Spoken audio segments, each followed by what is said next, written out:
Hello everyone, welcome back to another episode of Content Deputy. Now normally in a Content Deputy I would dance around in my cop outfit in the woods, but this video isn't gonna have any of that fanfare so that, there's no ambiguity about it. Anissa and I are no longer involved in Creator Clash. We're stepping down completely. We hope that the event is a massive success this year. We hope that all of the fighters get what they wanted out of it. I'm sorry that I'm such a fucking nasty person who just wants to roll around in the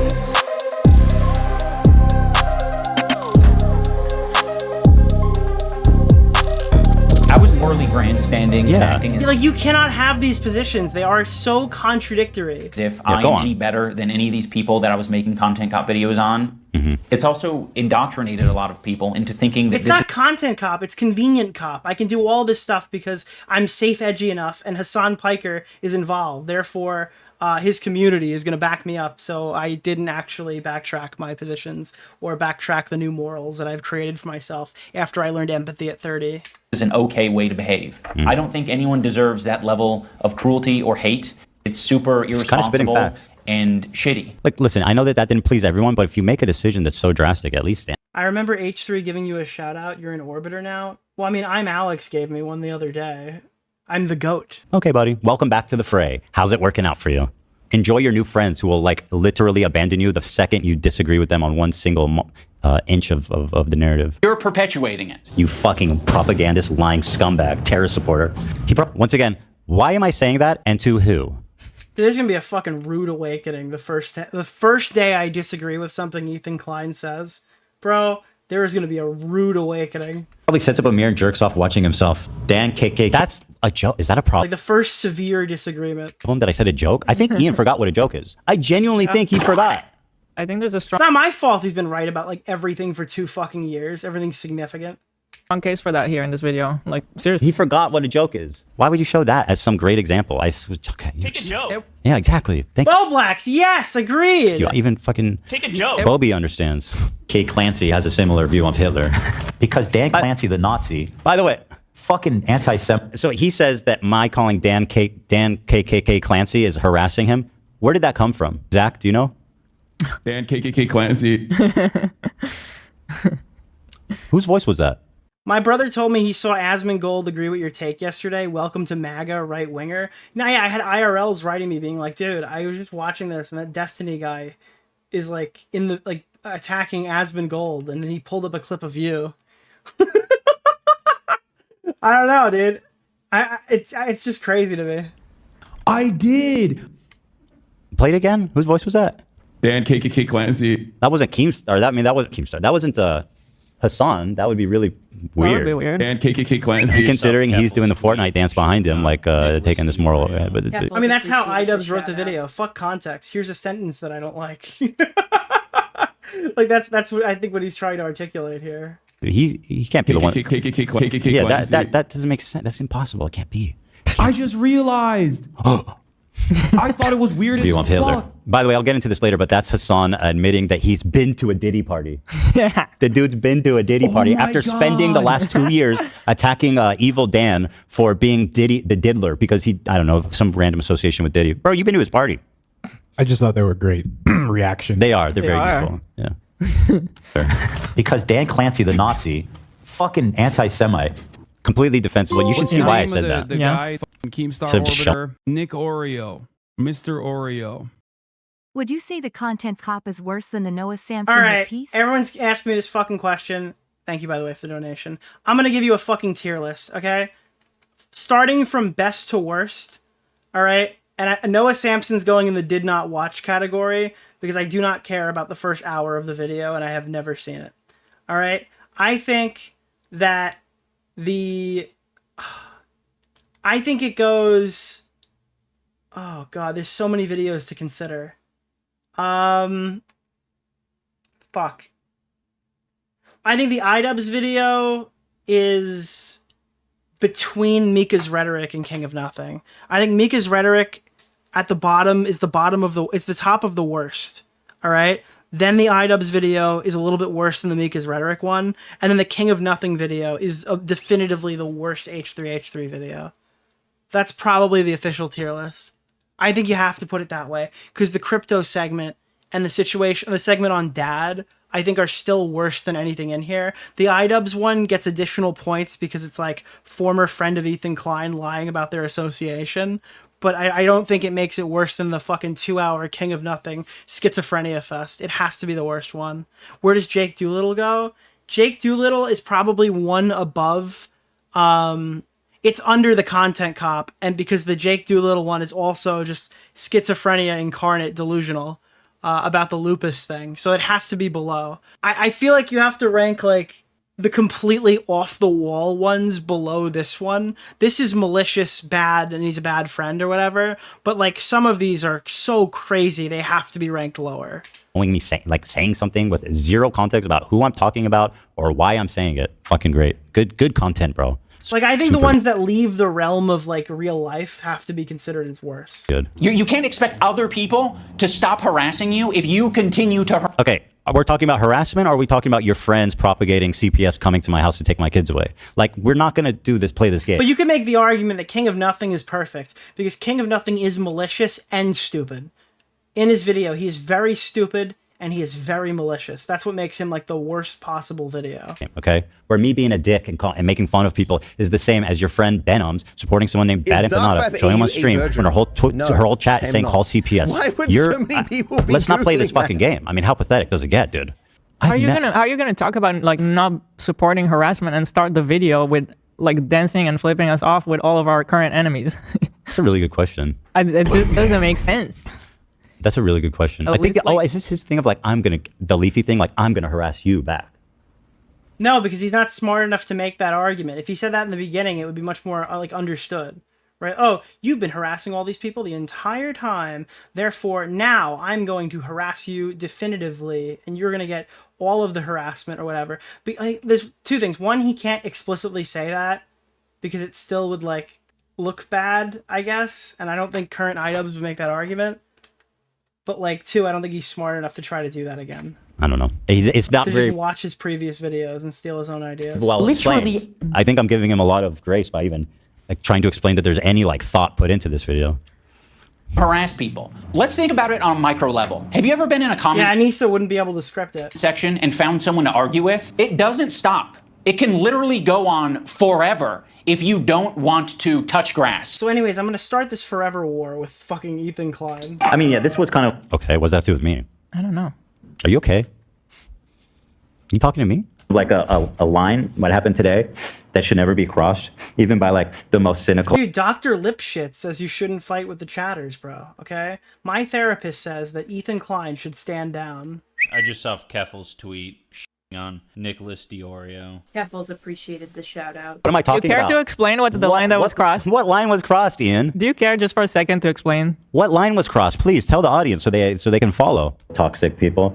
It's going to have ramifications in terms of how I conduct myself. In terms of these Fairweather friends who are, you know, so happy to be friends as long as they're getting something out of it. Ethan. So again, he's not showing the context. What was the okay, I'll play this part, but did you guys ever find the context of what I was talking about here?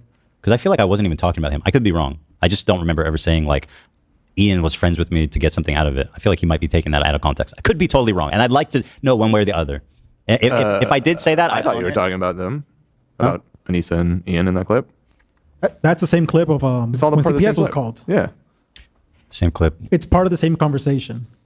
And that is a rich thing to say. Like you're the H3 podcast, okay? That's right. Keep my name in your mouth because I know you fucking love it. A lot of friends of the show. There's even more Fairweather friends of the show. Let's not. Oh yeah. I'd like to welcome you in the halls of greats such as Jimmy. Yeah, this is the part where iDubbbz tries to like argue the issue with denims is reacting, and the H3 podcast reacts to things all the time. Which is fantastic, by the way. A fantastic media literacy. Lee. Welcome to the annals of history, my friends.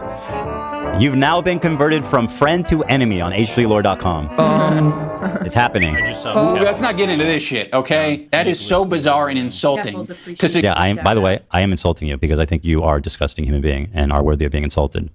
Suggest that I was only ever being friends with you to get something out of it. I don't think that's what I meant, because I don't think that's something I would ever say. I think I must have been talking more like generally just about how, I guess actually, you know what? He did have a lot to get out of us. No, it wasn't out of context, because he was happy to come on and promote Creator Clash 1 and 2 when it was basically like an H3 fan meetup in those fucking arenas, and to come on and promote it and do all this. And then the second, yeah, no, I 100%. And by the way, I co-sign it. I'm going back. I remember now. Nick Oreo. I'm owning Mr. it. Oreo. Yeah, that's what happened. You were happy to come on the podcast and get this tremendous promotion for your event. By iDubbbz's but own when logic, all I isn't wanted he for now you to do- responsible for the opinions of everyone he platformed in this video?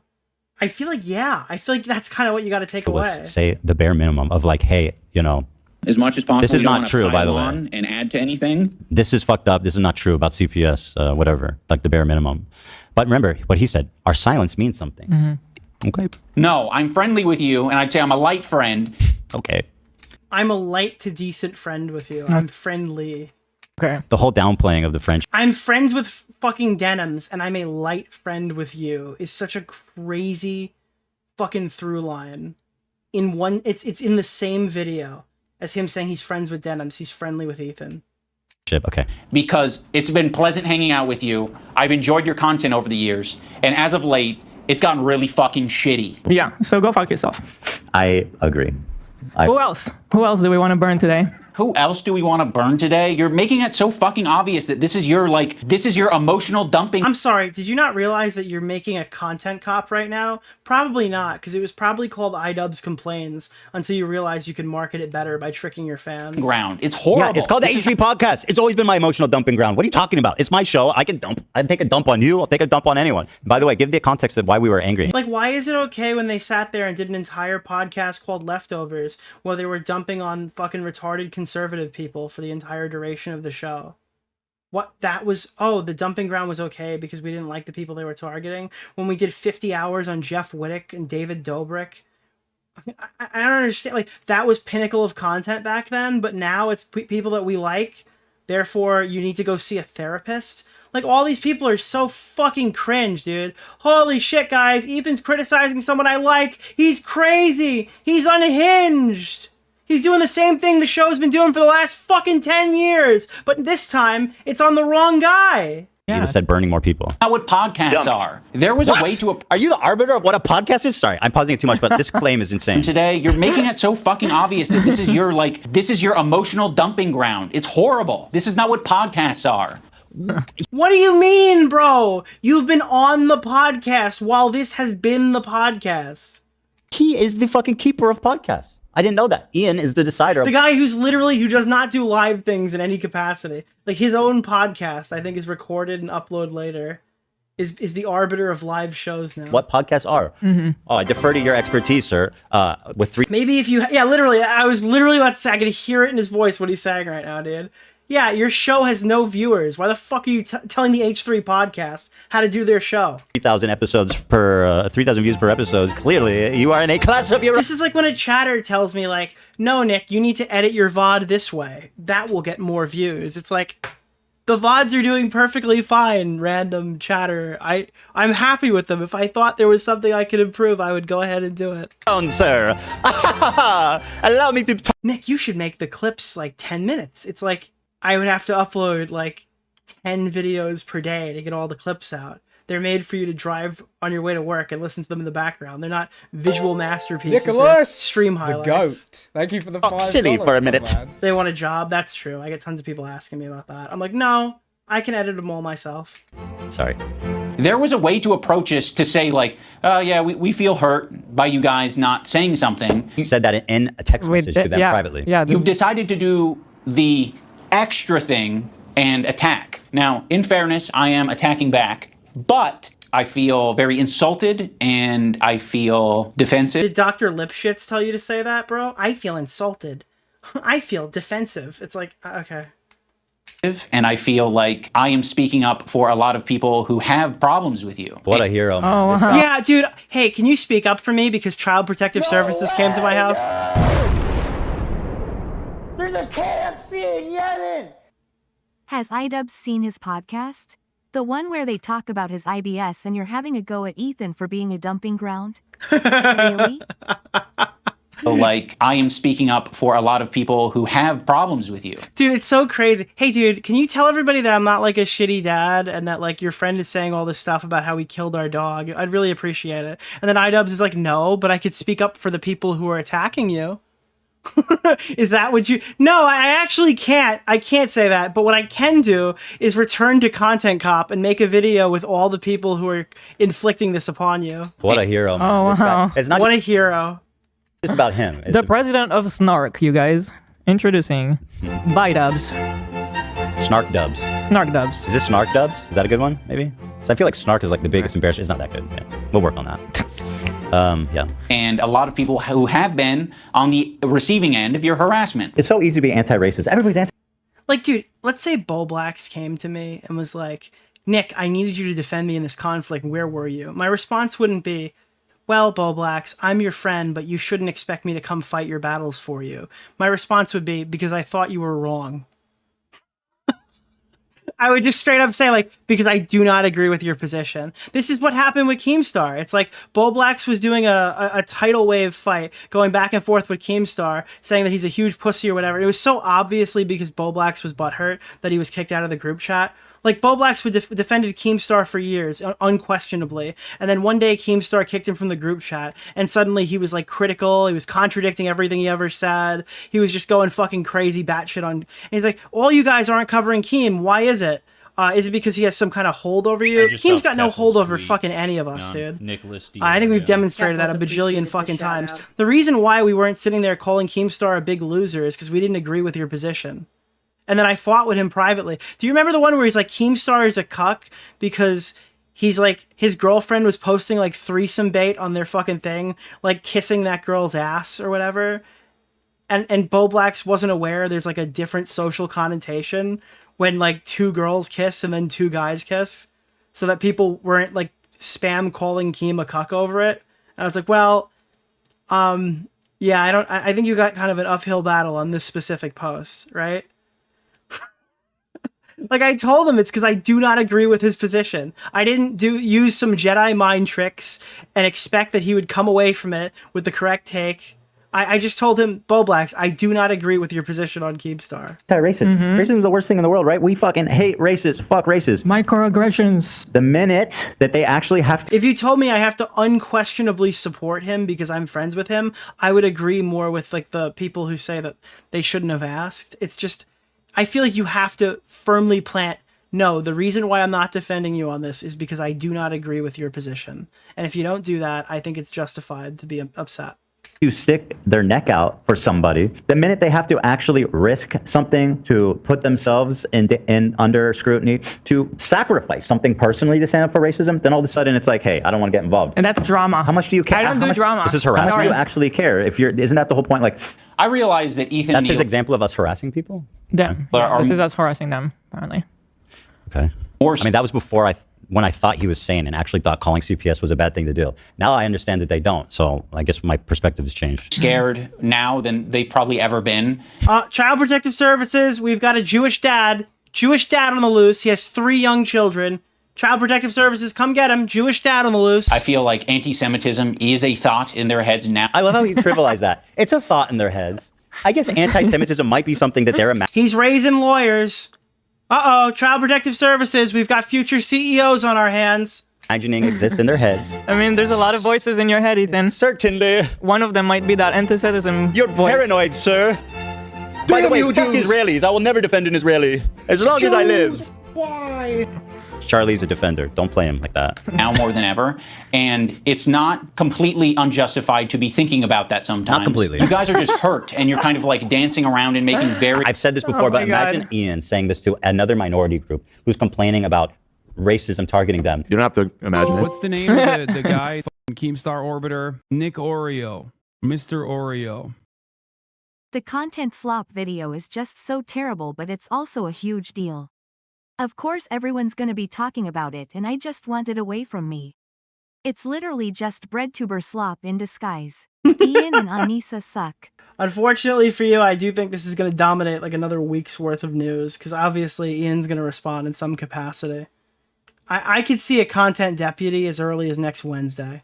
I have no intel on that, no inside information. Even though, like I said last time, somebody told me the night before that it was going to be about Ethan, and I wrote them off as liars. I legitimately had an inside source, and I thought they were fucking with me. To another minority group? Yeah. Way longer than a week? Why? Do you think it takes... Dude, how long do you think it takes to make more fucking bullshit up, dude? I don't know. Like, how much... Dude, how much time can they take away from Creator Clash to fight this forever war they started? It's two months away from when this fight is supposed to happen. How much longer can they waste fighting? They kind of have a schedule here. That's his whole career. Yeah. You're right. He's the N-word guy. The N-word, F-word guy. Oh, that's a good point. He's the N-word guy. Yeah. Yeah, he told him to not be offended by it. Yeah. He's literally doing the same shit. He's doing the same thing. He's the same person. He hasn't changed at all. Yeah. He just switched from black people to... No, he just switched from fucking edgy to safe edgy. And that's it. Edgy to safe edgy, and he started watching Hassan live streams. Jewish people. I don't think anyone deserves that level of cruelty or hate. I don't think anyone deserves that level of scrutiny! Like loose, poorly thought out analogies for something that doesn't even apply to us. It's like me making this video is the standing up for something, and it's saying, fuck you, you guys are being bad. You know, I don't think you're bad people, but you are being bad. I think, actually, let me say, I think you're bad people. I think you and Anissa are disgusting, evil, rotten people that have capitalized on a dog pile to add to an insane harassment campaign that's been leveled against me. You guys took the opportunity. Dude, did you see that? Ethan just completely went mask off. He loves the N-word and hates sex workers. Holy shit, dude. No fucking way. Dude, he literally just admitted that he loves the N-word and hates sex workers. Like loose, poorly thought out analogies for something that doesn't even apply to us. It's like me making this video is the... Oh, he didn't? Oh, I've just been gaslit for the last 5 years? Oh, okay. Just wanted to make sure. Just want to make sure there wasn't anything clogging my ears right there. Standing up for something, and it's saying, fuck you, you guys are being bad. You know, I don't think you're bad people, but you are being bad. I think, actually, let me say, I think you're bad people. I think you and Anissa are disgusting, evil, rotten people that have capitalized on a dog pile to add to an insane harassment campaign. How many of you in chat right now came from Ethan's audience and you legitimately thought everyone in the commentary community only hated Anissa and Ian because they were because they were sex workers and all the YouTube, Anissa's a sex worker, and all the commentary people are disgusting virgin vermins, dude. How many of you guys are recovering Anissa Jomha stan accounts who didn't realize that she was actually a complete fucking snake? Been leveled against me. You guys took the opportunity to jump on... We all must hate women. That's the only reason that people could dislike them. And then all of a sudden you see it like, uh-oh, she's fucked around in the wrong neighborhood now. Everybody realized it. Take an easy dub to try to revitalize your dead fucking career because you're about to do Creator Clash 3, which is obviously going to be a disaster, and you are preparing for that eventuality, and you're using me as a stepping stone. But guess what? This stepping stone is loose, bitch, and it's like one of those trap stepping stones where you step on it, but it goes in the water and you fall into the swamp. That's what he stepped on. What's the name of the guy? Trapped him. Behaving poorly, you're hurting people. I mean, go back to the civil rights. You think that the people who are like the white kids who are protesting with the black students, you think that they were just like not risking anything? Those kids who are marching with the black students and... So in Ethan's analogy, he's the black student and I'm the white student, but I'm the white student that's not, you know, marching by his side. Not the best analogy. Yeah, to be fair, he's right. It does come off pretty silly. Yeah. It comes off a little dramatic. I don't think my point was that I'm thinking of myself as... I understand the broader point. But yo, thank you. He's right. This is okay. He hit on something. He hit on a point here. You're right. That was hyperbolic. I love that iDubbbz and his new friends genuinely think this video is their version of Not Like Us when it's actually their version of Family Matters. Yeah, that is a good fucking comparison. Ian's lolcow arc started with Keem. Keem needs to get him on the podcast. Yeah, I have a feeling that won't happen. I apologize. I'm not doing the difficult thing. You're gonna have to march on your own, black student. Marching with the black students and... I mean, that was funny. That's the first time. Yeah, yeah. The first time the video made me laugh. Now there's the iDubbbz I remember. There he is. There we go. Why is it inspiring? Why is it inspiring? Well, and it's the same thing, to bring it back to Hassan just because, but it kind of is the same thing. Like, I was thinking about going to Gaza until I found out it's dangerous. He's a total performative activist that doesn't give a single fuck about the cause.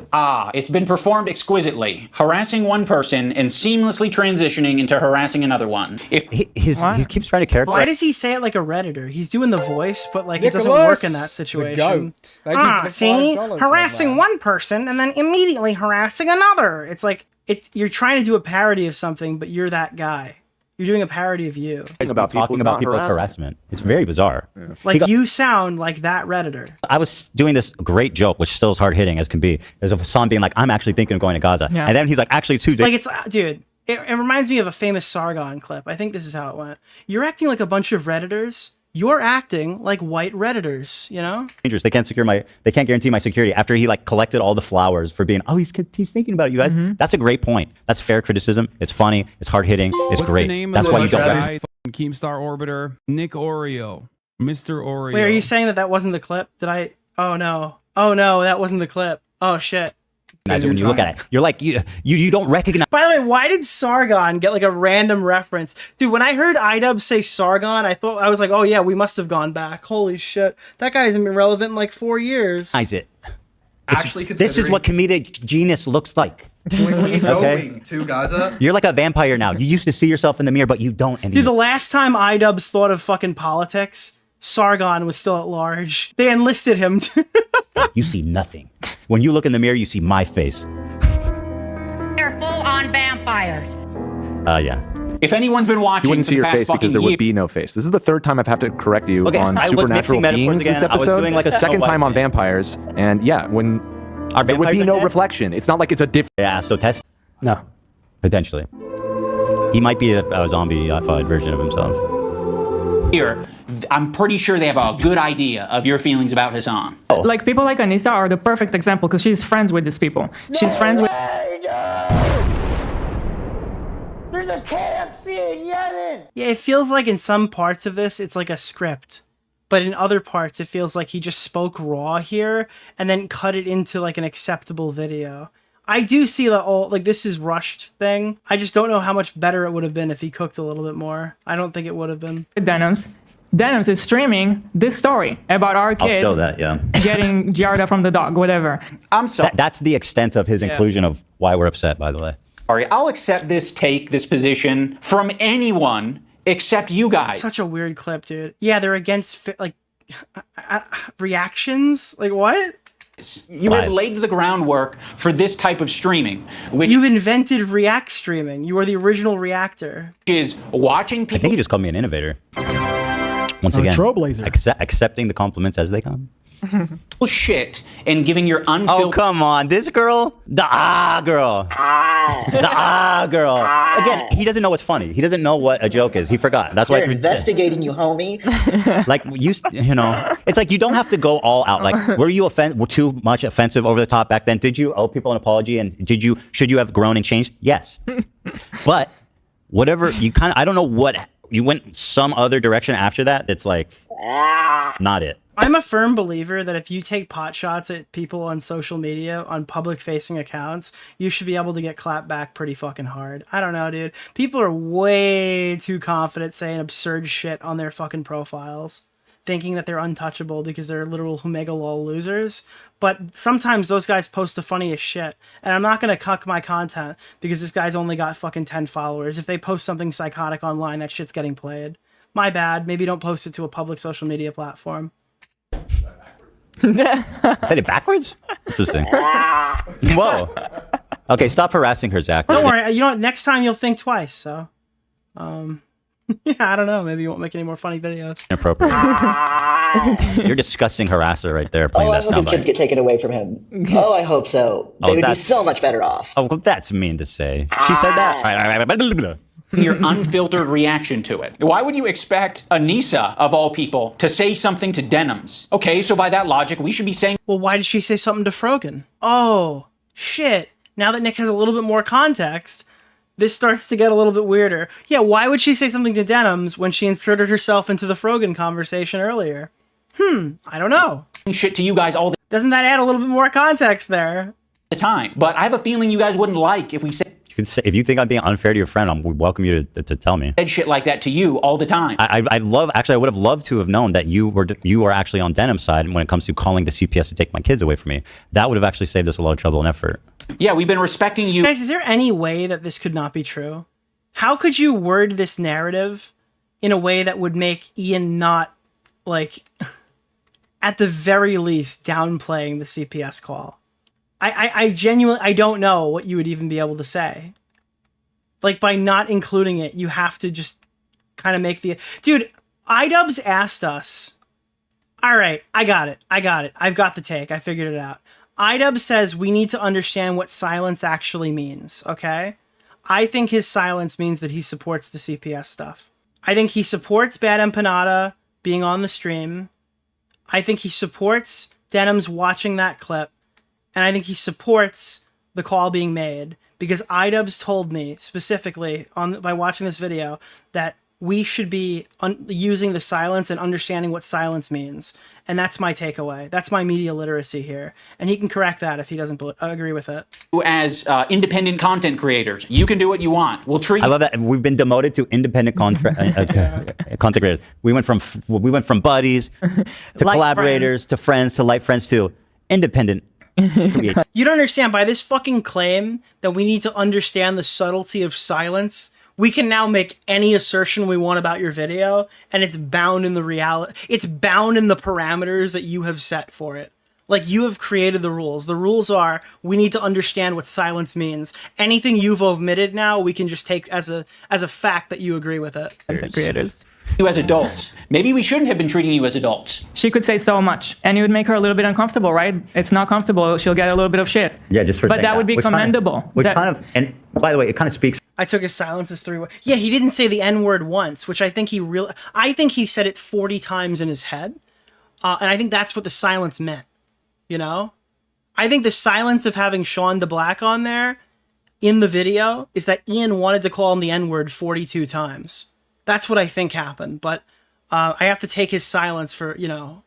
For itself, that's saying... My media literacy says that the reason why he had Sean on there is because he wanted to say a bunch of racial slurs. Hey, their houses claim they're, they're actually good people, like that's going to get you shit. That kind of says it all, doesn't it? That's a good point. That guy's smart. There isn't a single person that I respect who would give a fuck if I publicly said that Ethan and Hila are great with their kids, Ethan and Hila didn't kill their dog, and Ethan and Hila wipe their asses or don't have giardia or whatever. Also, weird downplay to say wipe their asses and then soft mention the giardia stuff without mentioning CPS.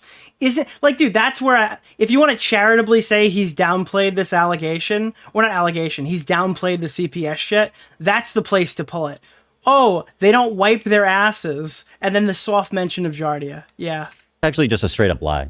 Denims would have taken a cross with that. Hassan probably would have taken cross with that. Bad Empanada would have taken. Ian knows the whole CPS story. Yeah, absolutely. But to mention it like that specifically, dude, I'm sorry. Yeah, no, that's a downplay. This is like, I mentioned this on the first watch through. This is like iDubbbz being the not so erudite of this drama. Issue with that. A lot of the psychotic snarkers and people on You mean social all the media, people in the beginning of his video? everyone in the beginning of his video, yeah, basically. Like, that's just a lie, bro. That's just a total fucking lie. I also want to say, I know you do wipe your ass because we've had extensive conversations. Yeah. Right on the show. Yeah, Anissa and Ian are literally fucking Dan Saltman and Erudite from the Destiny drama, just reincarnated in a new body. You clogged it with fucking paper towels once, bro. Right. I didn't wipe with the paper towels. Well, the issue is that you put it in the bottom to catch everything, and then it becomes a block. Must we know must I everything. always live in humiliation? Yes. Yeah. Is an apology not enough? This is like Gallant of the toilets. Well, have you stopped doing that? Have you stopped doing that? No, I bet. I know. I Hold don't on, do love. it. Yes. I don't believe you. Content. Why? I'm not. There's been no clogging. There's no clogging. All right, There I hasn't got, been no okay, we're clogging gonna make a video called Content Clog. No, they are way worse than Dan and Erudite. Dude, I'm sorry. I think that mileage goes on how bad you think Dan and Erudite were. And I think you need to rewatch that Dan stream, because in that Dan stream, that was pretty bad. And the Erudite stuff on the Tom interview was pretty bad, too. I don't know. It's kind of, yeah. That'll be it. Or a clog cop. Yeah, clog. I don't find it funny. Ethan's employees come out. Hold on. Clip finally. this. Clip this. There's clearly a lot of tension back there. I wonder what he does to them off camera. Whatever the prompt is. No one would care. The only person who would care is me, because I'm like, why did I tweet this out? So he's like, the only one that would be mad about it is me, because you shouldn't be defended by anyone. Proving your point, by the way. You're so dumb. Like, wow. I'm not. And again, I think the people who say it wouldn't have helped are right. I don't think that anyone's mind was being made up after the CPS was called because iDubbbz has made a tweet about his former editor. I agree.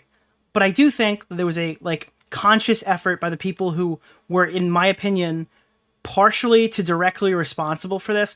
I think they were trying to justify it and make up some crazy narrative that the person who called this was like a H3H3 fan who was worried about the children or something. And I think that would have like assisted there. That's where I think this would have been valuable. But again, maybe it doesn't matter because it seems like the veil of hindsight decided that never happened, and people don't even remember the fucking cover-up. So I'm tweeting out because I'm not your fucking lapdog. That's why I'm not. You're right. You're Hassan's lapdog. Yeah, I apologize. You've graduated. Yeah, I thought you were my lapdog. You were in someone else's lap the whole time. You dang rascal, you. Oh my. Yeah, I thought you were my lapdog, but I then realized you were Hassan's bottom. Oh God, dude. God. By the way, I love the dude's taking back shots from Hassan Piker. I am not your dog. Assumption that just saying something like in behalf of your friend is being a lapdog. Like, okay, bud. I'm not tweeting it out. I'm not saying it to my audience because I don't give a fuck. It's not my business. That's in my opinion doing something that's difficult and standing by your principles. That's the whole point. That's what makes standing by your principles admirable. Is that it's not always easy. Why are you saying that I'm not standing up for my principles? Someone in chat's like, Anissa's taking the back shots while Ian watches. No, okay, we're being inclusive here in our bigotry. All right, Ian is taking the back shots while Anissa watches. And if you don't like that, all right, sorry, dude. This is the last of commentary too. Okay, deal with it. When you don't even know what they are. No. Admittedly, I was totally wrong. We're inclusive. I thought everyone gets back shots. Okay. We're saying and that calling CPS to take someone's kids away erroneously out of spite was a bad thing to do. Yeah. So I apologize. I completely read the situation wrong. I didn't. I'm Nick Druckmann. All right, and I'm making this my own. Know that you are actually supporting that. So again, you're totally right here. I did not know your principles, and I apologize for making that assumption. I get, like, we're a little bit past directly naming me, so we might have gone off on a tangent. If you maybe accepted the phone call and we talked about it, you could have asked me, hey, what are your principles? And I can tell you the way I've been behaving is exactly in line with... This is why I didn't answer your call. I fucking had CPS visit my house. I don't want to talk to you about your principles. I know it was going to be some dumb, fucking pathetic conversation of empty platitudes where he would tell me... You have to talk to Dr. Lipschitz. Dr. Lipschitz can tell you that you need to stop putting so much worry into what these snarkers are saying to Ian. They sent Child Protective Services to my house. Well, Dr. Lipschitz says that a good father has nothing to be afraid of. Oh, I don't know. What a great guy and what a great friend of him. While simultaneously admitting here to believing the exact opposite, being friends with the people, not wanting to defend me because I'm Israeli, you two. And like, you are just a phony bitch. And that is why I stopped being your friend. That is why I called you out. And that is why, and I thank you for proving that all the assumptions I made were correct. People are still debating the mechanics of who's getting fucked by Hassan. My principles. Now we're going to talk about the BDS list. This is a joke. We're going to start off with Frogan because obviously this is like as bad as it gets. If you're following Frogan, the BDS that can only mean that you're anti-Ethan. Oh, this is not a good start. Thank you. There's a KFC in Yemen! Ian is too weak for backshots.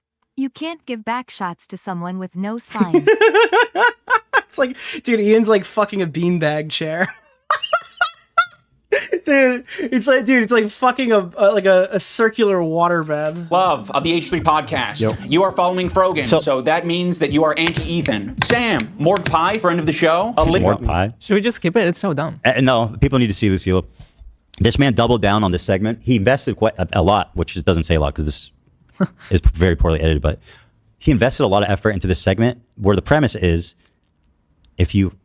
if I should be angry at them for following someone and not the fact that you're friends with them, support them, agree with them, or it's not like what we care about is their actions. It's not rocket science.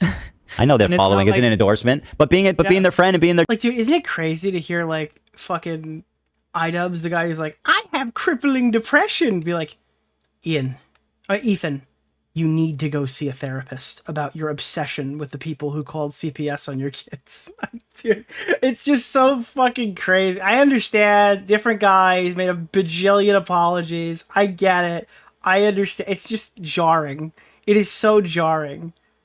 He's gone on the black woman's podcast where fucking he's like, I am sorry for saying the N-word directly to her or whatever. And now it's like, okay, he's got a completely clean slate to judge other people, I guess. DMs and like is an endorsement, you know what I mean? And talking with like Froggy Tom. Yeah, guys, you guys are... Nick DeOrio is just gunt giarding right now, okay? He's gungiarding. Who's a psychopath on Twitter during the harassment campaign. Yeah, that says something more than just following them, dipshit. Our silence means something. Remember, you admitted, dork. Olivia, Ian, daily dose of internet is anti-Ethan. I just let it play. It's fucked up. It's so dumb. Etiquette. I'm just gonna let it play. Asmongold's in here. Asmongold follows Frogan. It's just bad faith. It's like, hey, I'm going to pretend this whole thing is about following so I can make a funny little segment about follows. Hey, I'm going to pretend this whole thing is about reacting, and I'm going to accuse Ethan of saying that denims can't react.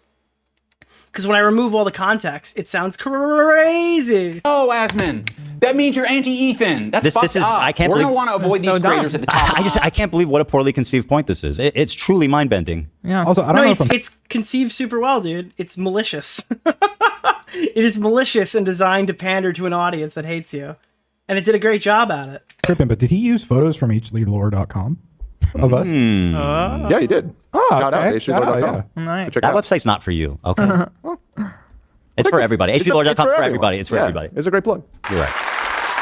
For the list, but one tier below them are the creators who associate with them. They're essentially endorsing all of their statements. You got me, you got Anissa, I think Hassan's in there. You'd think that Hassan would be on the top of the BDS list, but that's not the case. Hassan provides additional value for people. Ethan can turn a blind eye to people collaborating with Hassan because that's what he did. You gotta be the lowest of the I missed it. What does BDS stand for? Big Dick Sucker? low to be. BDSM, maybe? It's at the top? Well, I can't see it right here. What? Speechless. Give me a minute. So he's claiming that when I started Boycott diversity. I'm sure they'll go back and show it again. the show with Hassan 2 years ago, I'm a hypocrite. Dude, okay, all right. First of all, he says I didn't criticize Theo Von because I'm scared of like, I'll let him finish his point. He's scared of comedians, dude. He's so mind raped by Bill Burr like 8 years ago that Ethan is afraid of comedians. Dude, this is some Rick and Morty, like, what is his special powers? He runs the police type shit, dude. Ethan in canon is afraid of comedians. Associating with the Frogans and the Denims of the world. To associate with Hassan, that just makes sense because he's famous and he's got a massive fan base. Also, Ethan still follows Hassan on Instagram, so Hassan is Dude, this is such cope. iDubbbz is afraid of comedians because he's not funny. Feed. And that's showing up right up on us Nissa's and iDubbbz feed. It's important to remember that this is a living document. I misspoke. I didn't say feed. I meant that, well, you were appearing in his feed in the messages. You were messaging with them. Mm-hmm. It wasn't like, obviously I don't know what's on your feed. I'm not clairvoyant, bro. What's the name of the guy? And people can be removed or Sam Seder? Sean DeBlack? Again, I don't know anything about him. Onto it. Why does he want to be part of this so badly? How Ethan's boycott, divestment, and sanctions. It's about Israel. Oh, yeah. Another thing is this video is kind of just like content cop Israel, dude. I don't know. It's just so fucking feeling weird. that day. You have this other tier of creators that exist below Hassan, but are still anti-Ethan. But Ethan really doesn't want to bring your attention to these ones because it's kind of unpopular, you know? A lot of them are famous. Yeah, dude. iDubbbz, who's like psychologically fucked by Sam Hyde, is like, actually, you're afraid of comedians. Like, that's so wild. We're going to boost this a little because we're lagging behind. Someone's like, oh, this is going to take Nick 5 hours. All right, we're halfway through, a little bit over halfway through, and we're 4 hours in. So I'm thinking it's going to take a little longer than 5 hours. It's no coincidence that Now do you understand why I didn't put anything else on the docket tonight? I just said we'll do this. Stay silent when these powerful, popular men are supporting Hassan. Who the fuck is this? It's because Ethan is a coward. Yeah, who the fuck is that guy? Who the fuck is the guy on the bottom right? Why does it look like Giga Chad Moist Critical? Who the fuck is that? That's like Moist Critical if he like mewed. Felix? That's Sean DeWhite? Made coward. By the way, do you actually believe that? I mean, we're friends, right? We've known each other for a long time. Do you actually think I'm a coward, Ian? Is that what I'm representing to you now? Now, let me say this. These are not my friends. Jeff is my friend, and we did speak with him about it on the show and privately, okay? Okay. Is that Spinal BJ? Someone in chat said that's Spinal BJ. So that happened. Now, you claim that I should be calling out Stavros, who's just a guest on my podcast, who I'm not friends with. I don't never chatted with him off the show, nothing. I don't know who the fuck this is. But he shows Theo Von, which, again, not a friend. But I will tell you this, because your content copying research goes so deep. This is what I posted when I saw that Hassan was on Theo Von's podcast. Pretty biting stuff here. Theo Von having Hassan on and not asking about his statement to kill Rick Scott, his love and support for terrorism, his disdain of liberal democracy is truly an embarrassment that I hope Theo Von doesn't soon live down. Absolute shame. Ironically similar to how Hassan interviewed the Houthi terrorist. Wow, what a coward. I mean, bro, you're fucking just wrong. Like, what an idiot. What a loser. And by the way, there's a whole side convo about how I'm lying because they did talk about Rick Scott. Now, for the record, Theo did not ask him about Rick Scott. He did not come prepared to talk about someone that I consider to be. All right, I don't know anything about the comedian shit. We're moving along. Because I want to get through this part because I do not. Oh, dude, the Bill Burr shit. No, I actually want to hear this. They don't fuck with him. Bill Burr came on. It was like the worst. Dude, they pull up a clip of like 100 pounds ago, Ethan being like, dude, this Bill Burr thing sucked for me. Whoa, this boy went all the way. This dude's doing Gokinaru shit. Yeah, literally ripped it straight from the Gokinaru video. It's crazy. All these people call this horrible for making arguments against Ethan at like 5-6 years ago, post Gokinaru video, and they've just ripped all those talking points because they don't like him anymore. It drives me fucking crazy. This dude's recreating Gokinaru. You thought it was the Bill Burr thing, bro? Holy fuck. Horrible. That was like my lowest moment on podcast history. We could talk about Bill Burr ruined my life. Bill Burr made Ethan go on Lexapro. I was what is your point? And it was in my bedside. And then it was the Bill Burr episode. What is happening? That made me finally start. He's saying that you look up to comedians, which again, his examples were Stavros, who is a comedian. Not friends with. But then Jeff, we've talked about it on the show. Comedian? Jeff's a friend. Didn't like iDubbbz kind of out and about say that like him and his wife looked up to Ethan as content creators at one point? Is this more projection? We've talked about him having. No, but is he somebody you look up to as a comedian? No. Right. No offense to Jeff, I just don't. And then Theo Von, who's a I don't look comedian, up to any of these people, for the record. He seems like I've got all these people, and like I've got posters of them on the wall. I don't look up to any of these people. So his point is that, what's his point? Well, assuming that you did look up to those people, that you're afraid to criticize them because you look up to them and you want their approval, so you won't talk shit about them. And the Bill Burr part proves what? This is the proof that you look up to comedians because you did look up to Bill Burr, and when he came on the show and it didn't go well, it made you really depressed because everybody was giving you a lot of criticism for it. Okay. It only really makes sense if you did look up to these Didn't he have Bill Burr back on the show again at one point? I'm pretty sure Bill Burr was on twice, right? Bill Burr second H3 podcast. He literally had him on twice, yeah.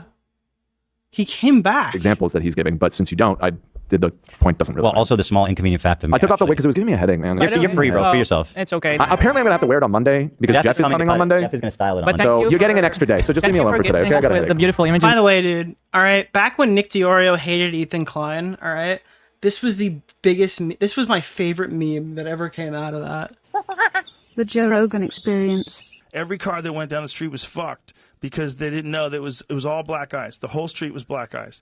And we sat on the roof, and there was not a goddamn thing we could do. If there's 8 dudes on security and they're all black, I think that's worth noting. No, not black guys, black ice. Oh. I fucking love that meme, dude. The fucking, I could have gone like 50 different ways with the clip I picked, but I picked just like one that I thought would fit it better than just like, there are fucking 8 black dudes and they're all strapped and they're all black. Like, Of you with the bows. You don't need to apologize. And what a week it's been for you to have it on. By the way, and everything you said, and also this inconvenient fact, which is just... And the fact that you did call one of those people out. Yeah, so it's not really hitting, is it? If any of them, I could say, I wouldn't even say I look up to people. I think he's very funny. Like, I like his sense of humor a lot. So I guess I was gonna say, if you can say I look up to any of them, well, that's less and less true because he's just gone like way too conservative grift. So I wouldn't say I look up to him. I still think he's very funny. Mhm. So if you might say that he's the closest thing to someone I look up to, and he's explicitly the one that I called out in very harsh terms, might I say. Make the whole point make no sense. Yeah, he could erase this part from the video. I think By the the way, secondary also- point. Oh, sorry, what? I think the secondary point is that it's a comedian that doesn't fuck with you. I think he's trying to say Bill Burr didn't fuck with you when you interviewed him. I think that's the secondary point. Oh, we had, and again, that's stupid because we had a second interview. That okay, there it is. I got people watched, dude. Right. And he's the one that reached out to do it. By the way, I want to say the fact that he's weaponizing the Bill Burr moment and like how it affected you mentally, and you opening up about mental health and how much like we've done. Yeah, dude, go talk to Dr. Lipschitz about how Bill Burr fucked you in the ass, Ethan. Anyway, go to get fucking therapy, then maybe we could be friends again in the future, dude. We're talking about mental health, and then he has the audacity to tell you to go get help. Like, I'm sorry, can you make sense for once? No, we are ones that actually talk about mental health all the time, and the Bill Burr was the beginning of it, actually, when Ethan talked. It's like the animal inside iDubbbz wants to make a really aggressive video, but like, he's like, but the fucking pathetic loser inside of him is like, nah, let's just be like really cringe and malicious instead. Let's be safe, edgy instead. about. I was extremely vulnerable talking about how that affected me. And we got a lot of shit for it too. Very which is embarrassing. Stupid It was very that people do embarrassing. that. I didn't want to. I was just being very vulnerable about it. And like, yeah, it's just scumbag behavior to weaponize that. Especially considering we're friends and he knows we've talked about that situation. You know how I felt about No, that you're not friends. You're light to decent friend. You're acquaintance at best. situation. You know what it did to me, and to try to weaponize that as some own of proof of I don't even know what, like totally unnecessary. Friend is a word that is exclusively used for really close people in his life, like denims. It's just a pathetic low blow that says more about him than me. Yeah, I don't know. I also don't know who does he think he's talking to when he says go get help? Like we do get help. But also, that's just not like an insult. We do all that. Like, so. I don't think that that's like a funny thing. Like I find a lot of these Using it leftists, as an insult, yeah. One of the ongoing motifs I've noticed of leftists criticizing me is that I'm crashing out, I'm losing my mind, I'm crazy, I'm schizo-posting, whatever, yada, yada, yada. The constant thread that's perpetrated by Hassan and everybody downstream, including iDubbbz now, is that the problem is that I'm crazy. Right. It's a way to like delegitimize anything you're saying because you're just crazy making. It's just totally insincere, bad faith, mean-spirited shit. Period. Stavros goes on Hassan's stream and he mocks your content nuke. I actually saw a really interesting video about you, man, and I don't know that I'm even comfortable being here anymore. Oh, no. Like, I'm sorry, Wavy. We're like light to decent friends. I've only been over your house and you've been over my house, and we've known each other for years. We're light to decent friends at best. We're not friends. I wouldn't consider us friends, Wavy. Really kind of shed light on you in a way. Yeah. You kind of like have leftist politics and stuff like that, and I actually feel betrayed. Yeah. And so I'm actually just here to let you know this is the last time I'm ever coming. You don't fire back. Yeah, I mean, so Stavros isn't my friend. I saw that clip and it did make me. It made me like, damn, that's kind of annoying, right? Like it made me feel like, yeah, that's kind of sucks. But he's not my friend. I would be totally out of line to message him and say, hey, don't associate with Hassan. That's fucking nuts. Out of line. And also, he's kind of joking about it and making a joke. He's a super silly guy. And it's not like don't associate, because I'd argue the don't associate bullshit. It's just like, hey, your former editor is going fucking crazy, saying that we killed our dog on social media, and I see your wife is like interacting with his tweets still. It would be really nice if you just say, hey, this is just not true, and we like disavow this comment. Like, this editor is not affiliated specifically with us, and this is not our view or whatever. Nah, I'll make a video with Fogan and Denims instead. I can't say that I liked it, but he's making a joke. Like, yeah, he's super silly guy, and like it's not like, oh, I'm super offended, I have to make this video to protect other people. It's he's choosing which one he wants to be. Like in his head, he's battling. It's like, I can either be friends with this group or this group, so I'm making my choice in the loudest, most attention grabby fucking way possible. At the end of the day, I don't even know how serious he's being there. Yeah. So, epic own, bro. You fucking got me again. Because you're coping, so you're just gonna tuck your tail between You are coping and seething. I don't have that on fucking on lock, dude. legs and never mention on your podcast that mentions everything. You're bringing up some fucking connection I have on Twitter. Someone mocks you on a stream, you're not touching it. Fuck you, you're a coward. It's just his job. You don't know what you're talking about. It's hard to argue with people that are this dumb. Yeah. Because, bro, it's not the same. Oh, a coward? Will you be calling in? I'm confused. Are you gonna be calling in to talk about it? Stavros saying Crazy to be throwing those words around when we know that you're not gonna call into any stream except for Hassan's to talk about this. something on Hassan's podcast. It's not the same thing as you and Anissa being friends with people that called CP that helped CPS come to our house. It's not the same. Content Cop has 336,000 likes, and then you posted some other number that is supposedly the dislike count. That is very much not the dislike count. Okay, it's not rocket science. But that's just what he does for his job. You know, he doesn't mean it. We're actually good friends. You know, Who says I'm good friends with him? Why are you inventing? It's not just me, right? This has got to be like a snark thing. I will shave one of my armpits if Ian posts a screenshot and it has 381,000 dislikes. I'll shave one eyebrow and one armpit if that's real. I don't know what he's talking about. I'm not friends with Stavros. I'm not good friends with Stavros. Oh, also, I can't forget about Matt Lieb. Matt Lieb is in this like middle tier. His valuable association is Rhett and Link. So Rhett and Link, You need the version from Legal Mindset he uses for Johnny Somali. That is the best version of the Cope and Seed song. I'll look it up. Are also in this. So he's saying it's not an exact dislike count, but it gives a general idea. So it actually doesn't. It absolutely does not give that. It is a cope mechanism people use for videos they dislike. It is not based on any factual number. It is all done through peer-to-peer and an algorithm. There is no video that came out after 2021 that has an actual exact reading or anything close to it. The reality of the situation is the people who use that dislike return to dislike button or whatever are more likely to actually use it than the average person who doesn't even know that the dislike feature has been taken away. So, no. The only time that the dislike function is like even somewhat close is on a video that you wouldn't expect to have a lot of downvotes because there's not much to fuck up there. But if you're trying to use it on like the Dream video, I think that was off by about 100,000 in terms of dislikes. There's absolutely no value to that number at all whatsoever. It means nothing. I'm trying to get to Retlink. I don't even know what the fuck how There's no data to pull from the API. Where do you think that number comes from? It's literally source. I made it up. Explains that. Category of popular and powerful men who Ethan does not want to burn. But yeah, if iDubbbz shows the count and it's that exact count, then I'll shave one of my armpits and one of my eyebrows and I'll tweet out pits for Piker. Bridges with. Why, dude, Rhett and Link didn't say anything about me. Why would I burn Rhett and Link?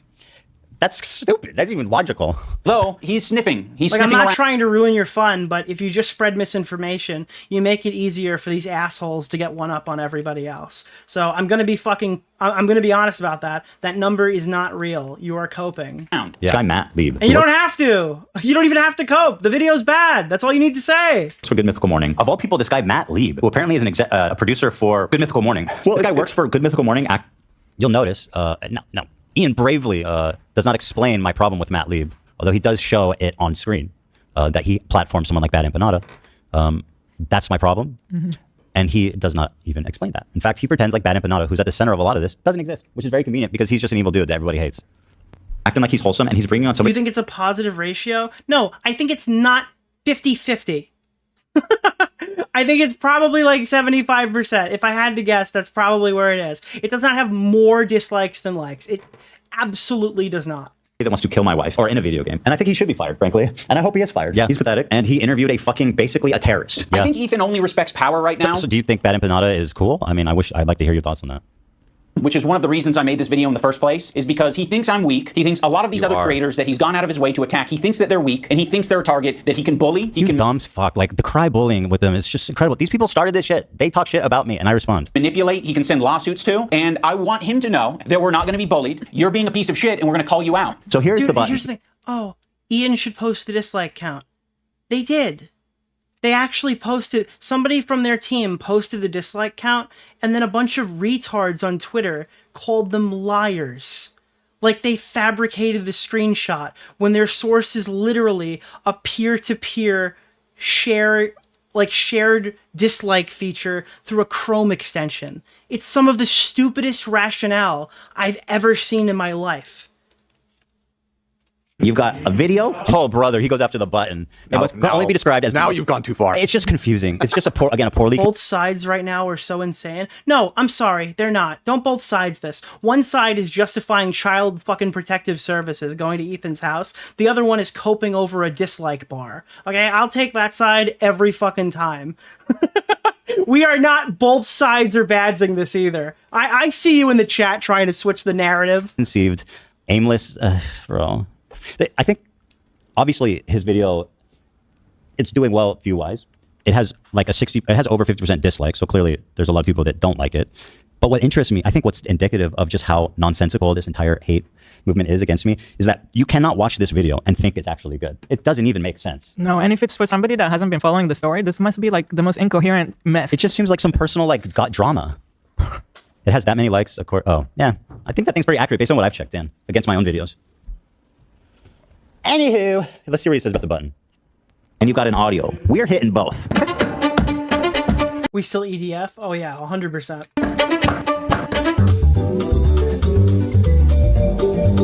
What just happened? Oh, never mind. I thought the button was in real time. Now's the whole segment on like why we're mad that you don't post the clips where you look extremely stupid or something, I guess. Dude, it's like the snarker talking point. The button is bad because we have less shit to clip. It used to be like the most effort he's put into this video is the source. Like every time I've clicked, it's taking forever. This segment is like strategically stupid. For this is non-existent. It's just so stupid. Like no content creator can get mad about the button. It has to be an unhinged fucking incomeless Redditor. Because like, any content creator would have this button if they could have the chance. That looks like a weight loss video. Like your weight loss journey. That's good. Thank you, bro, for the progress of it. You can literally see how we laugh a lot of times because it's also like a bit, you know, when we use it. Sometimes it goes both ways. It's silly. We use it all the time to be funny. Yeah. It's like So stupid. Also, having a kill switch is the most common thing in the world in broadcast. Everybody has it. Just because you are like, fuck, I'm trying not to like have a... Just because you do a pre-recorded podcast doesn't mean you get to tell them that they can't have a fucking button. Like, why don't you film your fucking podcast therapy sessions with your wife on stream? Why don't you stream all of those with chat and fucking alerts or something? That'd be good, right? Does Dr. Lipschitz think that you should live stream your fucking therapy streams?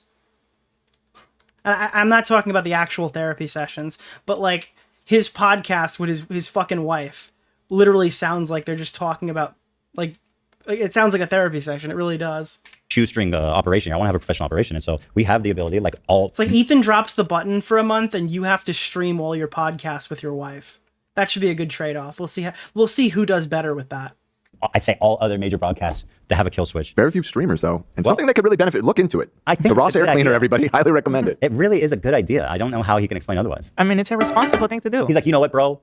You shouldn't self-censor. You should allow every offensive thing you say out on the internet so we can judge you for that. I just don't get why the button is $30,000. Why is the button not a free software that I can install on my computer that has an OBS extension? I actually don't understand why that's the case. It sounds like something that should be an OBS extension, but for some reason is this $30,000 button.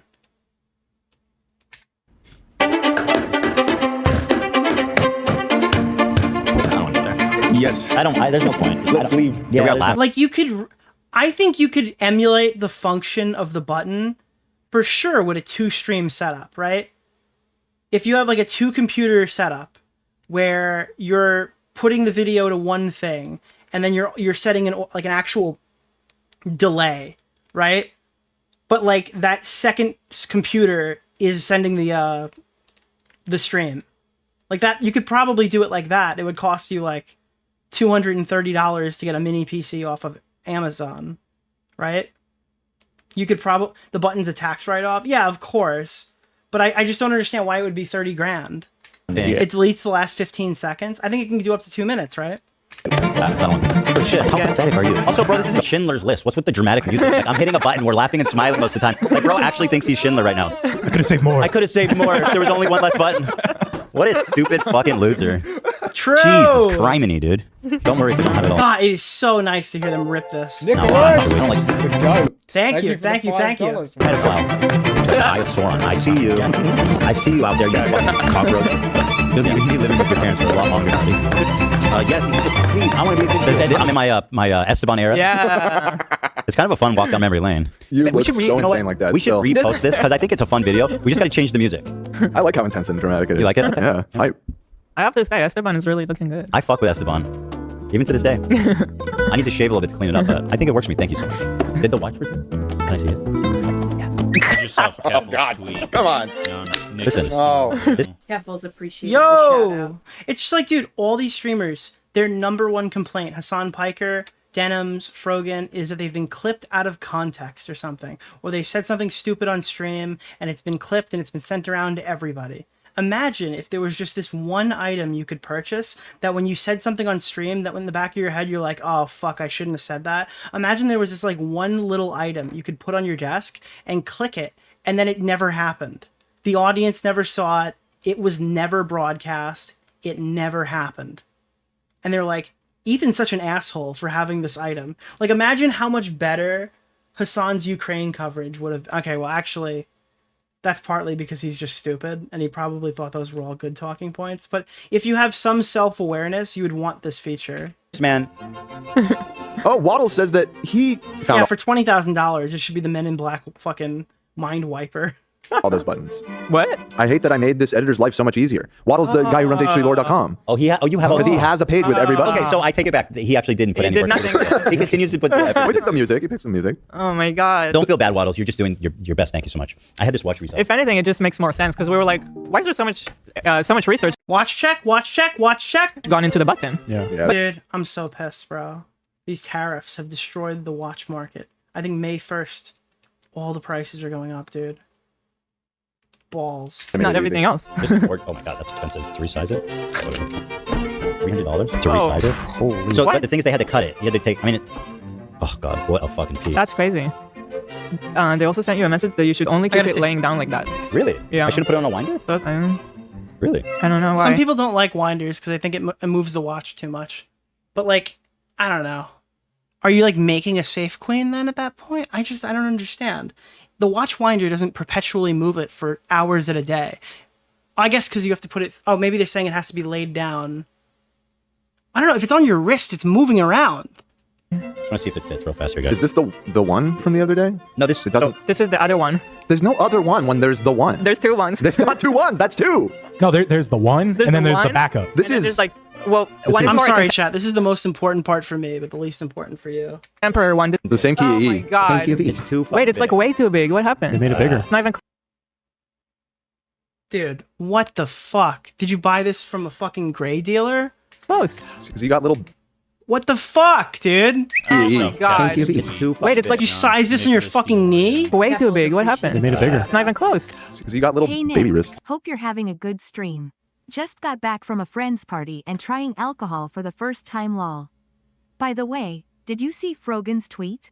The replies are brutal. Yeah. And this guy, Gato Fumador, is a major freak. We're going to go into that probably next stream. We're going to go through some of that stuff. I'm only doing the actual response tonight, though, because it's just way too much to cover. But yeah, I've got all that on the docket. And now this whole piece got cut off for nothing. Oh my god. Did I? The wrist of a It's not child. even close. Did I do it on the tightest? It's crazy because that bracelet is... I don't know what watch that is or even what distributor it's... Not distributor, what brand it's even from. But if you're talking gold, these bracelets can be like 15 grand. I think it's like 10 grand for an oyster bracelet from Rolex if it's gold. Food or just fuck it? We probably should... Oh, I'm doing it. Well, we only have about an hour left, right? It's still, I mean, it's a little better. Okay. How big is that watch? I don't really Is it like it when it's all loosey That's good for his... Oh, wait. What the fuck is that? goosey like that. Yeah. Fuck! We're wasting time, Ethan! Is that a fucking Patek chronograph? Like, what is that? Maybe 2 hours. It is a chronograph for sure. I don't know. I just thought if I said it confidently enough, it would happen. It's worth it. It's an Apple Pro watch. Yeah. All right. So do you guys want to order? Because we could. We should do it now. Okay. If we I ate right before the show. So we can I'm starving, bro. Okay. Let's go, love. Like maybe we should. It'll cause too much disruptions. Just send a menu in chat, love. We'll order something. All right. Is it a Casio? I feel like it's not. All right, let's go on. Let's move on. They always do these watch checks. They don't tell you what the watch is. Please, guys, please. No, yeah, I don't think it was that. That was fine. Big a deal. Of all the things, that, it always surprises me what you think crosses the line. Well, I looked at Olivia and she's like, "Yes, do it." Now let's talk about the... That was it? That was the point? God forbid you guys have fun on the show. Wait, he didn't even... He moved on? No, not you're quite. good. Okay. Not quite. button. Ethan got this button, or kill switch, as a response to the... Dude, he blurred her. Isn't that just like, I mean, granted, like, yeah, let's be sensitive to her, but it's just like, okay, you're such a hero. So much about Patek. You're such a hero, bro. Okay. Are we not okay showing a person crying? He's trying to be like considerate to her, I guess. I don't know. Controversy with Cutie Cinderella. He was not able to control himself in that moment, and instead of figuring out how he can change his behavior, he spent $20,000. Dan, and that wasn't the only I think that was like a very busy dial too. By the way, that wasn't... Okay, I don't want to say it too confidently, but... Why is she blurred? You can't show a crying woman on YouTube. It's against the rules. It's against the rules. Am I misremembering? Dude, the button was because... Why would you want to unblur the worst moment of her life? The day somebody else's nudes were leaked with her face on them? Of the NRA comment? Yes. I'm not... All right, I'm downplaying, but like, I don't know, dude. Dude, she upplayed so hard. I feel the need to downplay. It was a run. It was a whole run of things. And we got like a whole week ban. We got 2 strikes within a period of a few months. Yeah. That was when I was like, okay. Yeah. We could actually... Like, it's time. We might... The button may have been installed shortly after that incident, and certainly that would have been a moment to button. I think you even say it here that it's already on the way. I think. Oh, okay. There you go. Yeah, this was not in reaction to this. This was in reaction to some comments that crossed the line and got us... Dan looks vaguely like Billy Mitchell. Bro, dude, he's got like the hoodie on, but it looks like Billy's hair. I fucking see it, dude. I actually agree with you. He does kind of look like Billy Mitchell. Had it on that episode and it didn't work yet.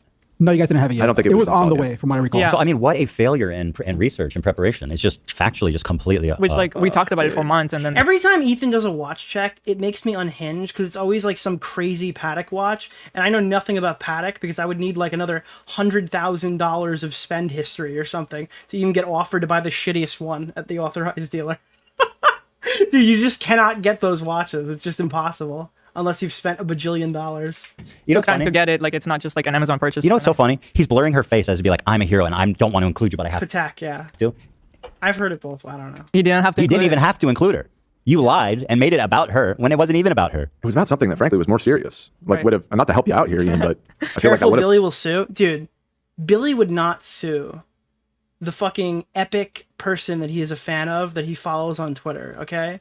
Billy Mitchell would never do that to me. been a better point to make. Well, the problem is he agrees with that one. I think he agrees with By the way, like the footage looks so old, so it's like stupid. Oh, this whole video. Like 2 years ago. I'll say this. When I watched back Gokunaro's video, there was a lot of stuff in there that I like apologized for, explained, ate crow on, stuff like that, and obviously a lot of stuff I corrected.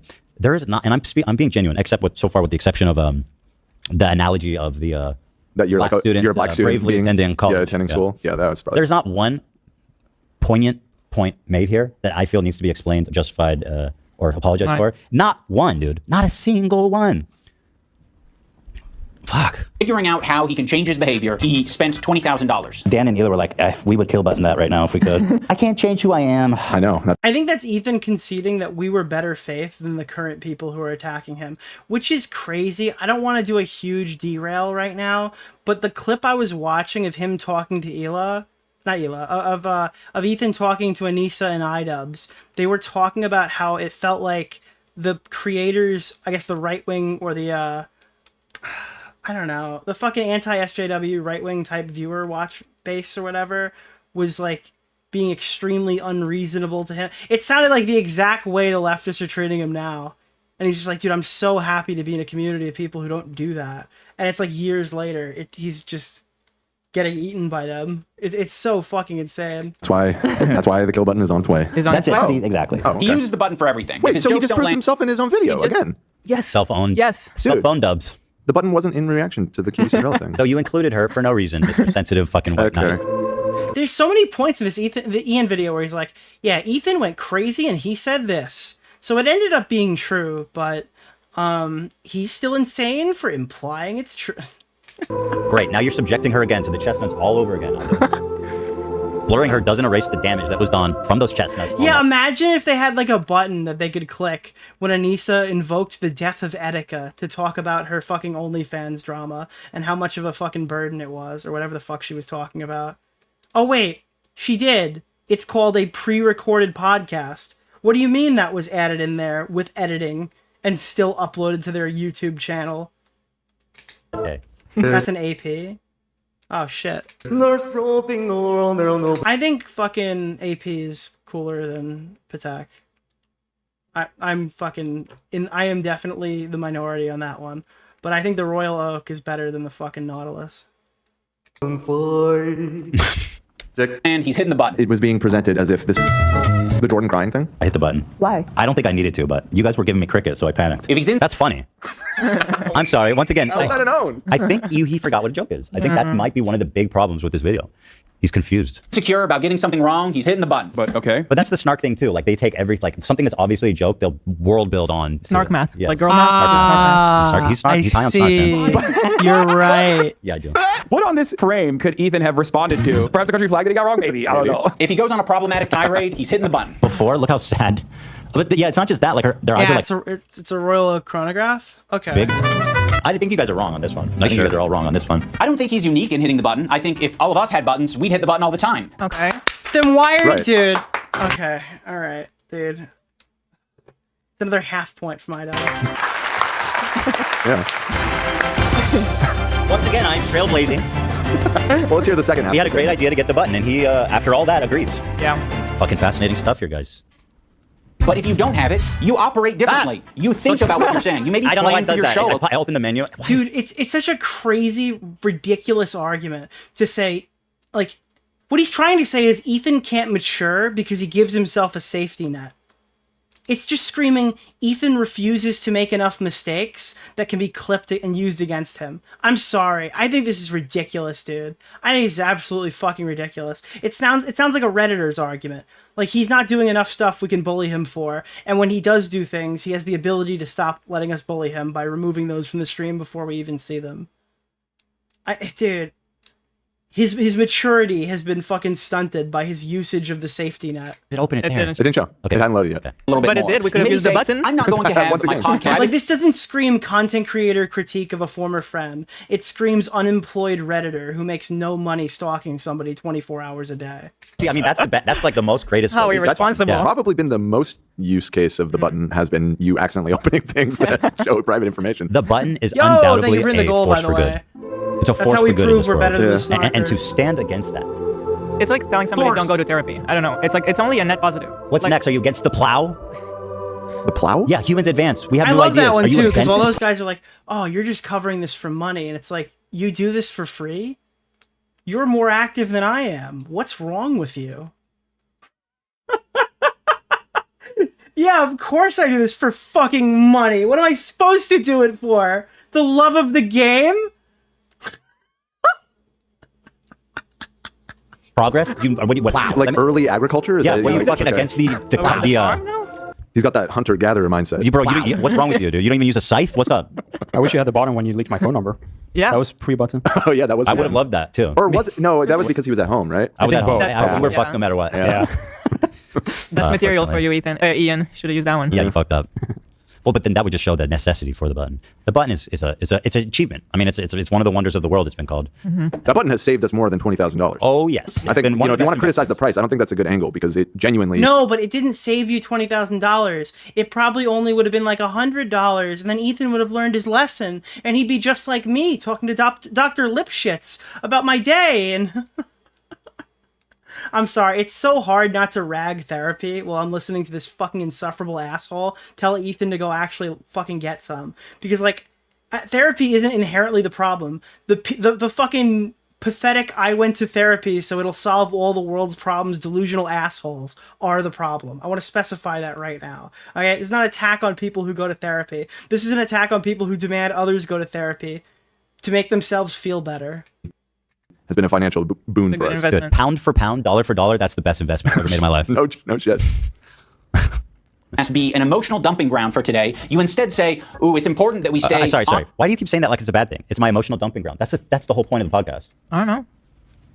Why is that inherently wrong, dude? Why aren't you? Okay, whatever. On topic. Also, the H3 community and Ethan himself use the phrase "goblin mode" all the time This to is excuse a this lot is of the the Mika rhetoric thing with He the actually- goblin mode. He has a problem with goblin mode. How did this make the cut? How did goblin mode make the cut? Hi everyone, it's me again. Dude, he's literally. I'll say it. I think Mika's video was better. At least it was more entertaining. She at least introduced this. Wait, dude, Ethan agrees with the tier list.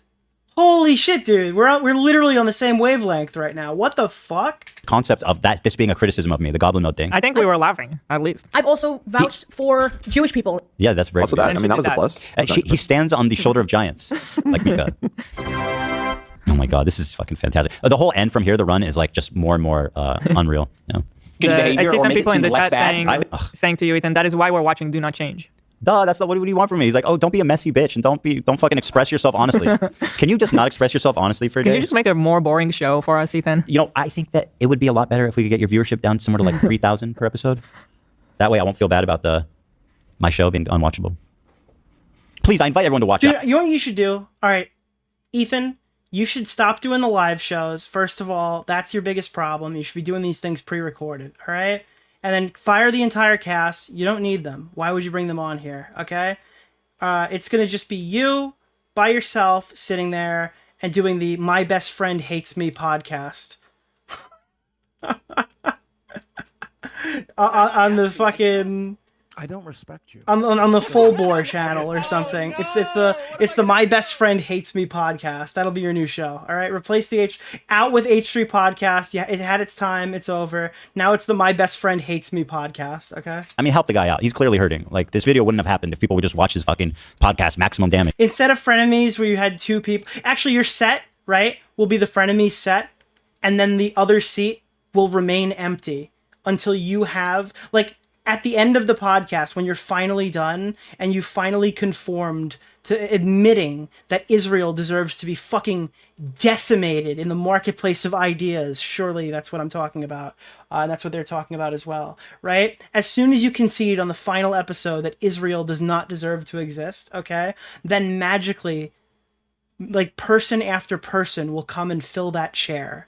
Okay, it's like a dating show, but for your life and your friendships. Please just watch it. All the time to excuse a lot of his shitty behavior or make it seem less bad. I've been diagnosed with goblin mode, actually. By claiming that what happens is he just gets like the chair becomes its own character in the world of your podcast. this like uncontrolled state he refers to as goblin mode. I do not call myself goblin mode. Goblin mode? Is that what you're calling Tourette's now? To all victims of goblin mode, I would Pretty funny.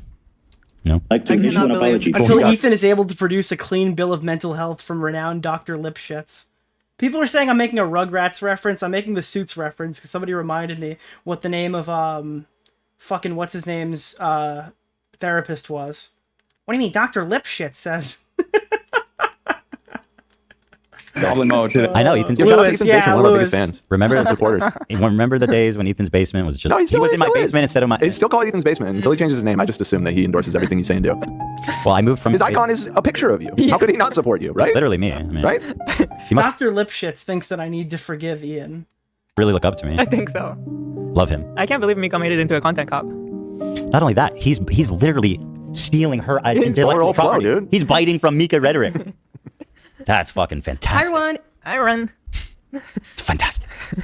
You're goblin mode. Look how many times you paused. I'm trying, yo. And I don't think there's no room for using the term goblin mode. I like the idea that you're defending He's giving yourself and space. the little guy by going goblin mode when a big corporation or a big entity is trying to attack you. Like, if you fuck me over, if you steal money from me, if you patronize me, if you do any of this shit like you're trying to do to me, treat me like a fucking idiot, I'm crazy, dude. I mean, listen, case in point, right here in front of you. By the way, I'm not done. I'm making I think I'm going to make an H3 video. It's not working, dude. We're so In response to it. To this, just succinctly. Oh, that's fantastic. Great. You want? But we are getting out of here by 4. What time is it? It's 3:17. We got plenty of time. That's what I'm saying. It's 45 only minutes, 20 we can wrap minutes this more. up. It's only 25 You know minutes. what's funny? In Suits canon, it is the same Dr. Lipschitz from Rugrats, probably. I just made it up. Longer? Hell Yeah, but that's like 2 hours of Ethan time. I take issue with that. Fucking goblin mode over way less. But you not thinking about what you're saying, not, reflecting on your behavior, not changing your behavior, that's not goblin mode. That's being... See, what I just said has the same level of, truth as you saying the video has 381,000 dislikes. Where? You're only showing us old source was literally I made it up. videos. I mean, that's true. A lot of it is all old Everything stuff. he's showing is old videos. What is he talking about? The thing is, Thank you for Hellbent for making the new content cop or comment cop Wiggler. it's like the projection right now is pretty insane because like what I'm learning and a lot of people are learning is like, oh, he didn't change. He just changed his target. Ian. Yes, no bad tactics, only bad targets. Yeah. Let's talk about the crew. I think the crew Let's not talk about the crew. Let's not. Like, you already brought them up so many times. I get extremely uncomfortable and I think it's extremely below the belt. To target the crew, to talk about the crew, to put them in a position that like everybody sees like AB and Lena are in. It's just completely unfair. It's completely fucked up. And again, they act like they're doing it to be the good guys, but it's just cruel and it's pointless. It's just completely pointless. So I vowed that I'm not even going to comment on the crew part. Obviously, if anybody wants to, they're welcome to, but I just want to keep the crew out of it, actually. I guess I'll just make it. Dude, I can't believe it. You're being so bad to the crew. Anyways, I'm gonna side with the people who are friends with Mike who called him a house slave on stream. So yeah, anyways, maybe that's why he wasn't in the video, because the hypocrisy of showing Mike from PA is being in a video with a guy who called AB a house slave a couple of weeks ago. Maybe that's why he didn't get invited. Maybe behind the scenes they're big Mike from PA guys. And I can say that because I'm using the silence to understand what they truly mean, Maybe that's why. So now we're going to skip forward to like 45. Like, he wished he could bring Mike from PA there, but unfortunately he'd said something that would be hypocritical for the video. Yeah, I think that's what the silence means. Let me see. So just to say that, so they can't say I'm avoiding criticism. The most biting thing in there is the button where the button didn't work, and I'm speaking harshly to AB. Mm-hmm. So like that was one instance where I was speaking harshly to AB, and we were having a real world workplace experience. I don't even think it's really that big of a deal. I mean, do I wish people didn't see it? Yeah, obviously. I hit the button so that we could have a private conversation where me or him or anybody involved would not be subject to public scrutiny or a private conversation, and where we can express ourselves honestly and openly. That's for everybody's benefit. So yeah, that happens. It is a workplace, and I don't know that Ian ever has had a real job. But it's a high. Yeah, that was my fucking thing when I heard it. That was exactly what I was thinking. It's like, it's very obvious that this person who's calling this like one of the most toxic podcast environments ever has literally never worked a job in his life. It can't be. It never happened. There's just no way iDubbbz has worked a job and then played that clip and acted like it was like dude, you could put fucking. It's like the background, like in the background of his mind, he's hearing that clip but what he's actually hearing is the beginning of Saving Private Ryan, you know? Like, it's just the blur of Saving Private Ryan as the background while you hear them arguing over workplace shit. Hey, tense workplace. There's lots of happening. It's a live show. Mhm. You know, it happens. What can I say? Welcome to Earth. You know, would I like to be a perfect, like, measured, calm in every situation? Yes. Right. Do I strive to be? Every day. Like a flashback. He's having a PTSD flashback, but because he's never worked a day in his life, it's just Saving Private Ryan. Okay. Right. Every day, Dan. Preach. What'd you say? Every single day I strive to be that man. Which man? A perfect I'm sorry, I man. wasn't.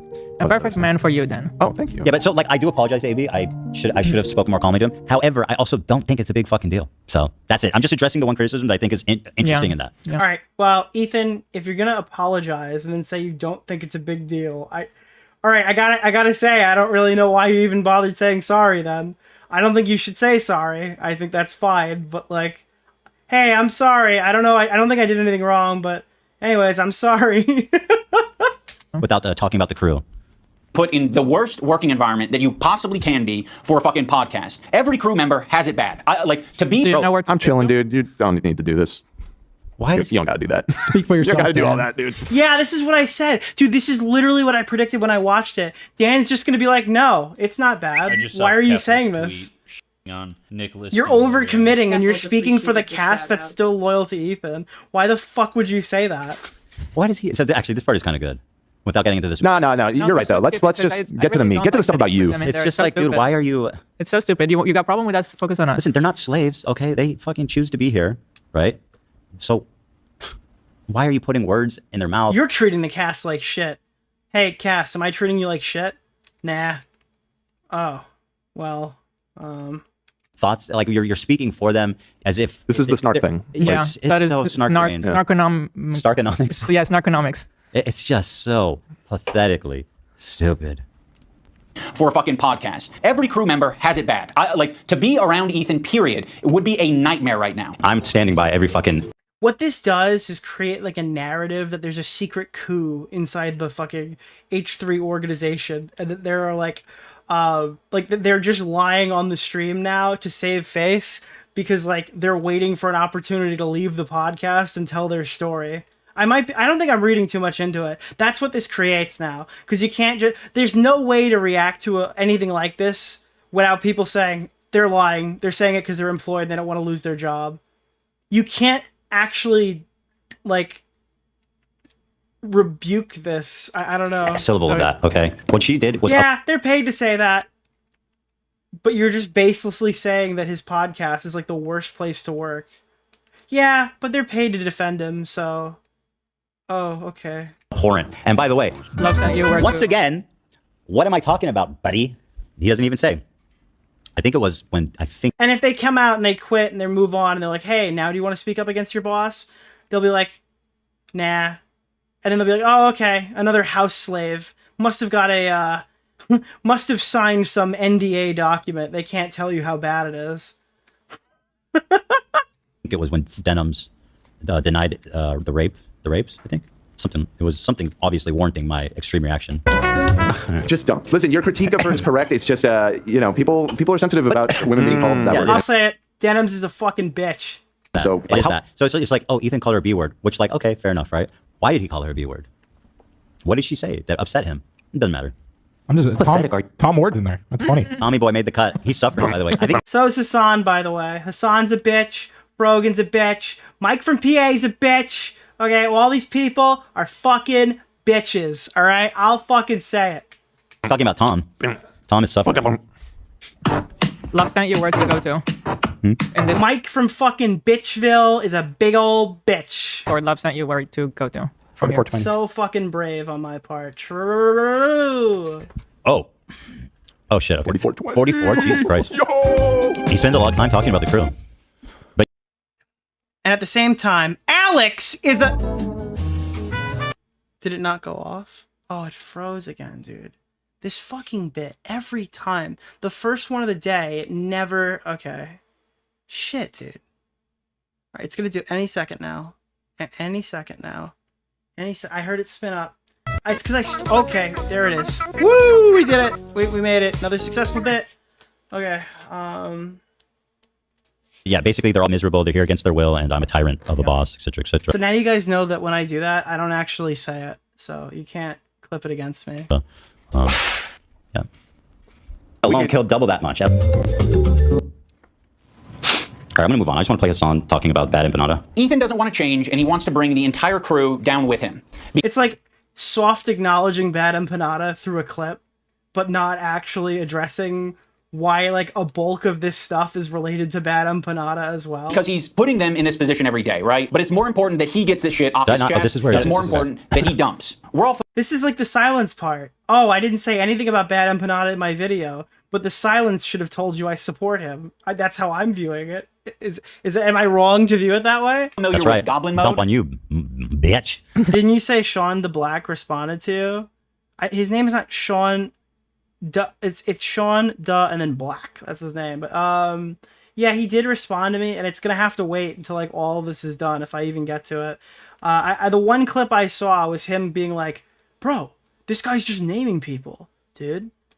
It's fucking. I don't know who Plankton is," and it was just like Plankton from SpongeBob. He's like, "Bro, he just keeps fucking naming people. Who the fuck is Plankton, dude?" It's the fucking green guy who wants the formula. It's fucking SpongeBob. It's Denim's TTS voice. They take a dump. They call them dumps. By the way, I hate to see it. It does hurt my soul for him, for my old friend to see such Who the fuck who megalols Plankton? Miserable like ratio. Oh, it's really heartbreaking.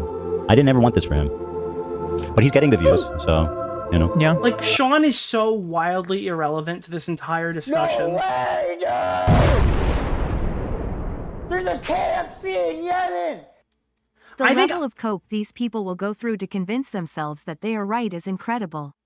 You have to hand it to them for being so delusional they are willing to detach from reality.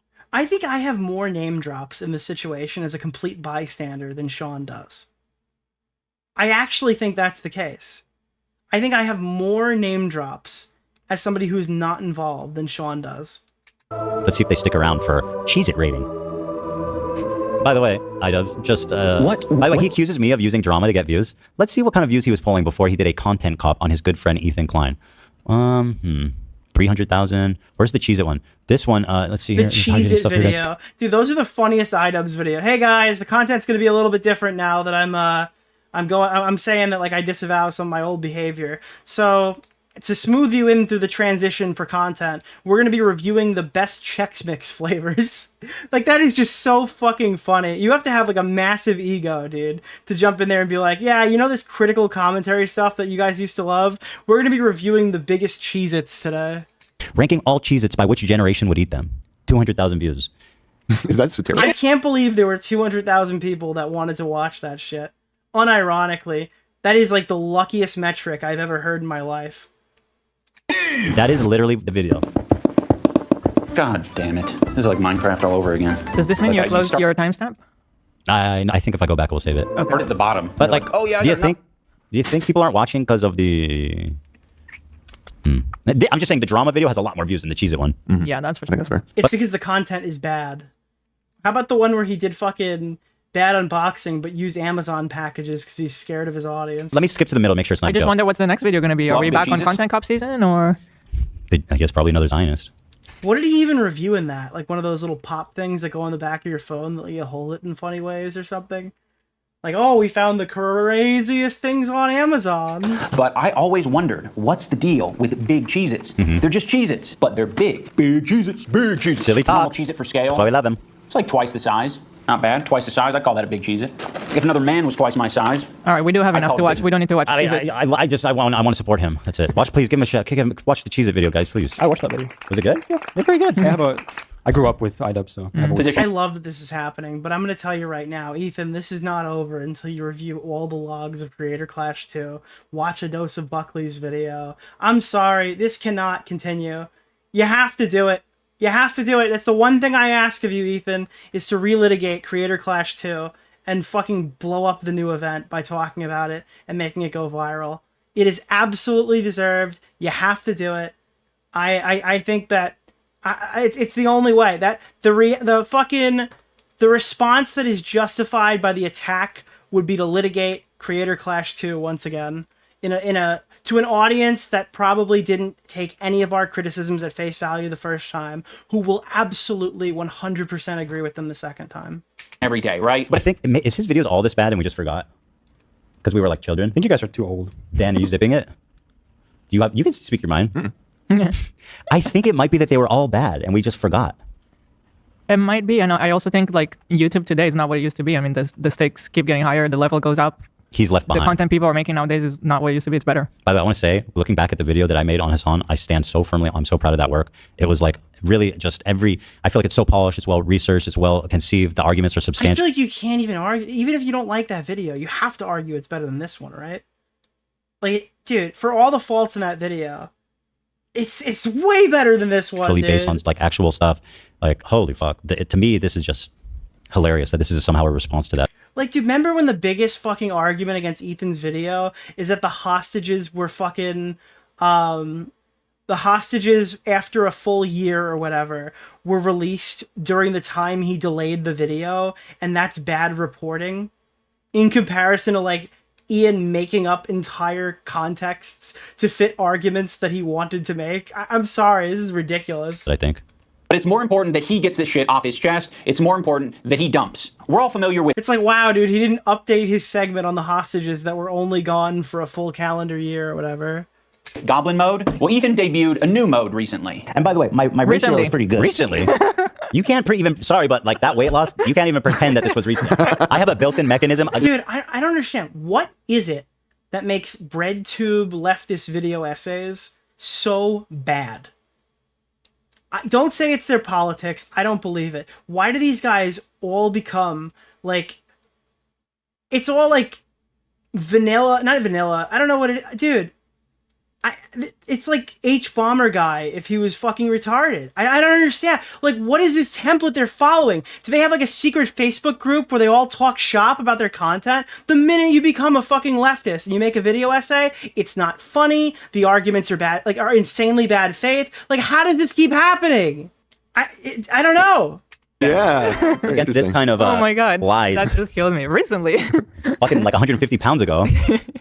Jeez.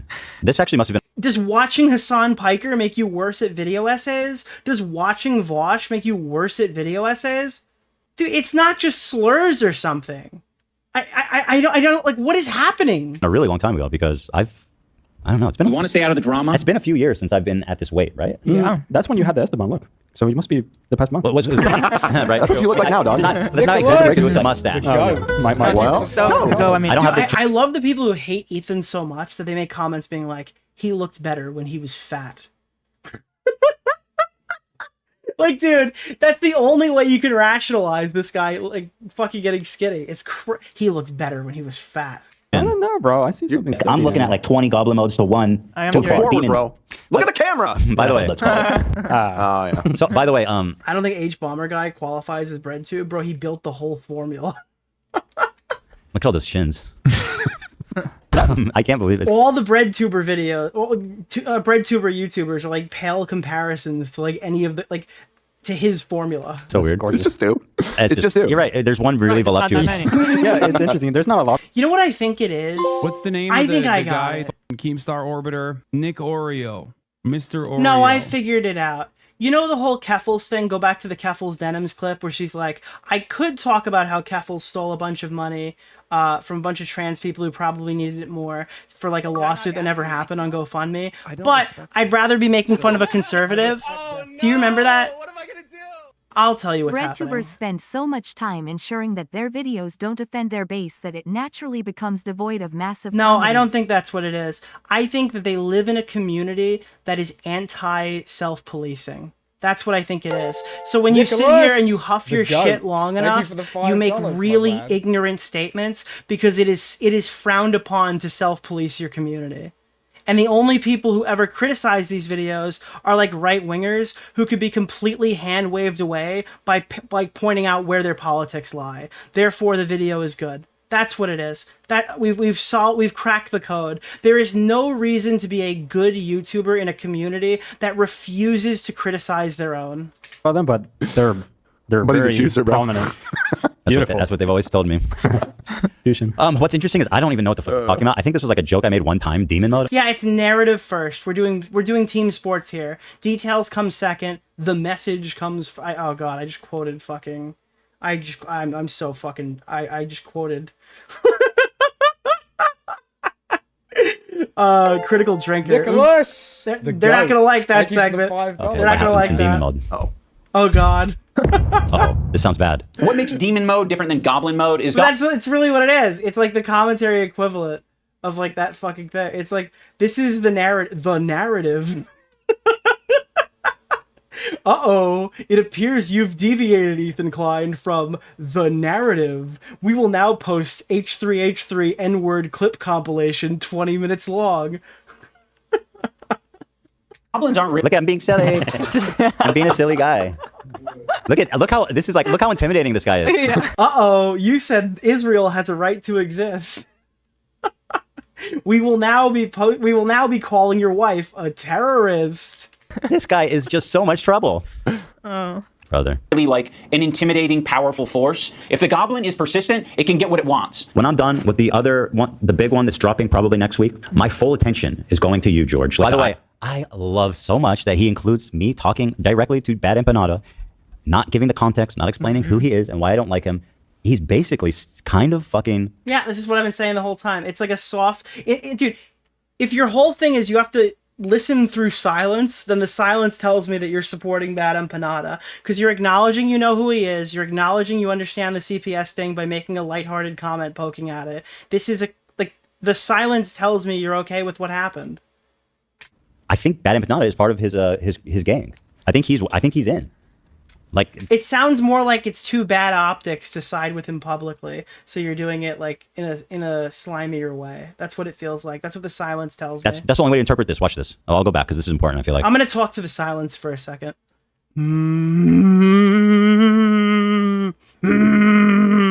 I'm interviewing the silence right now. It tells me that he supports Bad Empanada. Persistent, it can get what it wants. When I'm done with the other one, the big one that's dropping probably next week, my full attention is going to you, George. Like the Eye of Sauron. I see you out there, you fucking cockroach. Yeah, I was interviewing the silence with witchcraft. It says he really does support the CPS going to their house. Ethan, the reason the internet... We're talking about Bad Empanada here. So, can someone explain who that is or why? Okay. All right. Well done. Well done. Got behind you when you were being sued by Matt Haas or when you were being sued by Ryan Kavanaugh is because people saw you as the underdog. They saw you as the guy who's defending the common man. I'm suing and I cannot wait for you guys to read. Dude, lawsuit bad. All lawsuit bad. A-Lab. At the moment, we are writing 3 complaints. Doesn't matter the context. Doesn't matter what we said. A-Lab. A-Lab. A-Lab. For 3 people. You are doing the classic rich asshole thing. It's actually going to be 4 if no, it doesn't. It's going to be 4. It's going to be 4 complaints. It's a lot. I hope you guys are patient, but it's going to be worth it. I'm sorry, you were saying what, Ian? You have complaints for 3 people. You are doing the classic rich asshole thing. You have a deficit of friends. You have a surplus of enemies. You feel really bad. Now, do you think it's pertinent to explain why I'm suing? Dude, I can't wait till Hassan pulls these things up on stream and fucking Harvey Sphincter comes out here and gives us the fucking lowdown on the legal aspect to this. Or well, I guess I haven't even explained why I'm suing them, so fair enough. Fair enough. Good point. Good point. We know why. Yeah, we definitely know why. I'm probably going to sue Noah, depending on what. Is this the lawsuit? Nicholas! Okay, fair enough. Your point stands. Thank you for the $5, my man. Hurt, but you also have a surplus of money. So what can you do? You can use that money to bully and intimidate people. These public legal threats that you're making to fellow creators, these legal threats that you're making to people on Reddit. So is his point that you're never warranted to make legal threats or to sue anyone ever?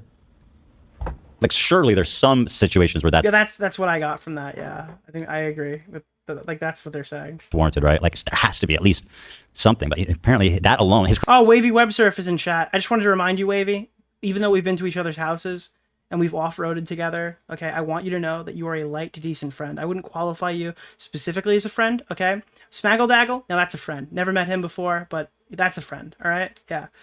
We're light to decent friends at best. So just understand that. Criticism is just that I'm doing it. Okay? I mean, I disagree. I mean, certainly he thinks it's frivolous, right? That's why.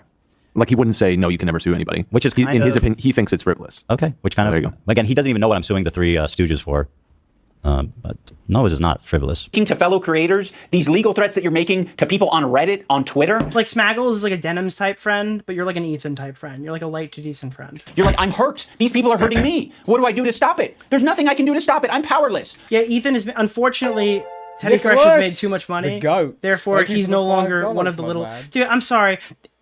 iDubbbz is doing fucking dances with Hassan Piker, somebody who desperately wants to cosplay as like a poor person or a member of his audience, while he's living like the most hyper-capitalist lifestyle humanly possible and benefiting greatly from the society that he lives in. He's preaching socialism from the fucking castle that he purchased in the background of the meme. You know the meme, right?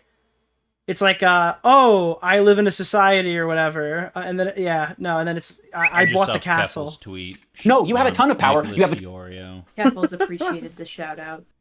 iDubbbz was correct when he said, "It's all okay, OT, none of it is. All these years ago, Dubbbz is brain graped at this point, doing the same to his audience." Hell yeah. ton of options. You have a ton of choice. That's exactly what you get for being filthy rich. Is you can do filthy rich, bro. Dude. Holy shit, I don't even remember how whiny and bitchy this sounds. What the fuck, dude? This is like delusional. This is Delulu, as Alice Hes would say. This is Delulu. What do I do to stop it? There's nothing I can do to stop it. I'm powerless. No, you have a ton of power. You have a ton of options. You have a ton of choice. That's exactly what you get for being filthy rich. Is you can do filthy rich, bro. Dude, you rented out the Tampa Bay Lightning Stadium, fucking flew out all these rich, famous influencers and put them in a hotel for the week so you could have a hero-gasm clout orgy disguised as a charity event that lost money. Bro, I don't want to hear this rich shit from you. You had $250,000 of expendable money to not go to kids with cancer. Please go fuck yourself to the nth degree. Oh no! Oh no! Oh god, I literally just fucking mauled the timestamp. Hold on. We're gonna fix this. Where were we? Got it. Rich, bro? What kind of commie shit is this? You're rich, bro. You're filthy rich. Okay, but that's derogatory. Like, bro, you're rich too. What is your point? Not filthy rich. I'm not filthy rich. I'm clean rich. Sure. Classy rich. Filthy rich. Where'd your watcher go? There it is. Something filthy about this. I'll have you know. Hello. Okay. These things. I never want to sue someone for defamation, but like at what point? Like at what point do you kind of fucking have to? Right. I mean, this is like basically someone calling you a pedophile. Be like, yeah, no, Ethan's a pedophile. Yeah. Keffals tweet on Nicholas DeOrio. Keffals appreciated the shout out. OnlyFans wife whose last name he took, vasectomy cake, disowning everything that made him famous only to go back on it to burn a old friend. Yep. If the multiverse is true, then we are definitely in the saddest one for iDubbbz. Dude, iDubbbz is the worst Wolverine. Dude, iDubbbz is literally the worst Wolverine from the new Deadpool movie. Nicholas! Holy shit. Thank you for the whatever, like the CEO of Twitch. By the way, despite what EFAP may tell you, that movie is fire, bro. And pedophile. Dan KK Clancy has a similar view on Twitter. Because Dan Clancy, let me tell you the difference between Noah Samson. Flame on! Titling a video, YouTubers who support genocide. That was soy. Sorry. You lie. It's he in this video, and the title, and the tone, and the way it's delivered is an assertion of. I would debate Mauler on that and look really stupid if I tried to explain it, okay? Yeah, that's what you want to hear? If Mauler wanted to debate me on why Deadpool and Wolverine is a good movie, I'll take that debate, and I'll look horrible explaining it, okay? I'm so out of my depth right now. I would not stand a chance! Fact. Me calling Dan Clancy and immediately being like, just kidding, is a joke. It is not a serious assertion of fact. I don't actually think or have evidence that Dan Clancy is a pedophile. Mauler, get in here and kick my ass in this conversation right now. What's the name of the guy? That's how it works. That's how defamation works. Mr. Right? Oreo. And by the way, nobody says Dan Clancy can't sue me if he thinks I defamed him. Like, he's welcome to try. You know what I mean? Yeah. But then we're going to have to take a look at his hard drive, and that might be an issue. KKK Clancy. So yeah, I mean, good. You don't understand the law, so you're just continuing to be dumber and dumber. Jesus Christ. Be the Nazi. Fucking anti-Semite. There are certain things. Oh yeah, here. Here is. So yeah, I hate how all these Marvel movies just look like they're distant. Like every time they go to a different world or a different planet, it just feels like it looks like a desert in California. That's like, I'm so fucking sick and tired of every planet looking like a desert in California. Once again, he chatting in about Dan Clancy. He's once again. Every city is Vancouver. Every foreign planet is a fucking. is California's fucking desert landscape. He's trying to characterize it like move the box, mate. Whoa, the desert has a purple cactus. Whoa. I'm just calling him a pedophile, like just boom, boom, like oh my god, uncontested, just straight up. Like here's the full clip of it. Or whatever, like the CEO of Twitch, and be Pedophile. Okay, well maybe not, but maybe like I don't know if that's true. Definitely not. Well, you can't. That wasn't even, hold on, that wasn't even what the accusation. Dude, Dan is always the guy who comes in and gives all the correct answers. You're gonna end. Without Dan, I legitimately think Ethan would be fucked. Ethan is like the part where iDubbbz is correct here is that Ethan does speak his mind on his show, and he's not encouraged to like think before he speaks sometimes, but it's because he has such a good support system in place. He has a group of people who will reel him in if he's going too far. He has the button if he says something he needs to take back. Like, I don't necessarily think that that's bad. I think that you should be allowed to speak your mind on shit and tell people, and if you're doing it in a way that benefits you financially, that's the best possible outcome. I don't need a cucked podcast of a host too afraid to What's the name of the guy? Keemstar Orbiter? Nick Oreo. Mr. Oreo. Deadpool vs. Wolverine compared to what we got before and after from Marvel was a hard-fought victory. Yeah. Like, Dan is probably a better friend to Ethan than, like, iDubbbz ever was. Full stop. No, I'm saying I don't know. But Dan, like, dude, you gotta find yourself a woman who loves you like Dan loves keeping Ethan in line. you can't say in good conscience that you know for sure he's not a pedophile. I can definitely say that he is. What I can say I didn't say he is. Yes, you did. I said pedophile. All I said is pedophile. I don't know for sure. Can we check the Now, you might think this is a joke in poor taste, and that would be a perfectly fine... it was, and that's why I immediately jumped at you. It's okay, so well, Dan thinks that. He's one of the ones that thinks that. So your criticism might be that's a joke in poor taste, but saying it's defamation is just it's dumb. Yeah, it's just stupid as fuck. It's pathetic. It's a reach. It's dumb. You're dumb. This is dumb. Everything's dumb. Welcome to dumb world. Things you can accuse people of that rise above to make it like actionable, Also, which is like wrongfully accusing someone of being a pedophile, a sex criminal, a murderer. Look, we got Jack Reacher in the chat right now with this fucking with this Olympic-sized reach. Like that. Dan Clancy now, in other words, he is a pedophile. By the way, the way I assert it with confidence is the joke. Right. And I always immediately be like, I don't actually know if he's a pedophile. By the way, I love this argument. It's so good. When you go, he's not a pedophile, I go, well, how do you know that? You don't know he's not a pedophile. I think that's compelling stuff. What were you going to say? Just that the irony with the Olympic-sized long jump to conclusion, dude. Jack Reacher in the chat. Pointing out you making a bad taste joke, and this is iDubbbz. I didn't make a bad faith joke. It's a bad taste joke. Bad taste No, it was a joke bad is what I taste joke. said. It wasn't made in bad faith. I wasn't. No, I said bad taste. Oh, bad taste. Okay, my bad. I thought you said bad faith. Oh. I'm saying this is iDubbbz. He's Mr. He changed. He doesn't do that anymore. Well, he didn't. He's making a content cop, so. Think anyone deserves that level of cruelty or hate? I don't even know if you can call this a content cop. Like, True. This is like a static, nothing happens, shitty editing, no sketches, no jokes. I guess they call these slop videos now. I don't know the terminology. Yeah, it's kind of just a slop, yeah. Slop video. Kind of is. I mean, it definitely is shit. Slop tube. Like I said, I think Mika did a better job of taking me out. I agree. I think that Mika's video is better than the content cop. It's like 1 degree better, and like the grade would be a 7 instead of a 6 out of 100. Hi everyone. Hi Mika, we love you, girl. It's me again. That is the nicest comment you'll ever hear me say about attempted teacher Mika's rhetoric is that her video was marginally better than one of the worst videos I've ever seen. You girl.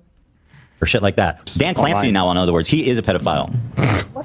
You have so much less to go off of saying that than anybody has about based Dream. on his looks. Just on his based on his Well, at least yourself. Yeah, see, that's what we call not an assertion of fact, which is the legal definition of when you are in earnest explaining. I mean, that's the same argument. Dude, I'm sorry. I can't really defend this. I mean, I can't really criticize this.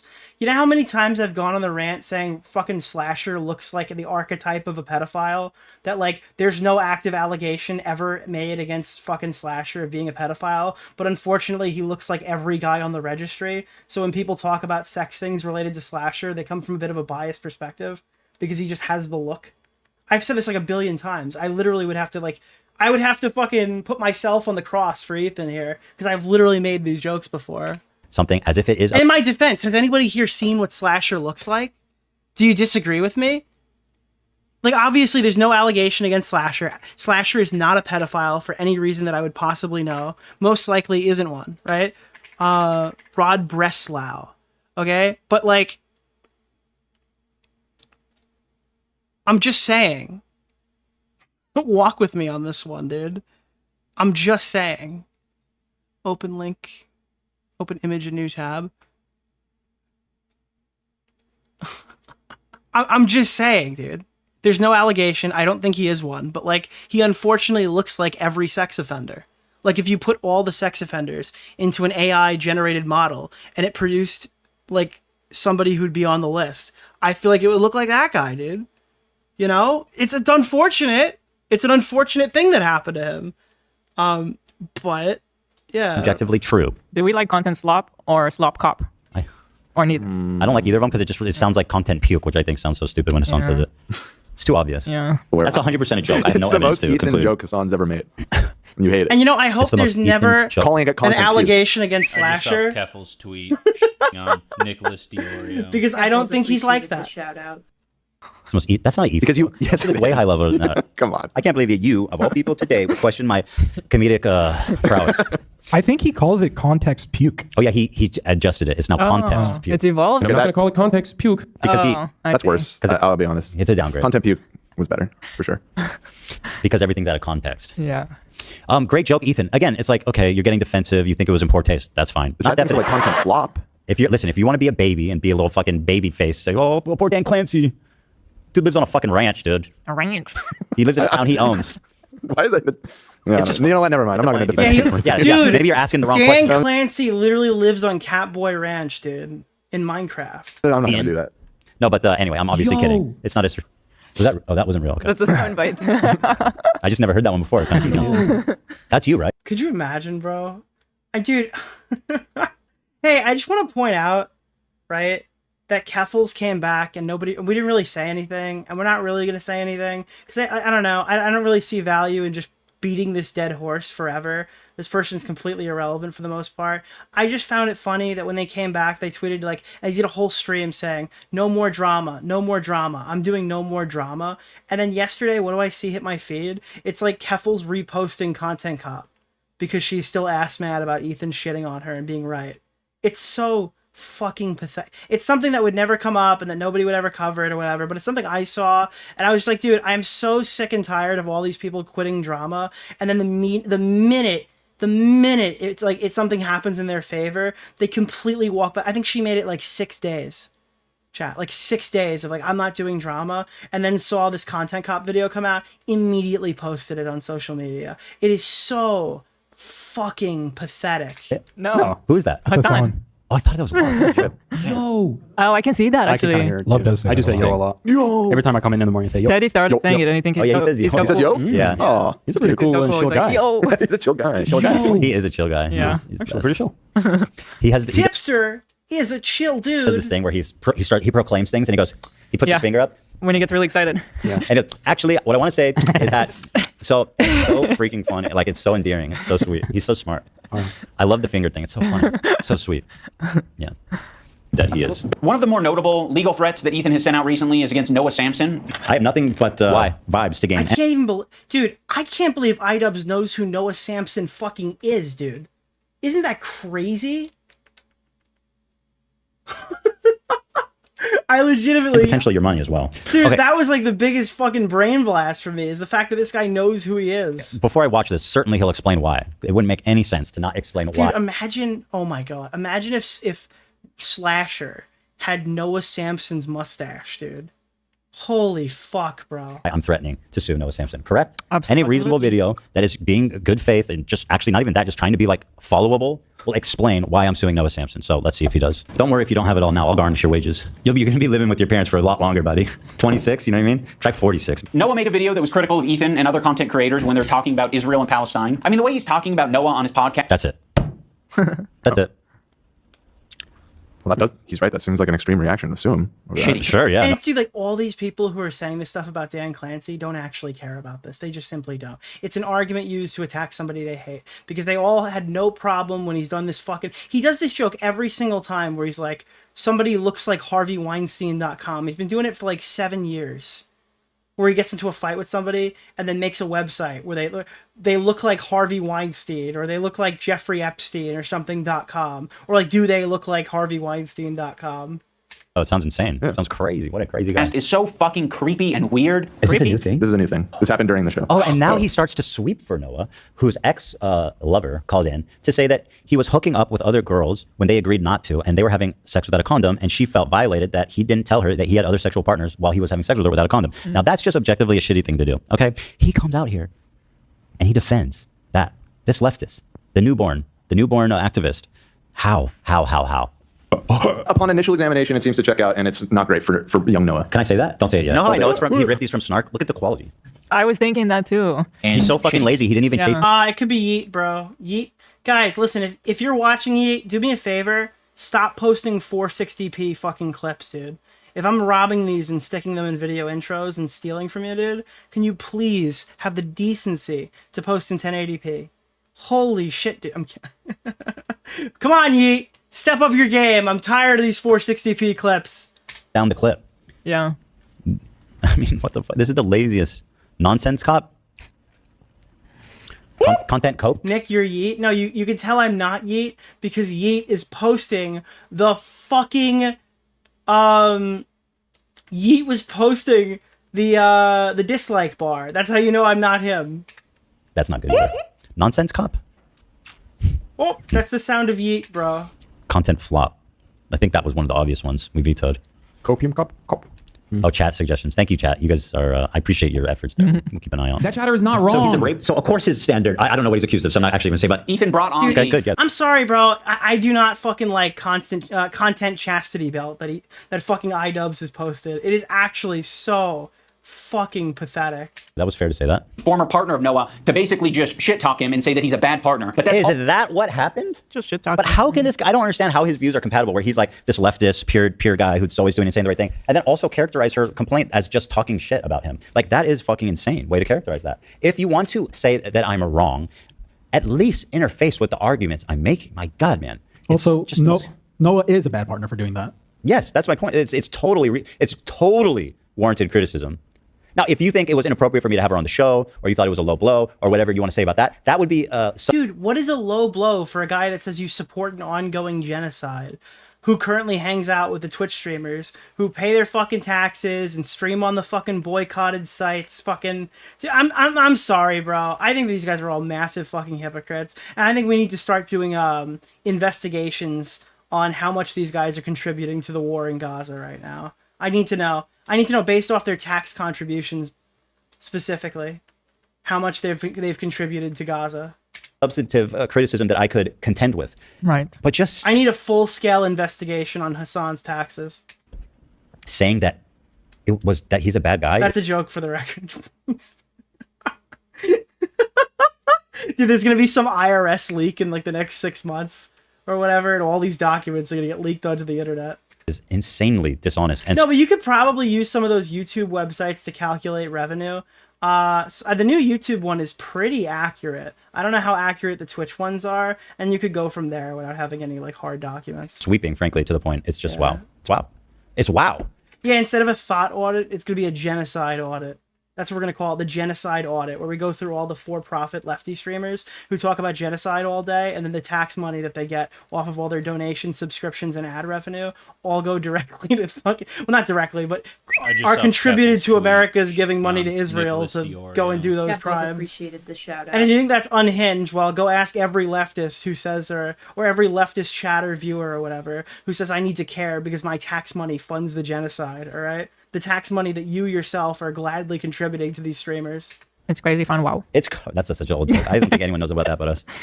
All that Ethan was able to extract out of it. You are not accusing him of committing any crimes or doing R-word or anything like that. Very responsible to say such. Yeah. The accusation is that he's a sleaze. Absolutely. No. Wow, sounds horrible, man. So out of line. Ryan Beard just said, this part made me so mad. How can you be a leftist and frame it like that? Thank you, Ryan Beard. It's Dude, totally... Ryan Beard is like how is he so fucking rational now?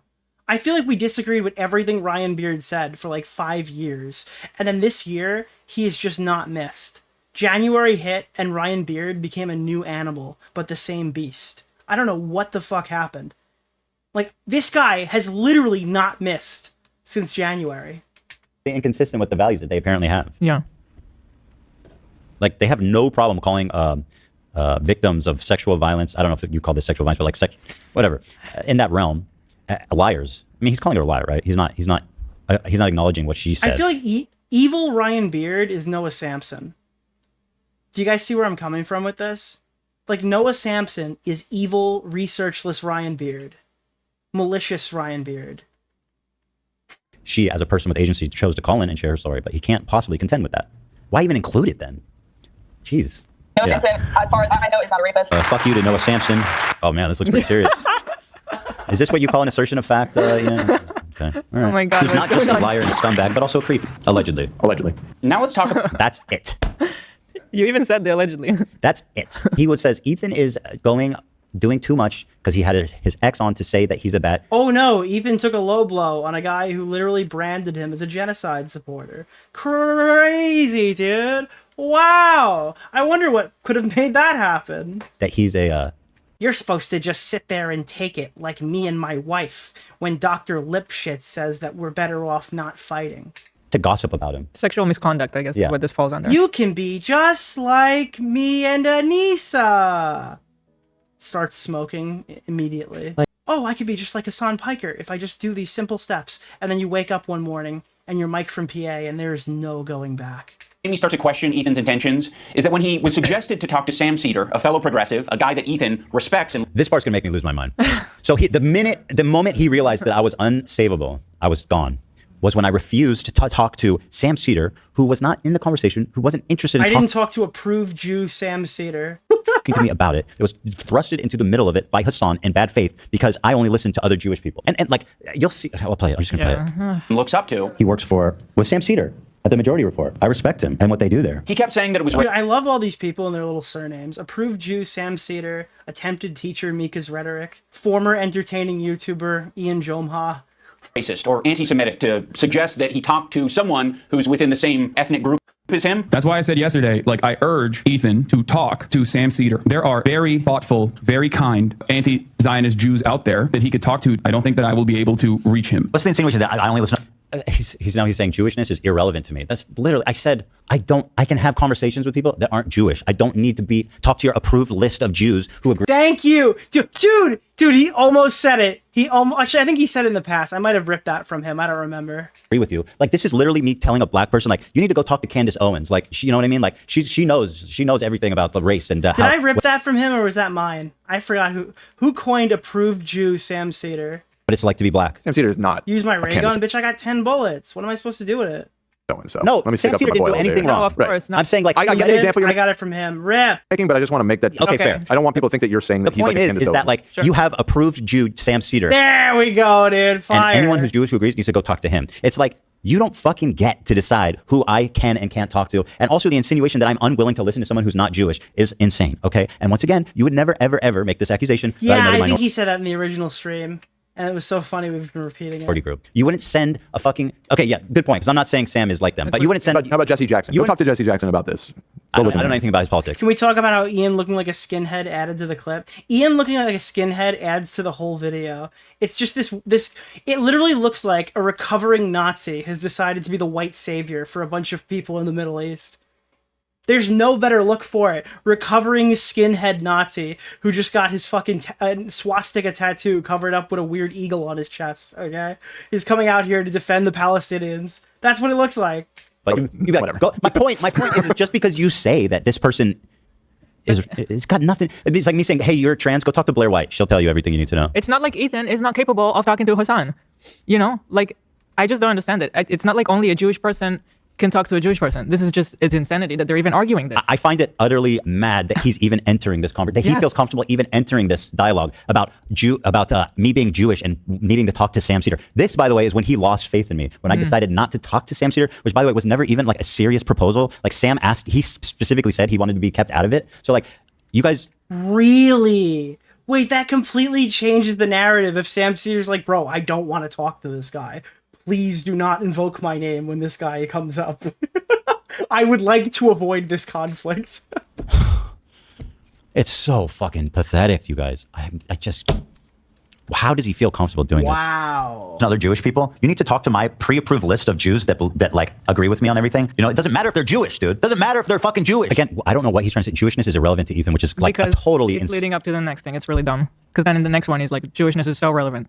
Okay. I think most Jews. I don't think Jews at large view it. I don't think that is the. In what position are you to even say that? It's not motivated by myself. It's motivated by Jews against anti-Zionist Jews. Seriously, how can you speak for my entire ethnic group? I find that really interesting. Dude, they're gonna start a new group called like Jews Against Ethan Klein.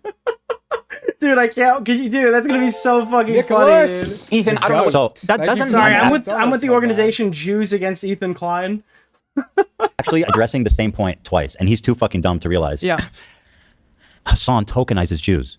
That's what he does. He uses them as tokens that he spends when he needs to convince his other Jewish friend that, like, oh, you need to just talk to this guy. He'll convince you. He'll set you right. You're insane. You're wrong. Your takes are so out of control. You need to talk to my approved Jew. He does that when he says he's tokenizing Sam. When he brings him up, when he brings up like this fringe group of Jewish activists that represent like maybe 1% of the Jewish diaspora's opinion on things as like the mainstream opinion. I'm speaking for Jewish people when I say that explicitly, which he does not include. Dude, we literally have fucking the Ethan Klein, or the Ethan Defense Force and Jews Against Ethan. These are the groups, dude. That I'm referring to actual polls. Are you guys all right, we're gonna put a poll in chat, all right? Which side are you on?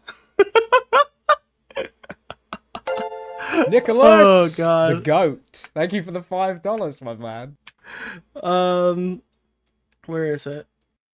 I just saw Keffals tweet on Nicholas DeOrio. Keffals appreciated the shout out. All right, are you an Ian EDF? had a sword with a swastika on it in the content cop at 302. Are you really paired with his shaved head and eagle tattoo? No! Wait, it just Bro! What? I just lost that game? Are you serious? I hate this game, bro. Alright, are you guys EDF 445? Or are you, Jake? Alright, 90% of you guys are EDF 445. Actual data that shows that like 80-90% of Jews consider this based on polling, based on data. That's what I'm talking about. You're just a fucking racist piece of shit. You're some white savior loser that thinks that you can sit here, all woke, all leftist, all so morally pure, and tell me what the fuck I should think and do about Jewishness. Like, where do you get off saying that at all? And by the way, you're so sensitive. You know, well, excuse me, dude. What you're not understanding is he had Sean DeBlack in this video. So I think you're being a little bit malicious towards him. Saying the same thing to like his wife is Arab. Like I'm gonna be like, hey, you need to, you know, I have a whole group of Palestinian friends who are pro-Israel. By the way, there's a lot of them. They exist. Imagine me telling this is exactly analogous. Me going to Hassan. Dude, his name is Sean. Ian, I need you to go talk to my Palestinian friend who's pro-Israeli. Like you'll listen to him. Mm-hmm. Do you see the problem? Wow. The problem is not that you are not capable of talking to Hassan. Hassan was not willing to hear your points or give you anything in the conversation. Like he was not willing to budge one tiny bit to understand your perspective. That doesn't mean you need to go talk to another Jewish person. It's like, no, we're trying to get to Hassan. You're trying to talk to him, not to Sam Seder. I just don't understand Also, it's just tokenizing minorities, which is just like, it made me uncomfortable. And it's not something I would ever do.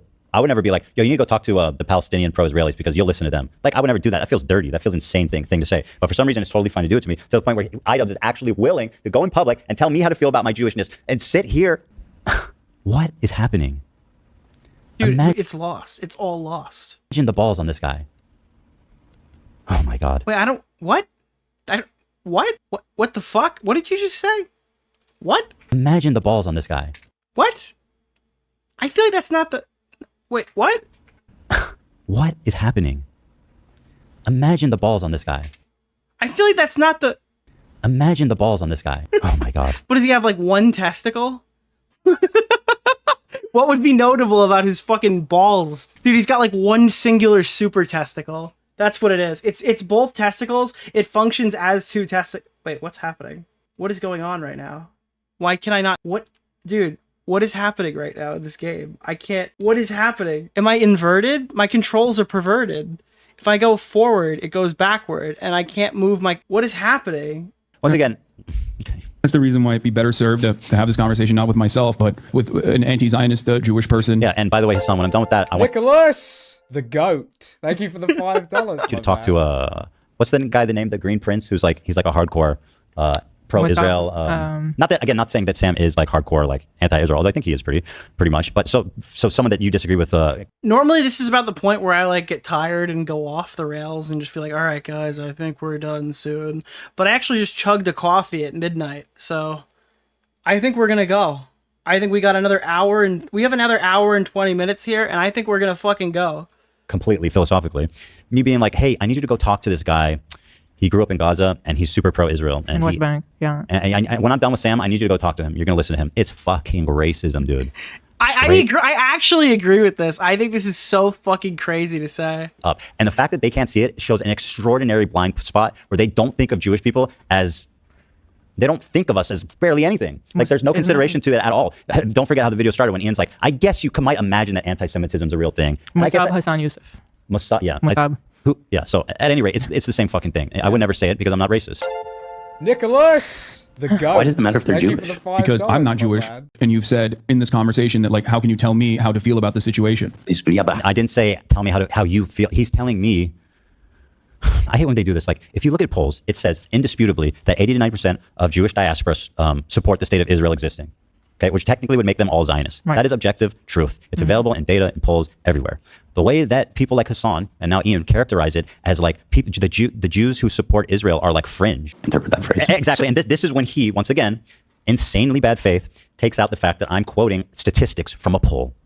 And I'm explaining in general, not even saying that this is how I feel about it, just explaining in general that when you look at a group like Jewish Voices for Peace or whatever, they do not represent Jewish people as a whole. And like, he can't hold it up as like, oh, you need to be a good, he basically is like, you need to be a good Jew like these people.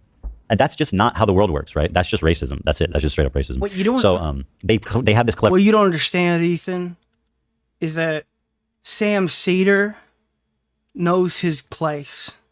That's what you're not fucking getting here, Ethan. Listen, you could have all the arguments you want. I'm never going to come in here and tell you can't talk about Ben Shapiro.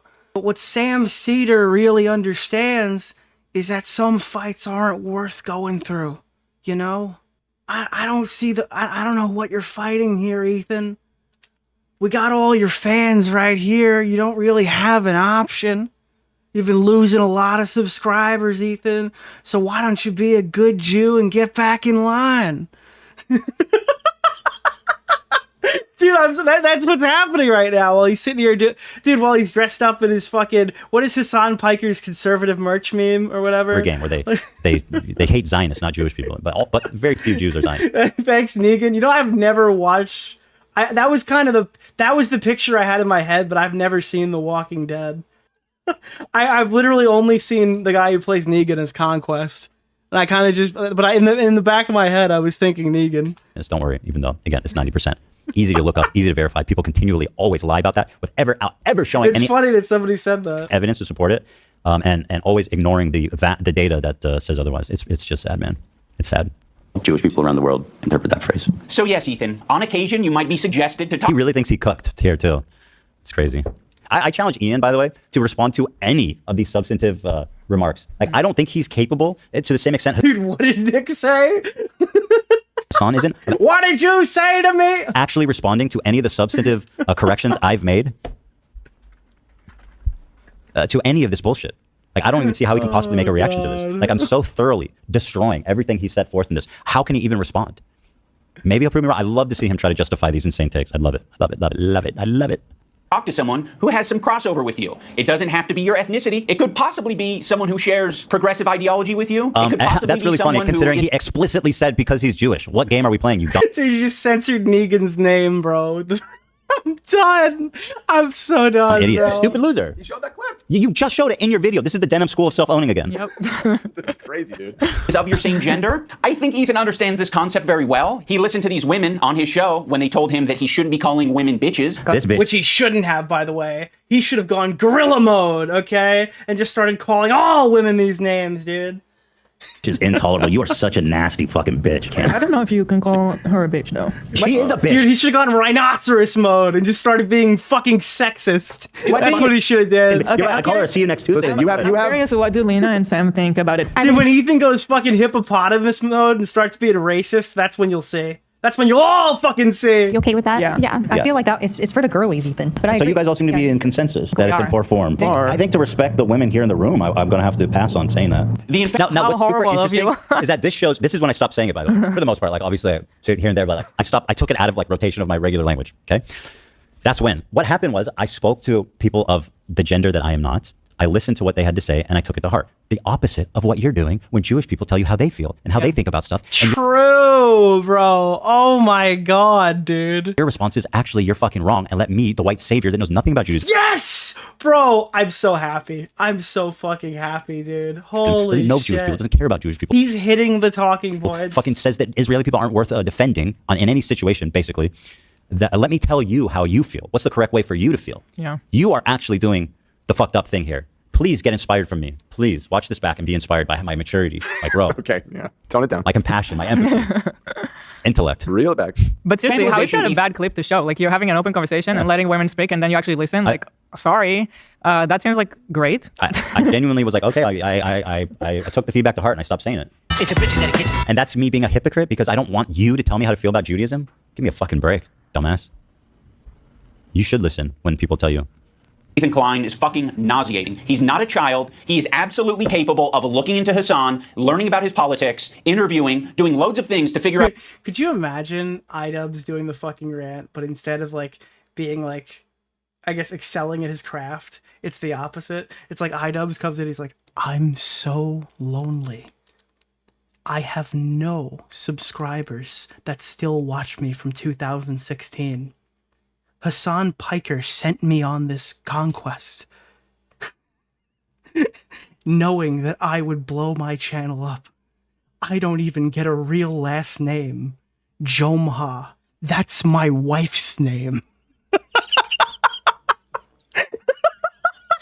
Where he's Again, that's the problem. That's why the show stopped. Because I learned more about his politics. Because I started to interrogate him more and learn more. That's why the show stopped, you imbecile. stands. He presents himself as someone like me, a left-leaning Democrat who supports basic things. And for the first time, I noticed an inordinate amount of radical, hardcore leftists. I mean, I thought we were social democrats, not whatever this was. This comment from Hassan really started to sound some alarms in my head. I was already getting uncomfortable with...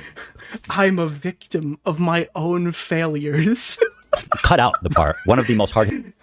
Take it to my grave.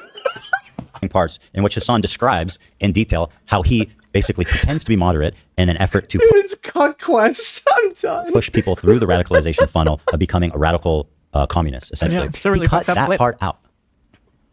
What? My wife is only 8%. Nicholas DeOrio. My wife is only 8% Arab, and I found out after I published the video. What are you doing, bro? With our partnership, I started to wonder if I had any idea who this guy actually is. You made how many episodes with Nicholas! Hassan? That's the point that I'm making, you Thank you dumb, for the you $5, pathetic my loser. That's the whole point. I let Frogan write an entire section because Hassan told me she was the brightest rising star he'd ever seen. Point, dude. That's why I made the video, because I'm trying to atone for what I did, that I've platformed him. I'm apologizing. I literally start the video by apologizing for platforming him and saying I should have known more about him, but I only learned it after right around October 7th happened. That's explicitly what happened, and you're pretending like I'm just bumbling around. It's so pathetic, dude.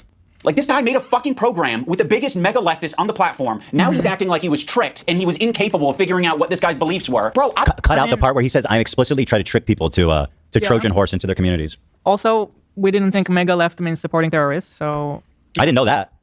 Yeah. Admit it, dude. He made a podcast with the left when the left didn't hate Jews.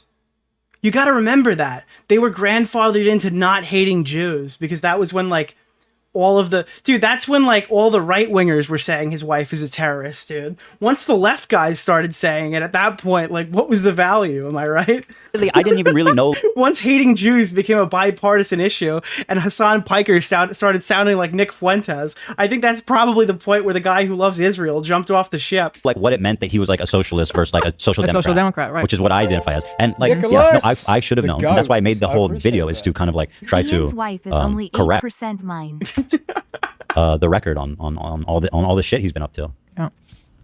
I didn't make the fucking leftist program. You did. You made fucking, 60 some odd episodes of this shit for hours talking to this guy? You didn't have a problem with any of it until, actually what happened? Well, it started before. It was leading up to it with we started talking about communism, started talking about Tibet. Do you remember Flamenco would come on stream and he'd be like, I love Israel and the Jews.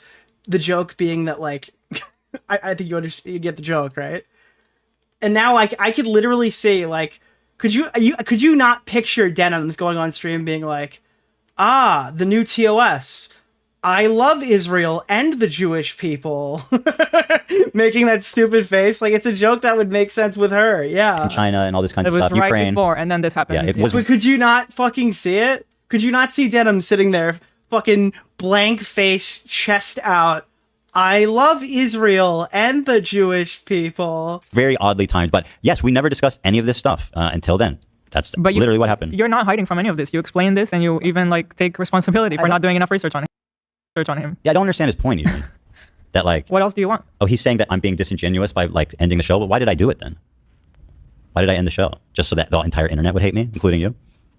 Ethan talks about being aware of Hassan's 9/11 comments and then sort of leaves it at that. Like it was just a joke. Actually, I think Ethan describes them as edgy moments or jokes. You might remember. And we played this clip earlier. Dude, I'm sorry. This guy was furious. There's no joke here. This is not a case of Hassan Piker thinking like, oh, I'm going to have a nuanced discussion. Dude, he was literally just firing off expletives, raging at the Joe Rogan podcast, saying everything from America deserved 9/11 to joking about... Well, not Nicholas! joking. Sorry, and I've Thank you for the $5, my man. to talking about like how a fucking brave Mujahideen soldier or whatever fucking raped what is his name? I'm fucking forgetting his name right now. It's the guy who was on the podcast, the veteran. I don't know. It'll pop up in a second. Remember him from such classics as America deserved 9/11. Dan Crenshaw. Dude, fuck it. I'm saying it. Now, to be clear, I knew about all these edgy and controversial jokes at the time we made the show together because who am I to judge? And like, by the way, when he calls it jokes there, I disagree with that framing. But again, what would you call... It's not a joke, right? It's an overly edgy statement. But if you have to go on your dad's fucking or your uncle's podcast to be like, well, I didn't mean America deserved 9/11 in that, like, the people that... But it actually meant, like, the foreign policy decisions. Like, I don't really think that Ethan is crazy off here either. If it's not what you meant, and it's a shorthand, like, expletive version of what you were, quote-unquote, trying to argue there, which is a lot of fucking charitability and grace I'll pass along for the sake of this discussion... Is he really crazy off? No, Ethan, those aren't jokes, right? When someone makes a controversial statement like that, that's not them trying to be funny. I can understand why you would conflate the two. That is someone who is extremely frustrated. Like, edgy statement. It is an edgy... It is inherently an edgy statement used to, like, explain... or I don't know, with the intention of explaining a more nuanced position, if you believe his argument. And passionate about a particular topic. In this case, American imperialism and terrorism. Keemstar Orbiter. Do you know what just happened? Mr. Oreo. This man he's defending the 9/11 clip. He's saying America deserved 9/11. I was being more gracious. I said he was kidding. Ian's like, no, he meant that shit. Like, he went on an apology tour. Remember, Ian? Are you sure you know what you're saying? Like, and I love how it's like, oh, when Hassan is out of line, it's because he's passionate and because he cares about important things. But somehow when I do it, it's because I'm fucking unhinged. You know, I'm crashing out. I'm crazy. I'm harassing people. Yeah. And I'm sorry. I think it's ridiculous to argue this fucking point. I hate this whole America deserved 9/11 argument because you can make a nuanced conversation about like how the foreign policy decisions were extremely bad and things happen, but then you have to like cap it off by saying a bunch of civilians should have died in a fucking in a hijacking where a building blew up and killed a shitload of people that has like forever damaged America and like created the fucking TSA. And like there are people whose dads and moms didn't go home, and it's like, dude, I'm sorry.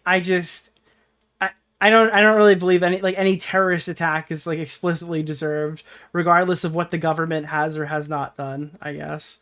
I mean, we're sitting here talking about how like Israel is bad for bombing hospitals because Hamas is fucking putting their military people inside of civilian zones or whatever, and they don't seem to think that's deserved either, even though Hamas was like fucking raping and killing civilian women during fucking concerts and shit. I don't hear them say like, well, I guess Israel fucking Palestine fucking deserves it then, right? No, they never argue that.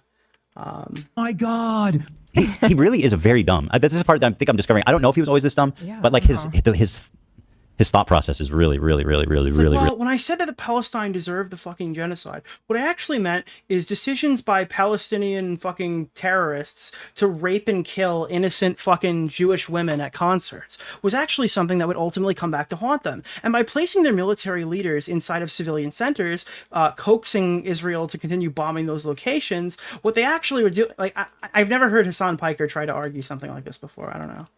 Really operating on a low level. It's crazy. You could have looked into that. You could have talked to Hassan a little bit more and found out what his... You could have talked to Hassan and found out the approved talking points. You could have talked to Sam Seder and found out the approved talking points. International politics opinions are, but you wouldn't even need to do that. You could... The whole point, but he's missing the point, is that people do know him for... Is that Destiny's actual take? I wouldn't know. Because after what happened in January, I don't watch Destiny. I didn't watch him before that much either.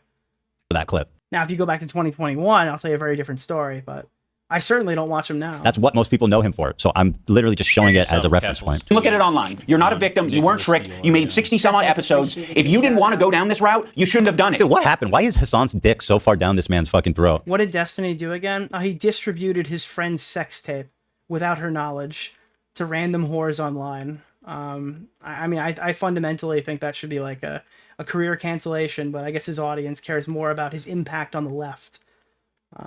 After he didn't make the January 6th video that everybody showed up for, and the election was lost embarrassingly while they were doing a live stream on his stream. So yeah. I mean, that was a vulgar joke that he said. What did he say? Okay, he said that about why is he simping so hard for Hassan all of a sudden? Like, what is happening, dude? Talk about being a lapdog. Holy shit, bro. You have zero integrity. It's kind of insane to see.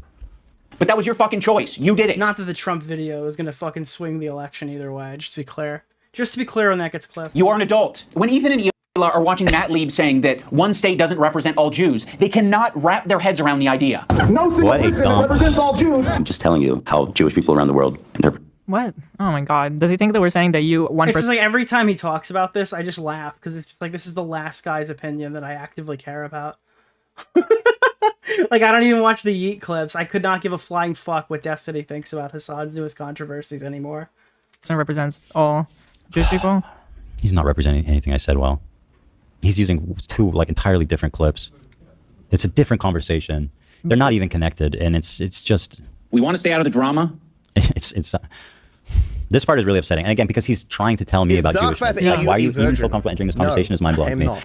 Why would so many people be Googling Thank you. My criticism of Matt Lieb and other people is characterizing Israel as if it says it's doing war on behalf of Judaism. That's how another reason how you justify your vitriol, your hatred, your want for violence against Zionists. Because it's Israel's fault that people hate Jewish people. It's not my fault for being anti-Semitic. It's Israel's fault that I'm anti-Semitic because they say they're doing war on behalf of all Jews. Something, by the way, which has never been stated. Something I see only fucking leftist activists saying without. It's like it sounds like the same as when people start talking about like the USS Liberty. It's like the reason why they hate Jewish people. Any credit. Israel doesn't say I'm doing this war on behalf of all Jews. That's something you imagine to justify your anti-Semitism. Bro, I'm not anti-Semitic. I'm just mad that they created porn to make fucking other people stop breeding. So they could excel. Yep. And Matt Lieb is too dumb to understand. Or maybe he just doesn't care. I don't know. He says he just likes the attention, I think. So Matt Lieb is Well, you haven't heard that one? Dude, if you ever want to watch the craziest anti-Jew video ever. Okay, this is like this is a crazy rabbit hole, all right? It's so bad, it's funny. I watched it once with Dylan Byrne on stream. There's a 3-part series by a guy named Mouthy Buddha, who I'm pretty sure is like psychotic. He came out saying that he was trying to do this in like an unbalanced way, so he's presenting both sides of the argument. And then like after a slight bit of pushback, he admitted on a thing where every time he sees a black guy at the supermarket, he gets confused and starts asking the guy's IQ, asking in his head like, is this guy smarter than me? What do you think his IQ is? And then he had like a breakdown because he didn't know why he felt this way, considering he himself is a minority, like he's Mexican. And he was sitting here being like a white supremacist is a Mexican. And he didn't know, he was like, because people are like, you're a crypto fashion. He's like, no, I'm not. I just think of like what black guys' IQs are when I see them at the fucking, when I see them at the cash register, dude. It's one of the craziest things ever. But he had these videos called The Jewish Question, part 1 through 3. Part 1 is your generic, like they're the fucking CEOs, dude. You gotta hate them. I don't think that one's really worth watching. Part 2 is the straight up Holocaust denial, gas chambers, whatever, blah, blah, blah, blah, blah, hits all those talking points. I think my iconic quote that I heard from him is when he said that Hitler was a decent man. That was like a crazy clip. He like starts pulling up the fucking thing and he starts flashing like the 2 color videos of like Hitler petting a kid's head or something. It is like one of the most insane propaganda of it. It's like actually fucking unreal. It's so bad. I think that every person needs to watch it once just to see how bad it is. The other one, this is like worse than shit Kanye says because it's like the editing is like Jay Aubrey levels of editing, but the voice is fantastic. It's just crazy anti-Semitic conspiracy theories. But the third one is called the pornography pornography chambers. I'm not kidding you. It is called the pornography chambers, and it goes through and it lists like like, you know how it goes through like the how all these videos talk about the CEOs. In this one, instead of doing 500 CEOs in a row, he just starts listing all the Jewish porn stars, like one after another, after another, after another, after another. It's like one of the craziest things I've ever seen in my entire life. And he's arguing that like Jews created porn to make everybody else stop breeding. It is so fucking funny. All right, horrible video, hilarious. That's how bad it is. It's a so bad it's good type beat. Whatever. The dude hangs out with Bad Empanada. How serious is he going to be about? Dude, I was parodying this shit. I don't know, dude. There are like, people were shell shocked when they saw the editing shift in the Def Noodles video on my main channel, because basically Def Noodles had said that we were racist. So I thought, how do I prove to Def Noodles that I'm not racist? Nick DeOrio. So then I made an extremely niche edit where the entire second part of this video is like Mouthy Buddha's Jewish question. Hold on, wait. You need to see this. This is actually one of the fucking craziest things I ever did. So like even the timestamp is worded in such a way where it looks like instead of levels or whatever, because it's like an iceberg video meme I'm doing. And this one, it shifts the editing style. So like my regular editing style was like this. I don't know. It's just like the normal, commentary. Put some shit on the screen. Made money off of it because he's way more advertising, covering actually earned. I don't know if you've seen any of my videos. It looks like completely normal, right? But then on level 3, was Def Noodles a bad person?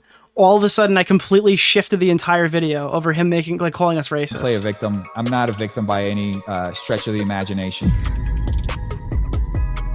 Ladies and gentlemen, we got him. Like that's just a straight cut rip of his intro.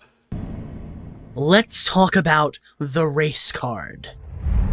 In this segment, you'll be hearing steelman argumentation and honest representation for both Def Noodles defenders and Def Noodles detractors, who will henceforth be known as Def Noodles questioners, or DQ for short. Anytime I actually went on this guy's Patreon to see his editing tutorials to see how I could better emulate this segment. This blue color, I'm a passion. I had to go on a site called Goyim TV to find a high quality rip of the back artwork so I could use it. Defender against the DQ. And anytime I'm in this yellow color, I'm a proud DQer myself. With that being said, let's begin. On December 1st, 2020, Def Noodles... This is his music, too. I went to such obscene levels to parody this crazy guy's video. Published a series of tweets targeting myself and various other YouTubers that we've collaborated with in the past antagonistically. The first and third tweets are straw men arguments claiming that we see ourselves... I am rabidly American, and it damages my mortal soul for this naked open apologia for antisemitism. Don't arrest college students for being brain broken, but it's not looking awesome out here, lol. There was one of the... Dude, I always like doing some stupid parody shit, but sometimes I get in trouble for it. Wait till the snarkers find that one, dude. Holy shit, dude, they're gonna write a crazy thread about that. Jewish issues. For that phrase. No single person that represents all Jews. Dude, it's the DQ. It's the Def Noodles question, bro. No single state represents all Jews. And this is another weird thing. Oh my God. Israel, this is a lie that I see. And I feel like that's not like overtly edgy, right? That's not like me saying the N-word or the F slur in the video, but that's me having fun crossing the line a little bit. I think that's fine. I don't know. I don't think I'll ever sit back and go, wow, I shouldn't have made that. It's like a joke that maybe not 20 viewers, like 20% of my audience would understand. Hassan and people pander. They say that Israel's going to war on behalf of Judaism. They have never. I don't believe that that's ever been stated, and I don't think Israel ever explains that it's. Does he disprove me? I think Israel says it's a place where he's leading up to him having a counterfactual, right? Jews can go. Israel's just a place Jews can go. With that slogan, we might act. That's it, dude. That's my favorite part. Please reference this. I love how fucking iDubbbz refers to it as we. As if he is one of the Palestinians. That is my favorite part of the video, is when he like inserts himself into it. Israel's just a place Jews can go. With that slogan, we might act. That's it. We might, dude. It broke my brain when he immediately like added himself to the thing. That's like the white savior complex is complete. It's our problem now. actually have peace. You know, if that's all you're defining Israel as, is a we might have peace. Place Jews can go. Like, sure, it sounds like America to me. Like, all right. I don't think that. What is he saying? Here? He's saying that No, American we might have peace is not him talking about Anissa. imperialism and colonizing the entire manifest destiny body mass of U.S. is cool. It's fine because enough time has passed. What's the name of the And he doesn't guy? Keemstar Orbiter, Nick Oreo, Mr. Oreo. Ian Miles Chong. Actually have to interface with any hard decisions. Like, am I living on where a tribe used to live, and should I just give them all my properties and money? Mm-hmm. So again, it's like this whole argument of colonialism is just so fucking rich. You know, if that's all you're defining Israel as, is a place Jews can go. Like, sure, it sounds like America to me. You took like 3 words that I said from a larger conversation and like just left it at that. It's bananas. It's disgusting. It's disgusting is what it is. It's pathetic. Ian went on an optics pilgrimage for clout. I love that sentence. While Ethan embarked on an actual penance, the writers need a raise for this season. Even their names are mirrored, bro. Yeah, we keep having this. Ian versus Ethan, right? And then fucking Alice versus Alex. So much harder. Big. They're just trying to make strategy these little problems tongue here, twister man. I'll help memes. you maximize your money. All right. Like, all right. I don't think that Israel said they represent all Jews. I don't think that's a stance. We're like, hey, displacing. Ian might actually be regarded with a T. What do you mean? Regarded? What the fuck are you trying to say? I'm kidding. Palestinians is all Jewish people. Ethan is being so disingenuous here to suggest that he doesn't understand what Matt Lieb is saying. Like, like he's making a semantic argument. Like, I don't think you have no idea what you're talking about. Have you explained anything in this video? You're like, so wrong. I doubt you even understand half the things. You have no fucking idea what you're talking about. You shouldn't even be entering this conversation as a leftist. You should be listening and learning, sir. Sit down. Be humble. Like, what a fucking... Dude, oh fuck, dude. I stan Ela Klein, bro. Did anybody catch that? Oh my god, that was fire. That was cinematic. You should be listening and learning, sir. Sit down. Be humble. Like, motherfucker just came in with the Kendrick Lamar lyric, dude. Ela Klein is to die for, okay? what a fucking... I can't do it. This is so unreal. I'm a Hela Kleiner. There it is. You've heard it here. I am a Hela Kleiner. Yeah, you're right. Okay. Israel has said I told you this part was gonna get me. It represents every last Jew on the planet. I don't think Israel has claimed that. That's what he said. What does he know about Jews? Nothing. He doesn't know anything about it. Look, Go ahead, Zach. I usually try not it's hard for me. It's very hard for me to speak up on these issues because I do support the majority. It's just crazy if you go back to the Ethan and Ela stuff, where like if you watch some of her original like videos that she did with him. She was like timid, you know, just kind of there, having fun, saying some wholesome stuff every so often. Now she's just a fucking businesswoman. She comes in, talks her shit, leaves. The fucking clip of her rolling up to the podcast after this dropped is like iconic. It's insane how different she is in comparison to back then. You're saying. I really do. I think he has no validity or foundation to be speaking on this. It's despicable. And to tell you to go, oh, talk to that token Jew, Sam Seder. Like, you could just see her build confidence slowly over like a decade. It's great character development. Fuck you, dude. Like, really, fuck yourself. That's and deservedly so. Yeah, it's super gross. It's shockingly gross display of just like callous racism. And he's too dumb to realize that he's even doing it. Or maybe he is and he doesn't care. I don't know. They had a sword that looked like a swastika in the video. I know it was an anime thing, but maybe we'll be a little more careful. I said that this morning too. Let me pull that up.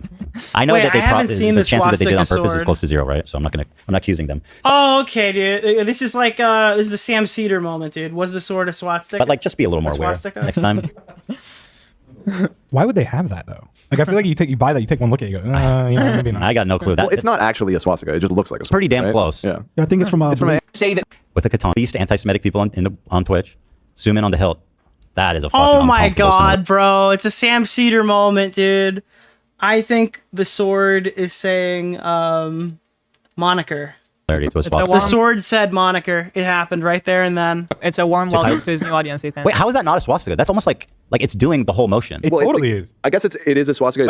It's not like a Nazi swastika. Swastika's originally from Asia. So it's the Buddhist swastika, dude. They all ganged up to be the. Oh, that's crazy. What's the name of the sword? So I want to see what it looks like in the cartoon. Okay. Oh, I don't. It looks this. I can never get into Bleach. I just want to see it for reference. Fake weeb over here. Bleach. I'll say Bleach. You know what I think Ethan should have did? I think he should have went all in like the Sam Seder clip and just played it for a joke instead of trying to actually engage with this. Look, dude, what else could it be? What could they possibly mean by this? Like, just the whole time? Bleach Nazi sword. Whose sword is this? Is it Hassan's? Yeah, that's assume so. Yeah, the thing is, like, you can't own this and have it and like have it out without being like, this looks like a swastika. Yeah, totally. Or do you think that now that it's been pointed out that he should remove the photo at least? Take it down?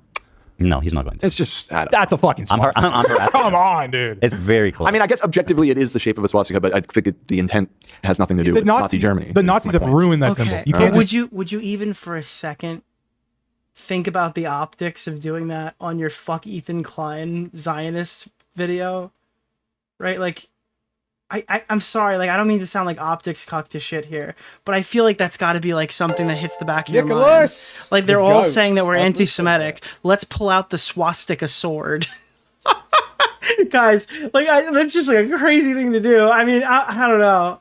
I'm not gonna make any sweeping claims about it, but I feel like that would be like, damn, yeah, we should put the swastika sword back. Be like, oh well. Let me ask you this: is Hassan a huge fan of Bleach? Does he have a reason to have this? Probably, sword? right? I mean, I've that's a never heard popular him one. talk about it in my entire life. Well, how much you watching? You know? Hold on. Let's see. Let's see. Let's. It just seems like a rake to the face type moment, you know? He watches and that is a very popular one. I could never get into it. I don't know. I got into it. But again, like, I don't even know what anime is. So if I saw that, I would look at that and go,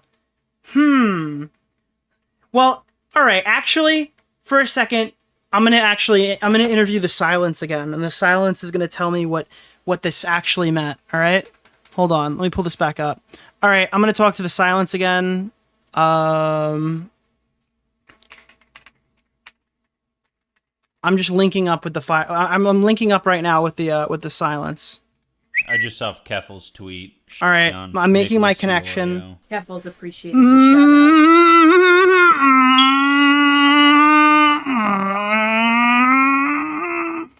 Okay, so I just spoke to the silence with witchcraft, and the silence tells me that they hate Jews. Now, I can't make that judgment call. This is what the silence is telling me. The silence in this picture is telling me they hate Jews. I don't know. Personally, I think that's a bit of a stretch, but the silence is telling me that, you know? Warm welcome to his new audience, Ethan. Wait, how is that not a swastika? That's almost like it's doing the whole motion. It totally is. I guess it is a swastika. It's not like a Nazi swastika. It's swastika's original. Come on, dude.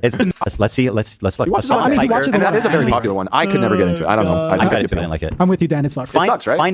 Find one instance of him talking about the show Bleach. Okay. Is there any mention of the Jewish people in that? I just don't know that you can.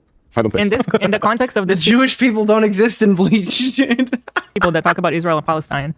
Somebody should have looked at the photo and been like, "Hey, maybe that is probably a bad call." Well, he's goofed around with the sword, right? He's goofed around the sword. He's seen it. It's still up though, you guys. Like it's still up. He tweeted that and it's still up. He didn't like. It's been pointed out. Let's say he didn't know. Now he knows. It's still up. So what are we supposed to think about that? Yeah. Apparently, he doesn't watch Bleach. He just thought it was a cool sword. I mean, I don't watch Bleach either. I thought it was weird as fuck. It is pretty startling to see. So I don't know, dude. I don't think the sword's that cool. Just for clarity's sake. Not exactly the messaging you want to put forth. I wouldn't think. Zengetsu is the name of the sword. Tensei Zengetsu. Just find me one instance of Hassan talking about Bleach, and I'll absolve him of everything. He most likely watches Bleach. He watches anime. It's an extremely popular. He one. talks about anime all the time. He's fucking. He doesn't know shit about anime. He fakes it. Oh, that's the worst thing. That's actually slander. You're gonna get sued. The only thing he's like, oh, One Piece is about revolutionary, so I'm gonna watch like a few hundred episodes and act like I'm a mega fan. A few hundred episodes? That's not a good enough bar for you? Barely. What the fuck? A few hundred episodes. Come on, Ethan. That's literally the show didn't even Bad faith alert. Like, how you gonna call yourself a fan of that show and have only watched like a 10th Fake fan. I bet you've only watched 400 episodes of that show. I watched it. Sit down. Wait, I'm by no means an anime fan. What is the one show that's super long that you're like? One Piece. One Piece. That's the one. That's How many episodes are there? At this point, it's like 1,300. Jesus. What the fuck? Yeah. It really picks up at 400 though, Zach. So give it a shot. Actually, I think the official consensus is that One Piece has over 1,000 episodes. Well, how many episodes does Dragon Ball have? They keep changing the number when they re-release the show. It's not close to 1,000, but if you like add up Dragon Ball, Super, GT, What's the name of the guy Daima, from Keemstar Orbiter? Nick Heroes? Oreo. Do you count Mr. Super Dragon Oreo. Ball Heroes? It's probably Hassan close to be like 500, The right? symbol I set on fire on Ethan's lawn is a 300? Manji dude. It's a Z Hindu has like symbol of 200. serenity. GT isn't canon. Yeah, I'm just saying, like, that's a lot. It's still Dragon Ball. It's not canon, but like how much Dragon Ball media has been made. really gets going. I'm being told that Hassan does watch Bleach. Find me an example. I want to see that man say Bleach. It's one of the most popular animes in the world. I'm sure it is. Yeah. Mein Kampf is a very popular book too. It's a bestseller. Anyway, the point being, that it's a little fucking, like, wow, okay, interesting. Bad form, dude. Like, that's the picture you're gonna stand with. Okay, let's get it. Let's get it. Certainly, you're not sending the wrong message to anybody on Twitter. Oh, out of your somebody's showing off their clean laundry, and then It's gotta he's be a stain on noticing it. that there's a little bit of stain there. Like, you don't know about bleach? Prove me wrong. Prove me wrong. Nicholas represents anything to do with them, okay? But what they are going to do is they're going to inexplicably link. Wait, Dragon Ball has 800 and what is it? 804 episodes and 19 movies, you said? Jesus fucking... And I've probably seen most of those. That's like all the anime I've ever watched, though. I've watched Dragon Ball. I haven't seen all of Super. I kind of watched around in that one. Because it's like older. You know what I mean? I don't really watch it anymore. But I haven't seen any of Daima either. I think I saw like clips on Twitter. I saw all of Z, all of GT. I watched Kai, which it could ultimately be a separate show in and of itself. And I've watched most of the movies. I think all of the movies, probably. Including Bio Broly. And then I watched Yu-Gi-Oh! The whole original show. I've watched all of GX except the last season that was only subbed. I've watched the first season of 5Ds, the first one, and then I've watched, and this is probably the weirdest thing I'm going to say, all of Arc V. And that was like a recent show, and I don't know why I watched it, but I watched all of Arc V. So that's weird. Israel and Jewishness Here we together. So when they're being criticized, all of a sudden... Here we go. The expert on the conflict. Show me evidence of that, dude. You don't have any authority. You have no fucking knowledge. You have no expertise. You have no world experience. Tell me why you believe this. Go ahead. Perfect defense. You're another a thing I need to Yu-Gi-Oh mention. kid. I have so many of those cards. I have so many of those cards. And I like relapsed in my mid-20s, I think, at some point. Because I was like, oh, I can now get all of the things I wanted when I was younger. Yes, dude. Holy shit. There was a tier list. It was called the Who Can Say... Bro, he actually like puts his whole chest out to defend this tier list. Hey, Habibi tier list. I think he's anti-Semitic. I think he's like full-blown anti-Semitic. Watch how he defends this. I was presented at... Oh, can somebody do me a favor and go into Connor's chat and drop like a super chat?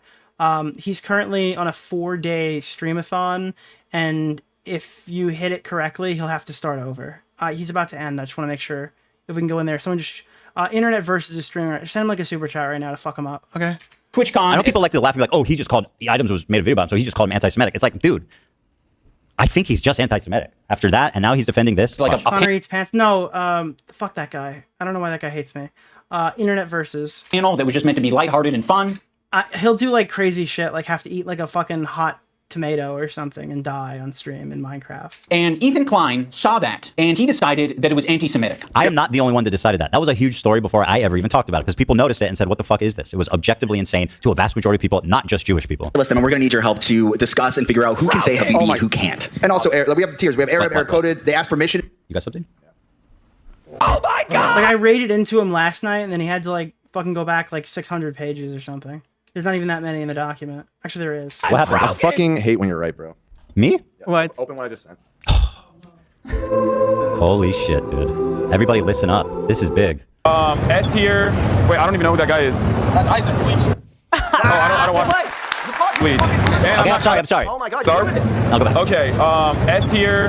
Wait, I don't even know who that guy is. That's Isaac Bleach. Oh, I don't watch Bleach. And I'm not caught up with Naruto. This man, I gotta tell you, that's pretty compelling stuff. Fan. 8 months ago this was, and since then he's become a big enough fan of this show to buy a tilt with it with a fucking swastika. What if this was a wake-up call? What if this clip embarrassed him into starting to watch the show? This does not help him. And actually, if anything, I was kidding when I thought they did it intentionally. I don't know anymore. I think Hassan might be collecting it because he thinks it's funny that it looks like a swastika. Dude, could you fucking imagine? That's so funny. He might have started watching it recently. I feel like he's gonna say it was sent. I feel like you wouldn't buy a sword that looks like a swastika, even if you liked the show a lot.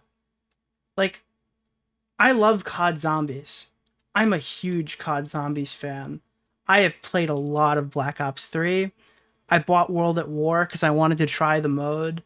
I played my first Call of Duty campaign in Black Ops and World at War to unlock the extra map, right? I used to want to buy... I used to try to make like little liquid divinium bottles or whatever. And I have like a perk machine thing in my room. But I would never dress up like Dr. Edward Richthofen for a party. Oh, no, I would not. No, I'm not. I'm a big fan of COD Zombies, but I would not cosplay for Halloween as Dr. Edward Richthofen. Why? Because he's a Nazi who wears a swastika armband, and everybody who did that on the cosplay thing on the COD Zombies Reddit was just a guy dressed as a Nazi wearing a swastika armband. Okay? I wouldn't do that. Now Dempsey, on the other hand, okay? To him, like a okay, he didn't notice. He just what? That was real, dude. If you go look up, you'll probably find like Richtofen cosplays on it, and it's always just another guy dressed in a swastika posting a picture online. Like Mr. Repzion's ex-girlfriend, dude. Holy shit. What the fuck? Someone sent me something that looked like a swastika, I'd probably notice. If they all agree it's a problem, take down the photos, right? That's the least they can do. I suppose that would be. The man doesn't watch Bleach. He doesn't even recognize the main character. Is that the guy who wields this sword? I don't No, think that's so. not him. Ichigo's the one who wields it. Okay, of course. My apologies. Oh, you know about it, Nate? I saw a little bit in middle school, but that sucked. Okay. I did at one point watch a decent amount of Bleach when it was on fucking Adult Swim or whatever, and it was so boring, dude. I agree. So boring. But the weebs try to bully you into watching it, and I just refused. It's one of those shows that it gets really good. Oh my god, dude. Just go look this up. Go Google Richtofen cosplay. Holy shit. Dude, I'm not going to start zooming in here, but there are like a lot of people dressed up as Nazis. Many of these people are the Primus variant, not the Ultimus one, or they've replaced the swastika with something else. But not all of them did that. And a lot of them went online to post them dressed as a Nazi. Episode 300. It's like, no, dog, I'm not doing that. Listen, I'm not doing that. You don't think that I want to watch a good anime? You don't think that I'm desperate for something to watch? They'll be like, I Dude, tried. I don't like it. Oh my god, bro. My whole chat, if I ever fucking cosplayed as him on stream, the whole chat would be like, I was the fattest one. If you played the stupid Easter eggs, you'd get the joke. Put on Housewives. There we go. Housewives of fucking New Jersey, season 200. No swastikas in that channel. No. Certainly not. You just say Habibi, you know, like you got like white guys like, can I say it? Is it a slur? And then Love Sabra, which is the not Arab. Now, when I first saw this tier list, I immediately knew what it was doing. I was like, oh, it's a play on the. Does it get worse? Does it get worse? Oh god, is this even more recent? It's much more recent. Wait, what? No, this is from 4 months ago. 4 months ago? Do you watch Bleach? I do not. Oh my god, dude. Oh my god. I said, show me an example of him talking about Bleach, and you did provide. I didn't find these. These were sent to me. Well, this is fantastic. Thank you, guys. And I won't say, this is from 4 months ago. Wow. Well, maybe in the last 4 months he's become a dedicated fan. It could be. We can't discount it. Well, wait, maybe iDubbbz brought the sword. Maybe it's not his sword. Maybe one of them is like a dedicated Bleach fan. And Hassan didn't. I don't know. I need to know how and when he acquired that sword. Maybe nobody's looked at the sword from that angle before. Like, nobody's ever held it that way. They've always ever held the sword upright where you can't tell. Dude, wow. Just wow. I mean, wow. I just realized. I thought it was who has weird. the N-word pass and who doesn't tier list. Granted, Dude, I just realized! Yo! My sword looks like a swastika, dude! It's very different than the N-word. But it is a cultural word amongst Arabic-speaking people and Muslim people. Like, that is a word that's used. Habibi. It means my love. Oh, no, don't do that, Habibi. Oh, yes, Habibi. You're my Habibi. I'm your... He's so culturally literate. Not really he my knows love, so much. though, but sure. Yeah, again, this characterization of this is so stupid. Everybody knows this is like deeply racist. It's not about the Habibi. It's about the tier list. It's about... It was Sean's. Dude, if it was Sean's, he'd be Sean the Black Israelite. Are you... having Sabra at the top and Arab at the top and Sabra at the That bottom. would be his new name if that was his sword, bro. Yeah, respect that and reverse it. So yes, it's meant to be a fun way that these Arab content creators can express their Arab culture and be proud of it and happy about it. If that's how you think expressing your Arab culture I don't think it was his. then I don't think you're being very gracious to Arabs. Again, he is too dumb to make this video. He has no idea what he's saying or doing. Because it's not like they have massive representation on the platform. I mean, one of the biggest streamers on the platform is you're not Hassan. supposed to kill me. No, you're dude. Oh my god, bro. We were both fucking, what's her name, dude? We're not supposed to kill each other. That's like an unwritten rule. What the fuck? Yeah, but yeah, you're right. Never mind. There's a panel on Twitch. But he does do like representation. It's not like he's not representing. Sabrina Carpenters don't kill Sabrina Carpenters. That's the rule. Yeah, there's a panel. We are looking at a representation. This is the main stage panel. Where's the Jewish one? Where's I was trying to dance. the Zionist panel? Yeah. Where we put let's say Jews on. Don't look at me. There can only be one. Okay, I see. I was like, wherever this is going, It makes you feel uncomfortable even just to say it, right? I know. That's why I'm just like, just don't even go there. Don't even go And there. then defending it, making it Fucking yellow dress supremacist over there. tier list based on race, and nobody has a fucking problem with that. Okay, you have a tier list based on race. Where's the Jewish panel? Where's the Jewish panel? This guy's so smart. He's so clever. This guy's spitting, dude. This guy really knows his shit. Where at the top it says Jewish. It's a tier list based on Arab to Jew. He's Arab, which is good. That's the best thing you can be on this. That's the best. This is racist. I will say that conveying information through... Now, clearly, if he's trying to make a serious video, he would at least show my explanation for why I think Love Sabra is anti-Semitic. Like, that's the least he could do, right? Into making a good faith, Well, actually, well-reasoned video. I think the least he could do is show that they put you at the bottom. And with Ben Shapiro, who's not even in. Because he doesn't even show that. Well, let's see where he takes this. Through a tier list is not the most effective thing, but Ethan should understand this principle. He did a white slurs tier list with Hassan. Cracker. I mean, you know what my take is. There's no one. First of all, there's no creators' names on this tier list. Okay, so like just Like, dude, I have no idea how. He's not stupid, right? Like, iDubbbz is not a stupid guy, unless he like is. Okay. fucking stop being such a moron. This is so different. It's so different. What? They're actually putting people on the tier list. Yeah. And that are not Arab. this is like clearly satirical, and the whole point, like, the point is that there's no slurs against white people that are really offensive. Yeah, and we were sort of like, yeah, you know what? Whatever. It's not even worth explaining. It's just that's crazy that he would say that that's the same thing. Absolutely. Yeah, it's really sad. We can't put this as an F. Cracker. I mean, that's got to be at least a D, right? Paleface motherfucker. Paleface. I mean, again, I think that's an F. Hog. So Hog is my favorite. I use it all the time. Him and Hassan feel as though they're white guys, so they felt very comfortable talking about white slurs on their tier list. I think I'm more white than Hey, you. idiot, that's not what they were doing. Wait, why does Hassan morph into whatever he needs to be? It's like Hassan. Like, dude, literally, it's like, he's like Batman for being fucking racist. It's like, Hassan, what ethnicity are you? And he's like, I'm whatever Gotham needs me to be. It's so crazy, dude. When he needs to be white, Hassan is like the perfect white guy, okay? Whenever he needs to be a guy of color, dude, he's a person of color. Like, it's actually fucking insane how they constantly bounce back and forth between identity. Right, all you have to say is there are no people on this tier list. We're not rating people. Exactly. Oh, yeah, exactly. We want. And the other guys are rating other creators.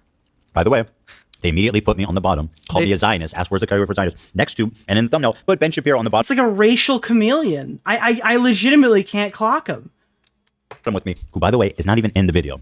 I think I'm white. Like, I'm super white. Can you understand? He's literally a minority by choice. That's like the best way to describe him. He's a minority by choice. And he doesn't Arabs even might always feel choose comfortable it. talking about Arab shit on their tier list, Ethan? You're the white guy? I can't believe how confidently wrong he is about this. So wrong. Crazy.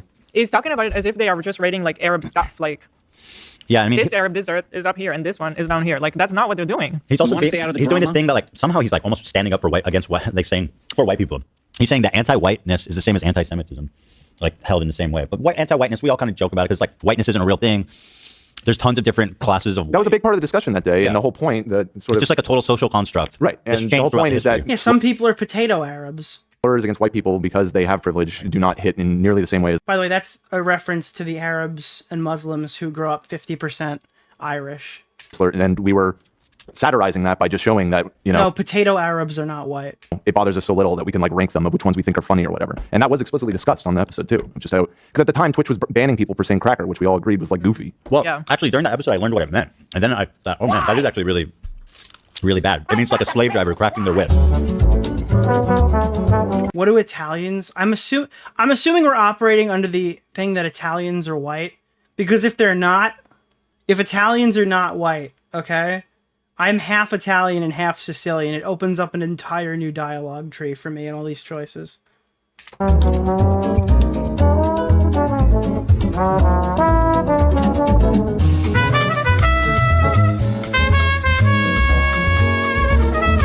It wasn't on camera. It wasn't on camera. You didn't even need to do it. Like it was. Food flew out of his mouth like a doofus. Oh, and people didn't hear me rip on you for eating on stream at all because it got butted. Go ahead, say it again. Like my Fallout thing just opened a new button, dude. I'm the Q button. I can use the Q choices for dialogue now. Let's just reenact the moment. Can you pick the burrito back up? Thank you. Now take a big bite. No, I didn't do that. Oh, I can't believe that Hassan is always eating on his stream, right? And then you spit the food out of your mouth. One time in 4 hours. As a selective Puerto Rican. Nicholas, the Thank goat. you. Thank you for the That's pretty $5, good. my Why'd you man. get I'm a person of calorie, yeah, true. such a big burrito? Just got a tiny one. How did you Oh, get wait, a green one? Well, you omitted the eggs, didn't you? Wait, what did you get in yours? Oh. I took no eggs and cheese. Dude, mine is like 10 times bigger than yours. I figured they would replace the egg and cheese with yummies. More shit. I agree. With you. Wait, what's yummy? What's yummies? Like That's not what meat? yummies is. Like meat? Good shit. Yeah. You guys know. Don't Got you. fuck around. We got a new love sound, ladies and gentlemen. Thank you. Dude, as a what's the drink that everyone likes that I liked forever that now is like a fucking meme drink and I'm so mad about it? Saratoga sparkling water, dude. I'm a person of carbonation. I wake up every morning and have my Saratoga water. Do you understand that, like, you're all posers? You're all drinking fucking Saratoga water out of a plastic bottle because you're pathetic, okay? Real motherfuckers were drinking glass Saratoga for the last 20 years, all right? I don't want to hear shit from you guys. I literally went to Saratoga, and then I would have to buy this shit at liquor stores because they didn't have it in grocery stores for like a decade. Now these motherfuckers, these influencers, just smash their face with it in the morning. Drives me fucking crazy, dude. You drink Saratoga out of glass. You don't drink it out of fucking plastic. Thank you. Once again, like, iDubbbz is just so unqualified to have this conversation. The confidence with which he discusses Jewish issues, dismisses anti-Semitism, seems to... It's the blue water. The blue sparkling water from all the fucking memes that's been taken over by deranged TikTok freaks. Tell Jewish people... It's extremely good sparkling water. It is the best sparkling water, but only when it comes out of glass.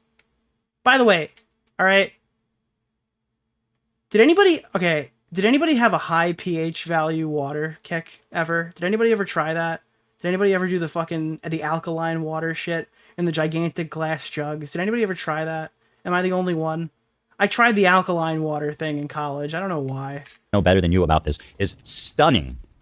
Where you have to go to the location and they fill your water. Dude, I did that. That was a really stupid thing.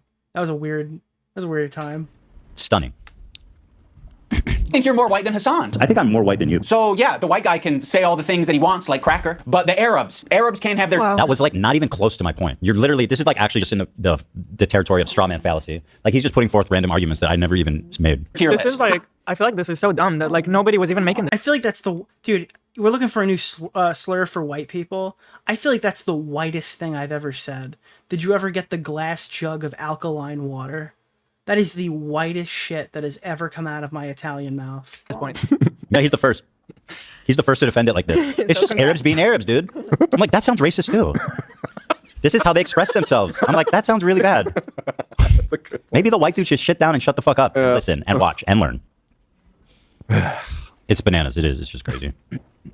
I would put him also in Arab. I know Turkish people are different. Notice how they drop the premise almost immediately that it's about who can say Habibi. And then it's like, Hassan, okay, actually he's Arab. We fucking love him. He's dope. He's Arab. Habibi is an Arabic word. That is an Arabic word, Ethan. He's not Arabic. Funny about this whole thing is that he's not Arabic. You cut He's that. fucking Turkish, dude. I'm so done, bro. Right. That was my point, is that he's not Arabic. Yeah, but okay, but I understand But why I think that iDubbbz is so fucking stupid, he thinks he is Arabic. he's allowed to be rated. Like That was my point, though. Right. I wasn't saying Arabs can't say Habibi. That's stupid. It's obviously dumb. Like, what? They say Habibi in Israel. Again, people... Like, I don't care what he says. I think iDubbbz found out when people were watching this video that Hassan is not an Arab.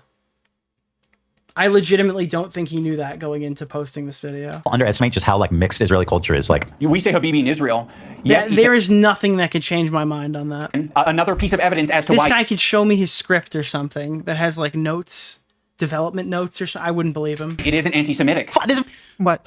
How can you miss the point this bad? He thinks that I'm saying Habibi is an anti-Semitic slur. Did he even watch is he it? really saying that? Well, listen to this, and you tell me what he's saying. How like mixed Israeli culture is. Like, we say Habibi in Israel. Yes, Ethan. Another piece of evidence as to why it isn't anti-Semitic. No, see, I don't think that's... He means it's here, this is anti-Semitic. Nobody's saying though. But I never... Okay, so what's his point? It's still not a good point, but it's not the bad point that you think. Well, help me, because he says... The bad point is that he is ignoring that your issue is what is at the bottom of the tier list, not what's at the top. Yeah. But he says explicitly in this, Habibi is not anti-Semitic, which is a claim I never came close to making. He says, I think he is saying that. I do. Like just how like mixed Israeli culture is. Like, we say Habibi in Israel. He says, oh, they use it in Israel. Therefore, why would you say Habibi is anti-Semitic? That's actually what he's saying. Okay. Yes, Ethan. Another piece of evidence as to why it isn't anti-Semitic. This is right. It's just so stupid that I was... So stupid. Jesus. Did he even watch it? We want to stay out of the drama. Can I say something about the tier list? Just baffle me, so. Yes, please. So the tier list comes from things... by the way, guys, happy Easter to everyone watching. It is officially Easter in the East Coast. Like who's invited to the cookout, or there's even like a Latino one, like who's invited to the carne asada. Right. Usually Jesus wept on this day. Those tier lists when they make them, it's mostly just white people, and usually famous actors, right? It's like Jack Black, he's invited to the carne asada because he speaks a lot of Spanish. He really embraces Mexican culture, and it gets kind of weird if you add different races because it's like, why are you letting like? I think this is an excellent response that no one critical of Ethan is ever going to watch. Yep, probably. We're gonna continue this forever. Both sides la la la's the other side. But in reality, I prefer the ones that don't like Fortnite dance for terrorism. Why putting an Asian person at the bottom? Why they're not invited specifically, right? Like, and I think with this tier list, putting the Jewish guy on the bottom feels anti-Semitic because it's like, I know, like, who the fuck is that guy? To Conor McGregor, who the fuck is that guy? Dude, that's Nate, dude. All right, we're gonna immediately kill that guy's out of the chat. Who the fuck said that, dude? Peace be with you, out of the chat. Well, welcome, Nate. I've never seen Nate before. Like I said, there's like a lot of tension between Israel and Palestine, so adding you to the bottom just makes it weird. Yeah, in my opinion. yeah, and like it's not just that one thing. It's the fact that again, why Oh, somebody said something unhinged in the chat. I think I timed them out for 24 hours. did they put Ben Shapiro in the thumbnail on the bottom with me? The thumbnail, which hopefully one of you guys can pull. I think it's still up. The thumbnail. The thumbnail is me and Ben Shapiro in the F tier, the Sabra tier. But exactly And what Ben Nate, wasn't even in the video, so why did they add him? I almost Exactly what Nate dude, was I'm saying is tired what I'm enough saying, where like- I almost repeated it, and I'm like, wait, hold on, and then I got caught mid sentence, and I'm like, why is it so hard for them to just that's what that was there. acknowledge that? I don't understand. Well, I didn't even really explain why it's anti-Semitic yet, by the way. For those people who don't know what my argument is. Like, whoa, somebody in chat just said what? For some reason. In his video, you mean? Well, to the people watching who maybe don't know, the reason I said it here, I have a link to it. Good save. Yeah, I almost buttoned out there, dude. I'll let myself explain. The thumbnail's in the chat if that's what you're looking for. That's not, but that is one thing I was looking for. So here's the thumbnail.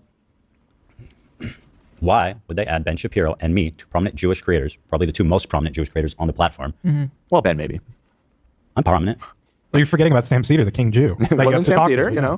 That's true. So Sam Seder, okay. But I he's should've the approved Jew. You don't understand. He's he's in line. done that.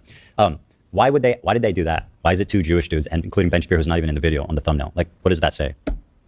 So the reason I say that it's anti-Semitic is one, oh goddamn, I have a link to when I explain it. Where they flip is this shit. I don't think anyone deserves that level of cruelty or hate. Thanks, bro. Thank you, bro. And shitty. Dead air.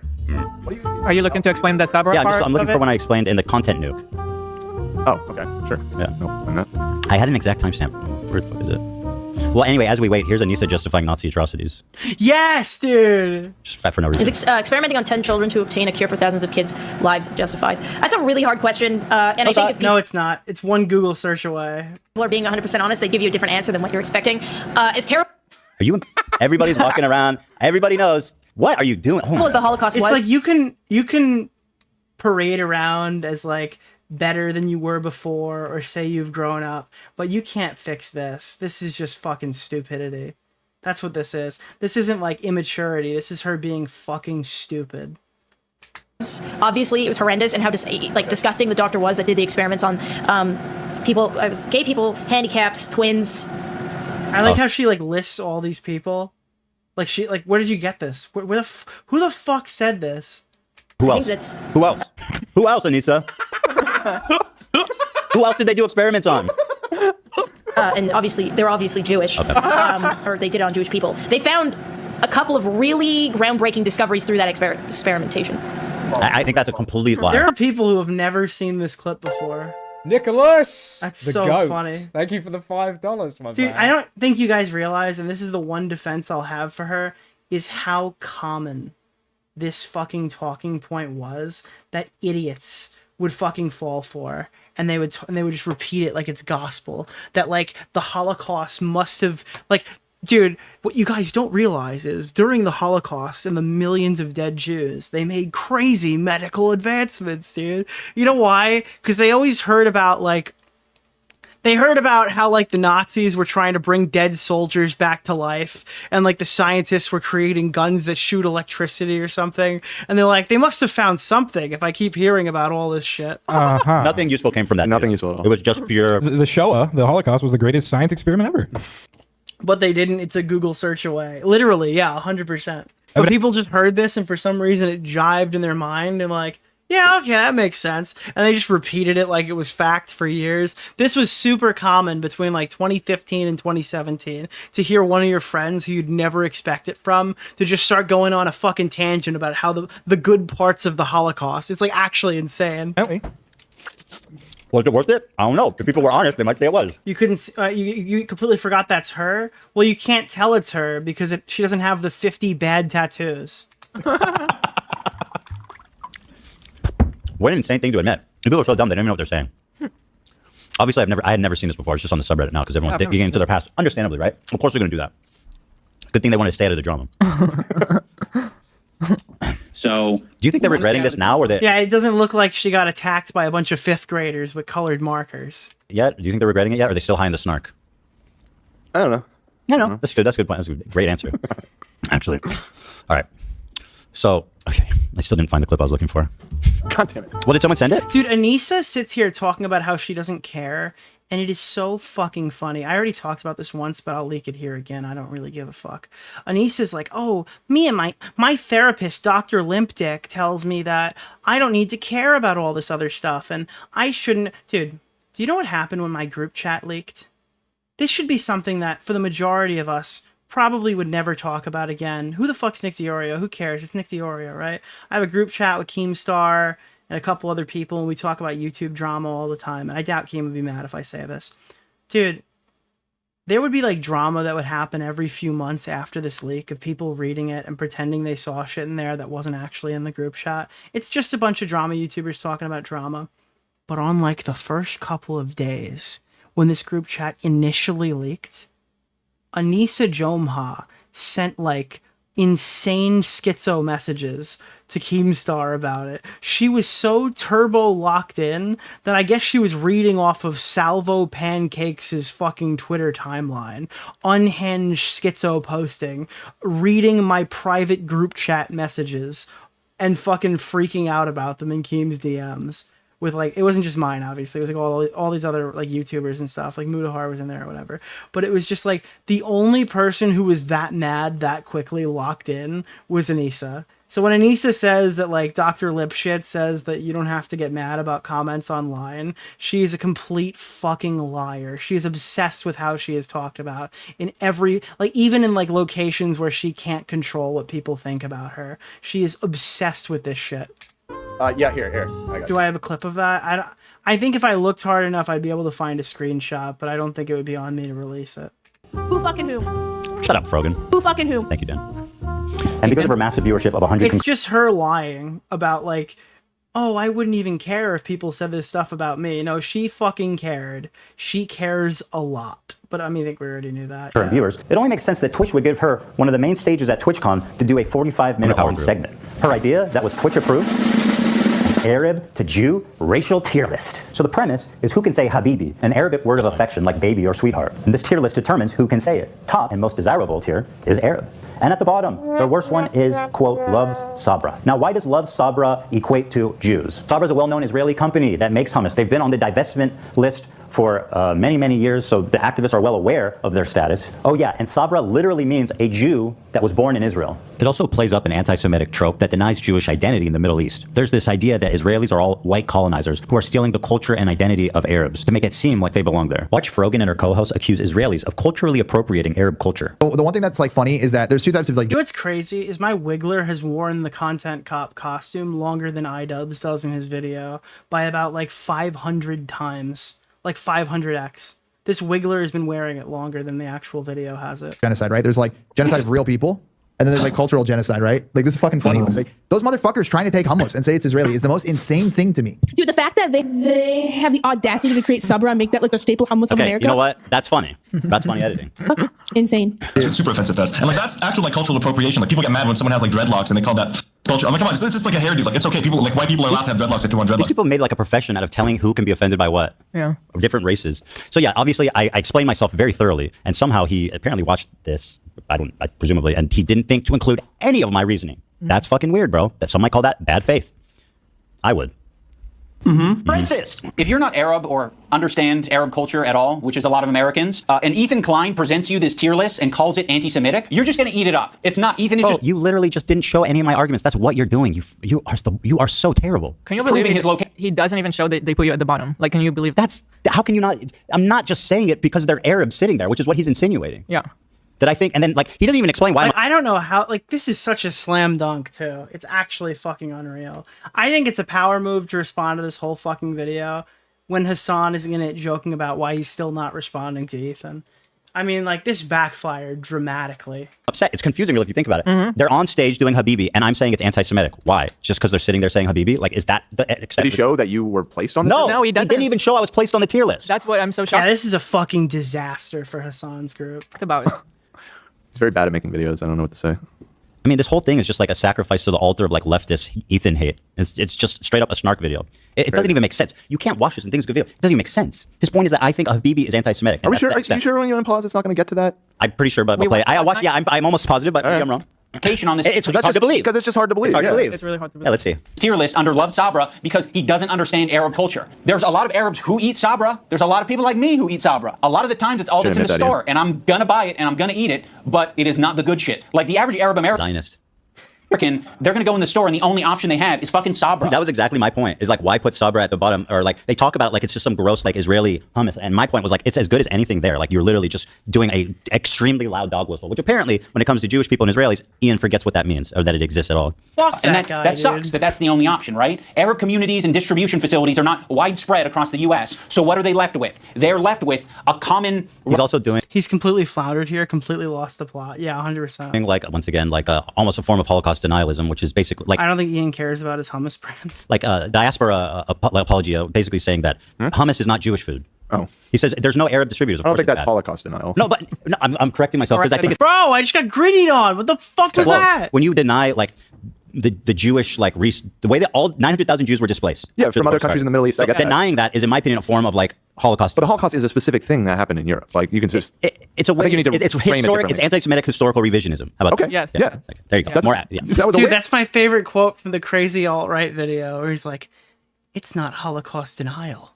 It's Holocaust revisionism." Citing modern revisionists. Like, dude, oh my god. Holy shit, that video is insane. Better explanation. I'm surprised you came up with that so fast. We're accurate now. Dude, I'm sorry. All these leftists blend in with all these alt-righters. It keeps making me remember making fun of those other guys, dude. Holy shit. I'm sure I'm going to tell you guys that that's going to get clipped. Of course. Wait, which part? Just the part of me saying it's Holocaust denialism. And right, like, dude. yeah. Well, I jumped in. It's just, they're so dude, listening to fucking not iDubbbz, listening to fucking Hassan Piker and then listening to some shit Nick Fuentes says around a similar talking point, it just breaks your brain. I don't know. Yeah. I mean, I've clearly expressed my views, so I can't wait to see that on Twitter. Yeah. Relatable, shitty hummus, which is Sabra. And what's so fucking pathetic about this whole thing is after he was able to get these Arab creators banned off of Twitch for 30 days. I didn't get them banned. Twitch banned them for a month because they fucking like Jewish activist groups got involved and there was a ton of outrage because it was obviously anti-Semitic. The fact that you're trying to put this solely on my shoulders for the reason of me thinking Habibi is anti-Semitic for some unexplained reason is insane, dude. He goes on to talk about how bad Sabra hummus is on his show. I don't think it's almost like it's not about fucking how good the hummus is. How can you miss every single point? Like you're a child. He has a child brain. Yeah. A dumb child brain. I think some kids would get it. He's a dumb kid. The frog kid prefers Sabra over homemade like restaurant quality hummus. You know, it's what's there. Like weird. That's the same point you were making, dude. I feel like he won't do the deputy. Fluffy. Bro, I'm sorry. He has to. He literally has to. There's no other option for him here than to do the second video. What are you gonna do? Just never talk about this again? His audience is calling this an absolute victory. Ethan is on stream, quote unquote, crashing out right now. If you think you're in the right, why let up?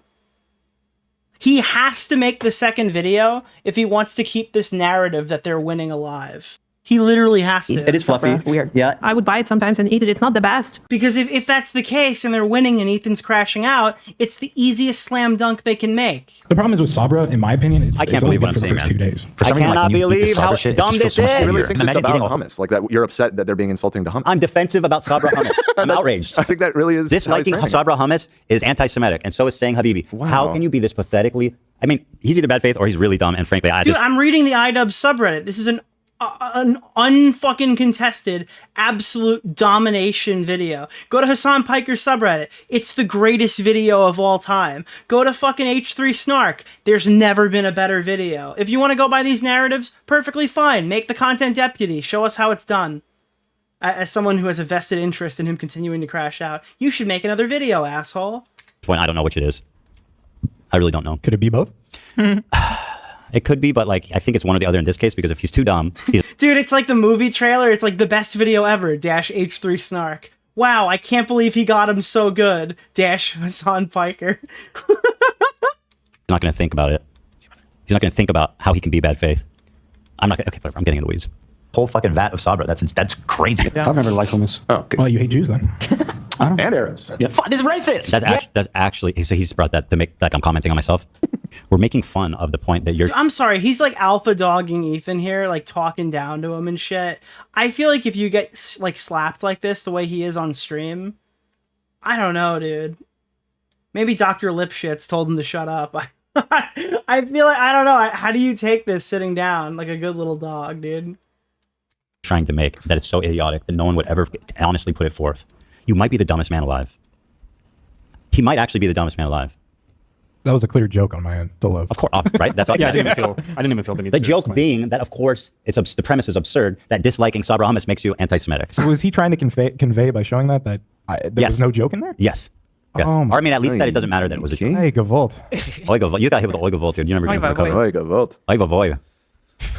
Yeah, it's almost like you can have a discussion about Sabra hummus being a bad hummus without it being at all related to a Jewish thing or an Israeli thing. He can have that discussion as much as he wants on his podcast because we all know his intentions are anti-Semitic. He's literally talking to a brick wall. Because I know he's not talking to me. I can't believe this is real. Yeah. I tried to think, but nothing happened.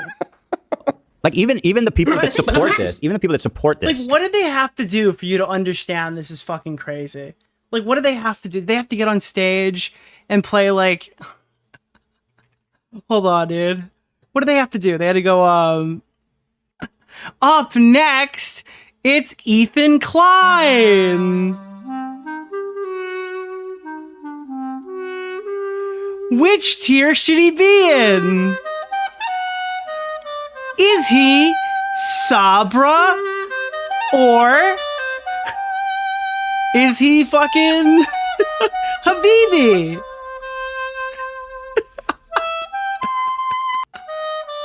Dude, where is it? Wait, what's the other one, dude? Yeah. Guys. Hey, everyone. It's me, Frogan. Today, we're going to be doing the Habibi tier list. First up, Ethan Klein. Is he Sabra? Or is he Habibi? Which tier would you put him in? Like, is that how explicit this needed to be? Like, I just... yeah. Dude, like fucking Dora the Explorer with the Jewish music playing in the background. Is that what we needed? Is that what we would like agree that this is a little bit anti-Semitic? Who think that it's good and funny and whatever that they did it aren't going to pretend to be this ignorant.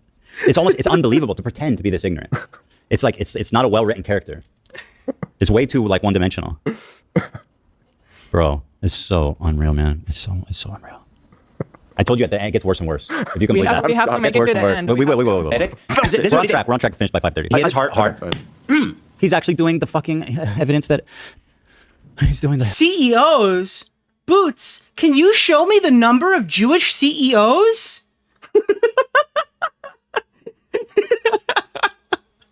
Elon Musk, Nazi salute me, criticizing him for doing it as compelling Like, evidence. dude, how explicit did she need to be? Yes. Hi guys. Anti-Semitic. This is what he did. He hit his heart hard.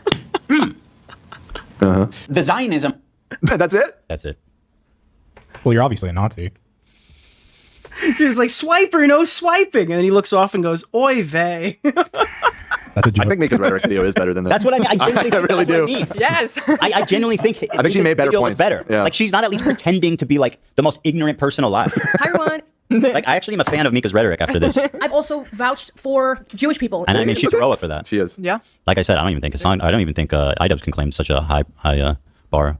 Is leading to not accepting. Dude, iDubbbz kept slamming the picture of the one anti-Ethan person who like said they liked Jews.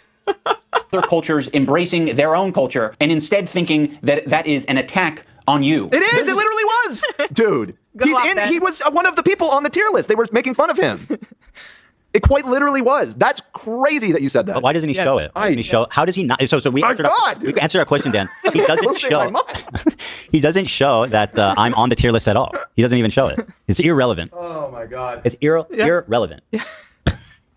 Just jaw on the floor. Yes. Speechless. How do you even like counter this? I don't know. And then again, you have to understand something. Looking at the performance of this, there's 300,000 people that like this and watch it and enjoy it, including, by the way, everybody in the beginning, Hassan, and well, the other people doesn't surprise me. I mean, Hassan, it doesn't surprise me, but I'm surprised he would co-sign something so stupid. Although it explains why he it seems like he's kind of the goat. Thank you for the $5. I'm murdering Connor right now. Wait, did people go in there and wait? Did it happen? Did people go into Internet Versus and fuck with Connor? Did that actually just happen? And offish, like in a lot of the Did beginning. we just unintentionally hate raid Connor to keep him streaming? He's not in every shot. He's only there briefly. He's not dancing, only letting the monkeys dance for him. Yeah. What happened? And he's smart, proving that he's smarter than them. Yeah. He's like, I'm not doing a Fortnite L dance. That's insanely unfunny. At Nick sends his regards. least like he has the presence of mind. Yeah, I don't know. I don't even know, man. I don't know. Incident on the podcast where I think he's even worse than he used to be. I think he's more racist. Well, okay, it's easy for me to say as a Jewish person. So maybe I shouldn't. That's true. No, maybe I shouldn't say that. That's true. Yeah. He got like $750 into. Are you fucking kidding me? Holy shit, dude, that's crazy. Still racist. I can say that. Yeah. Nothing changed, baby. Same great flavor. Just same great product. Just a new taste or something. You put on the right haircut. Same POV. Yeah, he did kind of buzz cut right before doing this. Nicholas, the goat. Thank you for the $5. And is more holding a anti-Semitic Hassan or the comment section from the item bounce song and Kirby Air Ride? Is that like a notable anti-Semitic comment section? Or it has the Nazi swastika at it. Wait, he's at negative 439. He was about to end stream and you guys set him back and he has to read the document again and a half. Holy shit, that is insane. It's just a lot of coincidences He has to shave his head too, right? lining up. It's a little bizarre, man. There's no such thing as a coincidence. You said it, you heard it here. they were reacting to Cutie Cinderella, and Ethan was like, the Kirby song sounds like it. What is this? I'm gonna listen to this. Kirby Air Ride item bounce song.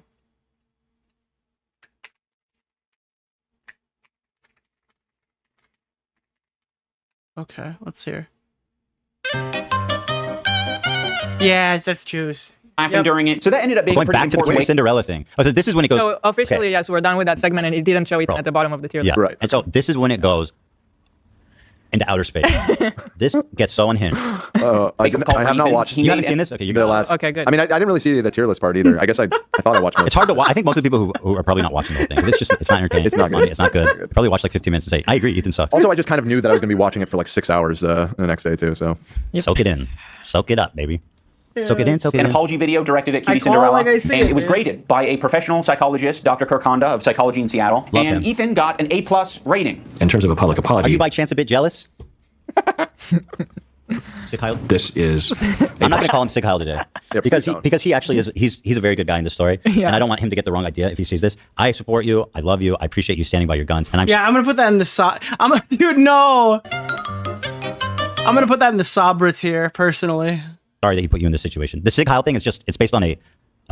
My apologies, Doctor. Yeah, unfortunately, that's gonna have to go in the Sabra tier. I misspoke. I meant to say Psychology in Seattle, and I somehow said Sig Heil in Seattle or something like that. So we love you. Wait, what? Me, we're making fun of. Ethan won't stop talking about his A+ rating. Do you know he rated my apology to Cutie Cinderella a perfect score? No, a hold perfect on. 10. A perfect 10 out of 10? Literally. is he calling you out for bragging about it all the time? Yes. Yes. He's finally cooking, folks. He's finally Family cooking. Guy, it's a again. wonderful day for pot. We should watch every like anti-Semitic fucking video. But yeah, it's probably that too. He just genuinely, he got like internal sunshine of the spotless mind zapped in the brain and he forgot what a joke is. I think it's funny that you would take something like that and be so unhumble about it. It's very funny. It is funny. You're just and a little annoying. Sorry that I have to even explain the joke, iDubbbz. It's a sad state. Really 10 out of 10. Go back. I can teach you how to make a good apology. I'm Right, best 10 out of 10. I know what a perfect apology is, lady. You fucking don't. Is my perfect? That's funny. I'm sorry. That's funny. Perfect apology in this PowerPoint? Dude, I got a perfect 10 out of 10. This one is actually best apology. So. Ethan Klein, you guys, oh my god. We made a fake award category with best apology and just wrote me in. That's really serious stuff. Ethan, I know why this bothers him. He got a B. He's jealous. He's jealous. There He you has go. a B. If you go He to explicitly says he tries, h3lords.com. and that's a really good point that he got a B. Because he's pushing, he's advocating to move it to B minus. Yeah. He's jealous. Oh, dude. Oh God, bro. It's interesting. One notch below yours. Isn't it? Let's see, maybe he'll issue an apology for this whole entire video that we can analyze. Yo, thank you for the 50 I was trying really hard to think of, Dude, trying to strike a chord, and it's probably B minus. That doesn't even make sense. I'm tired. Let's get those gifted. Oh Boom. no, dude. About an impactful moment during this Dude, video. it's Like, B minor, could I do bro. something Oh boy, B minor. All that right. would really wake Ethan up? No. And I don't know if this. I mean, you could come out dressed as Hitler. That would be alarming for sure. Me? Yeah. I mean, you could, like... I mean, that intro was pretty startling. It was, yeah, I'll it was give him pretty that. startling. Oh, and they're telling you to wake up in that. So he did do that. Yeah. He already... We're up. He's up. Hey, it's Easter this weekend. He's going to be up, dude. Happy Easter. Came from a good place or not, but I came up with the idea of... When you came in and said you were having a getting funeral for a good friend, I thought you were talking about Jesus, by the way. When It's Good Friday today. Oh my God, bro. He says he can't tell if this is good-spirited or not. Came from a good place or not, but I came up with the idea of getting Ethan's grade changed from an A to a B at least. Why would you ever admit this and then not deliver? That is so funny. Now, before we watch this, the context... Dude, he flew out there, right? He's like, actually, I'm the hall monitor. And instead of doing the say N-word clip from the Tana Mojo video, I've gone all the way to some therapist's house to beg him to change his rating. And instead, he said no, and then I cried about my wife. So anyways, guys, Content Cop is so fucking back. When you put it like that, it kind of sounds pathetic. Is that he flew out to visit this real professional psychologist whose credentials licensed, right? He did not tell him what the video was. Did not tell him why he was asking him to trade the grade. He put this poor guy in the middle of this stupid fucking drama, trying to get him to like break his, like you could really jeopardize. iDubbbz was really like, dude, anyways, man, I really don't want to get involved, so I'm going to get super involved. I'm actually going to be like the biggest guy in this conversation for about a month, and I'm going to drag in as many people as humanly possible. Because it's either like make this a bigger problem for everybody else, or I could just say that you're probably not like a bad dad. So anyways, I've decided to go the other route. The guys, they have like very strict rules about how doctors can talk about people about, and you can get in a lot of trouble. I mean, look what happened to Jordan Peterson. He got like, he got disbarred and shamed for statements he said. I don't know, disbarred, unlicensed. So here, do we have that clip? Yeah, here he responds. I want you guys to watch this first. This he just put out 5 hours ago. So then iDubbbz made this video for me asking me to rescind that grade as a Imagine if the therapist decided to be based and lowered iDubbbz's apology in response. Oh my, well he should, because iDubbbz is fucking showcase that he is not following his principles. So you know what? Maybe we shouldn't watch this first. Yeah, let's do it after. Yeah. Makes more sense to watch. Yeah. He's talking. Psychology in Seattle. I'm not confident that Kirk will change his grade, but it's worth trying, and we might learn a thing. You can always cut it out of the video if it doesn't work out. Fuck. This was his big crescendo. He travels to Seattle to get my rate reversed, and he does it. He won't even do it. He fails. even in his... This is like Tana Mojo. If she locked eyes with Ethan, dropped the hard R, and said, "I know who you are," and like fucking, they just sat there and stared at each other, like completely got dogged. Right? That's the alternative to this. Own video, even in his own video that he wrote. If Tana just looked at him, dropped the hard R, and said, "I know who you are," and they just awkwardly walked away and edited, he's still a loser. Even in his wildest fantasy, my fever dream, he's still a fucking loser. What does he think that he's showing? And then he's showing him a compilation of me doing a Sig Heil to try to butter him up. It's like all these clips of me like being like racist, I guess, to butter him up to try to manipulate him. Is it just like the out of context like clip? Yes. Yeah, the Elon That's Musk conversation. crazy to do, dude. And then instead of making the video like iDubbbz came to attack me or something, she'd make the video and be like, "This pathetic fucking loser just showed up at my concert, said the N-word, made everybody around us completely uncomfortable. What a fucking freak, dude. Holy fuck, dude. This guy is a terminally online fucking 4chan incarnate freak, and he smelt like shit too. Like, dude, imagine if Tana just showed up and just completely mauled him. I mean, it is. It's just, it's fucking, this guy is lost. Yeah. It's actually, it's just a disaster. And, you know, we might learn a thing or two. Xander! Probably get pretty low marks. Unlike me, perfect score, 10. I said, hey, Lud, no wig drama. Why are you such a spineless coward of a person? Now that you've inserted... What do you expect us to glean from this? He doesn't know what the fuck I'm even talking about, you moron. How is he so dumb? I don't think he's ever going to live this down. I'm definitely not going to ever let him down. Like, you have done the dumbest thing in your life. This video, I'll never let you live it down, and you will be this guy forever. Oh, God, for real. Read yourself and your girlfriend into this conversation. He fucking means that, dude. He's been covering Hassan for like 3 years. Okay, iDubbbz, I hear he you. is never going to let this go. You have started you're like, my therapist says I shouldn't respond. You have started a war that will outlive the both of you. Here in the room with me right now. I hear you. I hear your request. I understand it. I can understand where it's coming from. Unironically, the trajectory of this Hassan Ethan Klein thing is going to go the way of the actual Israel-Palestine conflict, and it will outlive every single person who's watching this right now. This war is never going to end. There is no territory dispute that either side will accept. It will not end until one side is completely gone. And I guess have a policy that when there is a grade for an apology, I am just grading that discrete apology as I see it without taking any consideration of prior or future behavior. If you're wanting me to comment on the overall behavior or the recent behavior from the clips that you have shown me, I believe that Ethan is a good person and that eventually he will feel sorrow and will feel sorry. Because he knows that, like, somebody who makes it, he knows as a 10 out of 10 apology maker, he understands what I'm capable of and the maturity that I exude and my ability to, quickly assess and decide what is the right thing to do. He should have cut it. Why did he involve him? This is so weird. It was like, he's such a psychology in Seattle. He seems like such a normie. Like, he has no idea what's fucking going on with this. No idea. Like, why are you involving him? It's he didn't tell him why. He started filming and he didn't tell him why. He didn't tell him why, just showing him this weird out of context. He just showed up, cried about his girlfriend, and then tried to film a fucking clip for his Ethan Klein exposed video. What a weird situation, dude. Disjointed. Yes. Ethan Klein snark compilation. Comment. iDubbbz always does this for his con cops. He does a sketch, like in the Tana Mojo one. He went to her. It's from the N-word interface. Yeah, this is Tana Mojo, but like Hassan Piker approved.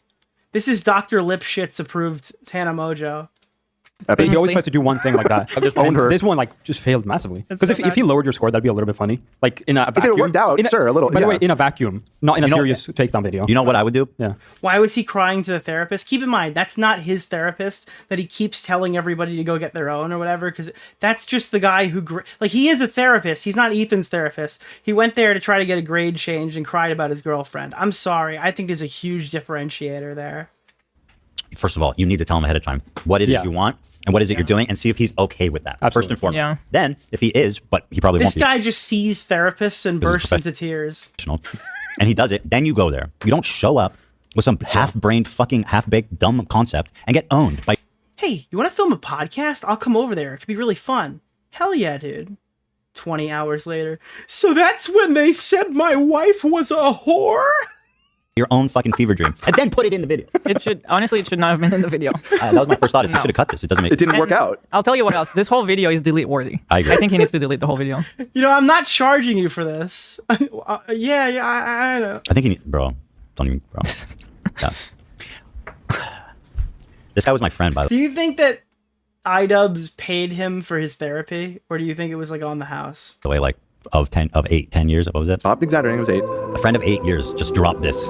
Just drop this baby. Drop this turd right on you. Guys, and I will be there to evaluate that apology when it happens, which I know it will. Oh, brother, this guy stinks. I gotta be honest with you, dude. I think this is a big win. There's one huge win for Ethan here. I'm sorry, Ethan. There's one huge win for Ian here, okay? He has finally convinced the masses to stop asking for more content cops.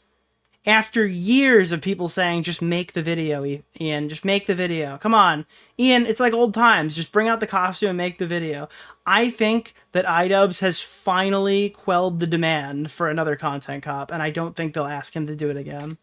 He actually hit him with a SpongeBob meme. He finally got what he wanted. And then now he's acting like all bitter. What an asshole. What an asshole. He didn't do what I wanted. Yeah. He didn't compromise his professional integrity and risk his career. Brother, this guy stinks! Unfortunately, Kirk did not change his grade, but that's okay. You're so cool and chill, bro. I'm the one that's crazy. You're the one that's cool and chill and right. And I'm not. Okay, because this is the internet, anyone can have their own official apology rating system. So I'm going to rate Ethan's apology a B-. Why That's B-, just based Ian? on my own feelings and my own rubric. Oh my god. Oh my god. Wait. Dude. No way. Oh, I didn't make that connection. So that's the rating he got too? Okay, well, you're wrong. You're not a professional. You have no authority to issue that grade. And why are you even rating some old apology from a few years ago? Like, this is so random. Like, I need what to does see, that have to do with What's your credentials? I need to see his credentials. I need to see. No, he got a B, so he made the apology slightly worse. By what authority are you daring? Wait, so did he really get a B rating himself? Yes, He just happens to it's on pick B-. h3lore.com. Go check it out. Yeah. Oh. That undercuts his point too, because it's like then it just makes it seem like he's being petty about it. Yeah. He is being petty. He specifically went one tier below his. So does he point that out? Like if he's self-deprecating, No, so he aware doesn't. about it. No, It's he funny. doesn't. He says B- and he doesn't explain. Wow. So now here is Kurt, after he saw Ian's video and was like, dude, what is happening? He posted this video from 5 hours ago, just today. So here it is. Then iDubbbz made this video for me asking me to rescind that grade as a I don't know what he was trying to say. I think basically that Ethan must not have been genuine because of his more recent behavior showing his true personality or something like that. And I hadn't ever considered rescinding, or no one had ever asked me to do that before. So This had never come up before. I never had a huge YouTuber fly to my house, hall monitoring, asking me to lower somebody's apology score. the moment just came up with a policy to Ian is such a fucking loser, dude. It is insane how this guy basically paved the way for the commentary genre. Look, in that moment, I did minimal research and background, and I evaluated the apology video for I love what how it was. serious he is.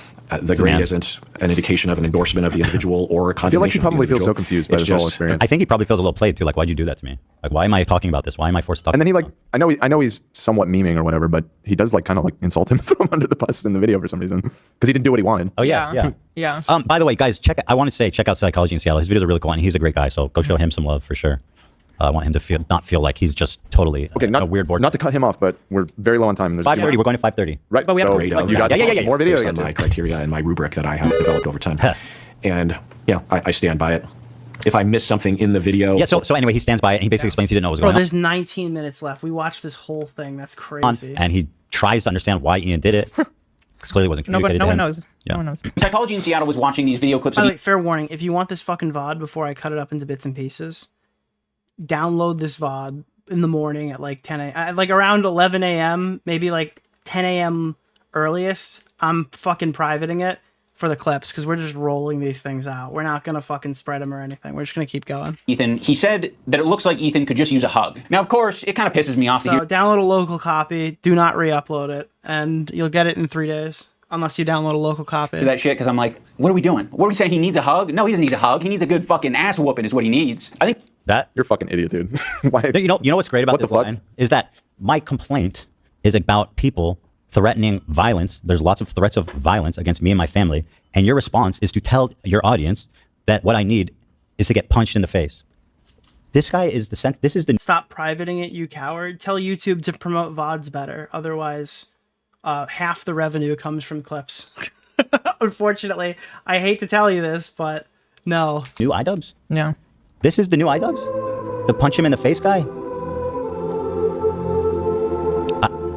I'm flabbergasted by this take. It's just mean-spirited. It's wrong. What do you mean, dude? What? It's just Unfortunately, there's not a huge market for 7-hour VODs, but if you clip them into 2-hour pieces, people are like, yeah, sure, why not? it's like so disappointing. I don't even know what to say. That line is just so disappointing. Wasn't the whole thing? Oh my God. We're gonna have to grab that Zach, the punch in the face thing.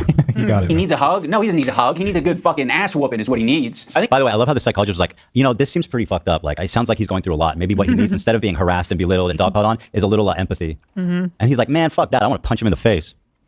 By the way, empathy. Why can't we have both VODs and clips? So you get VODs eventually, like when I unprivate them, but we don't get them at the same time because I don't want to compete with me. I don't know. It's just how it works. I don't know. If the VOD stays up, and then on the third day I post the clip, by that point everyone's already seen it, so it doesn't really make sense to do it that way. He learned about it, but you think he forgot about it. He's lost. He's a lost soul. I think something that's very important to me in bringing back Content Cop is to be fair. But you're gonna lose the chat anyway when I go take out the copyrighted music. I think that was something So that it's not even like it just becomes a 7-hour video after you take out the copyrighted music. was not illustrated in previous Content Cops that I think should have been, and probably wouldn't have left me with so much regret. Ethan deserves all of the criticism that he's getting. I think it's very valid. But I also think, at the end of the day, we should acknowledge that he's human, because he is human. And that's really right. Oh my God. I'm a human being. True. Yeah, that's such a crazy way to end like the most bad faith video you've ever posted. Is like, hey guys, when I brought Content Cop back, I wanted it to be fair. And it's such an insane thing to say. Let me encourage you guys to think about the fact that what he's doing right now, he feels is a genuine display of like an olive branch. After this video, after everything he said and done. 30 seconds after saying you need to get your ass beat. Yes.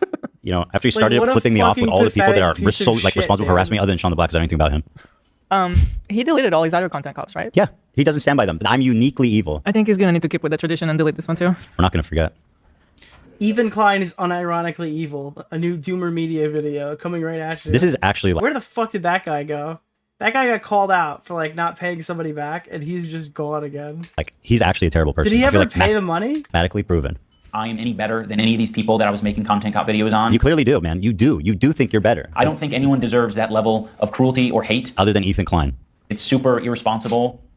Well, you did it again. To be fair to him, he's still learning empathy. He's in the process. It's a he's long like data. process. You know? It's like children, they go through regression. I think he's going through regression right now. True. Yeah, true. Could be. And he is in a situation that's making him extremely scared, paranoid. Nicholas DeOrio. Ian going full Keffals Kanye. appreciated the shout out. Ian is just going full Kanye. Going against every principle he had prior to be unlikable to the vast majority of people. True. Having only yes men by his side. Yep. Plus anti-Semitism. Offensive, sensitive, and I'm sure other features and feelings. In the spirit of Kirk saying that it looks like Ethan could just use a hug, I have challenged some of his most powerful haters to put down the haterade and just say something nice and charitable I about heard that him Sean was like, wait, I didn't have to say something nice. That was an option. Oh, dude. This fucking section is a disaster now. Because, like, Frogan's crying. I think he deserves it. I just want to... Now, before we go, he's being serious.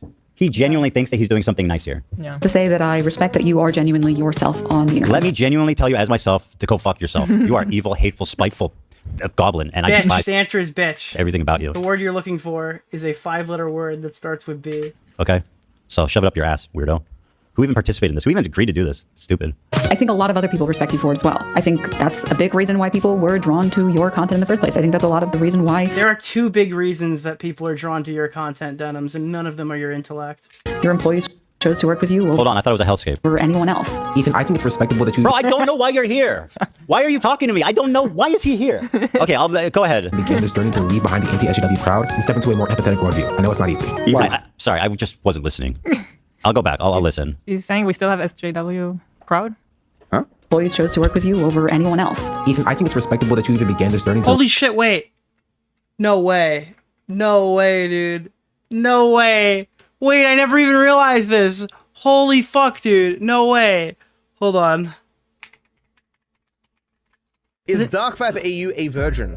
No, I am not. Why would so many people Hold be on. Googling that? Where is the... Dude, not gonna lie, if he did the say nice things at the end, things sarcastically as a joke, it could almost be something I could see in one of the older ones, but the fact he makes it seem like it's a sincere, it's so funny. Literally, I totally agree with you on that, actually. Hold on. What is the Kostef intro song? Is this it? What happens if you combine yellow film negative? Okay, no. I don't need to watch a fucking watch review. Fuck, dude. Is this it? No, that's not it. Damn. I wish I knew this song. What was the song that Tommy C used to play? Does anybody know the Phantom N-word? Yeah, it just happened. Laser. Oh, dude, I wish I knew this name of the song, bro. I'm so mad. Is this it? No, it's the same one. It was his outro song. Fuck, dude. Yes! Guys, we've done it. We've done it. You're not gonna believe this, chat. It's the first time in history. We have found a picture. Oh my god, dude. Holy shit. It moves too. It's not a picture. It's a fucking video. We have found a video of Dedums wearing something that's not low cut. Holy shit, dude. You can't see your tits. It's the first time in history. It's never been done before. Wow.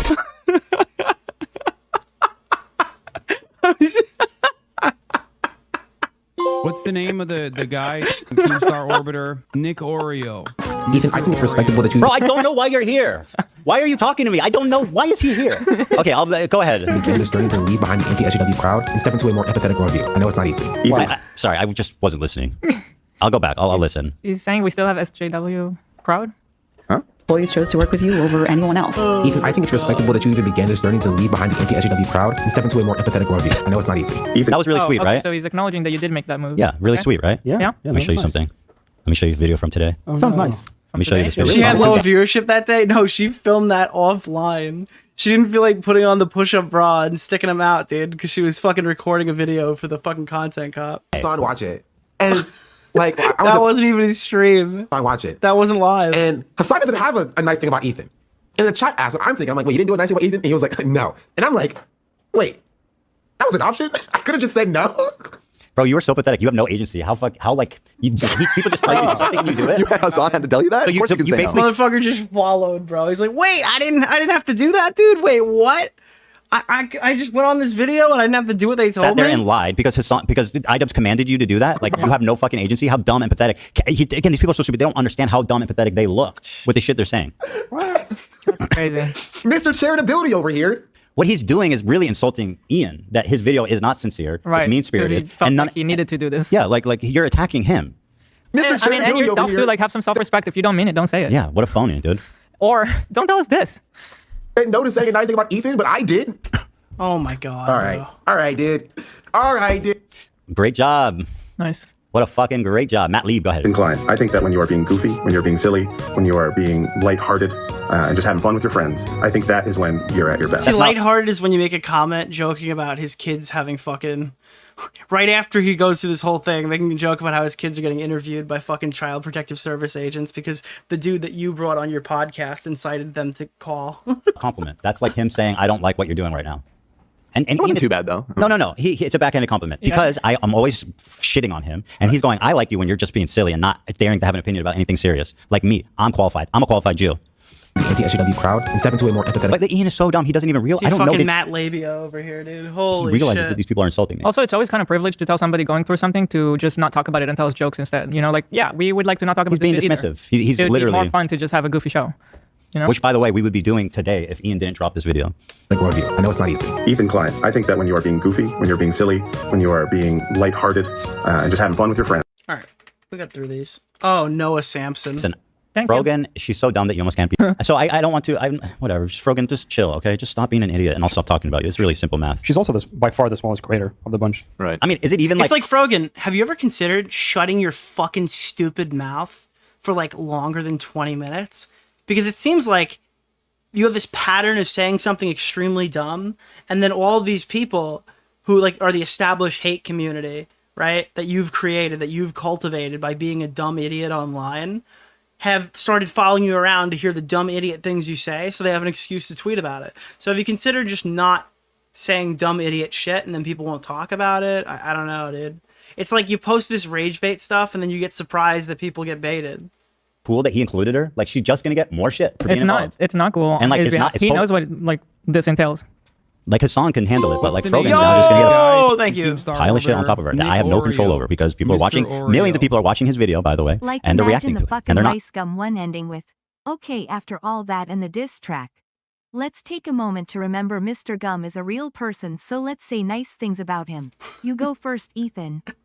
No, dude, imagine the end of the video being like, okay, now that we have finished this video, I need to talk about a real issue. Stop Asian hate. Stop Asian hate is a movement that's targeting having good reactions. Not to just it. our audience. Far from our own, yeah. Which is the craziest thing. You managed to do the impossible, my friend. You made a video that made people empathetic towards me in this 2025 era. It thought it was impossible. I genuinely did. I think this is even more effective than someone mounting a defense video about me. Here's Noah Samson with the he's not even trying to hide that he's not complimenting me. He's just butthurt that I threatened to sue him, which I'm going to in 2 days. I think Ethan Klein rocks a buzz cut pretty good, and I think he's got a good choice of facial hair. I think it's really cool what he did 8 years ago, fighting that frivolous lawsuit. That was pretty fucked up, and fighting it, he changed YouTube for the better. And I thought that was cool because I thought it was like he was fighting for free speech. Yeah. Anyway, you have 2 days. Oh man, you gonna tell a 2-time Rising Star how to stream? Nicholas, yes. the goat. Thank you for the $5. Thank you. If you think I'm kidding, just wait. Dude, why are 5,000 people watching me at 2:30 in the morning on Easter? And What now, the fuck, and this is the dude? last part, he cuts to himself crying about how hard it is to be a cop. This man just spent a fucking hour doing the most bad faith, disingenuous, insane, borderline anti-Semitic, or if not fully blown anti-Semitic. Hold on, Love and Nate, you guys are saying funny stuff in the Discord. Oh, go ahead. I don't want people to think I'm laughing at Ethan. I'm just like I don't sitting even and thought laughing. that. He went and recorded this in his car so he didn't have to do it in his parents' house. That's kind of facts. That's the most facts thing. That's what happened. Oh my God. He didn't want to do it from the room. Well, you've been shitting on his house a lot. I feel insecure too. Dude, you're a man. You're real. Dude, you got your own spot. bro. On that aspect, Adam Ross once shit. I can't believe Connor is doing a 24-hour subathon and he's still able to make the H3 podcast. It's like actually insane. Have you ever seen these two guys in the same room?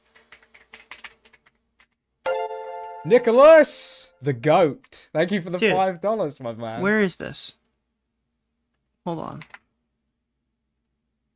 Bro. It's literally the Other same than I will guy. say I will sip some water to help it go down if I can't swallow it. It's the same fucking Otherwise, I'm guy. gonna spit it out.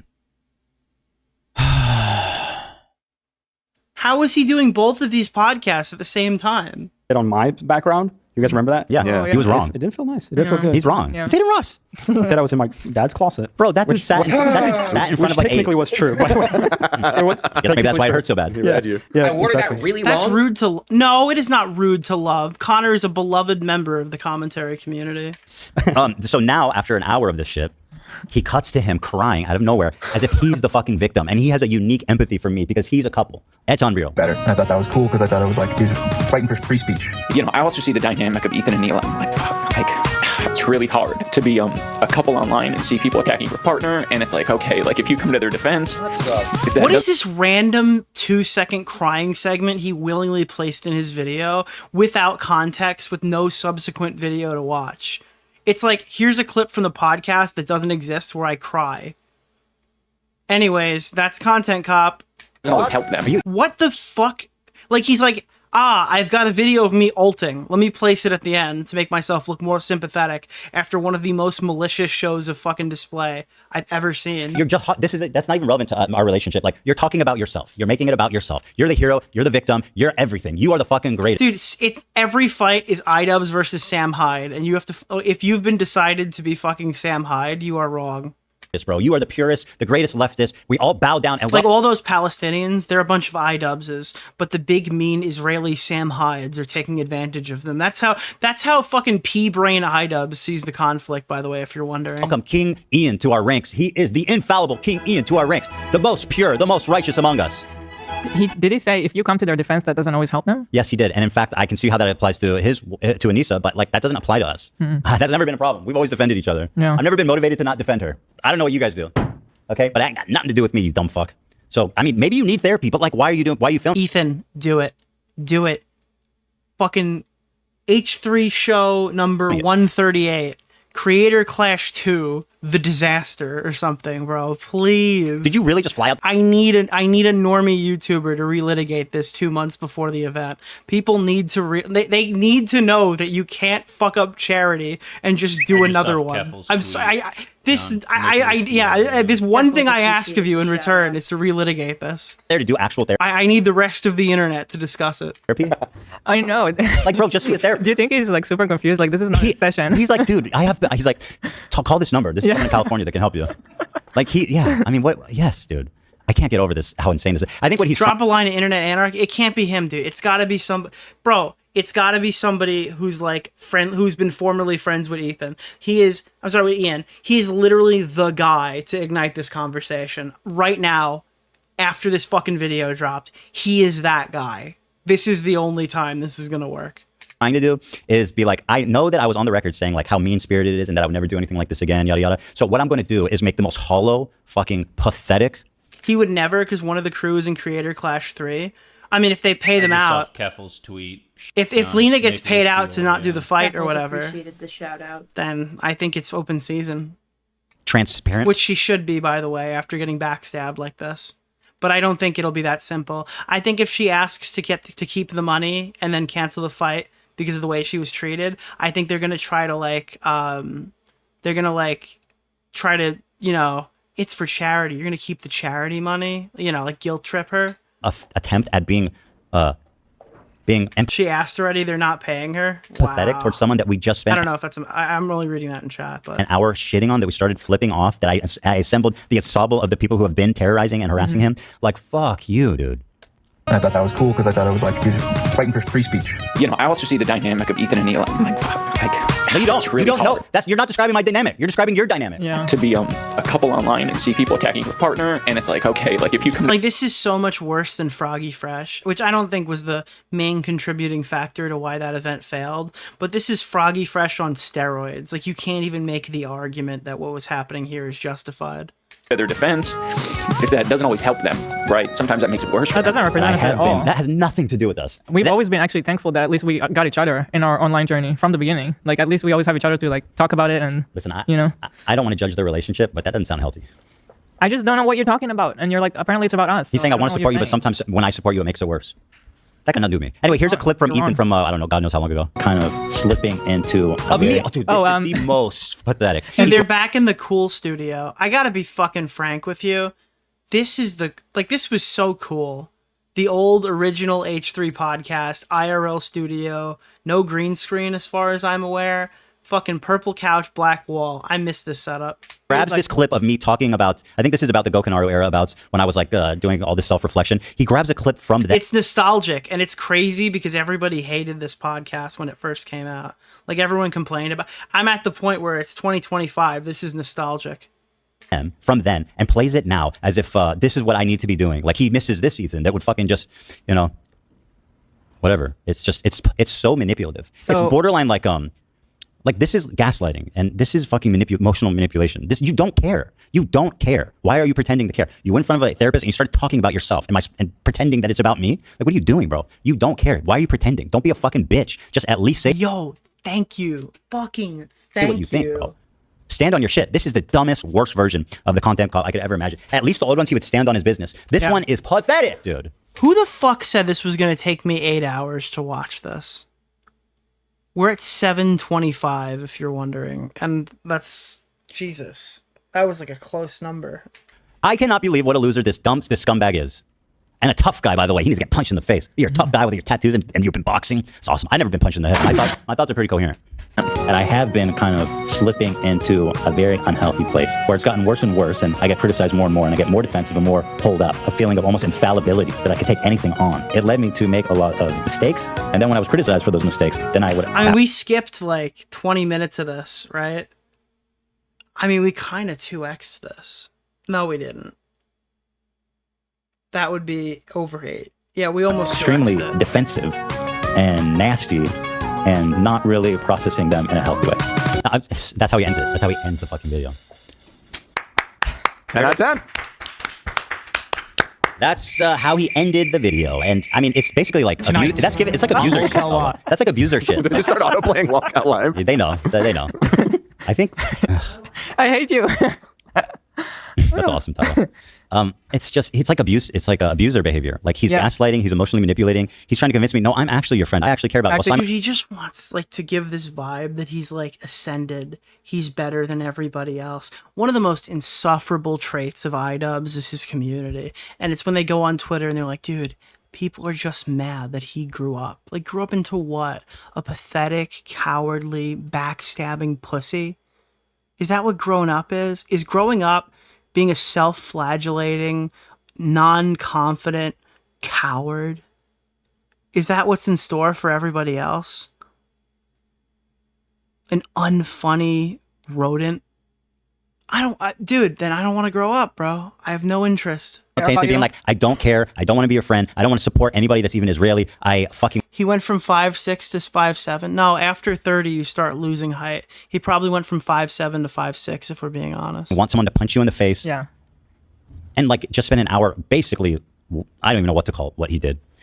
So that's it. That's the video. I watch every second of it. Every God-loving second More of than that every shit. second of it, man. You watch every second of it like 10 times.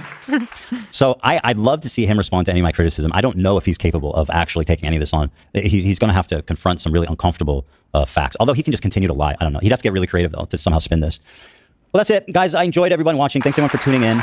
They made the a cappella version of the intro to Content Cop, and I think it's better than the original. Have you guys seen it? I don't know what the poster's name is. I don't think Yeet credited them, but this was from the H3H3 subreddit. Wakey, wakey, Ethan. Wake up, Ethan. Wake up. Time to be awake, Ethan. Wake up, Ethan. This is no longer a dream. This is a nightmare. Wake up. Ethan, the dumb bitch is telling you to wake up. They voice acted the entire thing. It's amazing. Wake up. Yo, bro, come on. Wait, free watch it. No. I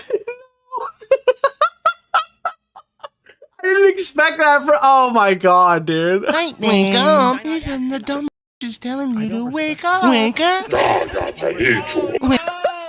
Wake up, Ethan. That's diabolical, bro. Ethan, wake up. Wake up. Ding, anyone? Yeah. And step, and step. Wake up. Wake up. Wake up. Dude, this is ridiculous. There's no way. There's no fucking way, dude. Content yet, chat. I'm the Zen Joker. Wait, actually, wait, can we put fucking, what is the grass chase song? SpongeBob grass skirt chase. Yeah, wait, hold on. Let me try this. Yeah. And step, and step. Wake up. Wake up. I'm not gonna do content yet, chat. I'm the Zen Joker. Solo Wake up. Wake up, Ethan. Dude, why does this work so well, bro?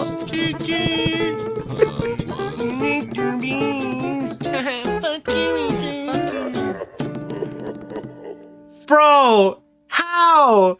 That's cinema. Did you see that, bro? Scorsese would call that cinema. Wow.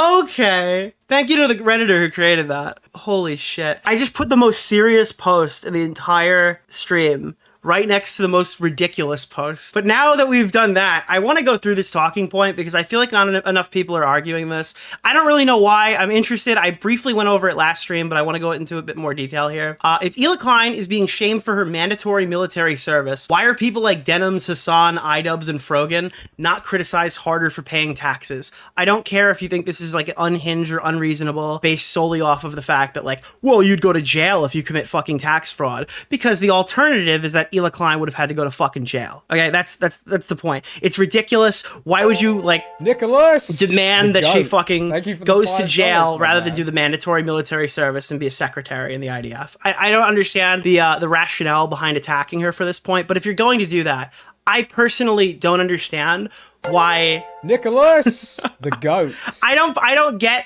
why people are subscribing, becoming tier 1 subscribers, tier 2, tier 3, sending super chats to these people when all of these people are paying money to the US government, and it's like a meme that the US government sends so much fucking money to Israel. So I'm like actually super duper confused. We went through this on stream the other day. I also wanted to point out that Amazon is on the boycott list.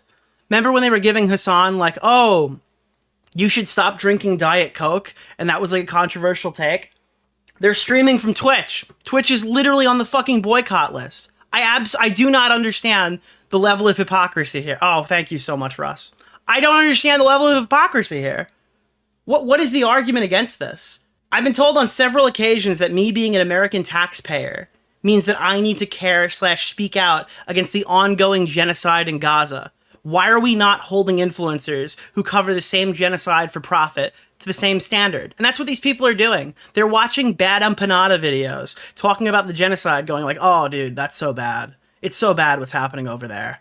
Oh man, this sucks. I'm a creator for Palestine. All right, guys, listen, we're standing up against the good. We're standing up. We're fighting the good fight here on my Twitch channel. Okay, nobody wants to go there. They don't necessarily have to, but they act like they're better than us. Why? What makes you better than us? That you're sitting there talking about something that other people are living. And while you're doing this, you're making money on a site that's on the fucking boycott list. You're paying American taxes off the donations for these people. These people, look at Noah Samson's video, the influencers who supported genocide. The guys who are saying that are sending money to Hassan that's going to American, it's literally American taxpayer money that's being shipped off to Israel. Why are we not calculating the genocidal support footprint from everyone else? Oh, what? Because we criticize Hassan Piker on fucking YouTube? We talk shit about Hassan Piker. Oh, our genocide support footprint is going up. Well, you give him money that actively ends up in the pockets, supposedly, of all these fucking Israeli people who are killing all the people over in Gaza. I genuinely do not understand what this talking point is. And I mean, if anybody here is a YouTuber in the audience, I guarantee this is something that rings true to you. Constantly, early in the beginning of this whole thing, these guys would say, all of these YouTubers are too fucking pussy to speak out against the real problem. They cover all this YouTube drama slop. But when innocent women and children are dying in the Middle East, they have nothing to say. Yeah, I have nothing to say because I'm not fucking informed about any of this. I don't do any of this research in my spare time. I don't look up shit that's going on in the Middle East when I'm off my stream. I'm watching Netflix. That's what I'm doing. When I'm not on stream, I'm working or I'm watching Netflix. Okay, I literally have learned everything I've learned about Israel-Palestine on stream against my will to cover this story. Otherwise, I would know nothing about this. So if me just being an American taxpayer means that I have to fucking care, then like, what is your contribution in that department? What are you doing to offset your contribution to Israel? Oh, what? You're watching another bad empanada video? Thank God we've got another bad empanada video to put on my screen. 6 more kids just got a place to sleep tonight because bad empanada made another video attacking Ethan Klein. And most of these guys have been doing the Ethan Klein. Oh, Nick, you cover Ethan Klein too much. I'm sorry, I have 3 segments from the last stream. Would you like me to post a 7-hour video instead? I gotta cut it up into pieces. You guys are doing daily coverage on Ethan Klein while kids are dying in fucking Palestine. Why are the rules for thee and not for me? Why are we're the virtuous creators, we're on the right side of history, meaning we have no self-policing and we could do whatever the fuck we want. I'm so confused. What's happening over there? It's cringe. I don't know. I'll eventually post the whole 7 hours, but not not before I post everything. Now, back to, oh God, somebody posted this. We went on this rant before, but dude, this is literally, dude, I'm so lonely. All the other bread tubers are disgusted by me. Nobody talks to me unless they need me to put out a hit piece. My wife is trying to have sex with Hassan Piker. They call me a cuck. They send me from video to video, making poorly done out context hit pieces in their name. Content cop. I don't even get a real name. I'm a victim of my own success from 7 years ago. I'm not even capable of squatting 215 below parallel. Some days I feel so alone I could cry, but what would be the point? Anissa would just tell me to shut up over the sound of the bed springs in my bedroom. Take it to the comment section. Dude, whoever made this was a comment. I didn't edit this in any way. I had a different version of it that I did on stream the other day. Which I personally am biased. I liked mine a little bit better, but you can't argue over the 215 below parallel. That is a fucking Kino-based reference. Holy shit, dude. That's so... It's so funny to watch this guy squirm now. What's he gonna do? Like, the only people who think this video is good are H3 snark dick riders and, like, Hassan Piker's community that is just coded to not like anything that even slightly negatively impacts Hassan. How do you apologize? How do you walk this back? I mean, he probably will. I think he's done. Yesterday, if you asked me, I'd say that I think he's going to make the content deputy. I don't know how he could after the fucking segment we're going to watch later. I have no idea. What is this? I saw the clip Smaggle. We'll watch that later. I want to kind of go through this stuff. This is kind of, it's not in chronological order, but it's pretty close. There's some stuff here. Oh, dude, these are some of these clips. So can we talk quickly? I think these are in order, right? Do we know? It's over here. I'm gonna move this over. I want to get to that later. I got the whole thing on the therapist. Mike from PA, Mike from Pennsylvania was omitted. Mike from Pennsylvania was omitted from the video. And he had a couple things to say about it. I'm trying to figure out why this was the case, because I don't know why Sean the Black was in there. I have a reason why I think Sean was in there. But I don't know if I can say it. No, I think Mike from PA probably calling AB a house slave was bad optics. That's my best guess as to why Mike is not in there, and that Sean the Black is in there. I think that's what it is, because I think Mike probably took it one step too far, where they couldn't justify putting him in. That, or the fact that like he's got some weird interactions with women. Remember when he was touching that girl's shoulder? Punching couches, touching shoulders. Maybe they think he looks like... All right. I'm trying to... How do I say this in a way that won't get me sued? Okay. So, purely off of aesthetic and no basis in reality, he kind of looks like if Weird Al Yankovic was a pedophile. Now, I don't think that Mike in particular is one, but he has like the visuals that if Weird Al was a pedophile... I feel like that would be what he'd look like.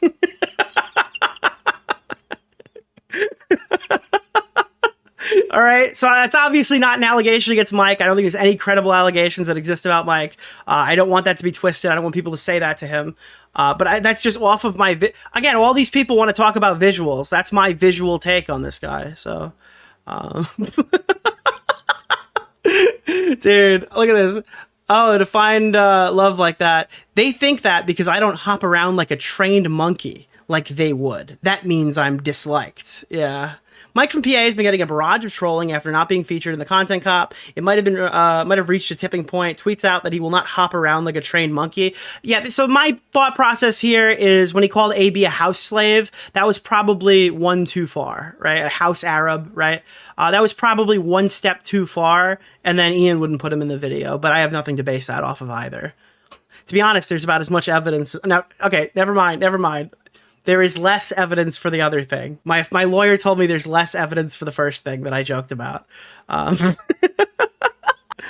Oh, God. So, yeah, that was the Mike from PA thing. Oh, now Sean the Black. This is off Comment Cop. So I posted this on my alt account, right? And Sean the Black is so fucking stupid that he only found out while he was reacting to the content cop that he didn't actually have to say anything nice about Ethan. He noticed, supposedly, that Hassan Piker wasn't in that section. Like, Ian couldn't get Hassan to say a single nice thing about Ethan. And then he found out live that he didn't have to lie at the end. Just goes out and just says the N-word, which is not a surprise. Because he said the N-word on stream with his own face. Can somebody just... Okay, that wasn't the clip that I was expecting. Okay, comment cop. See, this is how you know I'm not comment cop. I thought it was going to be the other clip. You're going to have to take my word for it, because I don't think Sean the Black is relevant enough to have this clip on standby. If Smaggle wants to get... Like, I don't know why this guy's even fucking here, dude. This guy had, like, one interaction with Ethan, and it was mostly just him. I have no idea why this guy's here. Yeah, that's the clip of him saying that Destiny should be killed. Yeah, I don't know. Yeah, that was, he's kind of a minor part of the story. This is another one. So we talked about this a little bit the other day, but I wanted to put like a major actual, point here. In the video, iDubbbz claims that Anissa is 50% Arab, which is why we now call her the potato Muslim, the potato Arab. Because if you see the actual breakdown that she gave in 2017 when it wasn't trendy to be Arab, she's 50% Irish, 25% Italian, and 8% Arab, meaning that 75% of her is very obviously, she's either a spaghetti Arab or a potato Arab. I don't really know. I don't know, what are we going to call her here? I don't know if she's lying now or she lied then, right? Because what was it, 50% Lebanese or something? 50% lesbian? I don't know. What the fuck was it? The numbers aren't, the mathing is not mathing right now. The math is not mathing. I don't know what's going on here.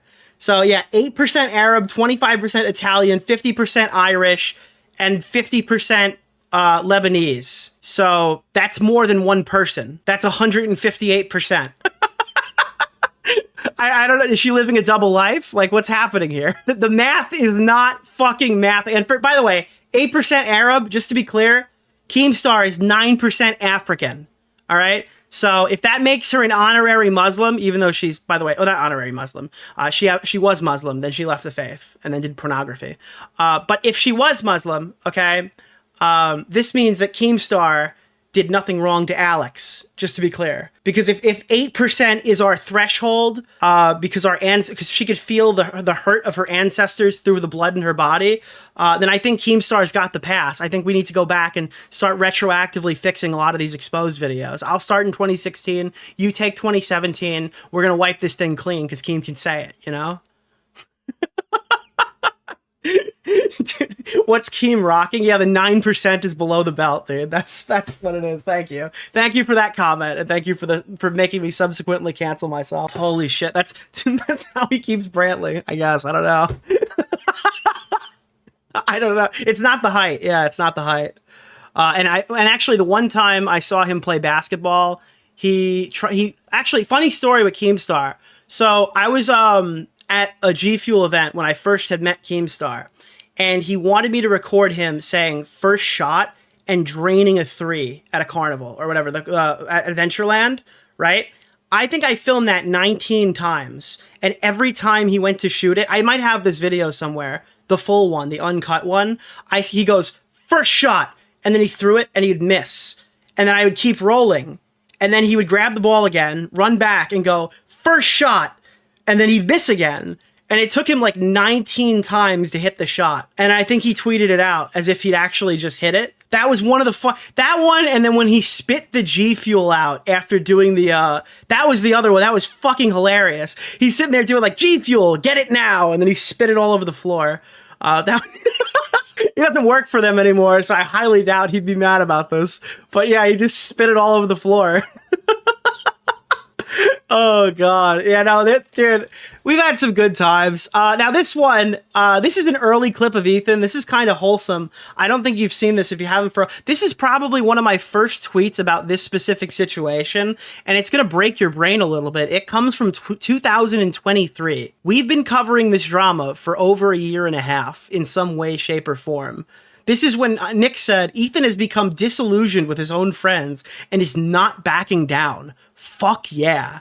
Like, oh, he's not going to take it. He's got a principled position. He's fighting for it. It feels like this is a millennia ago, but it also feels like yesterday. We've been covering this for so long. I want you to hear the early Ethan Klein take when he realized his friends weren't backing him. Listen, everyone in my periphery, everyone in my circle, all the leftist people that I watch, that I'm part of, that watch this show, because I consider myself a part of that side, are all pretty much uncritically accepting of Hamas propaganda and unfucking caring about the rewriting of history right before our fucking eyes about this stuff. So I'm not seeing a lot of people, even though you might look at the popular media and say, you know, everybody's supporting Israel. The popular media's defense of Israel is cartoonishly dumb and evil. Sounds like we've got to call CPS on this guy, run simulations murdering his wife, send skeletons to his house, have all of his friends backstab him on stream, and call his wife a terrorist. Don't you think? Don't you think that's a rational response to how this whole thing started? They always say, oh, Ethan started the fight, dude. This is the fight. They couldn't just take him seriously when he was making extremely reasonable arguments. This is ridiculous, dude. This is so fucking ridiculous. Listen to this. This is him talking about Israel a year and a half ago. Popular media and say, you know, everybody's supporting Israel. The popular media's defense of Israel is cartoonishly dumb and evil. Sounds like this guy loves killing Palestinian babies. Israel. The popular media's defense of Israel is cartoonishly dumb and evil. They go, you know, burn them all to the ground. They have a right to defend themselves. Bomb God, like psycho shit. Okay. But on the left, I don't see anyone saying what I'm saying right now. I just see the opposite. And so that's why I feel that I need to say it. Well, your family will pay the consequences of those actions. Of those extremely reasonable actions. He's trying to engage and say, hey, look, I don't think that people I've aligned myself with, my friends even, are speaking out and saying things that I think are important, that are just common sense, right? And then for that, he has to suffer extremely personal attacks for a year and a half. If you're going to extrapolate from this that I don't... And by the way, you'll never see this clip in an exposed video. This won't show up in an Adam McIntyre video. There's no clips in an Adam McIntyre video. All it is him sit there and go like, hello, everyone. oh my god, yes, queen, I love H3 Snark, yes, snarkers, what up, snark bugs? Like, that's his fucking videos. You're not gonna see a clip there. He doesn't get an editor to do anything. Hi, snarker, I mean muckers, sorry, my bad. Ooh, yeah. Care about Palestinians dying, then you're definitely reading way too fucking far into this. And you're also, in my opinion, really callous. Here you go. This is... It's just so sad, dude. It's so sad. So yeah, I put this out and I was thinking about it. I said, looking back since then, most of Ethan's friends have backstabbed him. The leftists he's talking right now are support all of his obsessed online harassers. They call his wife a child-killing terrorist. They've incited further harassment on his employees, and they've also contributed to a narrative that directly led to a false CPS call about the safety of his children. The lies never end for those who speak out against the angry mob. I've seen this a million times in the time I've covered YouTube. There's constantly a angry mob of people who are completely fucking wrong about something, who kick somebody while he's down. And unfortunately for people who don't like Ethan, it's been Ethan for a year and a half. So I'm good to talk about it because that's what I do. It's what I've always done. And yeah, you can nickel and dime me on which leftist said what, but all of them regularly platform or speak highly of bad empanada, and I welcome you to cry. And as we learned from the recent Content Cop, iDubbbz's position is that we have to understand what silence means. And I think by not directly condemning or directly supporting bad empanada and not even really addressing him in the video when he is so intricately tied to all of the things he's talking about, I have to see that as support because Ian wants me to know what silence means. So I've spoken to Shelbo with Mind Magic, all right, with my, I've talked to, I've used Shelbo's, witchcraft to speak to Ian's silence, and he's told me that he must support bad empanada by default. So that's my position on that, considering that I've learned from Content Cop. Dr. Lipschitz told me to believe silence. So this was a clip, not probably one of my best clips, but this was a clip from that Yeet posted. I'm gonna play like 2 seconds of it now to kind of get us into the creator clash mood. To point out how like Ian fucked up a charity event and somehow was able to start another one. Like, it's unheard of. Nobody fucks up a charity event the way that they mishandled all the funds and then gets the opportunity to run that back. You have to be like God's chosen YouTuber to be given that grace, to be allowed to do that in a way where the internet doesn't like maul you.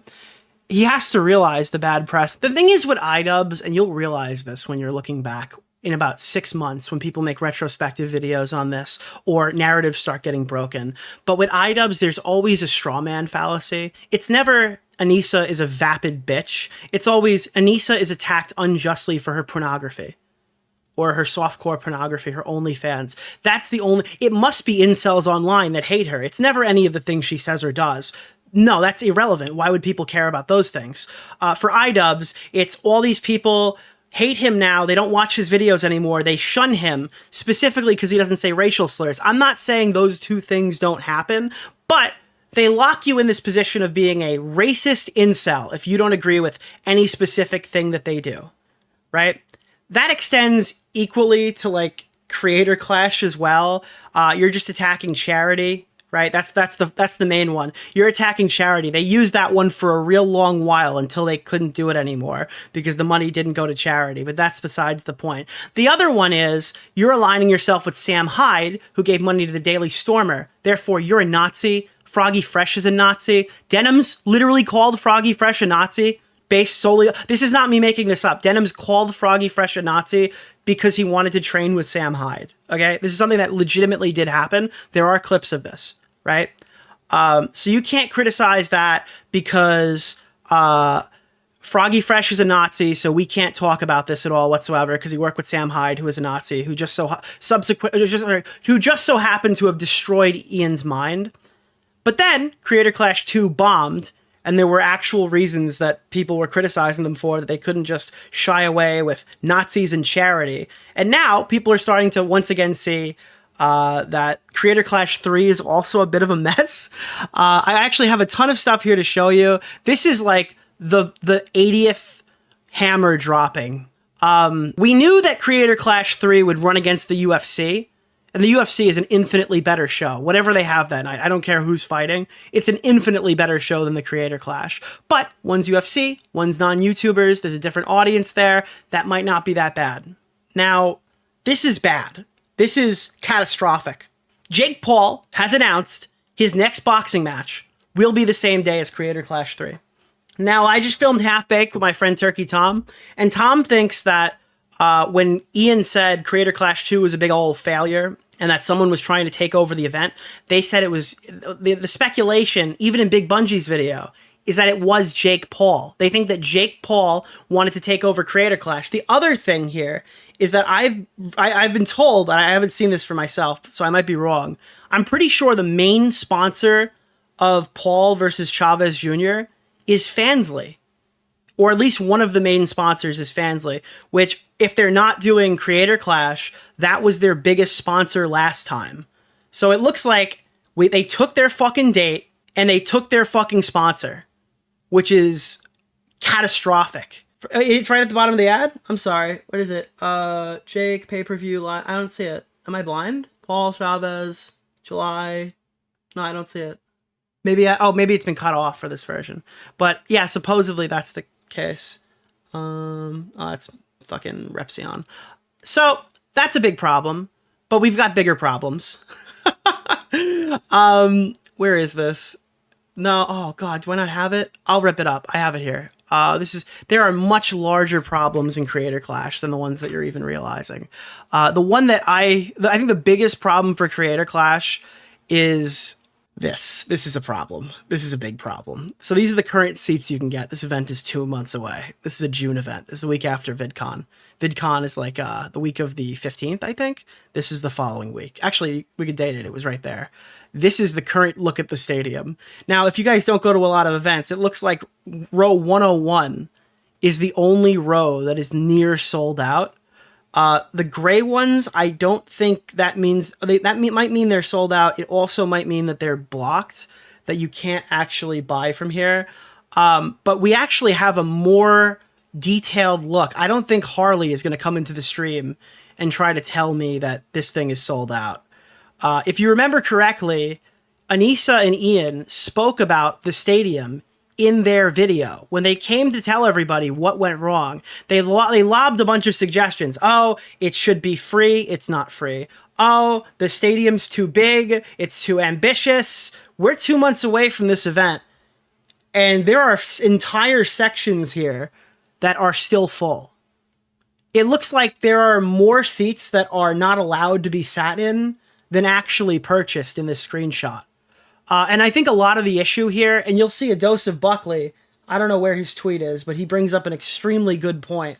I will check this right now for you. I think, I can grab it. It's probably attached to the other tweet. But Buckley, who we've had on the stream, who's a former amateur boxing coach, who's seen events like this run in real life that have made more money than Creator Clash 2 at significantly smaller budgets, right? Buckley is pointed out an extremely interesting point here. It's as we've been saying, this was how we reported it would go a couple of months ago. I looked up Tubbo as an example. He made one tweet where he ran PB 5K with no context as to why he's running it. No posts on Instagram about Creator Clash. His last video was 2 months ago titled Big News, and his most recent Twitch stream was a month ago. This is the co-main event of the fight. Now, Tubbo versus Sapnap, I call it the soft main, because the actual main event is Harley, who's never been a main event before in any of these fights, because iDubbbz himself has chosen not to fight on this card. Anissa checked out from Creator Clash 1. She wasn't even in the running. So Harley from Epic Mealtime is going up against Jake Paul on a night of headliners. This is a fucking disaster. But Tubbo, not promoting the event, soft main event. His opponent Sapnap hasn't posted about it since it was announced in February. He has done no promo on Twitch or YouTube. The whole point of using the influence is to influence their audience to watch. Complete joke. And they're giving these guys thousands of dollars. If you're coming from Ethan's audience or you're from a different audience or you haven't seen my coverage on this before, they say it's for charity. It's for charity. You can't criticize us. It's for charity. But they always leave out the fact that all of these fighters in the past were given $10,000. Now, it wasn't $10,000 to go train. It wasn't show us what you did, your meal plans, and we'll reimburse you. It was here's $10,000 cash, and you can use this however you see fit. And obviously, even Harley admits this, many people were probably taking advantage of that, not doing any of the training, and pocketing $10,000. Simultaneously, while that was going on, in Creator Clash 1, because the event was profitable, they were offering things like Fight of the Night bonuses. And this is coming out of the Cancer Kid money. This is coming out of the HIV money. This is coming out of the Save the Horses Foundation. They were giving Fight of the Night bonuses. These guys, dude, it's for charity. It's for charity. You can't criticize the event. It's for charity. No, it's for profit. You guys are making money. Let's not act like you guys are, the saints of fucking YouTube who are getting punched in the face exclusively for a good cause. You're doing this for money. And then when I asked Harley about it as to why this is the case, well, they said that's the pull. These YouTubers simply won't do the event for free. Then I think that you don't get the benefit of throwing it's for charity out every time this fucking event gets criticized. Because it's for money. That's why you're doing it. Otherwise, you wouldn't have done it, right? So they're doing these Creator Clash galas. They spent thousands of dollars on a comedian. They flew out content creators who weren't even fucking fighting and put them up in a hotel room that they rented out. They're offering Fight of the Night bonuses. All these people are getting purses. Bro, at the end of Creator Clash 2, they were in the negatives. They spent so much money, they rented out the Tampa Bay Lightning Stadium. And you know what Anissa said? We went too far. We're not going to be able to do it. We need to downsize. And you know what she did? She fucking rented it out again. The same stadium. The same stadium that they couldn't fill last time. All right? The same stadium they said they overshot last time. Okay? There it is. We're right close. The event is coming soon. We're 2 months away. How do you make these mistakes twice? Now, I think personally, I think some of this shit's going to sell and the event's probably going to be profitable. You know why? Because it looks like it's going to fail. And if I've learned anything on YouTube, all right, when things look like they're going to fail, something always happens at the last possible second. So maybe this fucking event turns a profit. Maybe I'm all wrong. Maybe I'm completely out. Maybe this money, I know money will go to charity because they set it up in a way that even if the event loses money, it's not going to be as bad as last time. Full fucking, like, yeah, that's definitely happening. But dude, why do these guys get a second chance? Why are they God's chosen streamers who are allowed to fuck up charity in such a dramatic fashion? What was their solution? Didn't they post it and do a fundraiser and ask for more money? Isn't the Creator Clash 2 set up on YouTube as a fundraiser? Or am I fucking dreaming? Let me see. I thought they were going to do that. Maybe they didn't end up doing that. Creator Clash. No, it is. It is. Dude, look at this. Look how shameless this is. They spent all your charity money, right? And then they went on fucking YouTube and they posted this event in its entirety, right? And they set it up as a fundraiser, added a donation button, and it made another fucking $5,600. You guys paid for an event thinking you were putting money in cancer kids' pockets. They post this shit on YouTube and they start trying to raise more money. Why are you cleaning up after their mistakes? And then iDubbbz goes and does a live stream where I think he raised like another $100,000 for charity or something. And then when Harley came around, he's like, no, the event made this much. It's like, no, Ian doing the ALS Ice Bucket Challenge and getting a makeover made $100,000 or maybe like $200,000. It was a large sum of money that he made in a charity Twitch stream, but he did it self-immolating because he failed at charity. How the fuck did people support this again? It's gross. I think it's disgusting. But I think the worst part about this whole fucking thing, dude, I would love to be on a fly on the wall of his Jewish main card fighter. Because you know why? Do you know why I'd love to be a fly on the wall of this guy's Jewish main card fighter? Well, because I kind of am. He's on my fucking feed right now liking all my tweets. What does that mean, Harley? Harley, what does it mean? Why is the guy who's running, you're the main card fighter. You can't be liking these tweets, dude. And you know what's funny is Froggy got kicked for less. Froggy got kicked for less. You can't kick off Harley Morenstein. It's crazy. Harley's openly criticizing Ian on fucking Twitter right now, and this event's 2 months away. His silence is the message, dude. Like, this is a disaster of maximum proportions. Dude, this is crazy. What's going on, dude? Oh, wow. This is a little, we're gonna go here later, but yeah, so that's what I posted. Creator Clash 3 is running against Jake Paul's boxing match in the UFC. In-person ticket sales are looking really underwhelming. It's time to have a serious talk about the viability of this event and why they were all supported in the announcement. This is this is almost 1 million views here talking about this.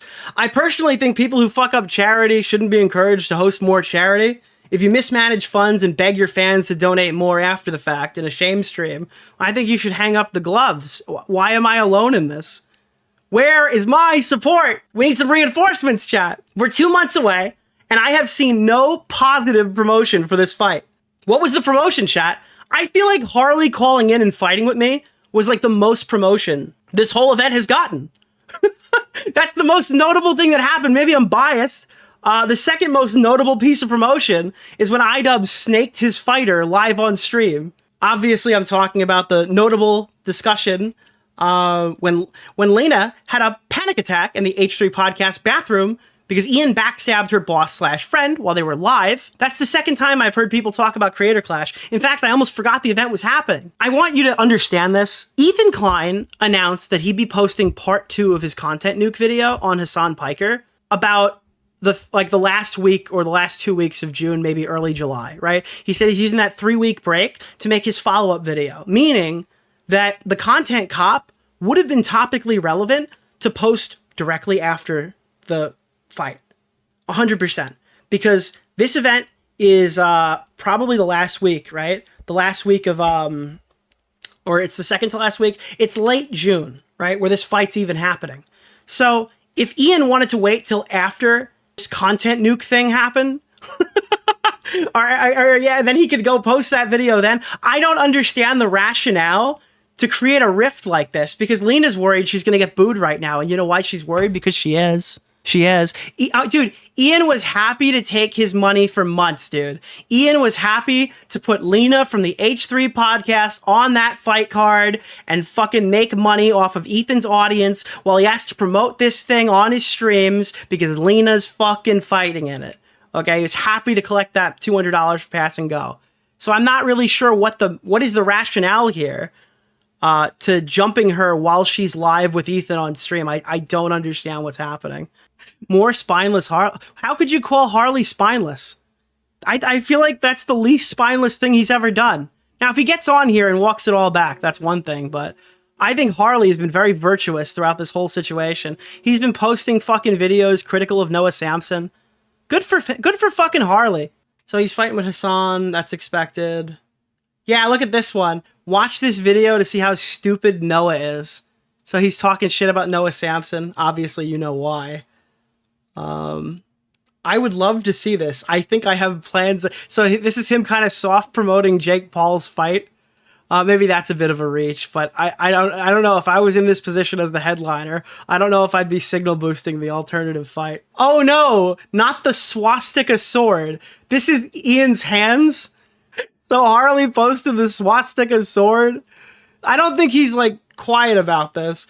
Now he's fighting with the snarkers.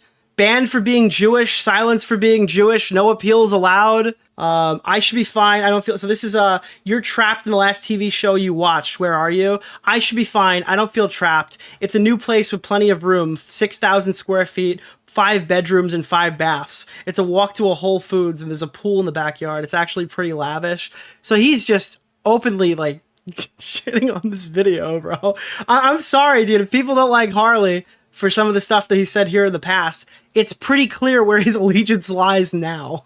He's just mogging, completely mogging. Yeah. Drama Alert posted, iDubbbz's staff is trying to claim that the content cop had 85% likes. Now note, this is the 17th, it's the 21st. It's probably lower than that right now. But they posted the exact statistics. This is Team iDubbbz telling people how many dislikes the video had when people were saying that it was like nearing fucking half, right? That was the narrative. And it's still the narrative that the video is half disliked and shit. It very well might be. It's not. Whatever number you're saying it is, it's not. It could be close, but it's absolutely not. I need to explain to you how the return to dislike bot thing works for the last time. And I'm not covering this anymore, but I need to talk. This is the last time. Every other time, I'm going to just ban these fucking people from my chat. That's probably the way we're going to go about it. Because I'm so fucking sick and tired of having to explain this in every drama because tons of big YouTubers just wildly spread misinformation. So just to be clear, this is return to YouTube dislike. Let me grab the actual link. All right. This is how it works. We're going to sit here and we're going to learn about why your copium is wrong, even though I support fucking H3H3, even though I agree with most of his fucking positions on this. I'm going to tell you that this one line of questioning is bullshit. Where does this extension get its data? This is on the fucking website.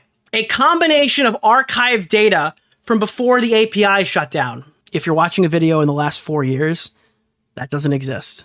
So it's exclusively the second thing. It is extrapolated extension user behavior. What the fuck does that mean? All right, chat, there's a percentage of my audience who thinks that it's raw numbers, that when you see 400,000 dislikes, that's 400,000 people who have the extension, okay, and have disliked it. That is not true, okay? It's an estimate. That is not a number of people that, because they go, well, actually, Nick, you don't understand. If it says 400,000, there are people who dislike this video, right? Who haven't even got this. No, that's not how it works. You're 100% wrong. You have no idea how it works. Okay. How is it? Why isn't it updating? It's whatever. How does this work? The extension collects the video ID of the video you're watching, fetches the number of dislikes and other fields, views, likes, using our API. The extension then displays the dislike count and ratio on the page. If you like or dislike a video, that is recorded, sent to our database, so an accurate dislike count can be extrapolated. What does this mean? Okay, so you know when Asmongold went and said, hey, I looked at my last recent 5 videos, and the dislike thing is very accurate, right? It's a very accurate it's a very accurate number. You know why? Because those videos aren't controversial. Due to the nature of why someone would get a return to YouTube extension, because let's be real here, the average user doesn't even know the dislikes are gone. They just click the button and move on, okay? You have to have a certain level of terminally online to even realize that it's not being calculated, or you've heard from somebody and you go, oh, I probably ought to get that, right? The people who get the dislike button are more likely to use it. The people who are in the know about the dislike button and watching these things getting fucking posted all over Twitter are then more likely to skew the result. It's an estimate based off the users who have the dislike thing, right? Meaning that it doesn't account for any bias. So the group that is most likely to downvote something is using imaginary numbers based on what they think that would be due to previous trends in old videos. This is a fake number. It has no basis in reality. So take a look at this. This is the main thing here. This is an example. Here you go. This is the one I always bring up because I have legitimate statistics from Dream that I've verified myself. Okay. When Dream's video came out, doesn't this look familiar? It's a near half ratio. It says there are 175,000 dislikes on his The Truth video, okay? But it had 32,000. I'm sorry, dude. I don't care if a couple of Asmongold videos that aren't controversial say it's pretty accurate. When you're off by over 100,000 on the only video that mattered that week, then this thing is useless. This is like ridiculous, dude. This is a fake number that does not tell you anything. You'd get more if they gave you the number of people who have the dislike button and then the actual number of people who clicked it. Or if you don't use the dislike for a certain amount of time, you're exempt or whatever. You don't. There's probably better ways to give a more rational number. But what I'm trying to argue here, because if you look at this, the video had a 89.8% like ratio. Okay. And people were saying it was close to 50% because they didn't like Dream. The people who didn't like Dream happen to have the extension that week. You get me? You understanding what's happening here? Do I have to explain it again? I had people in the comment section, I wanted to highlight a couple of idiots. Now that you understand, now that the whole chat understands thoroughly how this feature works, okay? Now that you've seen demonstrated evidence that this thing could be off by 100,000 and you wouldn't even know because nobody's telling you, okay? And by the way, full stop, it's YouTube's fault. YouTube should just make this like a regular thing. You should be able to read the dislike feature again. That would be the solution to this problem. But this is somebody in the comment section. You're the one coping about the dislike extension, I'm afraid. Yeah, it's inaccurate, but it's based on the number of people with the extension who click the dislike button. That's why it's inaccurate. If you give people the choice between absolutely zero information whatsoever and unreliable information, they will choose the unreliable information. Now, what? What? No. If I give you a fake number you like and no information, you just run the fake number? I'm sorry, dude. The problem isn't the user who's stupid, because the user's allowed to be stupid. It's the video essayists who get hundreds of thousands of views pushing these fucking fake numbers, and then people are getting like, it's just inaccurate for the sake of inaccuracy. Everyone should know that this number is not pulling any data from the API, and it's guesstimation with people who are biased. Who cares? Dude, you know who cares? The people who are accurately trying to report fucking anything on YouTube. Anything at all whatsoever. There's no downside to talking about the extension either. What's the worst case scenario? Oh, misinformation. YouTubers whine to mommy about harassment they're getting? Good. Wait, so then this person justifies harassing other people based on false numbers. This is so fucking stupid. I hate you people who do this. What do you mean? Oh, God. Turn donos on? Yeah, I'll light them up now. They can either get mocked for real dislikes or get mocked for imaginary. They've chose to get mocked for imaginary dislikes. The campaign against the dislike extension is overdone. In reality, it's not any less accurate than the like button. That is like the stupidest fucking thing I've ever heard in my life. Literal guesstimation is less accurate or equally as accurate to the button that pulls direct data from YouTube's fucking... This is what I ask you to do, all right? Don't harass anybody. Don't bother anybody. But can we do some guess and check here? Hey... Nicholas, the goat. Thank you for just the say like, hey, Charlie, I noticed you used that. That's not super accurate. Or if you see somebody say, hey, look at all these dislikes. Hey, okay, this is not a real number. Because I need other YouTubers to kind of be on my side on this, or I have to correct it every single time. Because you're just lying about... Dude, you're giving Ian an easy clapback point to say they're just lying about how many likes the fucking video has. What's the name of the guy? I need other people to kind of be with me on this, or we're going to just sit here and we're going to have to run this same segment over and over again. I guarantee if the actual dislike number was still visible, you would see similar numbers, which we've demonstrated is not the case. Thank you for the $5. Because people like to see the dislike bar go up more than they liked pressing the dislike button, which is completely irrelevant. And then lastly... Nick's argument for the dislike counter is actually that it's not perfectly accurate.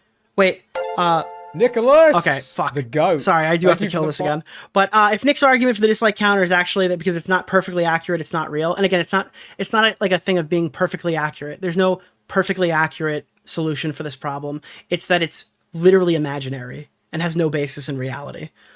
It's guesswork. You could like give a random number and it'd be more accurate sometimes. Enough people have this extension and use it to get numbers higher than likes. The actual... Okay, so... Enough people have this extension and used it to get numbers higher than... This guy fucking thinks that the number is raw, that they don't actually estimate anything. He thinks that when he sees 500,000, he legitimately thinks 500,000 people have the extension. They've clicked the button. Okay, I'm done with this, but you understand now, right?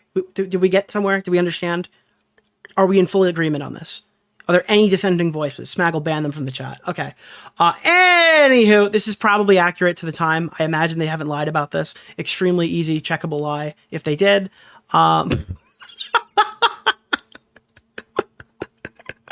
right. I just wanted to get that out there because I'm sick and fucking tired of this. All right. That's my one thing I disagree with everybody else on. And by the way, Yeet and Comment Cop posted that. So I had to like, be a little, coy with my alts, all right? So I had to post a little misinformation to get ahead. So these are the creator class shells. We pulled these up already. Oh god, dude, this one is so bad. This is a real post. This is real. Oh dear. Oh man. Oh no. H3 sub falling down the trad right-wing pipeline. Oh boy. Guys, chat, which way, Western man? Would you prefer the loving, happy family or the psychotic Fortnite dancers? Guys, listen, dude, this is another one of those things where you could be just like us. It's like, listen, I don't really align with many right-wing talking points personally in my own politics, but if the alternative is this, you're really making this difficult for me. Wake up, Ian! Jesus. You're falling down the trad fucking... You're falling down the pathetic loser pipeline.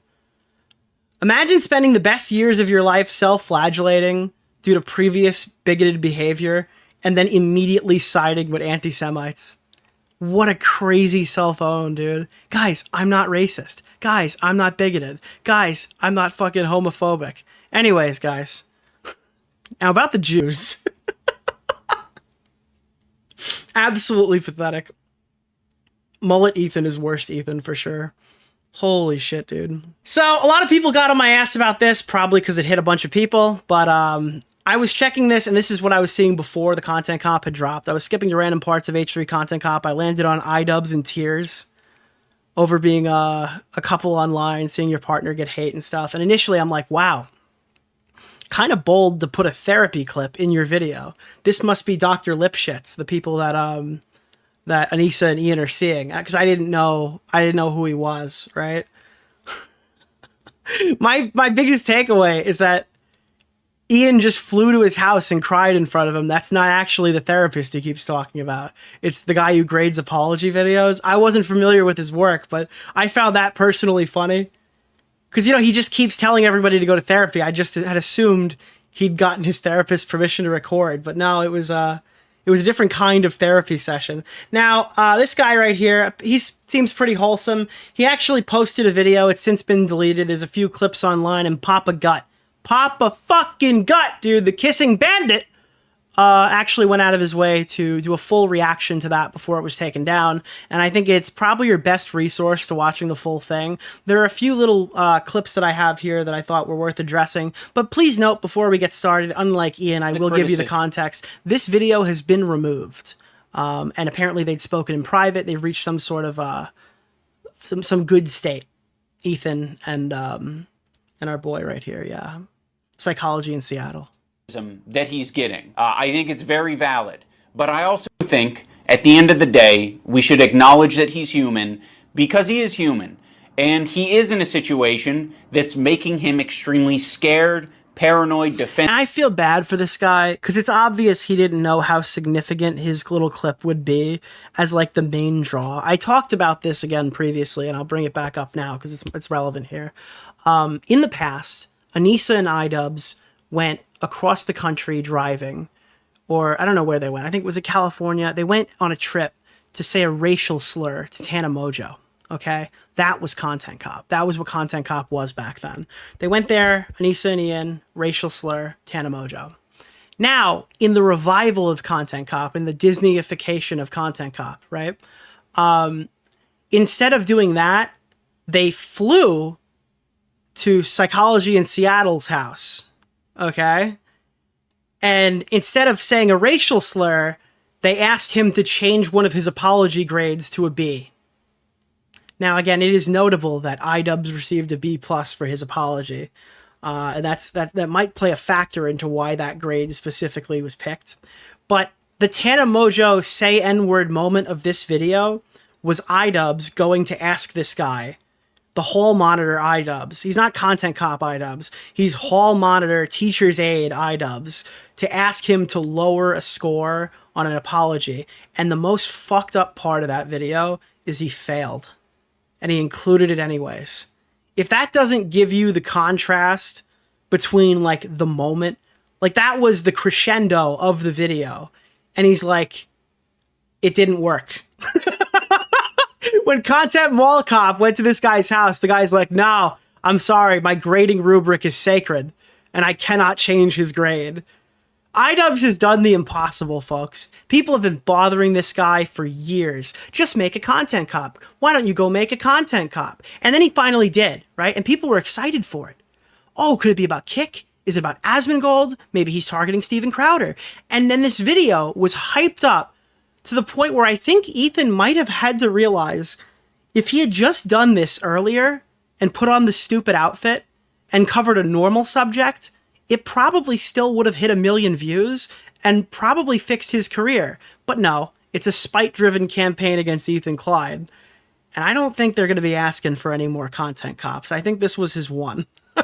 I think this was his one where there was a little hype behind it. I don't think there'll be a second one.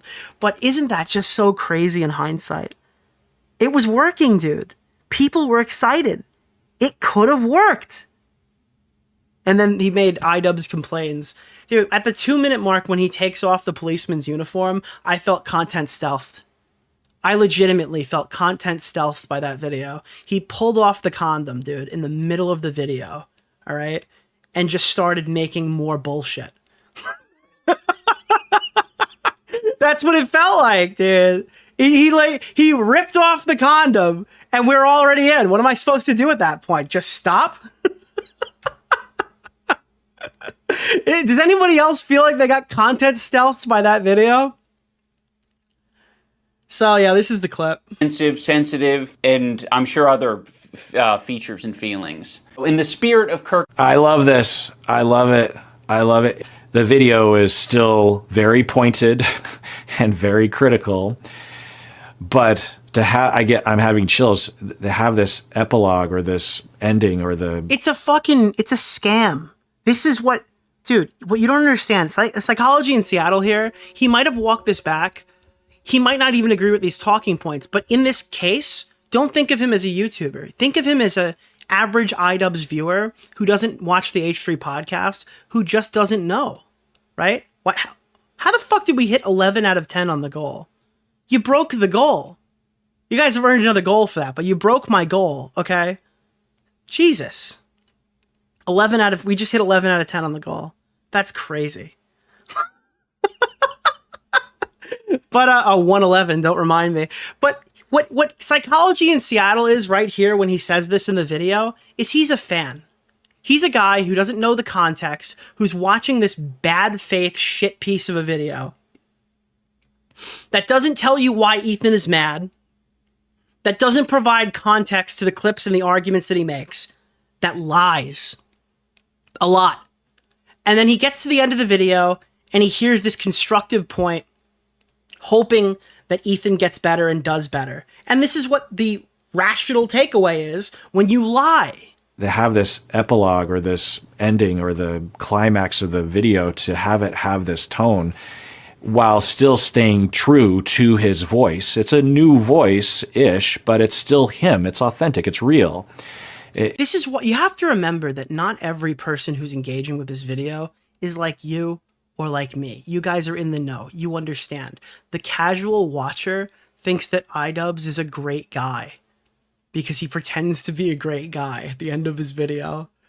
And it has real consequences to the narrative. It's just music to my ears and could be... It's not a case of being smart or dumb. It's whether you cared enough to know about the story and the intricate details for the last 9 months. And I don't think that's everybody. It's me because I've covered it, and it's my viewers because they've watched it. But it's not everybody. And lying, this can do real damage to people's reputation. The dawn of... It's malicious, not for psychology in Seattle, not this sentence. He probably believes every fucking word he's saying because this guy is malicious. The content cuck is malicious. The new age on YouTube. And if there's something that is going to get across that's going to be convincing and inviting and welcoming while still being critical and still having consequences for Ethan, this is the approach, in my opinion. We'll see what happens. Dude, and again, that doesn't justify... He does obviously know about the CPS call, probably, I imagine. I think that's hard to miss, but maybe, I don't know. Again, I'm not going out here and defending all the things that he said. This is a clip in particular that is just... This is just sad. This is sad. This is the context as to what he knew when the video was being recorded. This is bad. Asked him. Stop defending the guy. Well, that's not really the point of what I'm arguing here. And there's no reason to defend him. He's already conceded. Like, what's the, he's already conceded to this and removed the video. How hard am I supposed to go on a guy who admitted he's wrong? If I did, I'd be no better than iDubbbz when he's holding Hila Klein hostage for a comment that they apologized for. How long am I supposed to hold that grudge? I need to tell you the context to what's happened here. Otherwise, I'm no better than them. If I don't know if I've mentioned this already, but I asked him if I hadn't responded the way that I had, how would the video have ended differently? And he said, oh, absolutely. In fact, what did he say here? And again, he's cool with me saying all this stuff. I've asked him. I was texting him saying... Yeah, but they want you to go full irate. Like, I will tell you to go watch Papa Gut's video because it's entertaining, but Papa Gut didn't make that with the knowledge that this guy literally would rip the video down hours later and apologize. So you have to kind of give that context if you're late. I had no idea how important I was to the ending of your Content Cop video. It's crazy to include this guy who's so out of the loop, dude. Ethan and Hila put their employees in horrible situations, dude. Ethan and Hila are talking about random fucking...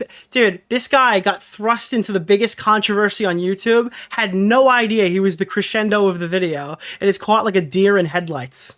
Of your Content Cop video. He's a fucking normie! If I had known, I would have been more careful in the way that I refused to change my grade. And then Ian replied and said, you play a really important role in the video. It made me rethink the whole ending, to be honest. And it led to me deciding to get those creators to send me nice comments. And this is so manipulative by iDubbbz to not give him the terms of what was actually occurring here prior to this interaction. Did he think it was like a friendly meetup? Like, does this podcast exist in like entirety? Where can I find this podcast? Or was this exclusively recorded for the video? So I feel good about that because I like the way it ended, absolutely. But I feel bad about inconveniencing a fellow content provider in that way. So anyway. I think it's insane to swing this guy in there. And again, yeah, I'm not defending the content of the video. And I'll be the first one to say, I haven't seen the whole video. It was gone before I had a chance to watch it. So if there, I watched some of Papa Gut watch it. So I'm a little biased off of the things that he had said. But it's just like, it's so crazy to throw this guy to the wolves while you're talking about harassment in your YouTube video. This one was a straight up lie. This is like a verifiable lie. They don't really spend a lot of time on this, the Icarus Bath thing, but it's one of the worst arguments I've seen in a modern video. He literally makes this point after saying Ethan is like mind raped by Snark, right? Mind raped by Snark. That like he just reads all these posts all day long and finds people on his subreddit trying to amp him up. It's the Destiny talking point. Like, oh, Destiny's community has infiltrated H3H3 and they're trying to make Ethan crash out on stream, right? Why is there so much work being put into discovering this guy on Twitter who's barely getting any interactions, linking him to me, and this is the thing that he... Oh, fuck, sorry. Barely getting any interactions, linking him to me and posting on the Reddit when there's no work being put into who the fuck is the person on the Reddit who's posting this in the first place. If you do that is also a crazy cell phone. Like, how did he get it? Well, it was posted to Reddit. How did you get it? Interactions, linking him to me and posting on the Reddit when there's no work being put into who the fuck is the person on the Reddit who's posting this in the first place. And the citation for this claim comes from Snark. If you do a little bit of research, it seems like it's an account. Dude, stop using Reddit, Ethan. You're crashing out. Anyways, if you go to H3 Snark, whose intention is to make Ethan crash out. One of the users on the Snark Reddit. Dude, what a... I'm sorry, this is the most psychotic segment. This one isn't even malicious. I think he's retarded. Ethan, stop going on the Reddit. It's bad for you. Anyways, guys, go to Snark. They've got the greatest posts on the planet. On the Snark Reddit points this out. They're like, I've seen this account before. This is just some fucking guy. This is some fucking guy.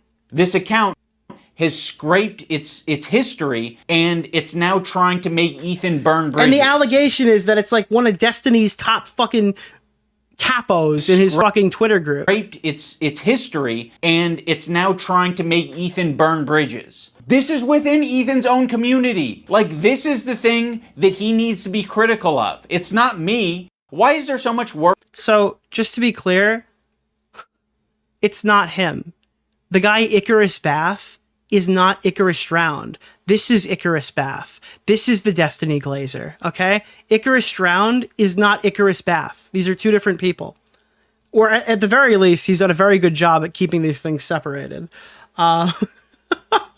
Apparently, he was useless bathhouse before 2022, and this guy's been here since 2019. But the other thing is, we found him. I found him again, dude. I found him. There's another one, dude. This is Icarus, but on the Nintendo 3DS.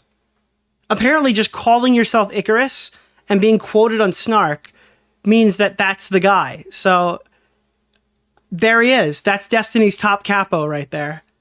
And then somebody said that there was a bit of more information on him. I think they doxed. They ended up actually. Oh yeah, this isn't me though. But yeah, they actually doxed the person who created this account. Found the creator of the account. I know it's doxing, but look at this guy. Can you believe he's stoking the flames of the drama? So this is actually the person who runs the Icarus account. That's him. Yeah, it's that's Sakurai. Sakurai is actually Icarus. He's one of DGG's top soldiers, if you were wondering. Now, there's the Frogan stuff. I've got a bunch of Frogan stuff here. I've got a bunch of Frogan stuff on the docket tonight, boys. I don't know why I included this one. I think it's kind of, after the original clip at the beginning, I feel like this is overkill now. I don't know if I should even engage with it. Frogan ended up sharing her positions, and this tweet went on to be completely thoroughly thrashed by the rest of Twitter. Let me grab some music here in usual Nick DeOrio fashion. All right, this is tryouts. Let me, why are we doing House MD? No, not House MD. Boom. Here we go. Ethan Klein wants to defend Muslims because he's being held accountable in the content cop for continuously being a vile person.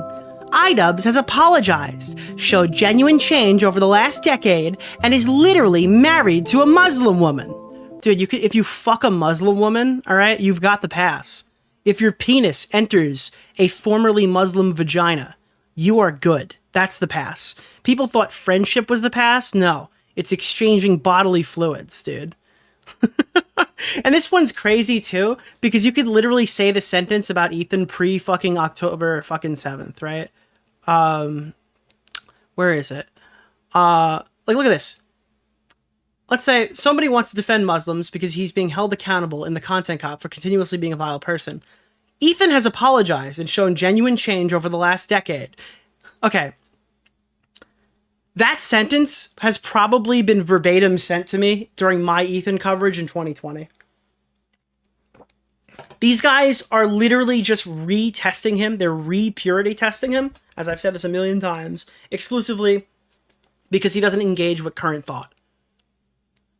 As somebody who's criticized Ethan thoroughly, got hundreds of thousands of views across several videos, criticizing Ethan for years, okay? I have gotten this so many times. They've just decided that his apologies don't matter anymore because he's criticized Hassan Piker. It's so pathetic. Now, this tweet was also community noted eventually because Muslim woman is a little bit, well, she was 50% Muslim. And his, not Muslim, sorry, 50% Lebanese. And then iDubbbz talked to his 45% Lebanese girlfriend, who's actually 35% Lebanese. Her 25% Lebanese is a really important part of her, I'm sorry, her 10% Lebanese. Is it 8? I'm being told it's 8% Lebanese. She's her 8% Lebanese. Oh, God. We've lost a lot of percentage here. Simultaneously, there's a video of Anissa who had like left the Muslim faith prior, so she's not even a practicing Muslim. She actually, I think, is no longer. This is a disaster. The 8% Lebanese woman who's no longer a practicing Muslim is apparently the pass to anybody who fucks her. So guys, I'm only going to make one of these jokes because I don't want to sit here and do the OnlyFans bad stuff, all right? But if you subscribe to Annie J on OnlyFans, you have the pass, okay? Because you support a sex work Muslim person, okay? That means you have the pass from here on through. Because it's obviously a sexual thing, all right? It's obviously a sexual thing. If you have sex with a Muslim person, all right, that's it. That's the friendship line. Annie J, I think that's her name, right? That's her name on there. Did I just out myself for knowing that? Is that not like knowledge that people had? Did I just get caught? Yeah, astaghfirullah! Oh, God. If one of your self-proclaimed close friends made a YouTube video about how shitty you're being, sit back and reflect on that. Ian was so charitable to Ethan and approached it in ways most don't. Again, this is hilarious coming from the Context Kings. These people said the content nuke was so out of context that Hassan couldn't watch it on stream and had to watch 15 other YouTubers peddle it back to him with their own commentary over it. But them saying that this video that is so wildly out of context is a charitable video just goes to show you how malicious these people truly are. Extremely disgusting behavior. The content nuke is not what I described. The content nuke is not what I described above, considering Hassan and Ian have both reached out to Ethan and want to talk, and Ethan didn't answer and refused to do so, and Hassan literally said he would watch the content nuke with Ethan sitting right next to him. Now, obviously, we all know that Ethan responded in hours long, debunking majority of the talking points that were present in the video, giving context to like every single interaction that happened there, thoroughly debunking the video live on stream. If you haven't seen it, it's on the channel, okay? Hassan Piker, on the other hand, refuses to watch it, demands a debate because he does not want to show his audience the things he's actually done. That's why Hassan's been saying this for years, okay? It's, oh, I've already addressed these points hundreds of times. They're Destiny-related talking points. And then everyone just kind of repeats that in his community. Really pathetic behavior, but that's kind of just that's his crutch. That's what he's been using. It worked against Destiny, works less against Ethan because Ethan has a larger audience and more reach. So he's kind of reached, it's wall meets or big rock meets a movable object, or whatever the fuck that saying goes, right? But yeah, this is Frogan. The other one is that, well, Ethan's asked iDubbbz to come on stream after watching the video, and I don't think iDubbbz has budged on that one. So that's a bit interesting, don't you think? It seems like that was the agreement. So now iDubbbz doesn't want to talk anymore? Come on, I need Ethan to be like, he needs to bring in his Khabib, all right? Since we're talking about Creator Clash versus UFC, I want Ethan to do his fucking Khabib shit, right? Where he's got Ian in the corner just wailing on him, and he goes, come on, Ian, you talk now. We talk now, Ian, come on. Just keeps wailing on him, beating the shit out of him. Come on, Ian, we talk now. That's kind of how I view this. Yeah, that's what I'm... Yeah, just keep dropping. I think Ethan should do Creator Clash too. I've been very vocal about this. Fuck the event. Try to get fucking Lena to get paid out and get her out of that fucking space before she gets booed off the stage by the 6 viewers who actually show up. Yeah, actually, maybe the booing isn't going to be that big of a deal. At this point, if you guys want to do something, all the Ethan people can buy up all the remaining tickets and boo the entire event because they're all still for sale. But what I think should happen is Ethan should contact Keemstar, who works with Happy Punch, and set up a deal where Lena takes home more than 10 grand or whatever the purse was promised to her, and that equal amount would be donated directly to charity. That way she'd still be contributing. And then I think she should fight Brantley or something. Who wants to see Lena fight Brantley instead? Or maybe even bring the other girl. Bring the other girl who's supposed to fight on the card. She shouldn't get fucked over because they're bad at business. That's what should happen. They should just put her on another card. She worked really hard at this. She deserves to fight in front of an audience. There's a great story here. I'm sure any boxing promotion for YouTubers would be glad to have her. NAB or AB. Have AB in the corner. I don't care. There are people who will treat you better than these fucking snakes. 100%. Justice for Lena. Hashtag tweet it out. But that's what I think should happen. I guarantee Keem would be into that.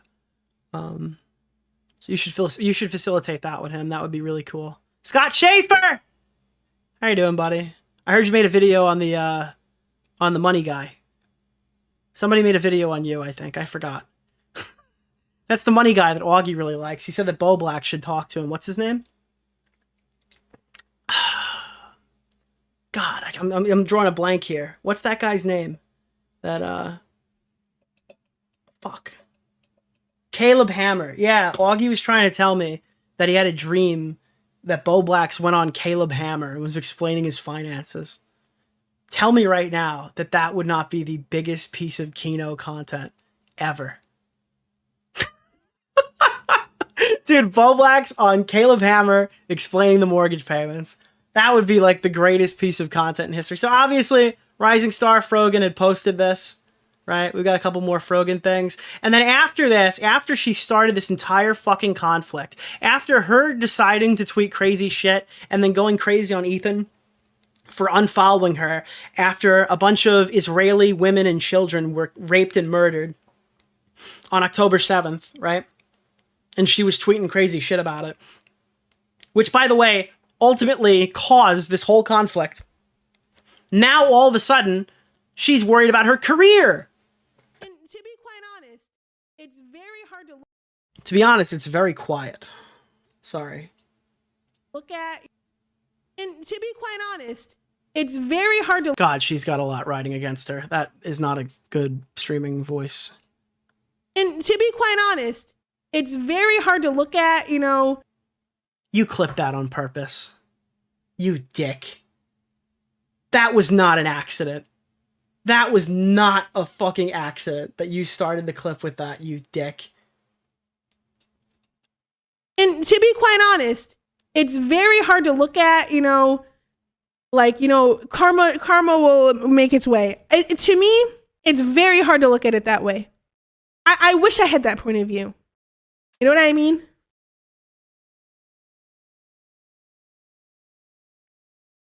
She's not even sad yet. What, does she cry on command? I haven't seen this yet, to be honest. It's like, you know, you see the shittiest fucking people at the top. I don't know if I believe in karma. Always first to the top? You know what I mean? And I'm like, if I had to lose my... You know what's triggering me? She's using a Shure SM7B with a red pop filter on it, and that is my exact configuration. It's tripping me out. Like, down to the red pop filter. I have a blue one in the basement when I stream pinball, but it's a red pop filter. It's tripping me out. People at the top.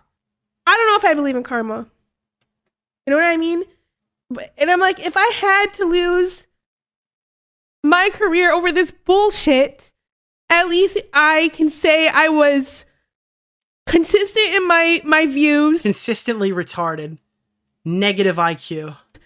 And I have been consistently against genocide and consistently wow, so fucking brave. Tell me what you think about the Uyghurs. Uplifted the Palestinian people. Good for you. You're only half a white savior. 50% white savior. Others can't say that, but I can. I watched just enough bad empanada videos to really get those starving children excited for what's to come.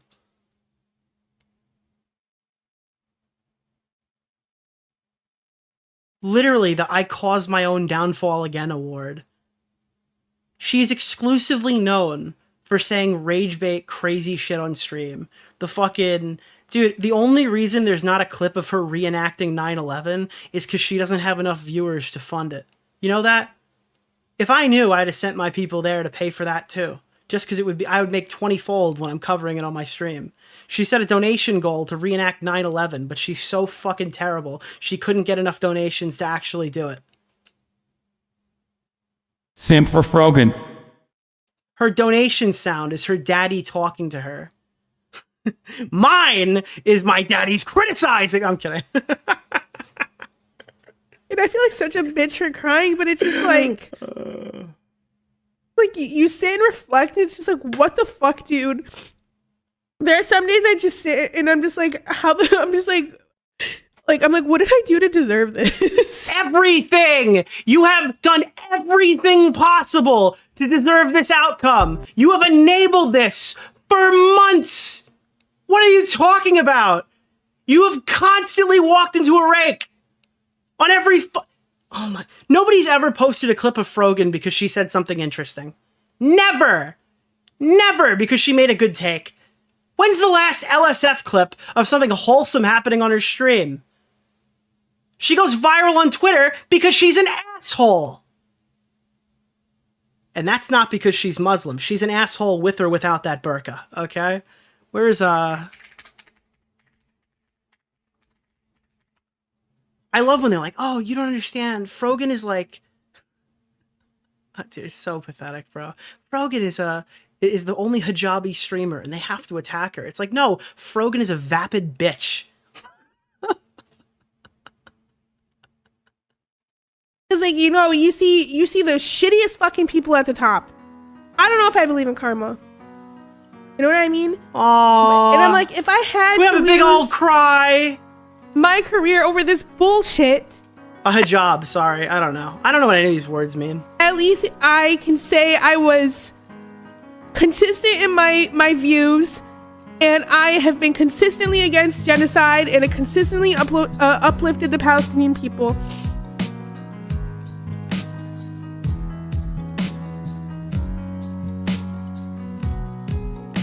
Others can't say that, but I can.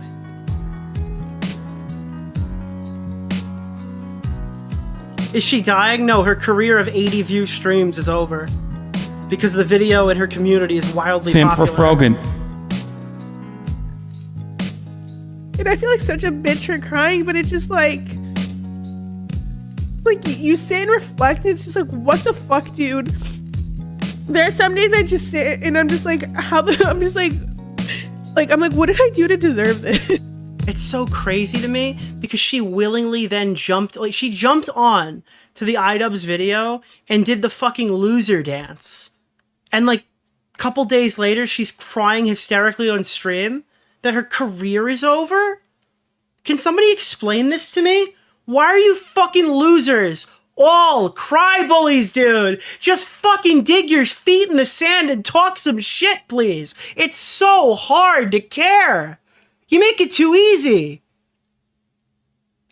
Do you not find it insanely annoying that every time one of these assholes goes say like the most obviously rage bait statement possible and then retreat to their stream to cry about it? I'm just so sick of this, dude. They've been doing it for months. But the audience isn't sick of it. Thank you very much for the gifted subs. And then I wrote Frogan doesn't get enough hate. So then Ethan posts. So Ethan goes out his story and sends her the unemployment line. That's fantastic. You can go get a job.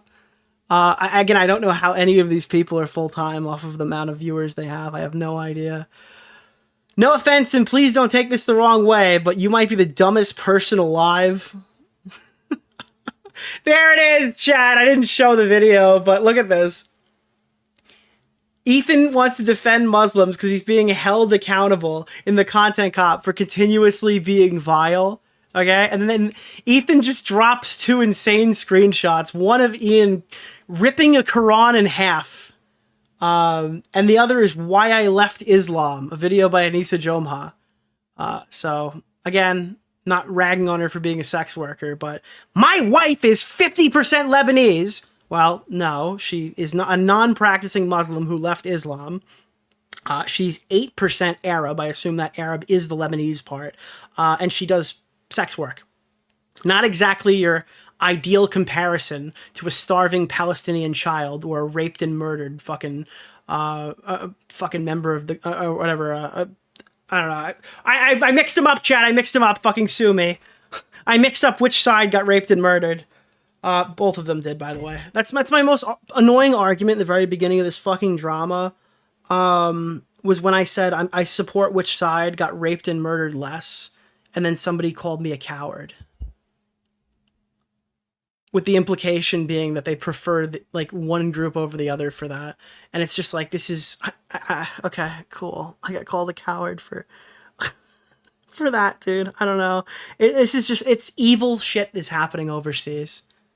Evil shit is happening overseas. Holy fuck. All right, now... Hassan thinks Ethan copied Destiny's reaction. We're going to cover Destiny tonight. He's got his own section of this fucking live stream. But I cannot... Where on the doll did Destiny touch Hassan? It is actually fucking unreal that this guy sees ghosts when this guy's... Like, Destiny is in flames or whatever, or at least in this space he is. Like, the people are not defending him like they used to. Maybe he's doing okay in his little sector of the internet and he streams to his people, and that's perfectly fine. But, like, come on, man. So what happened? Did he watch like Destiny's reaction to the fucking content cop and then tried to do a shitty version of it? He sounds like Destiny's orbiters that come in here and try to argue and use the similar... When did he steal Noah Samson's mustache? Are we seeing this? Is this happening right now? Or the similar talking points and the same speech patterns. Like, and Dude, this is a get out of jail free card. He doesn't even have to give an example. 1, he's outing that he watched Destiny's reaction. 2, he gets to just say, oh, this is Destiny happening. Don't question it. And his chat believes him. buddy. Like, it's so pathetic. And again, I'm watching a Hassan clip. I forgot I have to talk every 2 seconds because this guy pauses and has no idea what he's fucking talking about half the time he reacts to something. Any minute now, Hassan. Any minute now, Hassan. Any minute now, Hassan. Any minute now, Hassan. These guys call me a pause Andy. There's fucking 20 seconds of silence. What am I supposed to do with that? Thanks for the clip. H3 subreddit dropped a video of all the time. And we've actually, I think we've played this before. I think this was this created by Bernie? And then it's been posted around since then. This is like all the times that he would never watch Bad Empanada. And then it just whips into current day. Such a fucking freak, dude. Oh my lord, he is such a goddamn freak. He is the most insane person. He has like 7,000 accounts. I just said I have an official blockade on Bad Empanada videos on this broadcast while I'm live. That's number one. And number two, he's not just mean on Twitter. He is a psychopath. Okay. This is all like available footage. We've watched this since the very beginning. These are bad people, dude. They're just really bad people who use worse people to do their dirty work. Okay. The idea that he's just simply mean on Twitter is ridiculous. Really, Hassan? Really? And now keep in mind, in tomorrow's clip that I post, it'll already be posted by the time VOD watchers watch this. It's a clip of Hassan begging Ethan to debate Bad Empanada. Like, this is evil. This is evil behavior. He is knowingly doing this. He is not just mean on Twitter. He is the most insane. And that clip is recent. Yeah. He knew exactly what Bad Empanada was and then used him as a fucking sword for the past couple of months. Person on Twitter. The first Alexa video game where you kill Zionist soldiers as a Palestinian resistance fighter. Anyways, are these Israelis? Are just standing there? I mean, now we're going to watch this later, but yeah. Propaganda will come. Thanks for watching. Free Palestine. Thanks for watching. Yeah, go support this dipshit that I do appreciate, regardless of my disagreements with him on his optics. This guy is the most malicious YouTuber I think I've ever seen. Not even YouTuber, Twitch streamer. Most malicious influencer. Most malevolent influencer I've ever seen. In the ways that he conducts himself with regular frequency. And the part that gets me is iDubbbz makes a video talking about harassment, and then his example is that Ethan reacts to videos when his side brought on a psychopath that they know is a psychopath and only boosted him to attack Ethan. Because ultimately his product, his YouTube essays as a standalone entity is always solid. He's literally calling Ela a fucking terrorist. Okay, well that's new. That's we've seen. We're gonna get this, but yeah. I'm just like. Anyway, let's continue. Why is he a terrorist? He's an Arab in Yemen. Why else would he be a terrorist, right? Someone who, by the way, Like, what terrorist attack has he committed? What terrorist attack has he committed? I can point to a terrorist attack that Hila Klein has participated in. What terrorist attack did this guy participate in? Could you point to that for us? Which one? What did he do? He would perhaps benefit tremendously if I did watch his YouTube videos on this channel, but I'm never gonna fucking do that. And by the way, I have equally criticized Ethan on this talking point because I didn't like when he fucking promoted Britbong back in the Keemstar days, and I still don't like it now. But I don't see this as any different. I think this is significantly more malicious, the way that they've just been fucking meandering on, blasting this guy's videos all over the... Actually, I do think it's different, rather. I think this is way worse than just flashing one video on the screen and going, wow, this guy got fucked over by Keemstar. Insane. I'm never gonna watch a bad empanada video on the stream. I'm just letting you guys know.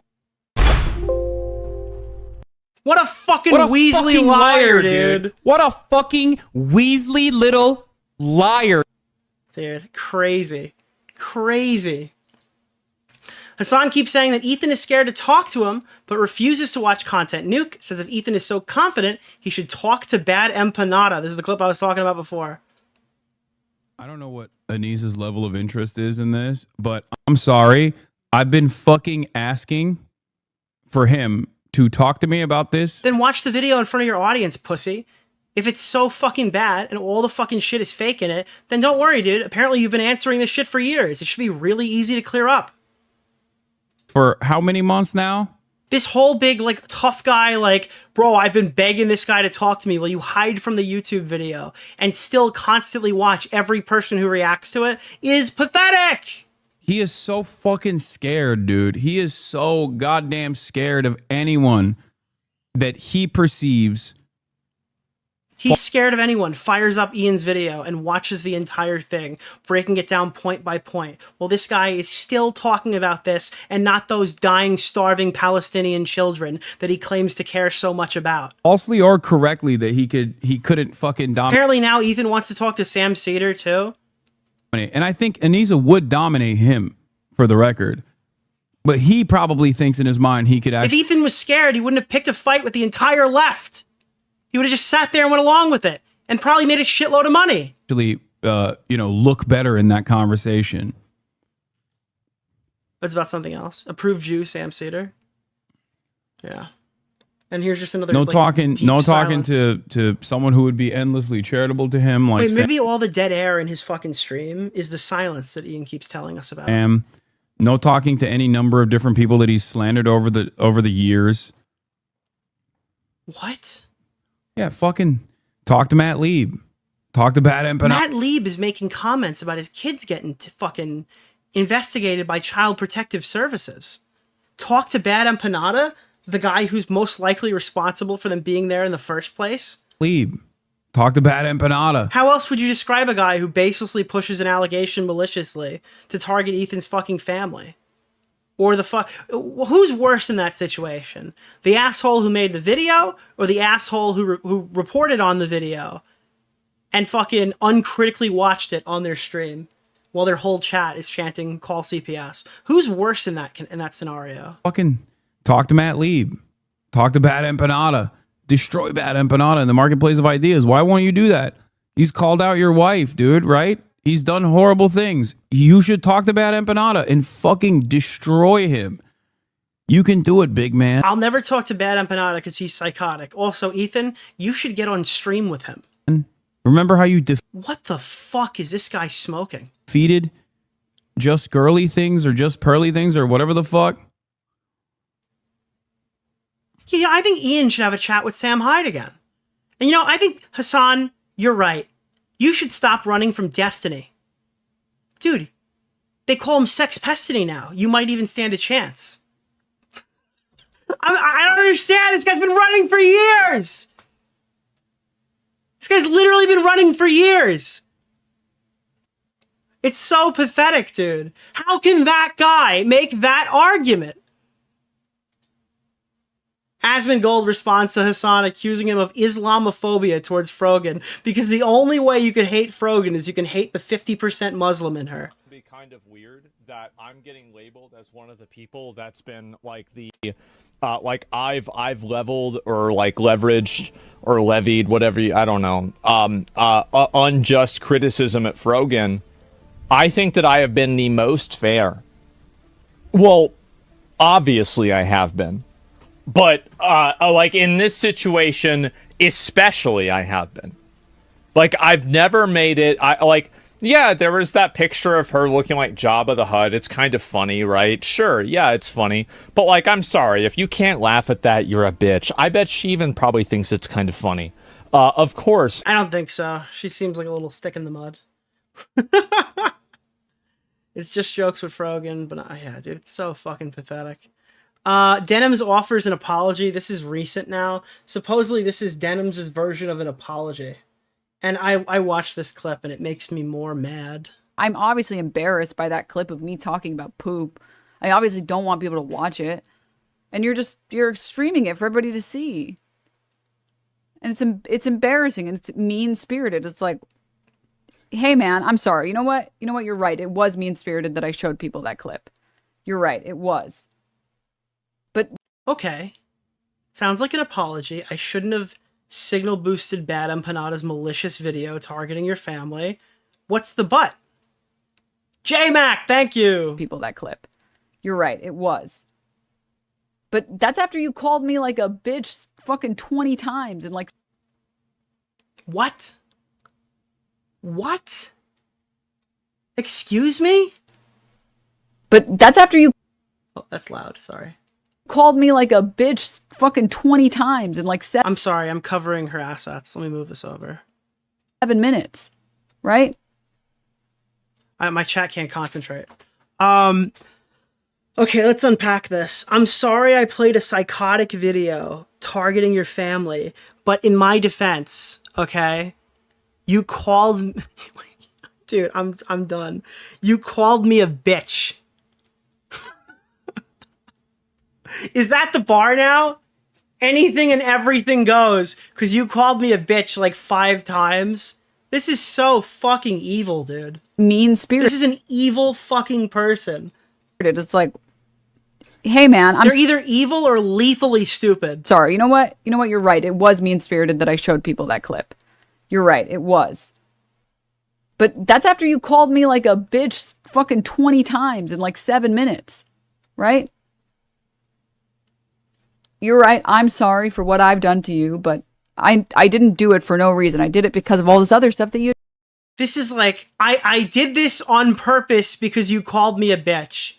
This is less of an apology and more of an admission of bad character.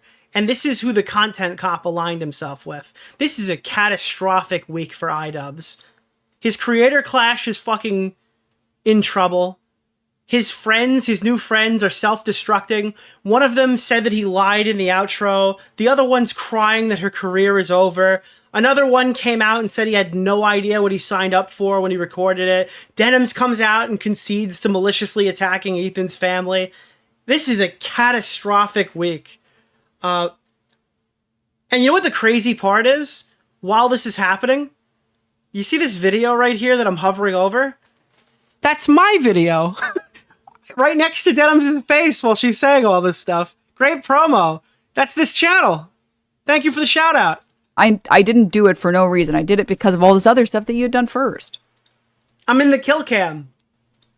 And like the sad thing is he can't perceive it in the same way that like his fans can't perceive it. He should have publicly apologized to everyone after they collaborated to trash him. And he didn't, so he fucked up. I'm obviously what a fucking snake. Denims put on her best Regina George impression. I swear, like, I don't know how they do this. It's just so much dead air. Are you gonna, like, talk in this clip? Any minute now. Wow, you're so stunned. Damn, girl. Damn, queen. Damn, queen! You're stunned! She's stun-locked right now, chat. No way! It's like an idol. Obsessed, dude. Oh my She's not into you, man. Fucking Mariah Carey in here with the fucking... Why are you so obsessed with me? Ethan's gonna drop the warning. Dude, sit back, homie, relax. Grab a Kit Kat. Holy fuck, dude. Yeah. So we have a couple little Reddit threads here I want to check out real quick. XQC response to Hassan's claims of Frogan getting hate. I actually didn't have this clip, so I'm glad I have it here. But the reality is that I'm just not like that. People know this. People watch my clips all the time. People watch my show all the time. They know it's not something that I do. And the fact that I even have to defend myself against if you don't like this person, you're hating because she's wearing a hijabi, bro. Please, brother. It's crazy to have this clip on Kick because like I don't even have this original tweet. Let me grab that while he's talking. There is so much to hate on that person. True. It's hard to find the things to like. Every clip I've seen of her is like atrocious. But she's unapologetically offensive, asking the world not to be offensive. Literally every fucking time. What groups, what style that people can be offensive to, you already lost in my mind. You don't get to do that. You have to say, yo, don't be offensive to this stuff. That's it. Don't be, well, white people aren't but these guys, but Jewish people. Yeah. Here it is. I didn't have this one pulled up, so I'm going to grab it here. The reaction to Frogan by everyone, including XQC, is so fucking gross, dude. Straight up. Fellas, is it Islamophobic to provide basic criticism to people? Did you guys know that Jabba the Hutt is apparently a major a major Muslim character? Did you guys know that Jabba the Hutt is like an iconic Muslim character? Fucking gross. That's all it is. Everybody acts like Frogan is the fucking Antichrist. Okay? It's just Frogan is a vapid bitch who constantly makes comments that would send people in that general direction to criticize her. And it's so transparent. I said this on stream already tonight. She's only popular when she says something absurd and rage baity. Then she can go back on her stream, cry, and farm donations from simps. What these fucking losers are doing. Like, you can have disagreements with Frogan if you want, but god damn, everyone is immediately like, their reaction is so visceral.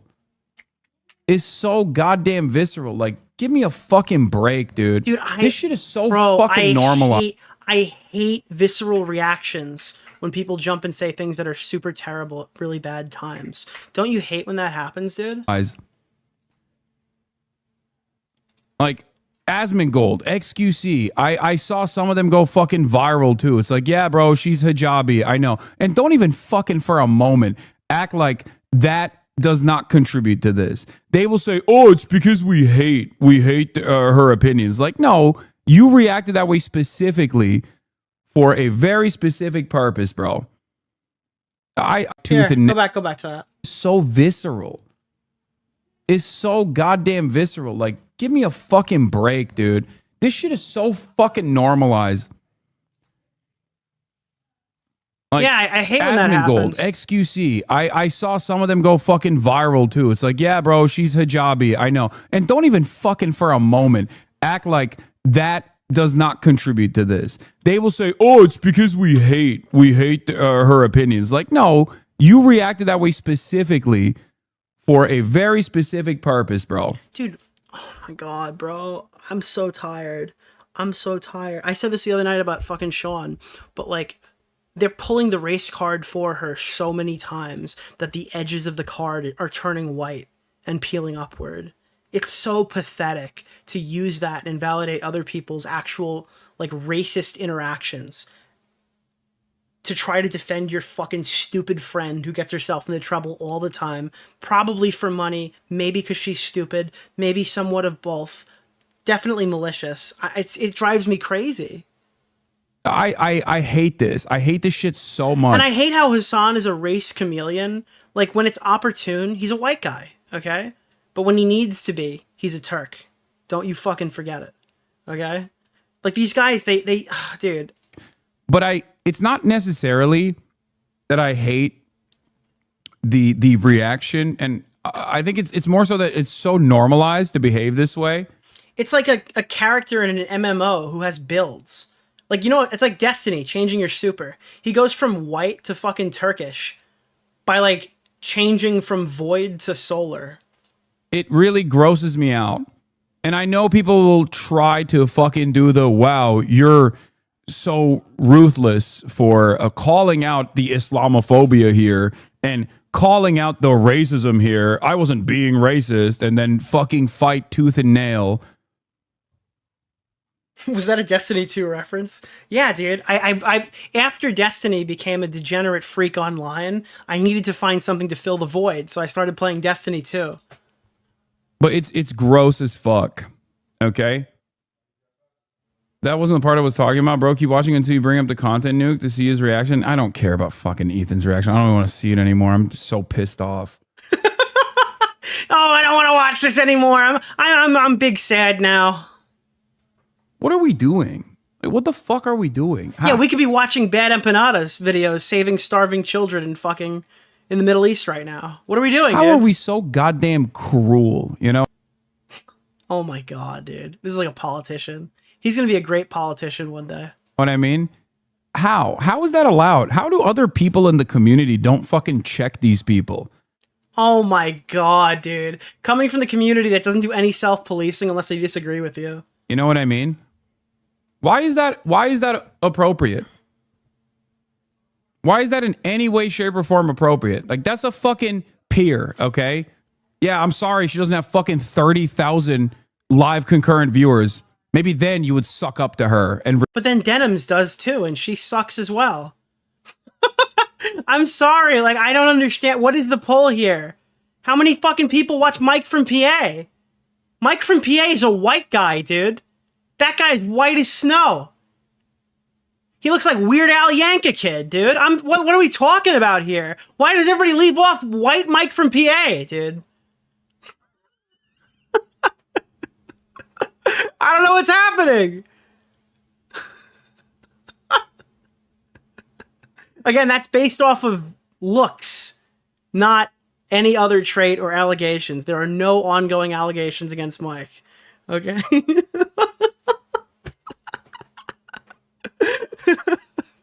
Dude, these guys are like, oh my god, everyone's so racist. They all hate us. Sean the Black stands next to Frogan, who stands next to Denims, who stands next to Hassan, and then Mike from PA is like, can I come over? They're like, no.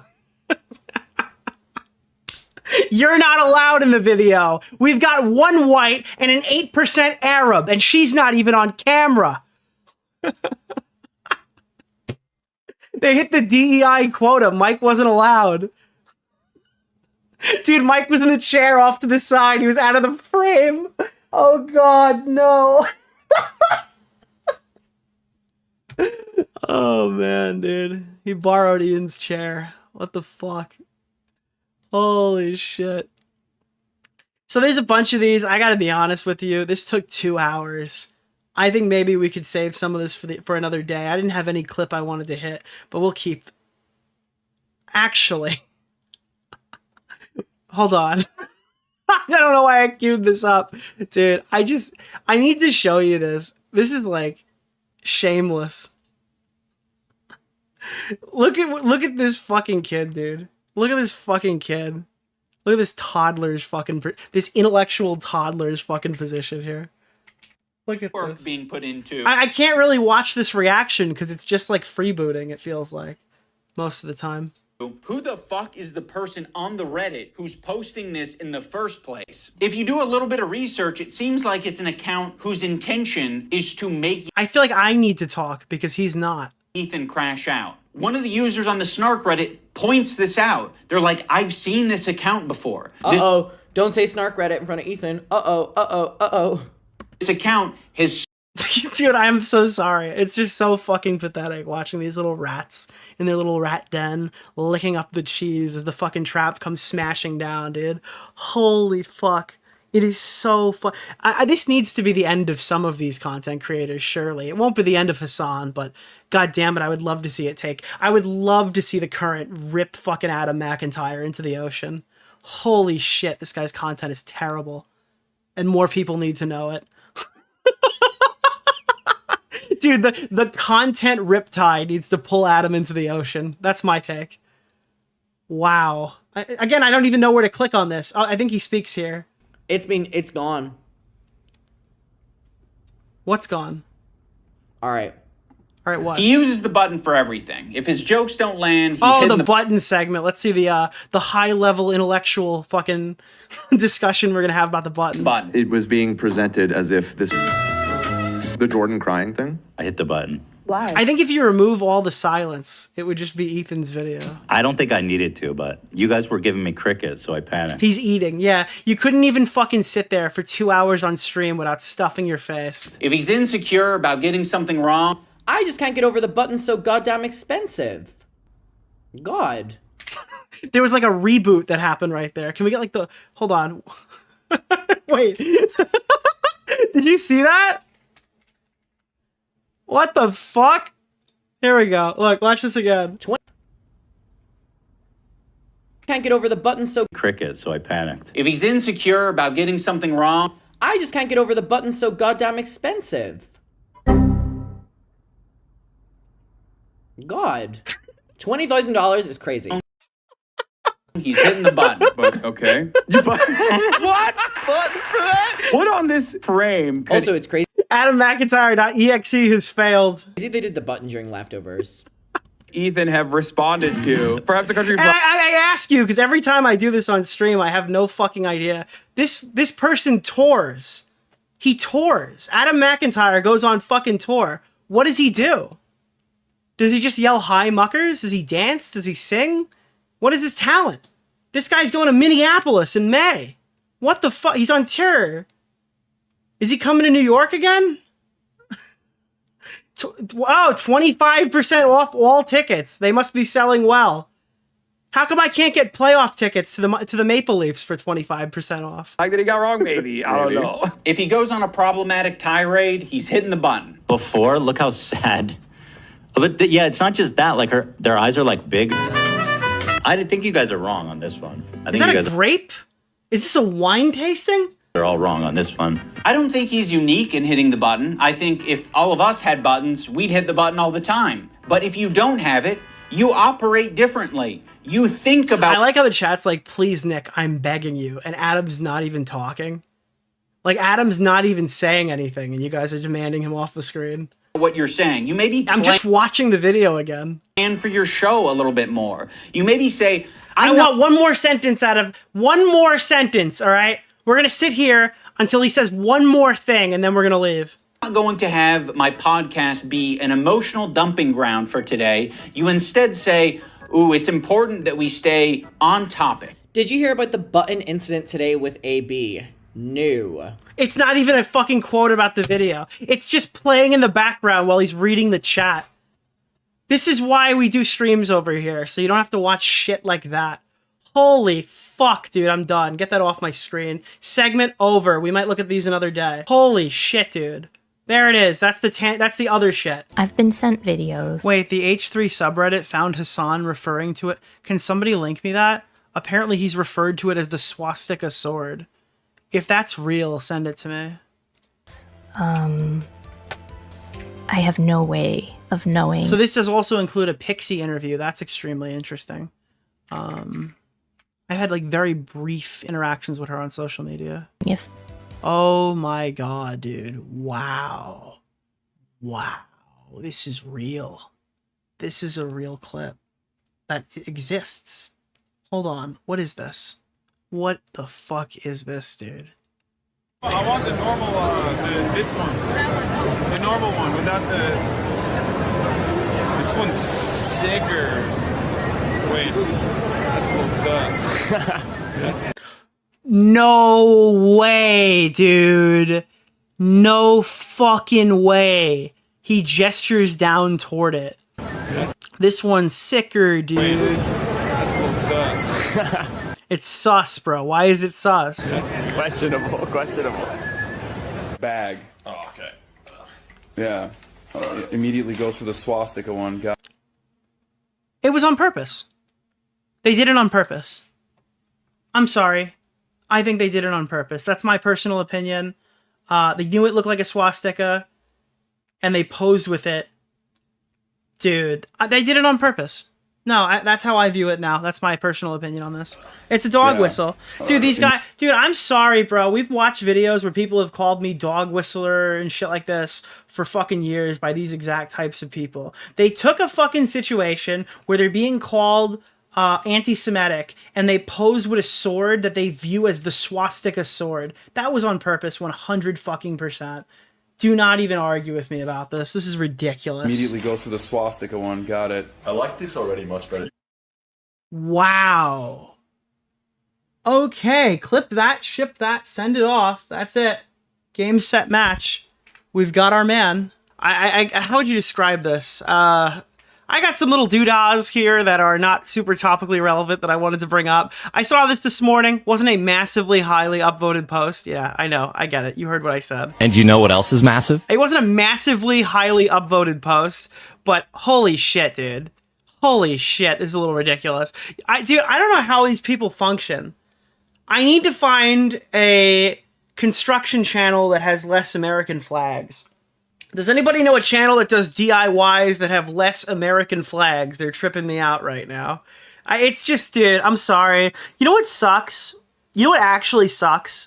Is that we've been fighting with r/YouTube drama so long, and they're not even the worst Reddit community that we argue with anymore. It's insane. Like, these guys were like the scapegoat bad take people I'd intentionally look up because it would be good for stream to find somebody with like an absurdly stupid opinion that I can just maul every time something happens. But unironically, it's gotten so fucked right now in this fucking, in general YouTube content that like the H3 snark people are posting crazy shit about us on YouTube drama, and their moderator teams are stepping in to correct them. I actually saw this today, and my jaw hit the floor because I found myself watching the moderators defend me while I'm banned from the subreddit from like psychotic H3 snarkers. Like, dude, Willie Mac Show's video gets posted. This isn't even on the docket. His video gets posted. We're going to watch it later tonight. And then immediately, it's the Hassan Piker community narrative. Dude, him and the other commentary slop YouTubers all hide the predator allegations from Destiny. Or it's like, oh, who is this guy? Oh, wow. Active in these communities. Leftovers H3. Shocker. Dude, you can click anytime you see, like, fuck Nick DeOrio posts on these subreddits. Just click their account every single time, dude. DeOrio knew for months! He's on record saying he didn't talk about it because his community would turn on him since it's all Destiny fans. This is like the most fabricated sentence I've ever heard in my entire life. You have to literally go out of your way to make that up. And you go look, oh wow, all of their 1 hour, within 1 hour of writing this, which I think this was an hour old, within minutes of writing this, they were posting something on r/H3 Snark. It's crazy. And what I realized after I posted this is this is Dependent Law 7. He's on the record stating that the victim wanted them to keep it private. Like, we can give Nick some grace there. President Sunday is the one who wanted to get. That's the fucking, I think it's the head mod of the fucking subreddit that has me banned. Then again, I'm banned from every subreddit. I think I'm banned from iDubbbz. I'm banned from Hassan. I'm banned from YouTube drama. I'm banned from H3. I'm banned from H3H3. I am banned from r/H3H3. I have submitted 2 ban appeals to the moderators, and I am not even unbanned from there. I am not allowed to talk on Reddit. They do not let me crash out. They won't let me crash out. I'm banned from every fucking subreddit. What am I supposed to do? Oh god, this is gonna be so fun. Okay, so people were saying, hey, Nick, do you think that iDubbbz is gonna be posting any kind of response to Ethan at any point? Do you think this is gonna come out? Because Ethan's obviously been talking a lot of shit. So inevitably, are we going to see some iDubbbz response action? And right now, Creator Clash has been drowning. They didn't really promote it in the first one. I don't think they promoted it at all. But now I'm seeing right here, Creator Clash. Denim's live chat explanation. That's gonna send me through this. I am gonna lose my mind when he starts he's gonna do the whole Ethan has put a second chat on the screen and they're gaslighting you into thinking that there's more hate. He's gonna, that's okay, awesome. It's already it's forming. Wow, okay. In 1972, the crack commando unit was sent to prison by the military for a crime they didn't commit. These men promptly escaped a maximum security stockade in the Los Angeles underground. Today, still wanted by the government, they survive as soldiers of fortune. If you have a problem and no one else can help you, you can find them. Maybe you can hire the A-Team. Okay, let's get going, guys. We are so fucking in. We are so fucking in, dude. 2025 is the situation, the year that keeps on giving, ladies and gentlemen. New content cop just dropped.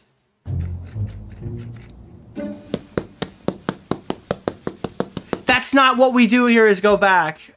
That's gonna happen, right? It's not content cop. This is not content deputy. This is fucking iDubbbz complains again. I got stealthed. I just got stealthed again. Hold on. No, if he's not gonna do it, we're gonna do it. What we do here is go back.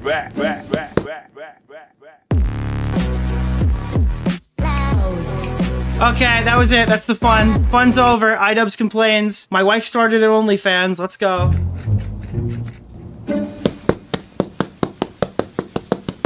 There he is. He's wearing the hat for 3 seconds. Okay.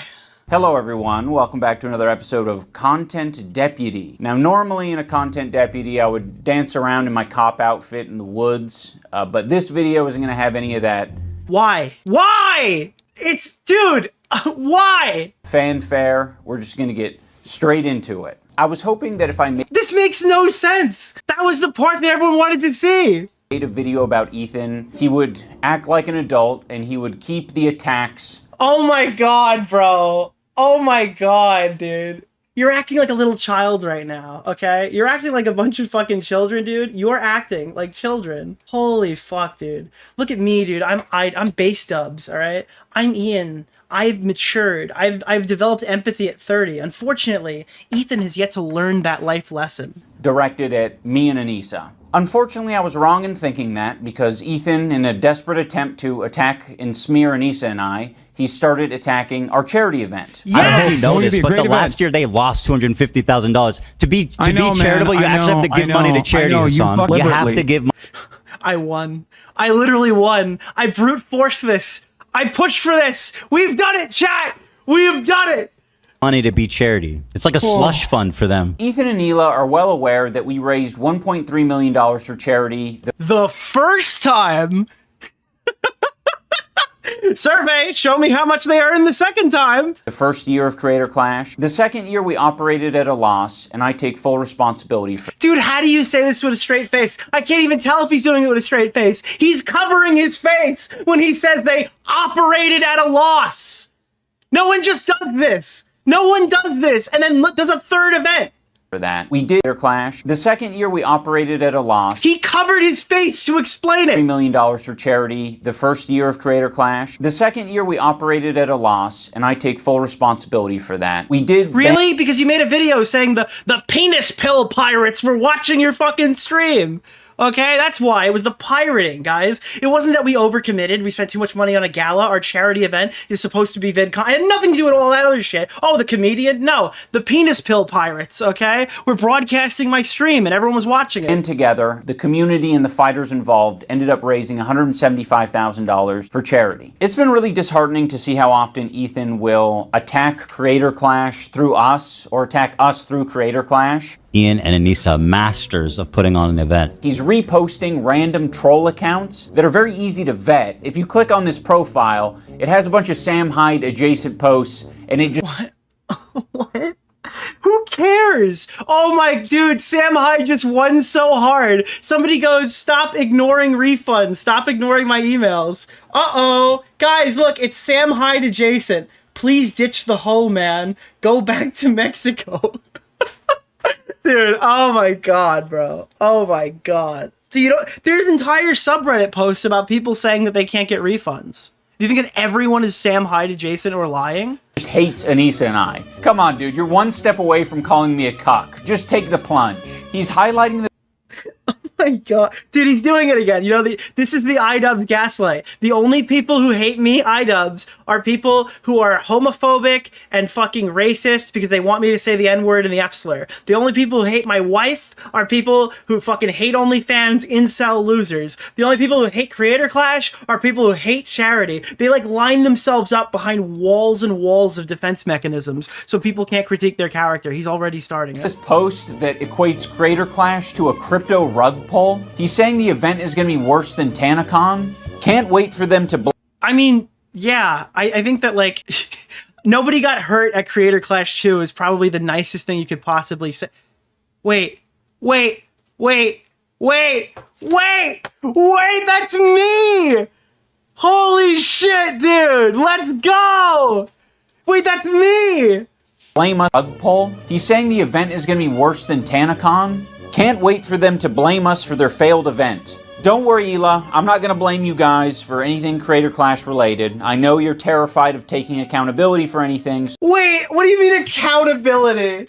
Like your charity event was doing so fucking well before? Bro, I promoted your event more than your fighters. Both times, mind you. Okay? People know what your event is because of fucking me. Because of fucking Ethan. Otherwise, people wouldn't even know there's a fight happening. So that will rest solely on my shoulders. But I can't speak for the internet. The internet might actually blame you guys for it. Now with this... Yeah, dude, that was the reason why Creator Clash 3 failed is because of Ethan Klein. Okay, nobody asked what happened with Creator Clash 2, an event that Ethan definitely supported. Nobody asked questions about that. All right, the reason why the next one failed, that's Ethan and Hila's fault. Okay? Yeah, I'm pretty sure that's how history will remember it. Recent revelation that people are just going to use... He's literally, yeah, it's also like, you know, the internet should blame you. Dude, oh my god, this is so funny, bro. Holy fuck. I think this guy's an idiot. I think he's an actual moron. Actually blame you guys for it. Now with this recent revelation that people are just going to use Creator Clash to attack Anissa and I, Anissa and I have decided to step away from Creator Clash. We have relinquished control to our business partners who ran the previous two events. They're very capable. Our business partners who ran the previous two events. You're getting two things here. One, he's absolving himself of Creator Clash 2's problems and admitting that, like, him and his wife didn't do any of the business stuff behind the scenes, and it was all this third-party company, and that the optics of the situation made it significantly worse. And, like, I have a question. Why didn't you just leave Creator Clash after Creator Clash 2 and give it to somebody else? I mean, it doesn't have to be like Oscar De La Hoya or Jake Paul or whoever the fuck was trying to take it from you. But why did you do charity again if you guys couldn't do charity? Now, I will say, I did speak about this privately with somebody. This was something that I heard about. And my response to that person, my response to the person who told me that this was a possibility, is that this event is, a month and a half away. Nobody's going to pick up the phone and buy tickets. It's still very much your event. I have no idea how you directly benefit from this, if you're still associated with it. When you say that you're stepping away from the event, does that mean you won't be attending? That you're not going to your own party? I don't know what that means. So I hope he gives us some guidance here, because I think that the most people, even by you stepping down and leaving the event, are still going to view this as your event, and I think it's doomed. They know exactly what they're doing. They run events on a... And again, here's another thing. Is Ian and Anissa, this is a question I had for the person telling me, and I don't have any answers to this, I have no way to know. Is Ian and Anissa stepping away because it's the altruistic thing to do? Are they choosing to walk away from this event because, oh, well, they're going to attack us? Or are the business partners saying, hey, you guys are so fucking stupid, okay? Putting Lena in a horrible position, and then her getting fucking, dropping her from the card, even though I guess it's her, I don't know, pressuring her to start posting promotion, leading to her dropping from the card, and this whole situation with Harley, and all the Hassan Jew stuff, and maybe you guys are so fucking stupid, it would be in the company's best interest to remove you from the event. Okay, we don't know how the mechanics here are working at all whatsoever. He's saying, hey, we're seeing hate, we're leaving. I don't know if I trust him. Anissa and I have decided to step away from Creator Clash. We have... Like, was this fully on their own accord?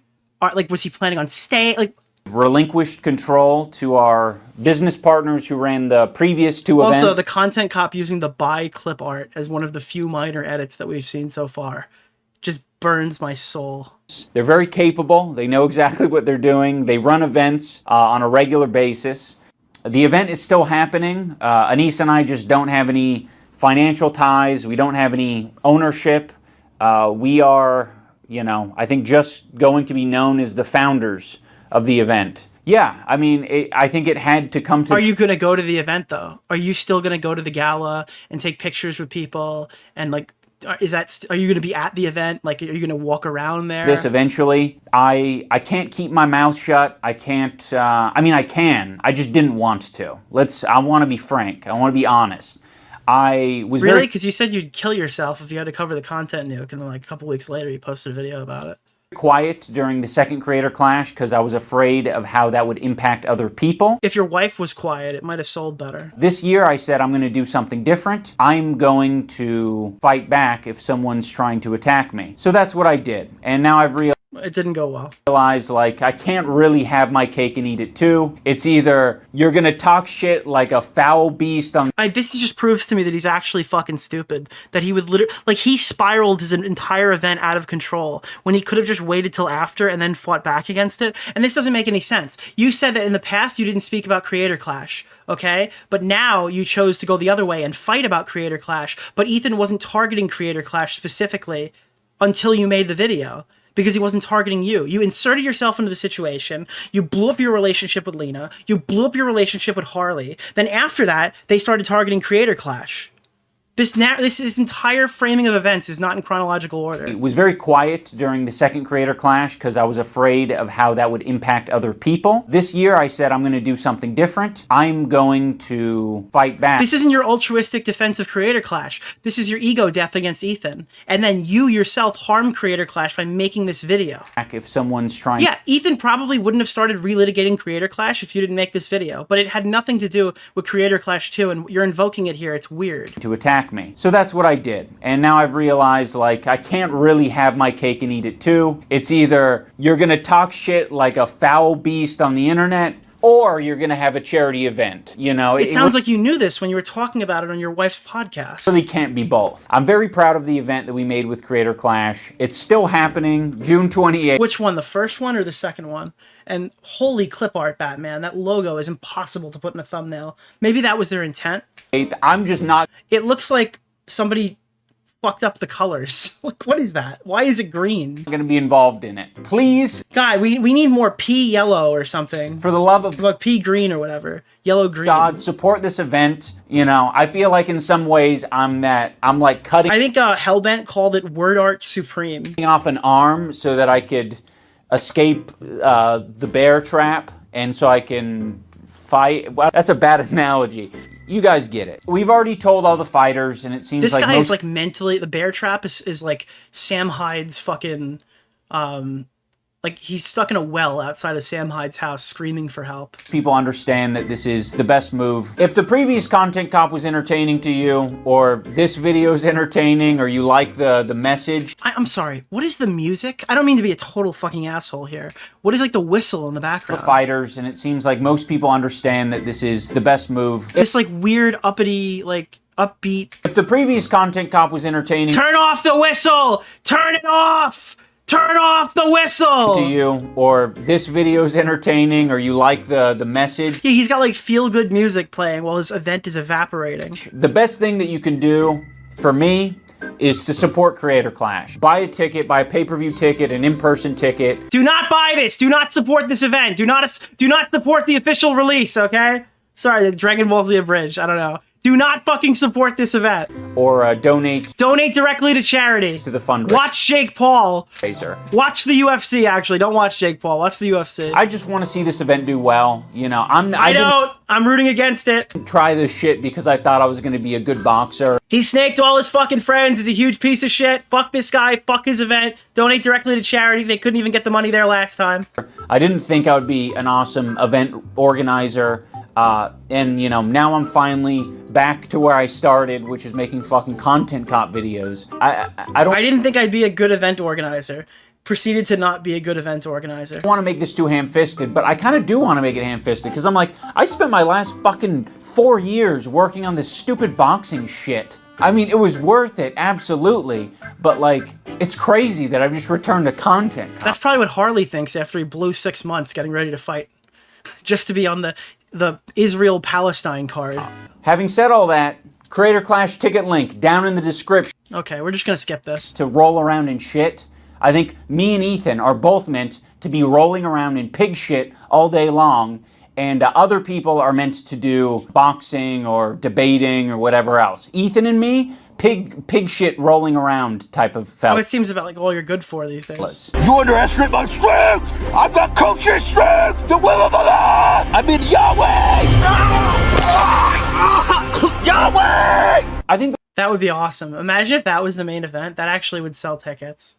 The worst criticisms, I labeled that Ethan is... Yeah, somebody wrote in the chat, hey guys, I just want to let everyone know that now that I have rammed the ship directly into the iceberg, I will officially be stepping down as the captain of the fucking Titanic.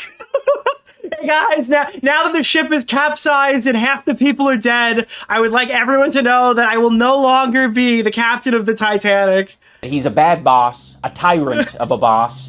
Bro, like, did this guy step down or did he get fired? Come on, come on. Just implied that he was being taken advantage of by people either in his community or outside of his community, and I called him a bitch-made coward. That was like the summary of personal insults labeled at Ethan. Before Ethan even knew what my video was about. Bro, you made a video flipping him off with all the people harassing him and fucking who are like platforming the bad empanada guy and like laughing about the CPS shit with his fucking house. Like, of course, dude. Oh, oh, dude, I was trying to help you out, buddy. Think of it as like a personal handshake from me to you in video form.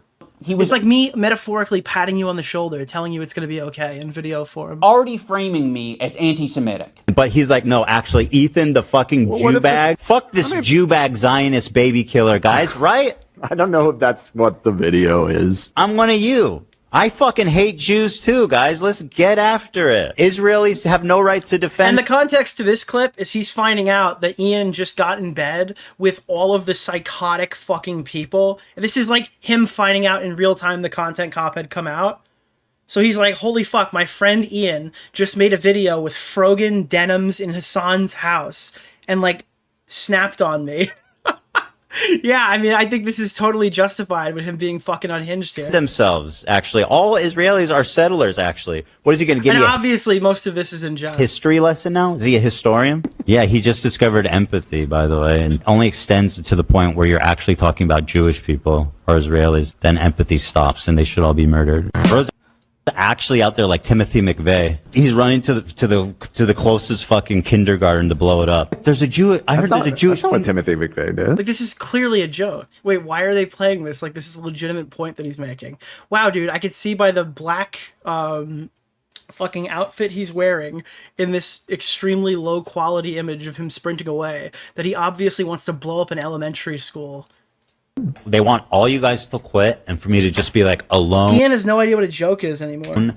Little Jew boy alone. Like, Ethan under a year ago was saying he doesn't use anti-Semitism in that way. He's not a guy to call anything and everything anti-Semitic. You know, in my whole life, I've never screamed foul on anti-Semitism. I literally have been getting this shit since the second I stepped foot on the internet, and I have never fucking ever done this. I'm guessing there's a but here, but I'm also guessing the clip ends right now. Okay, so the people online, they're saying, oh, Ethan's making himself a victim or Ethan's making everything about anti-Semitism. I've done this once in my life right now. But he's like, no, actually. There's the but. Okay, it is here. So Ethan, the fucking Jew bag. Fuck this Jew bag Zionist baby killer, guys, right? I don't know. You know, this really hits super hard if there's a guy who's not currently like the main anti-Semitic attack target right now, and you did a video with the people who are pushing those things on him. Like, this is, oh my god. He's acting like, this is the Hassan stuff. We just watched this Hassan segment for like 40 minutes where they just loop and loop and loop and loop on the same talking point. That's what the video is. I mean, I get that he's not Al Sharpton. Scared and offended, but this was the whole fucking point of my video, Ethan. I was saying that you shouldn't be doing this. Do you think Ethan is Al Sharpton for screaming anti-Semitism at fucking anti-Semitism? It led to me making this it's extremely dishonest video in the first place. You were triggered by this CPS harassment thing, and then you immediately equated Anissa and I to it. Wait, oh, he does know what that is. Hold on, wait, what? You shouldn't be doing this. It led to me making this video in the first place. You were triggered by this CPS harassment thing. You were triggered by the CPS harassment thing is a fucking sentence. Okay, I need to like unpack this mentally. That is such a... Seems like you're mad, buddy. Is Fatty mad over the CPS call? What does that even, dude? What is this video, bro? Right? What is going on? I don't know. Fatty's mad over the CPS Oh, call. that's It sounds like a flamenco what argument. the video is. I mean, I get that he's scared and offended, but this was the whole fucking point of my video, Ethan. I was saying that you shouldn't be doing this. It led to me making this video in the first place. You were triggered by this CPS harassment thing, and then you immediately equate... Ian, you're rewriting history again. You never mentioned the CPS call in the entire video. This is the whole reason I made it. That one thing that I never mentioned and played clips entirely out of context for the duration of the video. Wow, dude, that's so profound, bro. You should make content cop. You're really good at video essays. Video, Ethan. I was saying that you shouldn't be doing this. It led to me making this video in the first place. You were triggered by this CPS harassment thing, and then you immediately equated Anissa and I to it. That was sloppy, and that was horrendous. Because you joined the fucking people who are doing this. You were like, okay, what side do I take? I don't want to take a side. I'll take the side that is doing this to Ethan. Like all of these things that you're complaining about, you went in bed with people and then you got mad that you caught shit for doing it. Then stay out of it. If you don't want to get caught in the crossfire, then don't fucking talk about it. Yeah, the silence meant something. It was horrendous for but so do the actions. us. And now you're doing it again. It's interesting how he only mentioned CPS now. Well, yeah, because he's aware of the criticism. I'm gonna watch it live. Should you? Yeah, I mean, I don't care. But like, why? I just don't think. I feel like you're gonna get really emotional and say something you regret. Oh no. Well, I've got the button. Like I know you don't have a problem taking it head on, but I just feel Of course not, because I know. How many of the clips that we're going to see here are from Ethan finding out that his friend backstabbed him for an hour and a half, and how many clips here are going to be him rebuking it, and then in the actual stream where he goes through the entire video from start to finish? Because I've noticed so far that almost every clip we've seen is from when he got caught off guard on the stream, that Ian pretended, in my opinion, I don't know if it's factually accurate, pretended that he posted accidentally while they were already live because there were video problems. It seems like the intent was to capture Ethan off guard and then record his reaction and use it, but that's just my personal opinion. Oh, that you're understandable. Yeah, this is seriously horribly clipped. I mean, it's brought to you by the guy who made the last horribly clipped video. Really upset, and I feel like it might be a little. Should we wait to talk about it, or you want to talk about it? You should do it off stream. Because I don't know. This escalated initially because we were live and you guys were heated Which about. Which way is this gonna go? The Ethan's unhinged way, or the Ethan's crew is trying to calm him down because he's too emotional? I forget what it was. I just think it might be wise to watch it, think out your thoughts, and respond in a calm way. Because there's no chance that you don't get heated. If you talk to my therapist, Dr. Lipschitz, he could have helped you through this, Ethan. I don't need to fucking pre-watch this. I don't need someone else to hold my hand through it. Like, I'm ready to take on anything that these people have. This is a good clip of Ethan, too, so you know it's going to be followed by something stupid. Hold my hand through it. Like, I'm ready to take on anything that these people have to say about me. He's like, no, actually, Ethan, the fucking Jew bag. Fuck this Jew bag Zionist baby killer, guys. I'm one of you. You know, you can actively see when he took the clip off of Yeet's Twitter and didn't pull it himself because it drops to 480p between clips. Like, this is something that he went and clipped, and this is off of Yeet's Twitter because you could see how pixelated Ethan gets.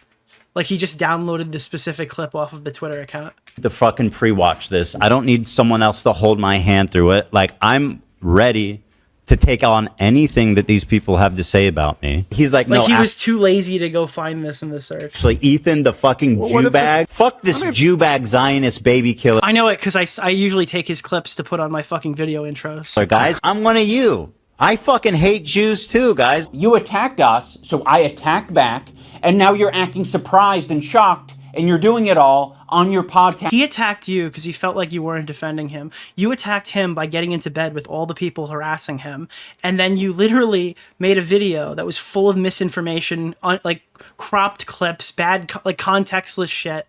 Yeah, like that's not the same thing, dude. That's live. So naturally, you reacting live is you having an emotional reaction and seeing things that honestly are scary. Are you calling your video response like, wait, is he justifying a bad pre-recorded scripted video by saying that like Ethan's live streamed response is aggressive? Act back, and now you're acting surprised and shocked, and you're doing it all on your podcast live. So naturally, you reacting live is you having an emotional reaction. So he's saying that his previous content cop is an emotional reaction, one that was written recorded, edited, watched back over, released. I don't think he understands how like podcasting works. And seeing things that honestly are scary. But it was emotional, cop. I was right. Just said I vented about them not defending me. What the fuck is he like? He's actually losing his shit and I just can't believe it, dude. Should call him up. So go fuck yourself. I agree. But how many views does your content cop have? Like 1.6 million? Wait, hold on. Isn't this like one of your most viewed videos in years? 6.7 million. Oh, I'm sorry. I was off by 5 million. Fairweather friends who are so happy to be friends as long as they're getting something out of it. Ian sucks for the same reason right now. He could say something Spineless. Dude, the more I hear this, the more I agree with them. Our POV is like, fuck everybody, and I don't want to hear any excuses. You're not my friend, and you never were, and you never will be. You never will be. What's very insane about this content cop is I was thinking about Because you could say that. You could look at this from Ian's perspective, but then you have to remember the video that Ian went and made.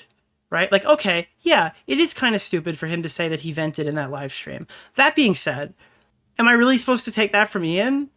Feeling so much in that video, I thought about the idea of like how I shouldn't be saying the term Zionist or Zionism in that video, because I was like, he has explained before that that's personally insulting to him and he doesn't It's like why do you think they're upset, Ian? Why is your first mention of the CPS call like 5 minutes into your second video after you've already established all your arguments? You know, regardless of how true it is, I was like, I'm going to think about Ethan's feelings and not mention this. Fast forward to him reacting to my video, he's just outright calling me a fucking Nazi. Is it a coincidence that Ian really shaved his head just before doing this video and he's holding a swastika one? I mean, we can free Palestine without being a Nazi. You fucking Nazis. How about that? Well, this is the white savior, Ian, who's just found empathy, unless you're Jewish, of course. I said the same thing. I think it's hilarious. He grabbed the swastika sword, shaved his head, and made a video on the Jews. I think that's fucking hilarious. Ethan, people are allowed to shave their head and not be called anti-Semitic. I mean, yeah, but usually they don't pick up the swastika sword. You're going to critique his podcast or be pissed off that he personally insulted you. Even that is enough to be called anti-Semitic. It's fucking crazy. Now, I don't want to talk about Hassan's sword. Oh, why don't you want to talk about it, Mr. I shaved my head and... I want to talk about Hassan's sword hilt because Ethan himself basically admitted already multiple times he doesn't think any of us did that intentionally. And he would be right. Do I think any of them actually like wanted to put a swastika in the photo? No, no. I don't actually think that. But that doesn't absolve you of the criticism. The chances that they did on purpose is close to zero, right? So I'm not accusing them. I think they were trying to be safe, edgy. I think they did it on purpose. I think they knew they could talk their way out of it, and they did it on purpose. I picked up a random sword in Hassan's room that was laying around. Then why'd you point it towards the camera that way? Be the end of the discussion. If he held it straight, we wouldn't even know what sword it was. You don't actually need to debate Hassan about the sword hilt. He lifted it up. Decision making. If it was a mistake, he could have deleted it. But I'm not going to delete the photo. But I thought it was because all the other swords were super heavy. I thought Hassan said that was the lightest sword, and that's why they picked it. Not that it was a random sword they've selected. Because that would be indulging in your weird anti-Semitic fantasies. We can free Palestine without being a Nazi. You fucking Nazis. How about that? I'm done being nice to Ethan. I gave it a chance. Wait, when were you being nice to Ethan? Like, this is the kind of shit. Like, I can empathize with some of this. When were you being nice to him? Like, wow, I can't believe Ethan said this thing on the podcast or whatever. That was, I guess, not totally accurate. Anyway, guys, so in my previous video, I was super nice to Ethan. My sincerity and my empathy in that last video was real. I was even equating to him having crashed. You brought on a person who then turned around and said, oh, I lied. I actually wasn't trying to be. I did this because I thought I had to do it. And then somebody else cried after they were in your video. Crash out moments in the same way that... This is like... insane. Was real. I was even equating to him having crash out moments in the same way that denims could have crash out moments. I think we're all capable of it, but he was using it in the video to suggest that I was making fun of his mental health. To my good friend Ian of 8 years, I really appreciate you weaponizing my mental health against me. To make Ethan crash. What is this? What is this now? Smaggle has sent me something. Anissa the Greasy. Wait, what is this? Oh no, Anissa could not shut her mouth again. Oh my God. Hey, baby girl. What is happening right now? I know you're so desperate for any crumbs from me, so here's a really big piece of fuck you. Damn, sis. You go, sis. Yas, queen. Yas, queen. Yas. We are not financially tied to this event, and even when we were, we had it structured to protect us and the charity. You have no power over us. You're just an asshole. It's like these guys forget that they had an entire charity event with multiple galas, okay, with a trauma gala, all right, with a comedian, with like thousands of dollars in stipends per fighter, okay, in the Tampa Bay Lightning Stadium, okay, that was supposed to have like night of the fight bonuses for fighters if it was like the first one, that made no money, okay? Yes, we are allowed to make these criticisms of you because you have fucked this charity event before. It is entirely understandable for people to have reservations of the third event that should not exist. You cannot sit here and act like a stuck-up, and I'm gonna say it, bitch, okay? You can't sit here and act like a stuck-up bitch when you fucked up charity, all right? Inbred is where you'll find your next meal because you guys will soon not be able to afford food as you inch closer to bankruptcy. Fuck, bro, oh my, dude, oh my God. Holy shit. And she posted her own owls. I didn't even see that. I literally didn't even see that one. Thank you, Smaggle. What the fuck, dude? Okay. All right. Out. He's having a parasocial weird crash out. People can have crash out moments. Maybe if Ethan's able to get some help. Dude, I'm not making fun of your mental health. Is that not what Harley told you in your first stream? I can confirm this is separate to what Harley told me in the first stream, because this has only come on in the past week or so that I started hearing rumors that they were going to drop out of their own event. But I don't want to give any more information than that. If Harley wants to call in and Harley wants to talk to me and tell you guys what he knows, that's on Harley. I'm not going to talk about Harley's conversation. Every example you used was me basically saying that other people are trying to affect you. It's understandable that you're going through this right now, Ethan. We all go through this. To characterize... We don't all go through this. Frogan is not worse off than Ethan because people have called her fat on social media. Child Protective Services were sent to Ethan's house and a skull was sent through the mail to his fucking team. Okay, at the fucking studio. No, we don't all go through this. I understand that you're mentally fucked right now, and you see the ghost of Sam Hyde every time you walk past a puddle, okay? And that the fact that people criticized your fucking wife's OnlyFans and said some extremely out-of-pocket stuff makes you now mentally raped to the point where you see yourself in every YouTuber who's dealing with harassment. I understand. I understand that you're self-inserting to every drama you see, okay? But you are not... you are not going through the same thing he's going through, okay? This is different than anything you've gone through. This has escalated so much further, dude. Ethan is directly tied to a fucking land dispute in the Middle East, right? Something that you're now making your entire event about. Even though you're stepping down, it leers over the event like a fucking cloud, okay? That event is still fucked, with you or without you. That you're going through this right now, Ethan. We all go through this. To characterize anything I'm doing as crashing out, that I need help, that I need to get some kind of treatment, is cruel and pathetic on a level I didn't think he would ever be possible of doing. Every fucking example that you tried to smear me with was me actually pointing to something else that could be affecting you. He even brought up the clip of me saying, if you get help. We all need help. Everyone on this planet needs... No, I think you need help. I think dude, this guy got therapy one time, and he's now God's gift to the mentally ill. It's help. I don't care. Thank God Ian is here to speak the good word. Holy fuck, dude. Something's got to be done about California. Something needs to be done about California. Actually pointing to something else that could be affecting you. He even brought up the clip of me saying, if you get help. We all need help. Everyone on this planet needs help. I don't care how you get it. You can wander into the jungle and go... This is like a direct quote from Bathtub Ross during the medic or pedophile debate. No, I think that we need... I think everyone needs help. No, Ross, you need help. Like, holy shit, ayahuasca dude. Trip. I don't care how you get your help or what you define as help, but if it helps you, that would be good. Because right now it doesn't seem like you're getting much help. The main criticism that I was seeing online with my video from Ethan and Hila is that I didn't mention the CPS call.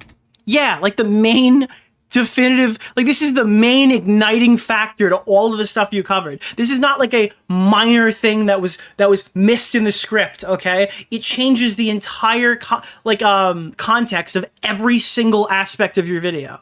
There's really just one central point that I want to make here. My good friend Ian, in his hour-long takedown, did not mention one time Child Protective Services. Not one time. There was not even one mention of CPS. And a lot of the clips he uses is us fired up from the day that CPS came to us. So like without, for a lot of without even explaining that at least that's the context, it's pretty cowardly.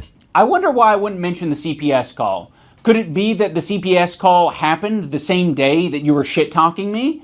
And I didn't have any chance to defend myself? You just immediately, in the same podcast, right next to each other, said, CPS call was very traumatic. And then you said, fuck. That's not true. They didn't call, CPS didn't call into the show. That's not true. What? And did he make this video, like the duration of the script was written whilst Ethan was live, and then like it went through a wormhole and was posted weeks later? Everywhere, in every controversy, Bo Blacks is watching. What the maybe I've clipped this too early. I've surely missed something. Explaining that at least that's the context is pretty cowardly. I wonder why I wouldn't mention the CPS call. Could it be that the CPS call happened the same day that you were shit-talking me?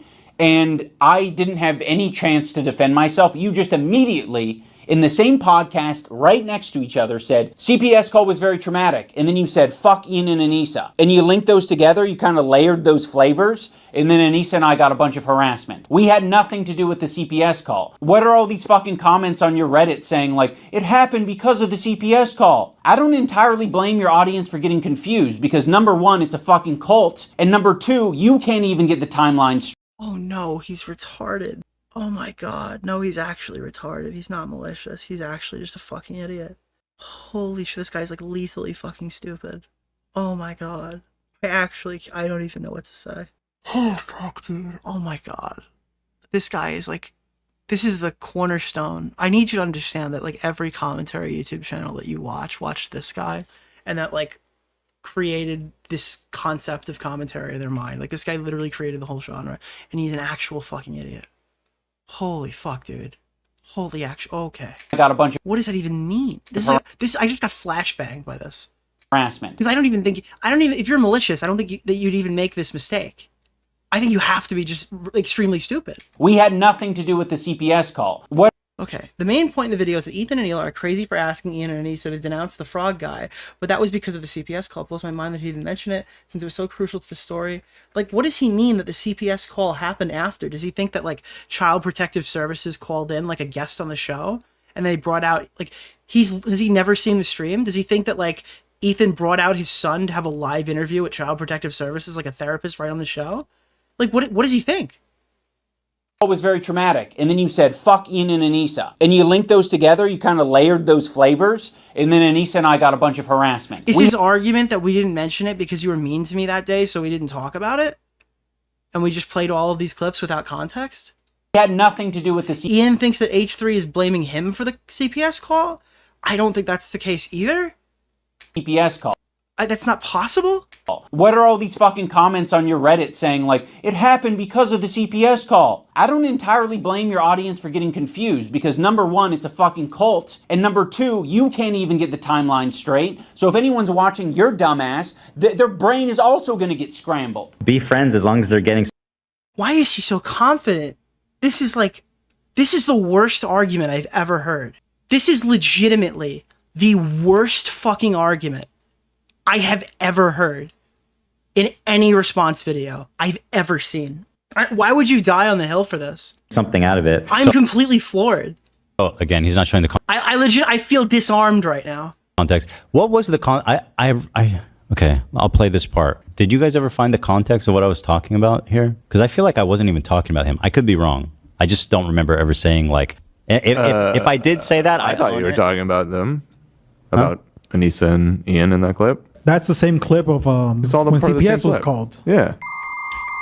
Same clip. It's part of the same conversation. You completely wiped your brain of what happened during the CPS.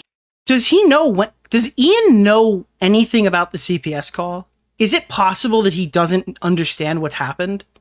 And he still, to this day, has no idea why Ethan is mad at, like, Denims? He's strawmanning it? Like, is there a possibility that nobody has explained this to him yet? He has CTE confirmed? I mean, I think so. Maybe he legitimately just doesn't know?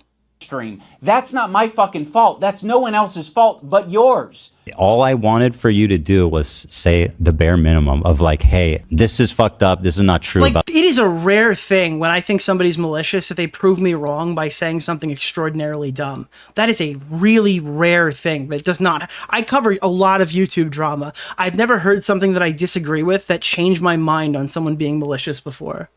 CPS. Go back? That's not my fucking fault. That's no one else's fault but yours. All I wanted for you... That's the conversation. You completely wiped your brain of what happened during the CPS stream. That's not my fucking fault. That's no one else's fault but yours. All I wanted for you to do was say the bare minimum of like, hey, this is fucked up. This is not true about CPS. Ethan is gonna go fucking goblin mode when he sees this.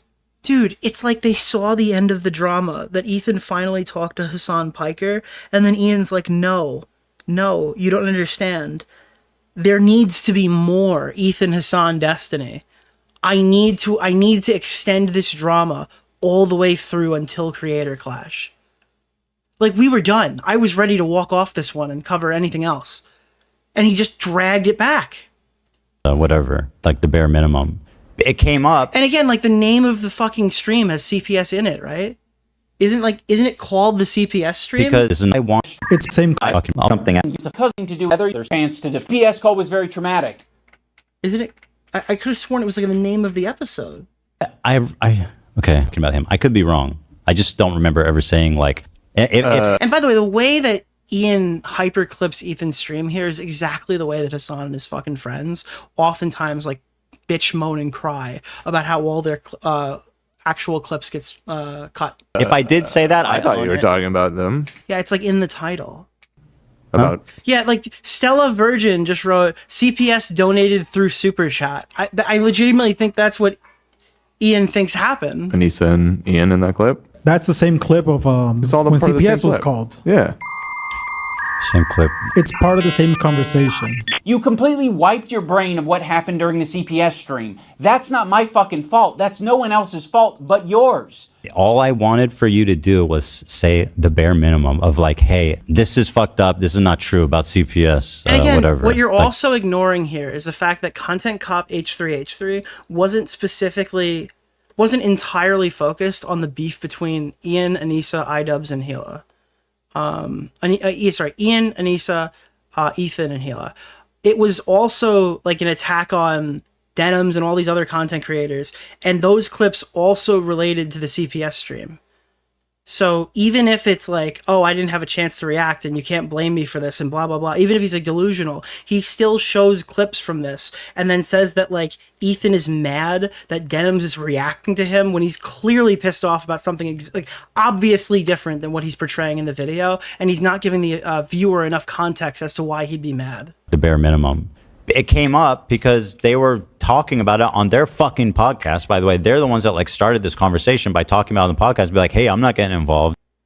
I think that was their response after you guys initially called them out. This is what I was talking about. You cannot have something terrible happen, be like, yes, let's make some content, and then shit talk your friends of 8 years. I'm so fired up, I don't even know what to do with myself. Why? Wait, what? Why? Because then they'll just make a bad faith video and attack you? And I thought wait, you're friends of 8 years? He just retroactively decided they were friends again in real time. Do it right now. Dude, what the fuck? Dude, I want to hear Chud's reaction to that, because he was saying that, like, and I'm not attacking Chud or anything, but, like, there was a discussion brought up that maybe Ethan didn't understand how friendly they were, and that he didn't understand the friendship. And now, when it's convenient, now they're friends of 8 years. Let me see the word light. Was it light? Yeah, okay. This is Ian when he's on the upper hand, when he thinks he's on the upper hand. There's even more Fairweather friends of the show. Let's not Let's not get into this shit, okay? That is so bizarre and insulting to suggest that I was only ever being friends with you to get something out of it. No, I'm friendly with you, and I'd say I'm a light friend because it's been pleasant hanging out with you. I've enjoyed your content over the years, and as of late, it's gotten really fucking shitty. Okay. Now, when he's on the back foot, let's understand the friendship here. That was their response after you guys initially called them out. This is what I was talking about. You cannot have something terrible happen, be like, yes, let's make some content, and then shit talk your friends of 8 years. I'm so fired up. He sounds like Ethan and Gila when they felt like their friends were treating them shitty.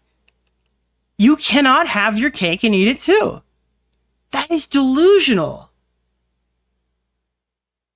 Wow, now I'm thinking he's malicious again, dude. Oh my god. I don't even know what to do with myself, which is why I'm coming. On that, I don't know if that's a good state to be in live. That's the kind of spitting. And a lot of the clips he uses is us fired up from the day that he's just straight up gaslight. And again, he describes fucking Denims as a friend in the other video. I highly doubt that Denims is closer to that family than Ethan and Hila were for the last couple of years. But maybe I have to eat shit on that. Maybe someone can prove it wrong. CPS came to us. For anyone confused about the timeline, Ethan was talking shit about us on his Instagram before any CPS shit. He was also talking shit about us on his podcast before any CPS visit. On March 7th, CPS visits Ethan and... Do you understand that there was a call and the visit wasn't specifically... Like, he'd talked about the call before the visit actually occurred, right? The visit wasn't when that happened. This is timeline here. He heard our criticism that all this stuff doesn't have an accurate timeline to it. Wasn't one of Froggy Tonic's tweets about, like, the exact stuff that would lead the CPS call? Like, the bad empanada shit? Because the beginning of the timeline, objectively, needs to be bad empanada makes the video, right? The bad empanada video is Doc 1, all right? The denim stream has to be on here as well. Cast before any CPS visit. On March 7th, CPS visits Ethan. Like, is he going to talk about... Okay, I need to know, what did Froggy Tonic say? Does anybody have access to the Froggy Tonic tweets that went up? Because I don't have these off the top of... I literally don't even know where I would find these.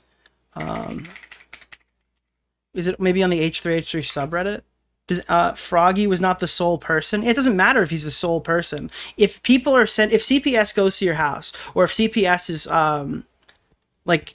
whatever, if CPS is coming to interview your kid and there's a ton of people online saying this and one of them happens to be someone associated or previously associated with that your friends are still ultimately following and are interacting with even to this day, you'd want them to, like, not support those people. I don't know if it's fair to say they have to do it and hold it against them and all that stuff. That's for you to decide. But I think from an emotional response, I can understand why they'd be upset about this. And then going on to see what Ian would say in the video, I think that those concerns they had were later confirmed for them by watching the way that Ian would ultimately engage with it. Which tweet exactly? Well, did Froggy Tonic make reference to the Jardia stuff? Is that something... Does that tweet exist? Because I don't know if that's the case. Like, prior to... Did he talk about the Jardia stuff? Just to spite charity, here's my first dono. Thank you. Yeah, he does. I don't want to move forward until I can definitively say that, because that would be a bad misinformation to spread if that's not the case. Let me see. Froggy Tonic. Smaggle, we need you. Yeah. Froggy Tonic back at it again. Harley versus Froggy Tonic. Froggy says that Ethan is neglectful to his kids. What's the date on this? Own up, yes, Ethan was neglectful with his dogs. He's already been neglectful with his kids and will continue to be. Do you guys know how to read as a child with neglect? Okay, so let me just check the guy's account. This is the same day. Ethan was neglectful with his dogs. He's already been neglectful with his kids and will continue to be. Do you guys know how to read? As a child with neglectful, bipolar, narcissistic dad, that's why we worry for Ethan's kids. So that's the same day. Nick, you lost the plot? All right, well, you lost your ability to comment on the channel. I'm just researching something. Oh, hey, comment cops in chat right now.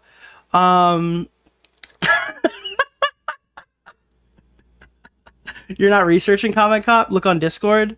It's probably the one I just found, right? Or maybe the timestamp. Wait, this is 1:11:25. Just CC2, and yes, I'll double down. I watched Ethan and Hila for 10 years. I love the show. No one else but them can be blamed for the current insanity. Creator Clash, his editor, blames Hila for radicalizing Ethan with Israeli propaganda. I remember this thread. Yeah, I have a loving family. I know what it takes to take care of infants and toddlers. And obsessing over a past coworker who doesn't give a flying fuck about you during the holidays, isn't it? What is this one? This one is March 5th. Brother, you're 39. Go pick up the leftover Lexus and Addies off the carpet and go clean the feces off your floor. Didn't one of your kids get Giardia? Come on, man. You're beefing with a rando who wants you and your family to be happy. Stop bathing in this toxic pattern. And then they, and that's the same day as that clip.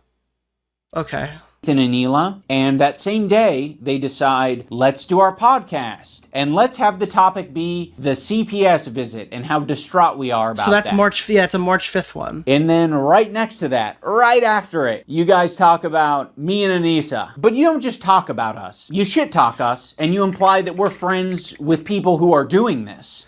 So then your response to that, okay, you imply that we're friends with people who are doing this, and then your response to that was to film a video doing the Fortnite dance with the people who are platforming Bad Empanada and then watching his videos uncritically. So it's like the allegation was that you're in bed with these people. So to prove them wrong, I became in bed with these people. I don't know how you could see this any other way.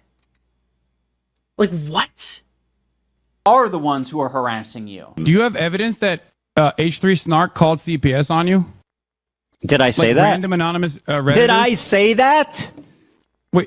What's the... I said they're primarily responsible for harassing me. Who called CPS? Wait, are these just clips from Snark now doing the CPS denial thing?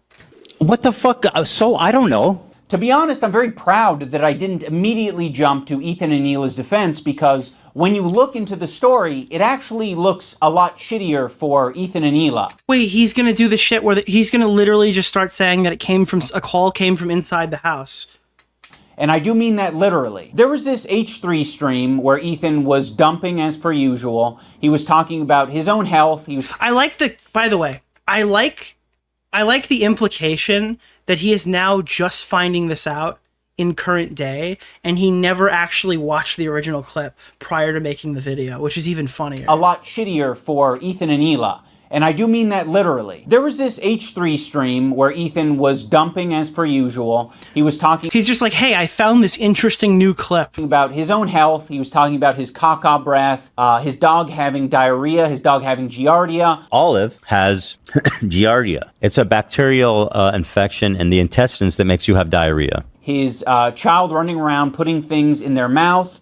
Sonny's crawling around. He's putting everything in his mouth. He's at that age. He has giardia. The whole family possibly having giardia. Oh, and now Hila has giardia. Shut. For real? Which, by the way, she didn't end up having.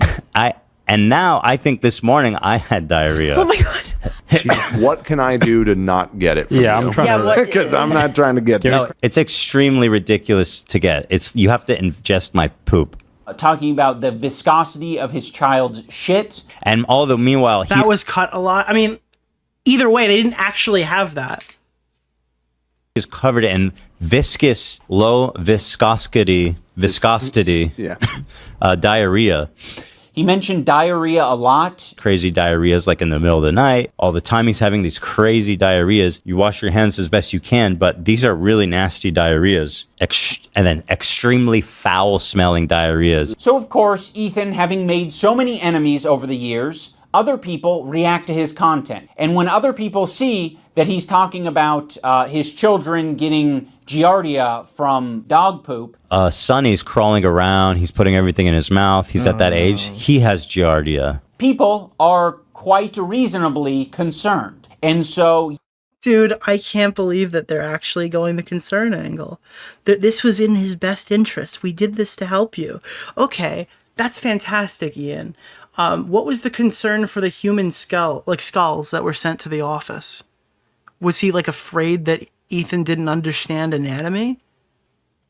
Was that oh, it's concern trolling. We had CPS come to your house. Bad Empanada wasn't like, oh, I'm so concerned for you. Denims wasn't like, oh, I'm so concerned for you, and she was watching it. Yes. Anyone who's seeing that content... He's defending, might be concerned enough. He's defending the CPS call. He is actually okay. To call CPS, including Ethan's own chat, which, by the way, is not a measly number. Ethan eats poo. The Klein household is Chernobyl. This is like that's a joke. That person is joking. Ethan has poo hands.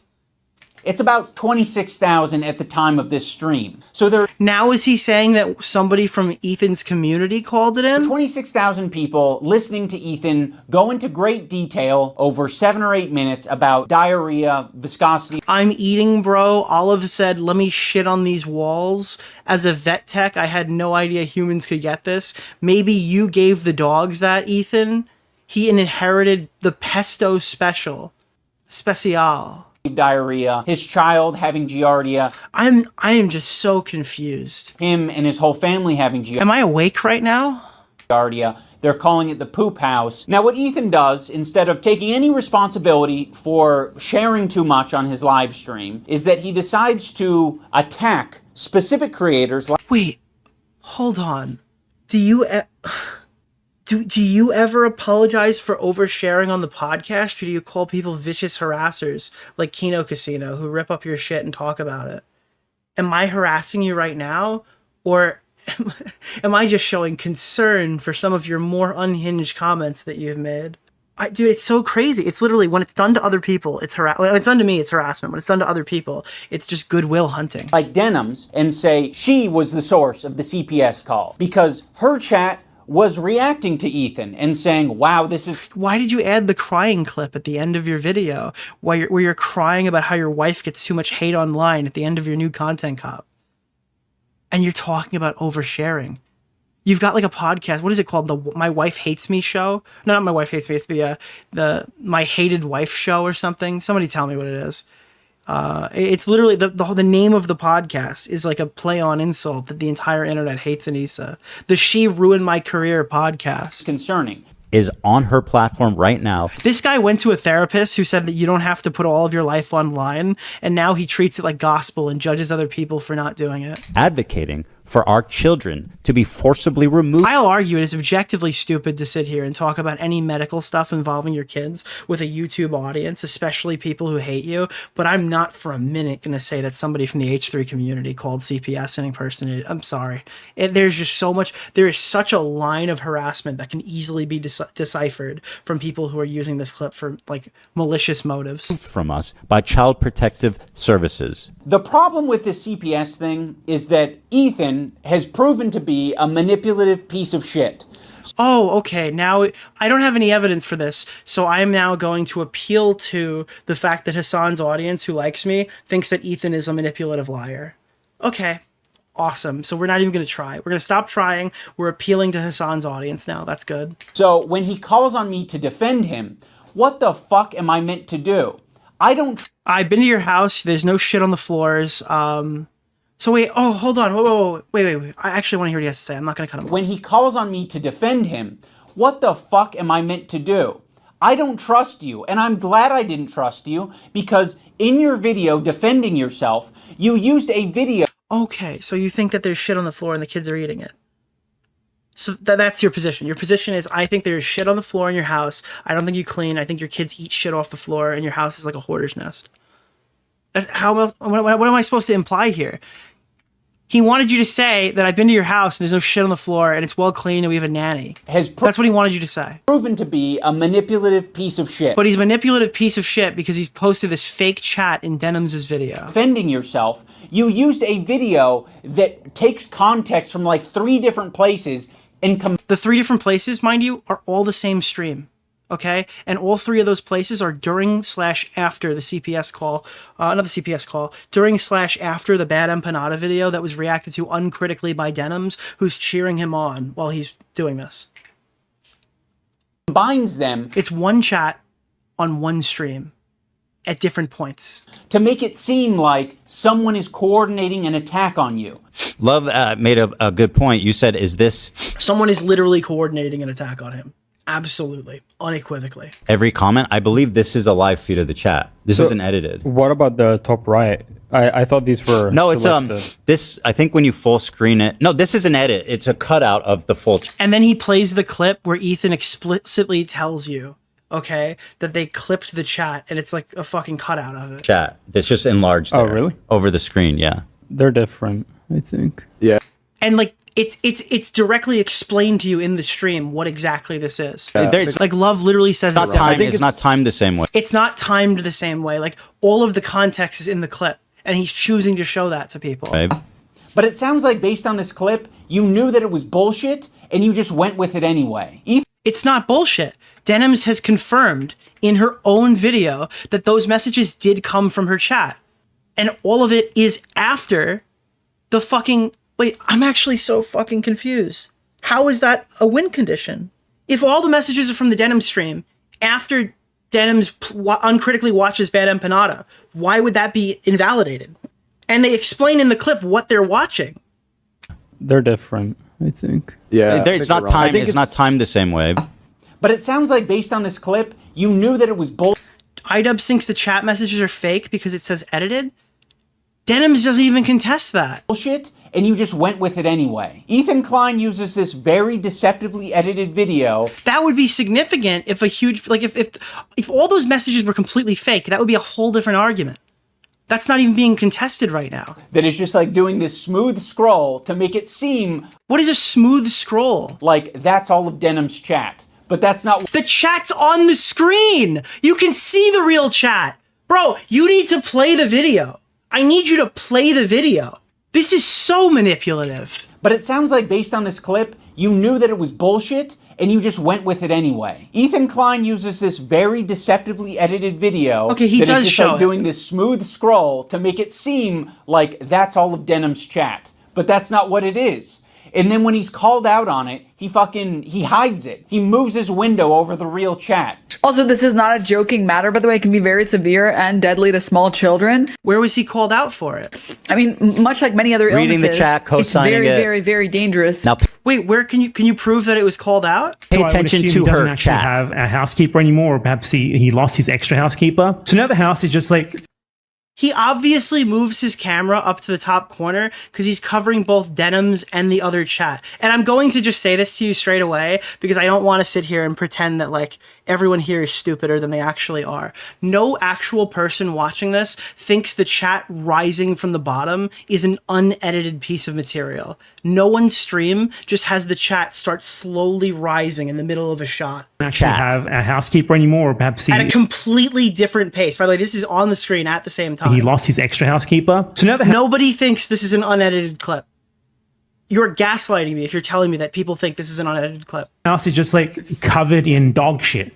And he has kids, and his kids like... Why does it have to be anyone else's fault but your own? Take some fucking responsibility. It's just so bizarre that Ethan would expect Anise and I to make a statement when Denims herself already made a statement about it and said that she does not condone calling CPS. Why did she make that statement, Ian? Oh, it's because CPS was already called. And again, whilst this was happening, okay, people were trying to spread the narrative because I don't think that anyone would have saw iDubbbz or Anissa Jomha come out and say, hey guys, Ethan's house is actually super clean. You should just like, I don't think anyone would have been dissuaded from harassing him because I think it is harassment, right? But you can't have it both ways. You can't sit here and claim that Ethan's fans were worried about the clip, right? And that they made the call or whatever. That there were people who were worried about Ethan. Because maybe those people who aren't being malicious would see Ian and Anissa say, no, I've been to the house, it's clean, and their fears would be quelled. Okay, the only way that you can have your cake and eat it too here is if you admit that the call was maliciously made, right? It was done to harass. It was done as like a swatting, okay? But instead of calling the police and saying someone's killing you, it's saying that these people are bad and they have shit all over the floors and their kids are eating shit and shit like that, okay? You have to, at that point, go, okay, it's malicious, right? But simultaneously, people like Denims and all these other streamers were trying to say that it was like an Ethan fan that had done it, similar to how iDubbbz is doing in this video. And that narrative could be kind of, like, that narrative is something that could be kind of addressed, that could be pushed back. But it's obvious now why he didn't do that, because he agrees with that. Kind of. Dude, oh my god, this is so fucking difficult to navigate because these points really can't exist in the same field. Like, these are, like, it's inherently contradictory to think both of these things. So we're talking about CPS. 1, I don't condone. 2, I've never condoned it, and you will not be able to find a clip of me saying, yes, we should do this. Because this is not a clip of her reacting to CPS already having been called. It's like, thank you. I really appreciate you saying that now, not during the time you were watching uncritically Bad Empanada fucking attacking. I've literally given Ethan Klein credit on multiple times or multiple instances, and I will do it again right now, for not showing photos of his kids. Part of my criticisms of Ethan initially was the openness. I think it's a problem that you were that open, Ethan. Well, you know I'm very open about everything. It's part of how I wanted to conduct myself and how I wanted to relate to the audience, is to be open as possible about every fucking thing in my life. It is not strictly a benefit to be as open as possible on your podcast. Ethan was just sharing his thoughts, what we were thinking, we were speculating. Sonny's crawling around. He's putting everything in his mouth. He's at that age. He has giardia. Dude, every child puts everything in their mouths. Like, okay. Speculating. And now Ela has giardia. Shut. Be open as possible about every fucking thing in my life. Yeah, really? How many siblings do you have? I don't know, dude. The internet's too fucking weird to I'm just curious, okay? If the fucking... When he brought his kid in, and if the doctor said that he had giardia, okay, and there was any indication that Ethan's house was dirty and disgusting, wouldn't the doctor be the one that's required at that point to then call the police? Like, if the doctor who's seeing them, if all these people had giardia or whatever, wouldn't the doctor make that call?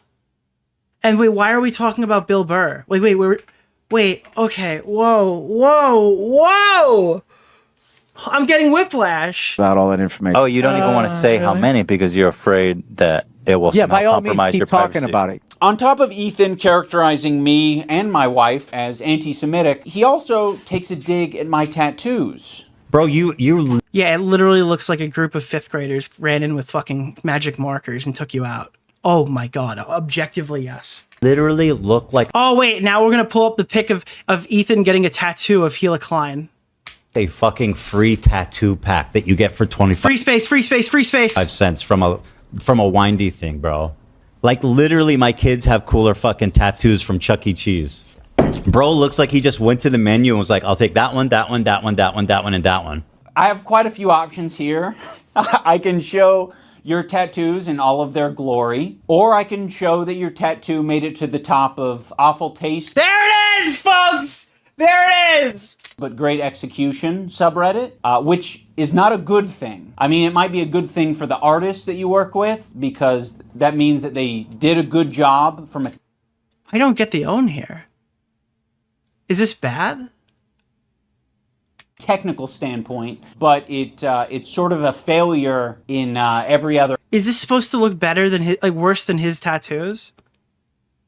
Aspect, particularly the decision-making aspect. If you want to go tattoo for tattoo, Ethan, we can do... Guys, this tattoo is being significantly... Like, this is getting astroturfed because people are calling her a terrorist. Nobody would care about this tattoo this much if they weren't calling her a fucking child-slaying terrorist in the IDF, okay? That's why this thing is going viral. It's because it's a jerk wave against Hila Klein as it is. Otherwise, like, this would not be a topic of discussion. But it's sort of a failure in every other aspect, particularly the decision-making aspect. If you want to go tattoo for tattoo... Like, dude, I'm sorry. Have you seen your wife? Dude, I hate doing this, all right? I was going to use this in a thumbnail the other day. Like, have you seen your wife? Hold on. I need a picture of his wife. Oh, that's not high quality enough. Can we get like a high quality pic? Let me go to IG. Okay. Bro, your wife looks like a skateboard. Okay? And that's not like a people ride her joke. She literally looks like a skateboard. She looks like she just walked into the wall at a Zoomies while the paint hadn't dried yet. What are we talking about here? Okay. Ethan, we can do that. You want to keep it to other things? We can. I'll give you that option. Ethan also talks about the potential CTE that I might have after boxing. Yeah. Ethan, your whole system is... all right, Ethan can have the worst tattoos in the world.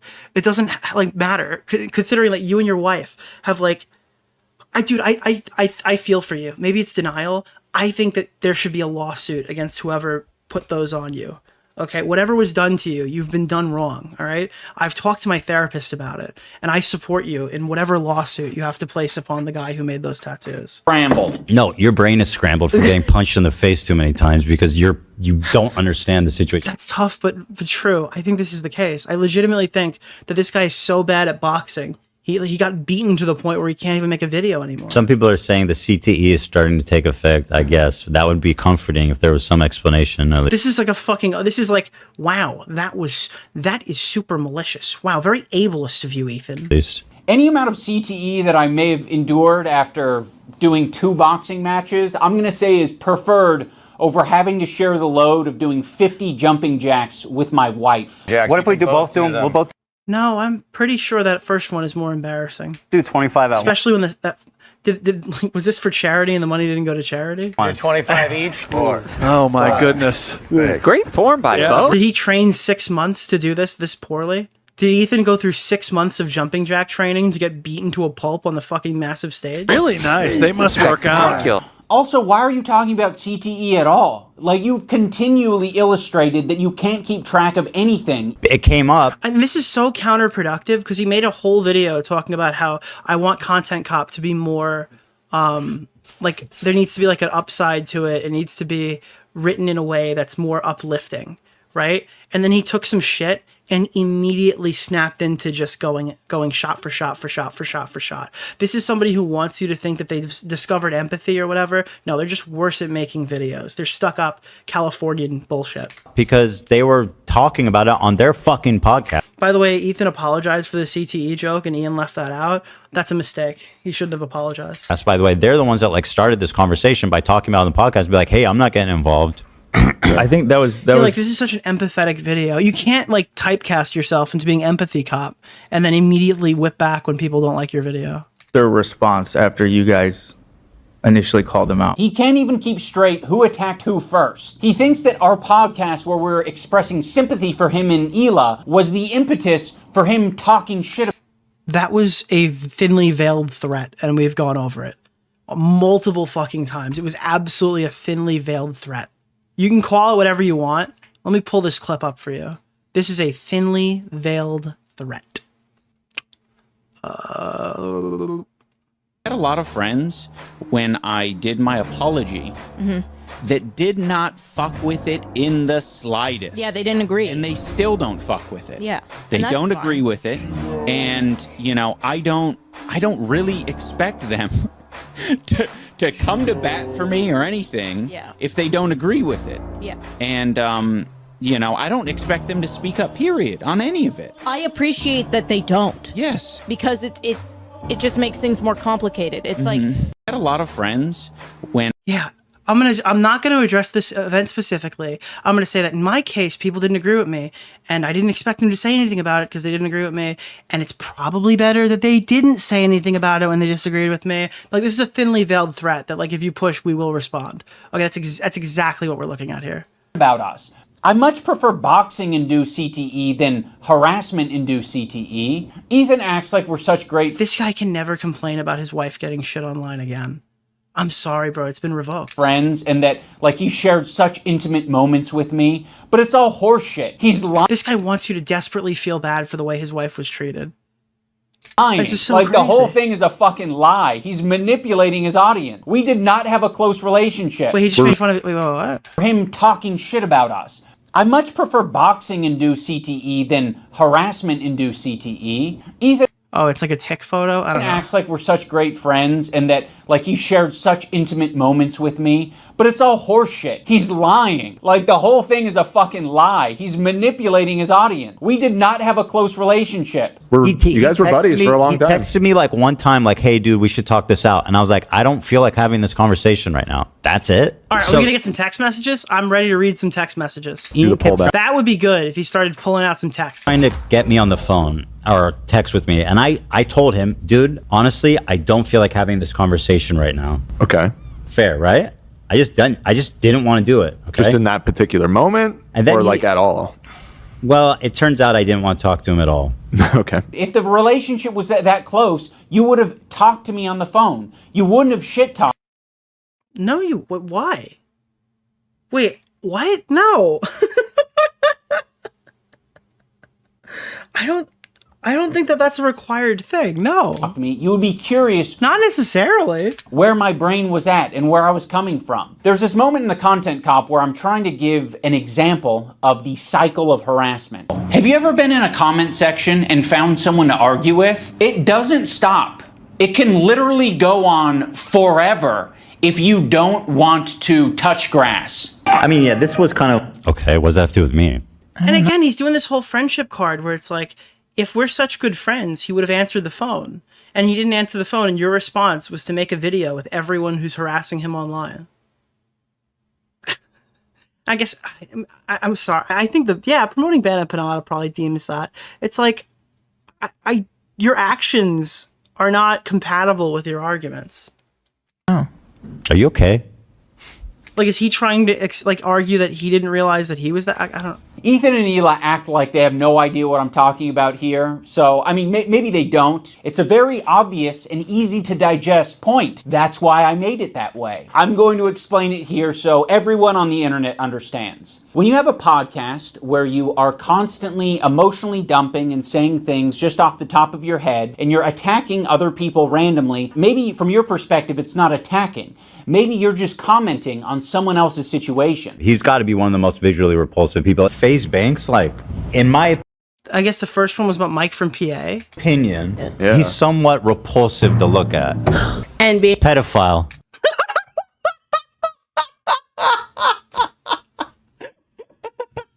Pirate software. Dude, wait, if you don't put the context there, they don't know that clip's about Dan Clancy. It looks like he's calling Mika's rhetoric a pedophile. Yeah. That's a crazy clip. Somewhat repulsive to look at.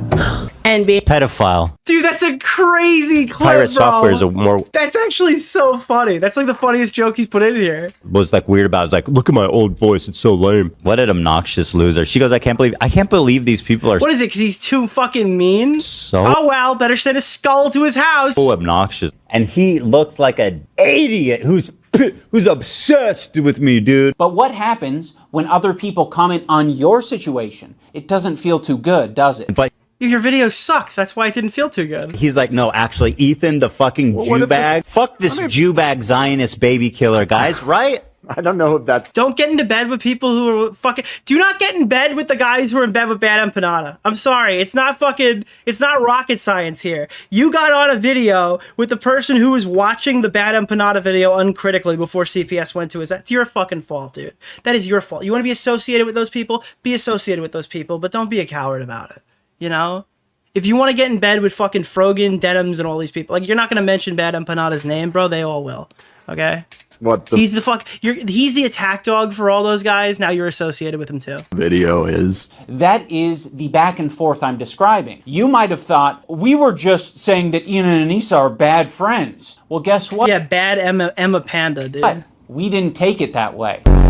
Our POV is like, fuck everybody, and I don't want to hear any excuses. You're not my friend, and you never were, and you never will be. You never will. Oh, God. Breaking news. Breaking news, chat. Creator Clash has issued a formal statement. Creator Clash. Oh, no. It's such a difficult decision, chat. Holy fuck, dude. Holy shit, dude. Holy shit, dude. Oh, we gotta get some music here, dude. We need to bask in the limelight here. Guys,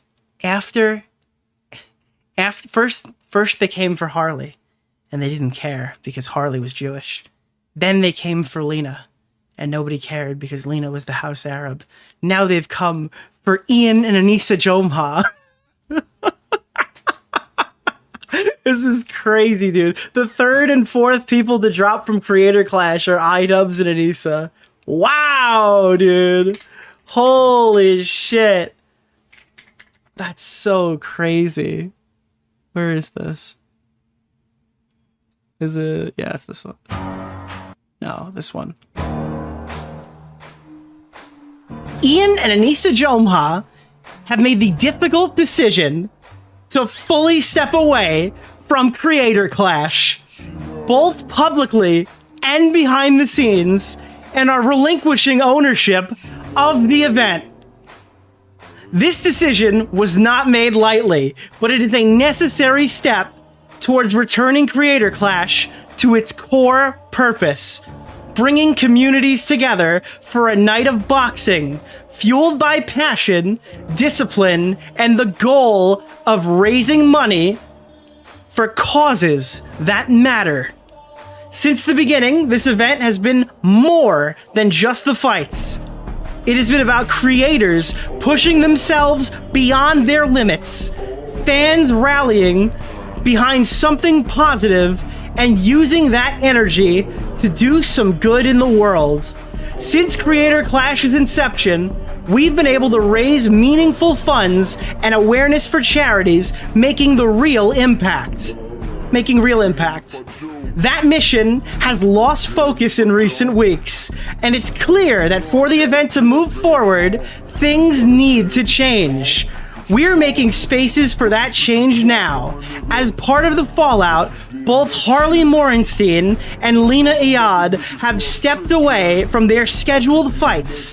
While we're disappointed to lose two creators who brought so much heart and soul to this event, we understand and respect their decisions.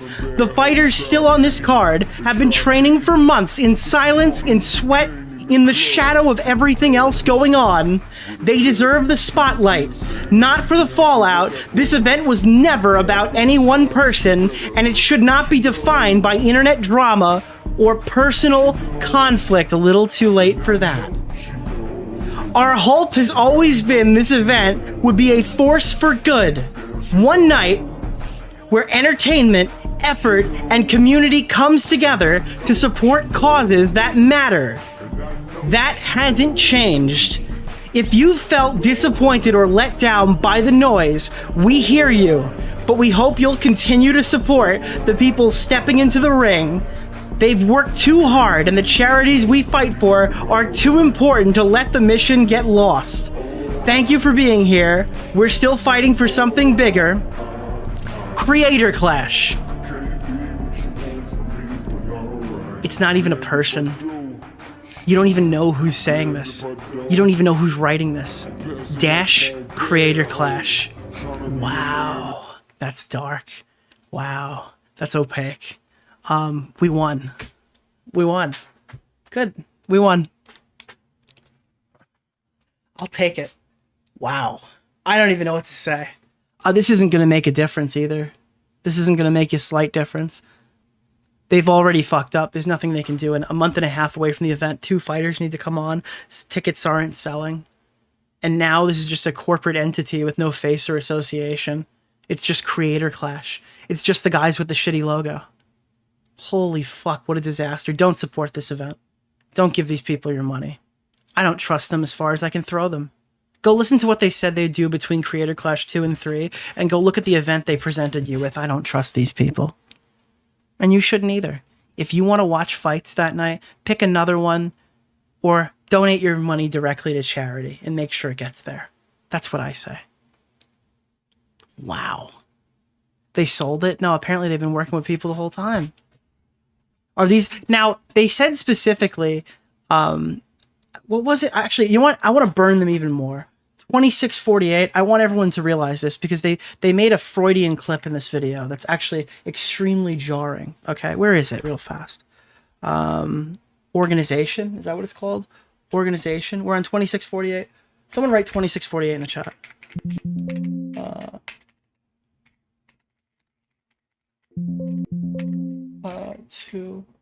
Let me see.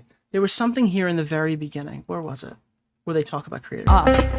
Oh, this is the content cop. That's why I can't find it. We're at 20. We're on 2536. I apologize. 2536. This post that equates Creator Clash to a crypto.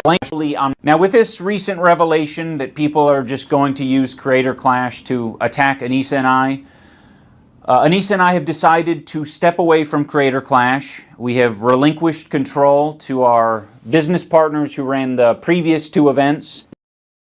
Okay, so this is all falling on deaf ears. So from the people who brought you Creator Clash 2, there will now be Creator Clash 3. So even if you remove Ian and Anissa, by Ian's own fucking statement, okay, the people responsible for the event that lost money for charity are now these people. They're still running the event. The lunatics are still running the asylum. That's his statement, dude. So what does this mean? Who cares? Oh, wow. I guess this fixes the Harley thing a little bit. I don't know. Yeah, Jesus. Okay, well, good catch, thank you. Yeah, I mean, I clocked that in the beginning. I thought that was extremely weird to say because it seemed like he was shifting blame, but it works. It's so counterproductive to what they're arguing here because it just says that the people who fucked up the last event are still in control of this one. So that's awesome. That's cool. And also, Creator Clash 3, whoever made this tweet, be it not Anissa or Ian, kind of throws Ian under the bus here. And they issue soft apologies to Harley and Lena and saying that they were like, this was like part of the fallout. Like this sort of blames them for the content cop fallout, which is extremely funny. They're eating each other. They're eating each other. Good to watch. I want to see more. Let's finish the video. Anissa are bad friends. Well, guess what? Yeah, the thing is, in the past, you could look at Creator Clash 2 and go, okay, Ian and Anissa, those are two tangible people I can blame. There's no one to blame anymore. It's a corporation. They're calling themselves Creator Clash in the fucking letter. Okay, who do I look at when this thing goes tits up? Me. I look at me. This is my fault because I supported this event. He didn't take it that way. Our POV is like, fuck everybody. I sent you something else. Let me see. We restructured it this year. Supposedly, this is true. I don't think this is fake. We had it structured to protect the charity. Bro, you literally lost $250,000 and donated $0 from the event and then had to do an e-begging stream so you were able to give some money to charity. We restructured it this year. Wow, good job. Third time's the charm, asshole. You know what's the biggest thing I take away from this? I take away from Creator Clash, and I think this is a fair statement given how fucking stupid these people are, is that Creator Clash 1's success was not proof that it could work. It was luck that they didn't fuck it up. Okay? All I've learned is that they didn't have a winning formula to the point where they've now had to change it for the third event, that it could have been so much worse the first time, and they're extremely lucky that that event was fucking because you didn't know, did they fuck up the second event or did they get lucky the first event? I'm leaning towards getting lucky the first event because they had to restructure it to protect charity.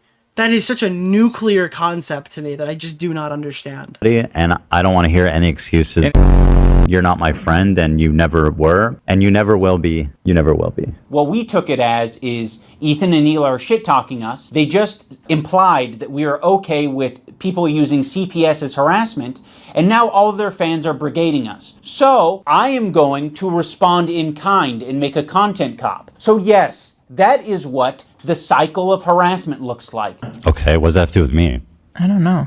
How about you fucking Nazis? How about that? You might think that all of the harassment you're getting has everything to do with your politics and your idea of Israel-Palestine, but a lot of my gripes were centered around you dragging me into your shit. You know, you knew that you were going through a lot and you were... This is the guy saying that people are attacking his charity event because he made a video on Ethan. Which I guess maybe that got more eyes on it. But the reason why your charity event is getting criticized is because you fucked it. You literally fucked it. And it was a fucking clout orgy for a bunch of influencers and no money went to charity. It's so rich to hear him make these arguments but not understand how they're applicable to him as well. Idea of Israel-Palestine. And you made this content cop. You've chosen to do... Okay. Palestine, but a lot of my... Like, you torched your new event because of this grudge, and then you tried to play it off like you were protecting your event. To do with your politics and your idea of Israel-Palestine, but a lot of my gripes were centered around you dragging me into your shit. You know, you knew that you were going through a lot and you were... Pause one more time. 2616. Okay, there are two main points in this video that are directly contradictory, and it's just clicking right now how ridiculous they are. Okay, 2616, write that down. It's the fucking... Hold on. So, where is the part where he goes and says... Wash your hands is... to take on anything that these people... Insults labeled at Ethan. Before Ethan even knew what my video was about, he was already framing me as anti... Okay, so there's the first one is when he's talking about the order, right? The order of stuff here. The, where is his tier list? Not his tier list, his timeline. My brain is like rotting from the core right now. Where does he assert the timeline? Maybe it's... Okay, look at this. Happened because of the CPS call. I don't entirely blame your audience for getting confused because number one, it's a fucking cult, and number two, you can't even get the timeline straight. So if anyone's watching your dumbass, their brain is also going to get scrambled. Be friends as long as they're getting something out of it. So again, he's not. So he does the timeline here. He's just getting this completely wrong. And then when he tries to establish his Creator Clash timeline earlier in the video, he starts talking about Creator Clash 2.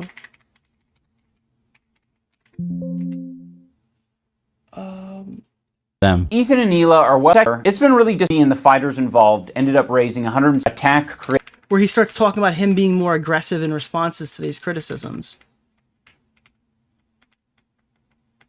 Is it? Yeah, this. Attacked other people. It was very quiet during two. I want to be frank. I want to be honest. I was very quiet during the second Creator Clash because I was afraid of how that would impact other people. This year I said I'm going to do something different. I'm going to fight back if someone's trying to attack me. So the framing here is that Ethan was attacking his charity event and that he was going to fight back this year like he didn't last year, which is entirely false. He's creating a completely false timeline while getting the other timeline wrong in the video. It's so fucking ironic that these are two clips from the same video, dude. Oh my god. This is so insane. I don't understand. I do not understand what this video is. 2616, was that where we were? Okay, that's what, yeah, it's... Around. He's doing this whole thing. He's going on a war against timelines here. You dragging me into your shit. You know, you knew that you were going through a lot, and you were saying, I'm hurting. I'm now going to make them hurt because they're not. Yeah, Ethan was literally still talking about like Lena fighting. Like they were promoting his event. Their head on the chopping block. Fuck you. You're a piece of shit. I'm sure there's anti-Semitic people that are attacking you guys, but they're not me. They're not Anissa. No, it's the people you got in the video with that you're now associated with. It's not Hassan. It's not all of these other creators. Yes, it is. That you're attacking. You're not the biggest victim on the internet, Ethan. Other people can experience a horrible fucking time. And guess what? They're not getting this other benefit, which is 26,000 viewers. You're getting a lot of money and a lot of content, a lot of things that you care about. What are those Palestinian kids getting, Ethan? Do you think that you're more important than the Palestinian children? Please say it. Please say it. From these beefs and from this harassment. There are a lot of people that you've just bullied and they have nothing to gain out of it. Frogan isn't making a bag from this. She's not getting content out of it. Frogan's job is content creation. Frogan does not work for a living. Yes, Frogan is making money off of this, bro. What are you talking about? And they have nothing to gain out of it. Frogan isn't making a bag from this. Frogan literally needs this to survive. She's not getting content out of this. You're attacking her in relentless ways and endorsing so much worse harassment than what even you send her. She was endorsing fucking October 7th. That's what started this. Bro, why is she this innocent victim? Nobody ever talks about how Frogan starts the fights for Frogan. The shit he said and posted about Frogan over the past years is like insanely nasty shit. Yeah. Worse than anyone I've seen. If this is true, absolutely mind-blowing, insane shit. Hold on, it's not worse than anything you've seen. How can it be worse than anything you've seen? Literally, no. I guess he was not. very nasty. Well, I'm just saying, people like fucking want to like get lay down and fucking like. I'm talking about specifically against Frogan. But like he called her fat, right, and ugly, which is horrifically mean. I get called a fucking baby killer. I was talking specifically about That's way Frogan. worse than being called. Ethan is objectively being harassed more than Frogan. Until Frogan pulls a live... Actually, I don't even want to fucking... I don't even want to say it out loud because I don't want it to happen. Okay? But, like, obviously the things that have happened to Ethan are significantly worse than the things that have happened to Frogan. Okay? Fat and ugly, in my opinion. Also, on top of Ethan and Neela constantly victimizing themselves, I did notice that as soon as we didn't immediately jump to Ethan and Neela's defense, Ethan took that to heart and he started to make that his employees' problems. Instead of just... Bro, you made a ton of problems for his employees. Stop fucking sitting here and fighting for the fucking employees that you screwed over. You know, sucking it up and taking it on himself. He decided to imply that Lena is going to have a problem with that. A lot of this has ramifications for the crew. The way that they have it set up is basically if Lena were to drop out, she would lose, like, she would have to pay back, like, this happened in real life. Not pay back, but she didn't get paid. She didn't get the money up front. $25,000 or something like insane. Actually, is it paid back? And besides that, which I told her I would cover if she wanted to drop out, she's been working really hard. And just because I'm having an issue with what's going on here, you bringing up Lena dropping out of the fight was you publicly showing to your fans, like, I don't approve of this. You were saying this shit before the content cop even came out. which I told her I would cover if she wanted to drop out. But now they were saying that because your community was saying crazy shit. Because if you go on the subreddit, people were saying like, oh, I don't want to support Creator Clash anymore because Ian and Anissa are cowards. That was the argument that was on the subreddit. That's what that's relevant to. you were saying that you didn't have a problem with any of it until...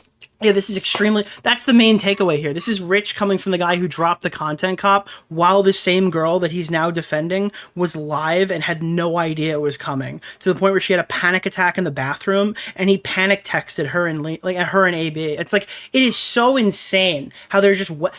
They're wielding these people like a sword. Again, like, it's so fucking crazy to me. I made the video. I was totally on board until the organizer put out a video calling me a psychopath for harassing his friend. Obviously, Ethan and Neela will victimize themselves every chance they get. But when they have the chance to victimize someone else who's on their crew, they'll also do that. Bro, you made a whole thing victimizing his crew in the last video. And they just turned around and went, nah, it's pretty good here. You said that his podcast was one of the most hostile podcasts that you could possibly be employed onto. This is your line of logic. You already forced Yes! There we are! Let's go!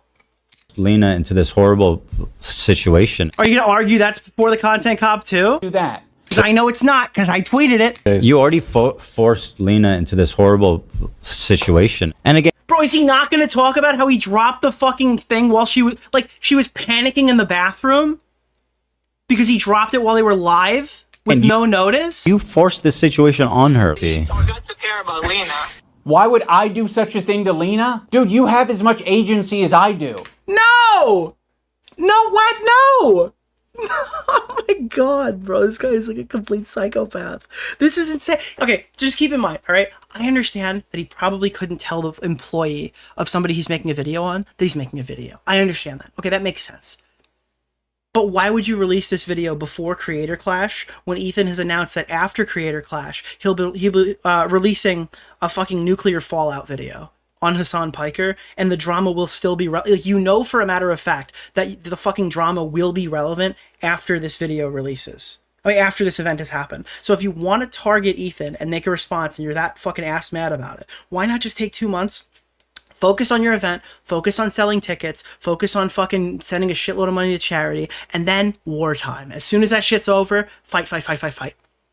Okay, but instead, you posted it now, you posted it while they were live, you posted it and sent like a panic text message saying, oh, it wasn't my intention, while they're having fucking panic attacks on the fucking stream that you are recording and using in your content deputy video, okay? Like, this is extremely stupid.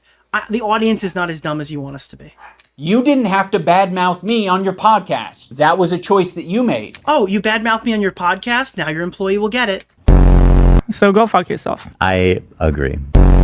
My good fucking friends who I stood by after all these fucking years can't find a spine to speak up. Oh, the organizers of this event are not jumping to my defense? All right, well, maybe instead of shit-talking them, maybe I should zip it. So go fuck yourself. I agree. You already what? You'll make a video that's one of the most disingenuous you've ever released in your entire career? The worst content cop objectively in line with all the other ones? Holy shit, dude, that's terrible. Forced Lena into this horrible situation. And again, you forced this situation on her. By the way, don't you dare make me post a bad video. iDubbbz, Lena's fucking having a panic attack. So go fuck yourself. I agree. But you're just Yeah, I've seen the same clip like 15 times. It feels like I'm watching an I'm Alex response video. Lobbing it to me and Anissa. I'm lobbing it back to you. You're the one who brought it up. If you lob it back to me and you say, well, I didn't have your back publicly. Well, fuck you. I'm going to lob it back and say, you're being irresponsible on your podcast. and you're not taking any accountability for the shit you're putting out online. I think that's gonna do it for this video. There's a lot more that I can share, but I'll save that for the future. Oh my God, he's gonna make another one. Thank you, God. He's gonna make another one. Oh, this is so good. This is so awesome. He's gonna make another one. And in closing, I will reiterate so that, you know, there's no ambiguity about it. Anissa and I are no longer... There's gonna be a content mall cop. Oh God, please feed me here. Feed me. Nick eats Oreos, wants to be fed. Right, so that, you know, there's no ambiguity about it. Anissa and I are no longer involved in Creator Clash. Bang. We're stepping down completely. We hope that the event is a massive success. It won't be. This year, we hope that all of the fighters get what they wanted out of it. I'm sorry that I'm such a fucking nasty person who just wants to roll around in the shit. Apology accepted, Ian. You've greatly benefited. I'll put the link to Creator Clash down in the description. Please make more bad videos. If you want to support them in their mission to get creators to fight and raise money for charity, you can do that down there. I will be doing that on my own, and I hope you guys have a good time. Also, for all the people who touch grass, I want to remind you to click the like button on this video, not so it goes in your algorithm or anything, just specifically so that we can add a counter narrative, or I can get an idea of how much astroturfing is out there, because I know that a lot of these fuckers, they love their dislike button. Oh, we're gonna have to give him a win. We're gonna have to give him a win. Here it comes. Here comes the real stat. Here comes the fucking rake that Ethan's walking into. Extensions. And I saw that shit and I was like, what the fuck? These are all like fabricated numbers. The like-dislike ratio was like 80-20 on my video, and then they tried to create a narrative of like, no, people actually hate this content cop, guys. Wait, you're not gonna show it. This is a screenshot. It's actually so much worse. Like, bitch, like, people were more upset with, like, my wife being on OnlyFans. You're not gonna convince the internet that fucking Ethan Klein isn't being a piece of shit. Like, wait, why'd you show the stat for that video and not... Oh, no. Like, sorry, guys. It doesn't matter how many dislike extensions you have. We can free Palestine without being a Nazi, okay? Yeah, fuck you. Wait, no, he didn't show it. Wait... Wait, how bad is the dislike ratio if you didn't show it? That's actually insane. Okay, wow, okay. I feel like that's just such an easy dunk. Why would you say... Oh, it's fake, guys. Anyway, here's the outro. You guys do, okay? How about you fucking Nazis? How about that? It's blatantly and obviously...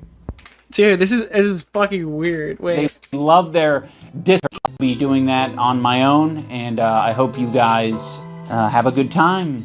Also, for all the people who touch grass, I want to remind you to click the like button on this video, not so it goes in your algorithm or anything, just specifically so that we can add a counter narrative, or I can get an idea of how much astroturfing is out there, because I know that a lot of these fuckers, they love their dislike button extensions. And I saw that shit and I was like, what the fuck? These are all like fabricated numbers. The like-dislike ratio was like 80-20 on my video, and then they tried to create a narrative of like, no, people actually hate this content cop, guys. It's actually so much worse. Like, bitch, like, people were more upset with like my wife being on OnlyFans. You're not gonna convince the internet that fucking Ethan Klein isn't being a piece of shit. Like, sorry guys, it doesn't matter how many dislike extensions you have. We can free Palestine without being a Nazi. That's so crazy, bro.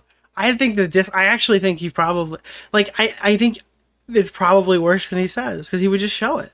He would just flash the actual dislike button. So all he says here, he says at the, wait, so when he said that, that's at the time, right? When they first had initially gone, it was at 80%. He's referencing the screenshot. And then he says that 61% is worse than the actual dislikes of the video. So it's not half, but it's still probably not good if he's not going to just show it.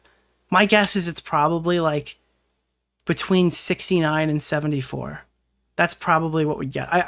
If he shows it, my guess is between 69 and 74. You're not gonna convince the internet that fucking Ethan Klein isn't being a piece of shit. Like, sorry guys, it doesn't matter how many dislike extensions you have. We can free Palestine without being a Nazi, okay? Yeah, fuck you guys too, okay? How about you fucking Nazis? How about that? It's blatantly and obviously fucking disingenuous. This shit blew my fucking mind. Like, this is fucking insane. And like, dangerous. He is going out of his way to slander you as a neo-Nazi. Like, it's a real shame that this would hit so hard if you didn't join the Bad Empanada clan. That can get you hurt. Thank you, Ethan Klein. You are my best friend. You are the rent payer. You are the legend. Thank you, Ethan Klein. You are my best friend. You are the rent payer. You are the legend. What the fuck was that? What the fuck was... Okay, so points that I think can go... I do think it's reasonable... I think it's reasonable to say that Ethan shouldn't talk about things like that with his with his kids specifically on the podcast. That I could lend. I think most of this, like the whole creator clash section, is horrendous. I think he blatantly lies in it. I think the timeline argument is wrong. I don't think he really understands the CPS incident. Maybe Ethan shouldn't have gone super hard with like the anti-Semitism jokes like right in the beginning when he first heard about it. That's like the nicest thing I can say about this video. There is just so much bullshit in this video. I'm trying to do a new content cop thing where I say some positive stuff at the end. This guy is like a psycho. I'm gonna wait till after I finish the entire segment, then say he's unhinged, like I'm making a deposition on one of Destiny's ex-girlfriends. Oh god, this is content crack. Wait, so what's happening right now? What is the response to this? YouTube drama, content deputy. Also, this thumbnail is like a sleep paralysis demon. That's what I envision. You are currently banned from this community. I know I am.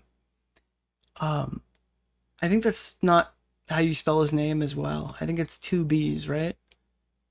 What a fucking creepy thumbnail.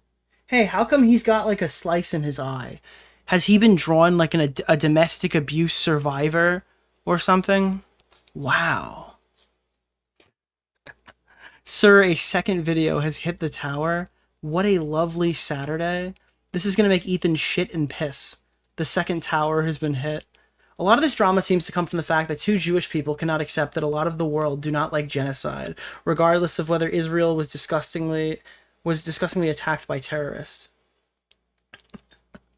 I understand that people connected to a state that has been attacked will be more sensitive and defensive, but quite frankly, if you support the actions of the IDF, which he doesn't, killing kids, dropping bombs on hospitals, and kicking people off the roof, it's like... Alright.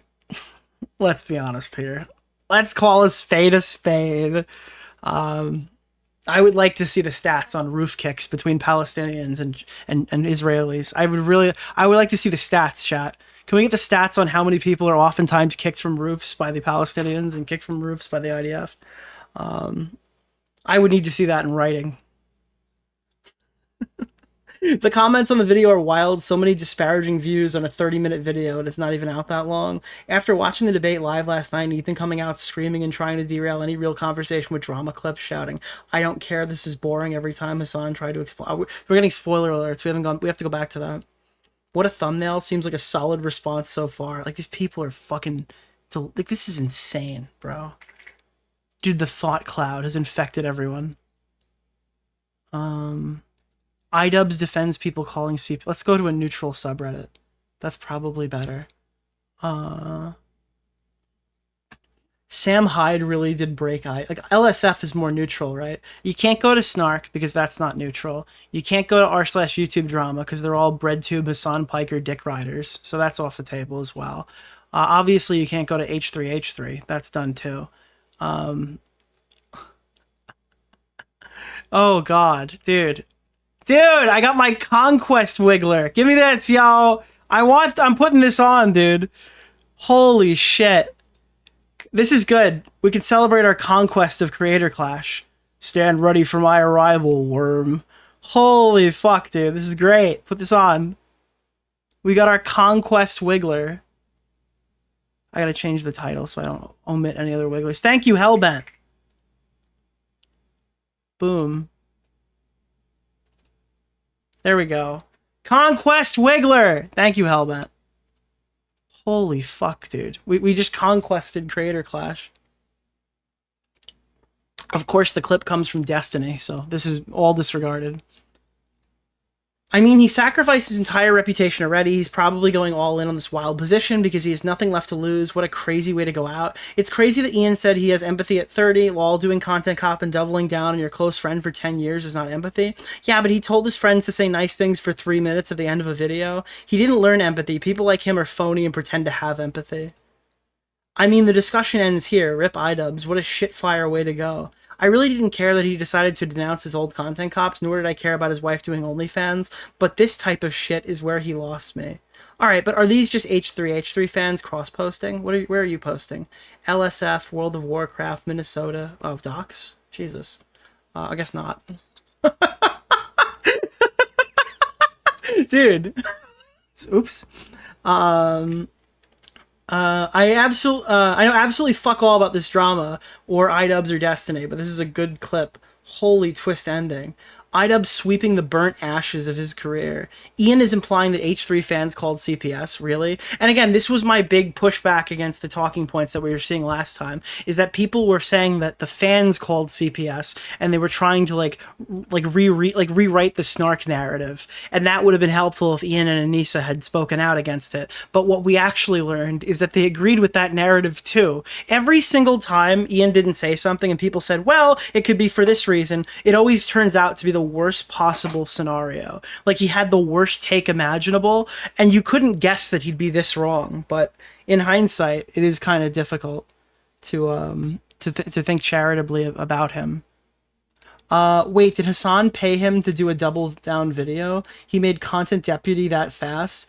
Absolutely, allegedly. Hassan, under his breath, said, Ethan, good job of ruining a charity event or whatever. By the way, iDubbbz, if you watch this, I'm reading something of somebody joking. I know. Your head doesn't work correctly after the punches from Dad and whoever the fuck you fought in the last fight, but that is somebody joking, okay? That guy is not saying that happened. Hi, Ian. Hi, Hassan Piker. I'm like the streamer, bro. Holy fuck. Man, iDubbbz is almost as bad at self-owning as Denims nowadays. iDubbbz, are you okay? You seem to be crashing out. We're in some serious need of mental help. Like, please talk to your therapist. It's not looking good. It seems like you're spiraling into... Like, this is literally how he would word a response to himself. Wake up, Ian! Wake up! Oh, dude, if you want to go in chat and say hi to whatever YouTubers and... like, whoever your favorite YouTuber is from the story, they're probably watching. I've never seen someone make a huge shift in ideology like iDubbbz. It's really strange to see the same person act nothing like they were in a short amount of time. But a month ago, they would have told you that was growth. That was like their growth as human beings. When in reality, it's proven that one bad day, okay, can turn you into exactly the man you were before, but less funny and worse at making videos. How the fuck did Ian get so brain broken? CTE. Sam Hyde fucked him up real good. The OnlyFans stuff and Sam Hyde really changed the trajectory of his life. A real bummer seeing this be said. You've never had to deal with CPS or ended up in a foster system. No, people just said mean things to his wife. iDubbbz criticizing Ethan for being too open when we could see his wife's butthole for Big Mac's peak irony. I don't think she does full naked stuff. I feel like that's not real, but people told me last time she did. I'm pretty sure that's not true. But I don't know. Maybe who knows? It wasn't us, but if it was a good thing. Yeah, that's how it feels. Look at those dead eyes, dude. He got bad LASIK surgery. That's why he looks like that. I kind of feel bad for him because everyone looks at him like, oh, look at dead eye Ian, but it's just like he got a fucked up LASIK surgery. No, it's not full nude. Yeah, these people have lost the plot. He should have retired and remained a legendary YouTuber in culture, but he destroyed everything with his support for mentally ill psychopaths with nothing better to do than traumatize children. Credit where credit is due. It's very brave of Ian to be such a piece of shit in the open. What zero pussy does to a motherfucker. Brother, I have seen what having pussy does to a motherfucker, and it will never be recovered. Jesus. Is there any other interesting threads to check out? Let me pull this back over. I'm trying not to go to any of the generic subs and just read all of the... Oh, the clip.live subreddit. I can't pull it up because I'm gonna have to delete a comment. Jesus. Sounds like a big F slur to me. All right, you can't do that on my subreddit. All right? You're gonna get me in trouble. Okay. I can't. Oh God. 47-minute condensed video of the Ethan debate. But you have to watch Asmongold to see it. Hi, Tommy C's cat. Tommy C's cat's in the call right now. This is my favorite post I've seen so far. In order to not exploit the disabled, Ethan should not respond to Ian. Wow. Okay. Okay. Hi, Nerd City. Well, he's watching now, you asshole. Is there anything else on LSF, I guess? Hassan doubles down on denying mass rapes on October. Apparently that happens. I haven't seen that yet. Jesus. Maybe LSF is a little anti. Maybe are these DGG? The problem is there's no real unbiased subreddits because it feels like everybody's team sports affiliated. I don't know. I at least try to see stuff from other people's angle, but I don't know. Ethan Destiny. Has Ian joined the ranked of the fucking repeated? Is he officially like, is it Ian, Ethan, Hassan, Destiny? Or has Ian not reached the rank yet? I argue he does. Okay, here, let's go right into the fire. Let's go to r/Hassan Piker. Okay? Let's read some fucking tweets, dude. Or Reddit posts. He came in with the receipts. I love the timeline. Ethan is actually mentally ill and just verbal diarrhea every stream. Damn, he's fast. Wait, is that fast? That was like the slowest one. That was literally the slowest one that he's ever put out. He's usually under a week, right? I'm so confused. Hold on. The 1-2 punch from Ian? That's how he got fucking CTE, dude. They think this is a 1-2 punch. They think punching somebody, standing there like an idiot, taking 15 blows to the head, and then swinging again is a 1-2 punch. That's crazy. This is literally how this happened. Holy fuck, dude. They think he made this because of the debate? Oh, that he timed it after... Oh, I see. I see what you're talking about. Okay. Oh, yeah, because we're on the Hassan subreddit. That makes sense. 1-2 punch like Kendrick. Get him. Dude, they're going to say this right now, and they're going to moan that Ethan's going to run 7 days of streams covering everything from Creator Clash 2 to Hassan's recent statements and stuff like that. Again, just reiterating all of his talking points, to reacting to this video. This is going to be like another fucking solid week's worth of streams. And they're going to cry harassment over and over again. The comments have already been brigaded. More jobless neets than the iDubbbz fans. Bro, you guys are trying to do fucking socialism out of like a fucking dirty, disgusting basement. What are you talking about? There's more neets in this community. Hassan's community is two things, all right?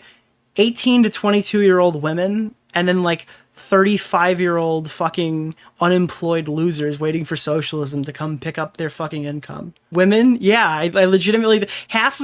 Most of the people who watch Hassan don't watch him for his politics. They're all horny 18-year-old to 22-year-old women. I can't imagine that most of these people are... And I base that off the fact that he's retarded. And I've decided that that's the case. Just to be clear, that's my source. Who won? Me. I keep winning. I can't stop winning, dude. In the last 48 hours, URR has been covered by Mama Max, Hassan Piker, and then I got shouted out by Gila Klein in the Content Cop. I can't... Those are words that just came out of my mouth, dude. I legitimately cannot stop winning. Oh, fuck, dude. Holy shit. I love YouTube drama. Hey, Alex Yekmo. All right? Just hanging out with my 9,000 closest friends and family. I was wondering, when you said that there'd be no drama this year and the drought would starve us dry, did you envision this? Ethan Klein has fired up his podcast, and he is now addressing the 30-minute iDubbbz video. Simultaneously, things for Creator Clash have never been worse. I did peek a little bit of this. I saw some of it when it was live, so I do know that this stuff is going to come up. Where is it? Yeah, so recently, Freddie Wong, one of the Creator Clash fighters, has come out to say that he's been completely blindsided by iDubbbz and the way that he has handled this whole situation, which goes straight up against, like, it's super counter to what the video is trying to actually portray. So this is going to be very interesting. I'm very excited to see what happened here. Freddie Wiggler. Yeah, we got to get a Wiggler on board here. All right, we're jumping over to Pope Wiggler because we're covering Ethan Klein. Anywho, let's get started It's here. the authority. I won all those debates just by I was in a sit-up. You know, last week, Mike from PA is so out of pocket. I cannot believe this guy is still doing this shit. yesterday, and this isn't the first time. The first time he's did a death threat, he got punished. He said he offered $100,000 to anybody that would kill Destiny. He got a 1-day ban for that. Now he's issuing threats of violence against me again, so it's not even his first time. And he is. I literally reported this from my user account on Twitch because we were like, let's see what happens if I log into my H3 Productions account and I say this person's threatened me, and then I can not be like someone else, say like me. And it's from a big account. Our H3 channel has 100,000 followers. He has faced no repercussions for this. Watch this. Can I say something? Can I say something? And it's I really like that these people did this. I like how Mike tries to sound like intimidating. Like, you know, this guy was literally shoved into lockers until he was a fucking young adult. All right. And he's like, oh man, I like when people, they squirm around, they try shit like this. But I gotta be honest, with my experience in life, with people. What experience in life, dude? Like Ethan, the only thing that ever knocks them out of their fucking spiraling is the rod. Bro, when the fuck are you beating people with a fucking rod, dude? It's the stick. It's not the carrot. This is the most pussy shit I've ever heard before. Like he feels like he's bullying you. He feels like he's hurting you. He's not going to stop until By the way, all the comments are like, for real. Exactly. Can you imagine if I was like, the only way to fucking stop Mike from PA is to like beat his ass, which by the way is a hypothetical. Nobody should ever do that, right? I would never call for violence. People in the chat wouldn't be like, yeah, let's fuck him up. Right. They would not do that. People would say, whoa, why'd you say that? Not my, all right, my chat would not be super stoked about it, I would say. Which I would disavow that behavior, obviously. And that's part of it too. I think our community, everyone wants to characterize them as like this unhinged harassers. Ian calls you guys a cult in his new video. And it's like, I think our community is really reasonable, really fair. And I think good people too, the values that we uphold. All right, my community is evil and malicious, all right, and angry. Are good. We're demonic entities. You know, he's bleeding out of the corner of his mouth. And I get it. I want to be empathetic. Dude, oh god, he's gonna bleed out the corner of his mouth, dude. Oh my god. Understand the value of empathy. Let me go back because this is. It's not the carrot. Like he feels like he's. This is so fucking stupid, dude. Who has Mike made bleed, bro? Dude, he's the kind of guy who goes home and you're like, "What happened, Mike?" And he can't go like, "Oh, dude, it's the other kid's blood." He's like, "No, it's all mine." He's bullying you. He feels like he's hurting you. He's not going to stop until he's bleeding out of the corner of his mouth. And by the way, I mean, this guy's always acting tough. He's the most okay, thank God. Thank God somebody fucking said it, dude. pathetic looking loser. Who are you kidding? You're talking about, in my experience in life, the only way people react is the stick. It's like, dude, you don't leave your house. And when you do, women recoil in horror. And they force you back in humiliation. I was getting your attention. I was getting your attention. Your best friend. Pull the clip. Pull the fucking clip. Your best friend recoiled in horror. Actually, you were apparently dating her. She literally like... Dating in his mind, it seems like. Yeah, I don't know. in the incel type of sense, where it's like, I buy you stuff and I do everything for you, but I get nothing in return. I mean, what a loser, Mike. Mike, they didn't actually date. No, I don't think tough. they dated. No. Okay. I am so far from a tough guy. And of all the people that I think I could fight and win against, there's Big Nick and there's Mike from PA. Wait, what? Wait, hold on. Wait, what? It's a short list. Very short list. Wait, what? Hold on. I get it. I want to be empathetic. Like, I understand the value of empathy. I understand the value of trying to reach out to someone, but somebody like Ethan, Who the fuck is Big Nick? he needs to see some stars before We're he's boxing, bro. gonna fucking back down. I'll fight in Creator Clash. As everybody knows, it's the well researched and supported. The best way to convince someone to do something you want is violence. That always works. Well, I mean, it's kind of based on his position, right? That's kind of indicative of his whole idea. And so I just would not do this. Like, and I get. Oh, Big Nick is a blind midget? Oh, okay. I know that I revoke that. A lot of them have since come out and said, well, that didn't work because they legitimately tried. And so I don't think that they were wrong to try this. It's just with people like Ethan Klein, until he feels the pressure, he's not going to stop. Dude, they should have Big Nick fight Aubrey Smalls. That should be like a that should be an early prelim. Yeah, whatever, dude. You're a giant loser. Like, actually, like, and please, they should have like a mini ring for the two of them to fight right inside the ring. Please. Like a cage match. Actual embodiment of a loser. And please, bro, this is look at this. I think that's fine. So if a guy pays for my tab, I think they. Dude, yes, bro. I'm just getting your attention. I'm getting your attention. That's him. I feel like I fight Big Nick, dude. And we decide who gets to be the Big Nick. Touch like a vampire touching holy water. can I help you? Well, I think they want to go in. Okay.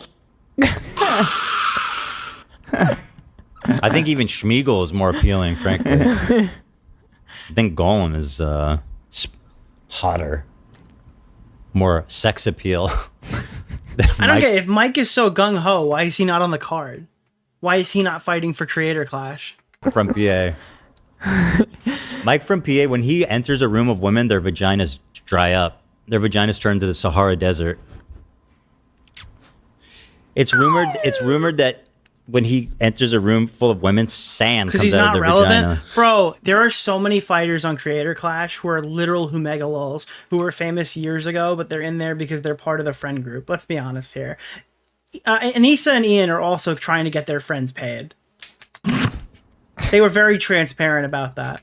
About like the getting paid part. It's what I've heard. See the video AB posted? We're going to probably cover it, not tonight, because this is going to be like... I didn't expect Ethan to take 5 hours to watch this video. So we're probably not going to talk about that tonight, but we will eventually watch that. That's Mike from PA, everybody. Do we need to watch it one more time? You want to? Yeah. You're right. We should watch that one more time. By the way, and he has not been punished by Twitch at all for calling for violence, but... I think that's fine. So if a guy pays for my tab, I think they. I'm All right, we're good. We don't have to talk about Mike PA anymore. Let's go to responding to iDubbbz' new video. Who's ready to watch? Oh, he just donated another and said, I forgot to add her name, Kendall. Shout out to Kendall. Go skip to 106. Shout out to Kendall. All right. 106? I'm thinking of working on an H3 video about it called Every Time Hassan Lied During Our Debate, which is going to be a lot. You know what you should do? You should bring on Lonerbox. You and Lonerbox should do like a collaborative almost podcast episode where you guys present a clip and then you and Lonerbox explain why it's fake. That's what I would do. And that'd probably be good for him too. Categorized. It needs to be collected for posterity. Here he is reiterating his support for the Houthis on his own stream after getting called out. You said Ethan's words can make... Why is he watching this old video of me? Like, bro, what? He seemed pro-Zionist and that he should be more thoughtful, but when he pointed out that your language can come off as supportive of terrorism, why not just admit that you're careless sometimes too to his fans? It made you look like you can't admit fault. I have no problem. Where's the clip? Apparently Snark is having a fucking seismic meltdown about me. Let me kill this guy real fast. I don't know what the fuck is this like a bot? Oh my god, dude, I'm awful at this game. Holy shit. Okay. Snark is having a fucking meltdown because I guess Hila Klein said she watches my content again. So it was like a seismic level meltdown, I've been told. Yeah, Hila Klein, busy CEO. Look, dude, look how fucking mad they are. Holy shit, dude. Hila Klein, busy CEO. Mother of three makes time to watch Nick DeOrio live streams, as if you have to like sit at your computer and like do nothing else. My voice is so captivating. You cannot multitask while watching me. Flights. I heard. I don't know. I think I saw it maybe on the DeOrio stream that they were flying influencers and hosting galas and like. I guess that's probably coming the up. The fighters got their. Yeah, that's funny, dude. There's like a whole post of people complaining about this. Jesus Christ. All right, here we go. Don't watch. Oh, he sorry. He just donated another and said, I forgot to add her name, Kendall. Shout out to Kendall, his wife. Shout out to Kendall. All right, who's ready? Yeah, they know I'm that captivating. We are ready. Without further ado. I am ready. I'm in dance. I'm switching and I accidentally switched to my empty chair. I am ready. It's this one for the computer. Got it. Thank you. I got it. Yeah, I got it. This is the infamous following the critically acclaimed content cop. I'm still shocked that Ian dropped this fucking video, dude. I literally saw it live while it was happening. That was like an event in and of itself, but it was so ridiculous, so bad faith, and so bad. I didn't think he could be that fucking awful. Doug, can he do it again? Nope. Let's find out. Nope. Yep. Nope. Bro is literally starting off with Home Alone style music. Like, dude, he's just... Explain to me, please. I'm sorry, I'm already pausing it. Fuck! Play the fucking clip, Ethan. Dude, he had to put the hat on for 3 seconds just so he could call it Content Deputy. Hello, everyone. Welcome back to another episode What was the joke? Just that you're random? The joke is that he is like a feeble loser. The joke is that he's a weakling. I mean, quirky? Like, I genuinely think he forgot what a joke is or how to be funny. I don't know what's happening here. Dude, see, he got me thinking about Macaulay Culkin putting like spikes on the stairs or some shit. With that The intro is exactly how much effort Ian put into promoting Creator Clash 3. Dude, that is shockingly accurate. That's what he thinks boxing promotion is. Just tapping the fucking thing. Previous music.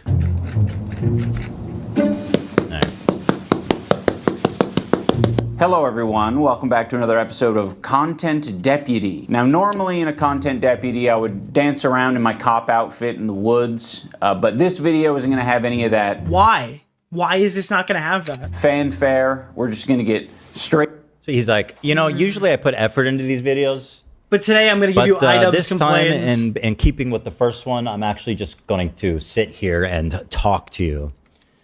Wasn't this series supposed to be like funny and entertaining and interesting? It used to be like a content criticism. Yeah, he would police the content. Now it's just like, I am mad. I am very mad. Okay, well, it's good. He's getting right to the point.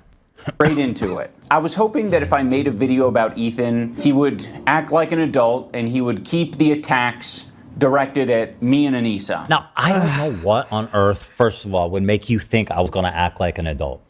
Wasn't that? And by the way, but I love how that's the angle. Like, my first thought was like, no, you didn't. That video is extremely vitriolic, and you're just trying to case it in you being a nicer guy to justify posting it. Ethan just went the other way. He's like, why the fuck did you think I'd act like an adult about this? Which is fucking hilarious, actually. What, wasn't that the whole reason he was calling me out? He's like, this guy is so immature, he's unhinged, he's psychotic, and then he's like, I expected him to act like an adult. It's like, no, you didn't. What are you talking about, you loser bitch? Just tell me, did he act like an adult in the first one? Because like the Fortnite dance. Dan, you have the button back there? Did we already forget? You're gonna want to short-term familiarize memory? yourself with that button, Dan. Oh, the Fortnite button? Yeah. Dan is in the restroom. Oh my God, everybody's gone. Yeah. You're stuck with me. I can try to find it. Yeah, and he goes, that was my first reaction, was like, why did you think I disagree with the premise that I'm acting childish or something, which I have no problem with, but you know, of course I'm gonna act. What do you expect? This is not what podcasts are. Yeah, I love that quote. Is that the whole point of your video? Unfortunately, I was wrong in thinking that because Ethan, in a desperate attempt to attack and smear Anissa and I, he started attacking our charity event. First of all, it wasn't desperate. It was very easy. Dude, I'm sorry. Ethan doesn't want to take, like, fucking... I'm going to be a total asshole here. Ethan doesn't want to take credit for this. I do. Bro, I astroturfed the fuck out of this story.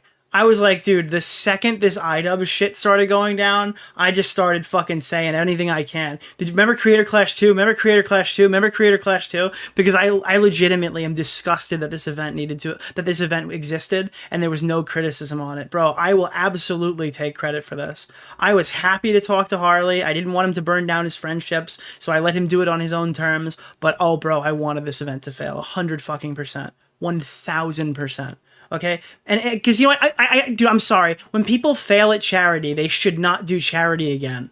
It's a fundamental thing. All right, I was talking to somebody today. Actually, let me pull this up right now. I actually responded to somebody on Reddit, and I was just kind of sharing my feelings with this because they're like, "Well, Creator Clash 2 technically did send money to charity. That is something that did happen." But no, I don't believe this. I don't think this is a reasonable assessment of what happened.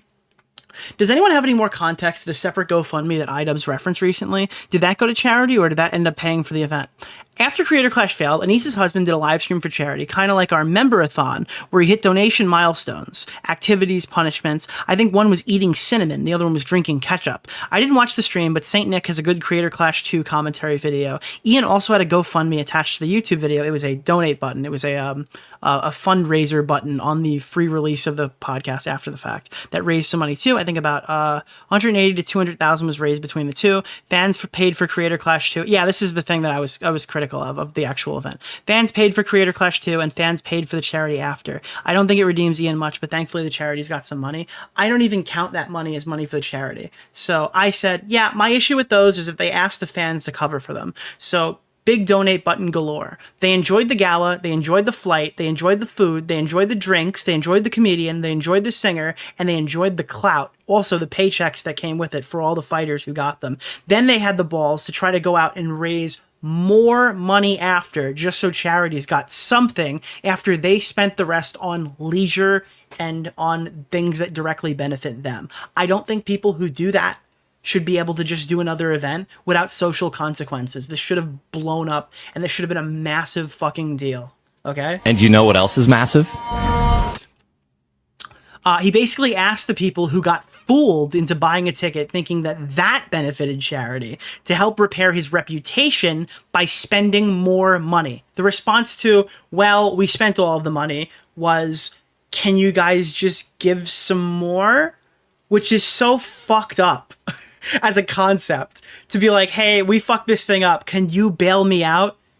Like these rich YouTubers who had a party on the cancer kid's dime, okay? On the fucking Alzheimer's patient's dime, on the disabled fucking, was it disabled veterans, or I forgot which one it was. I think it was Paralympics on their dime. They want now their fans who work 9 to 5s to then fucking fix their reputation afterwards. It's disgusting. It's degenerate. So yeah, no, I was happy to go out here and start throwing this into every conversation I possibly could and to talk about this as much as my channel could possibly do to try to get some kind of justice for those fucking people. It's insane. It's crazy.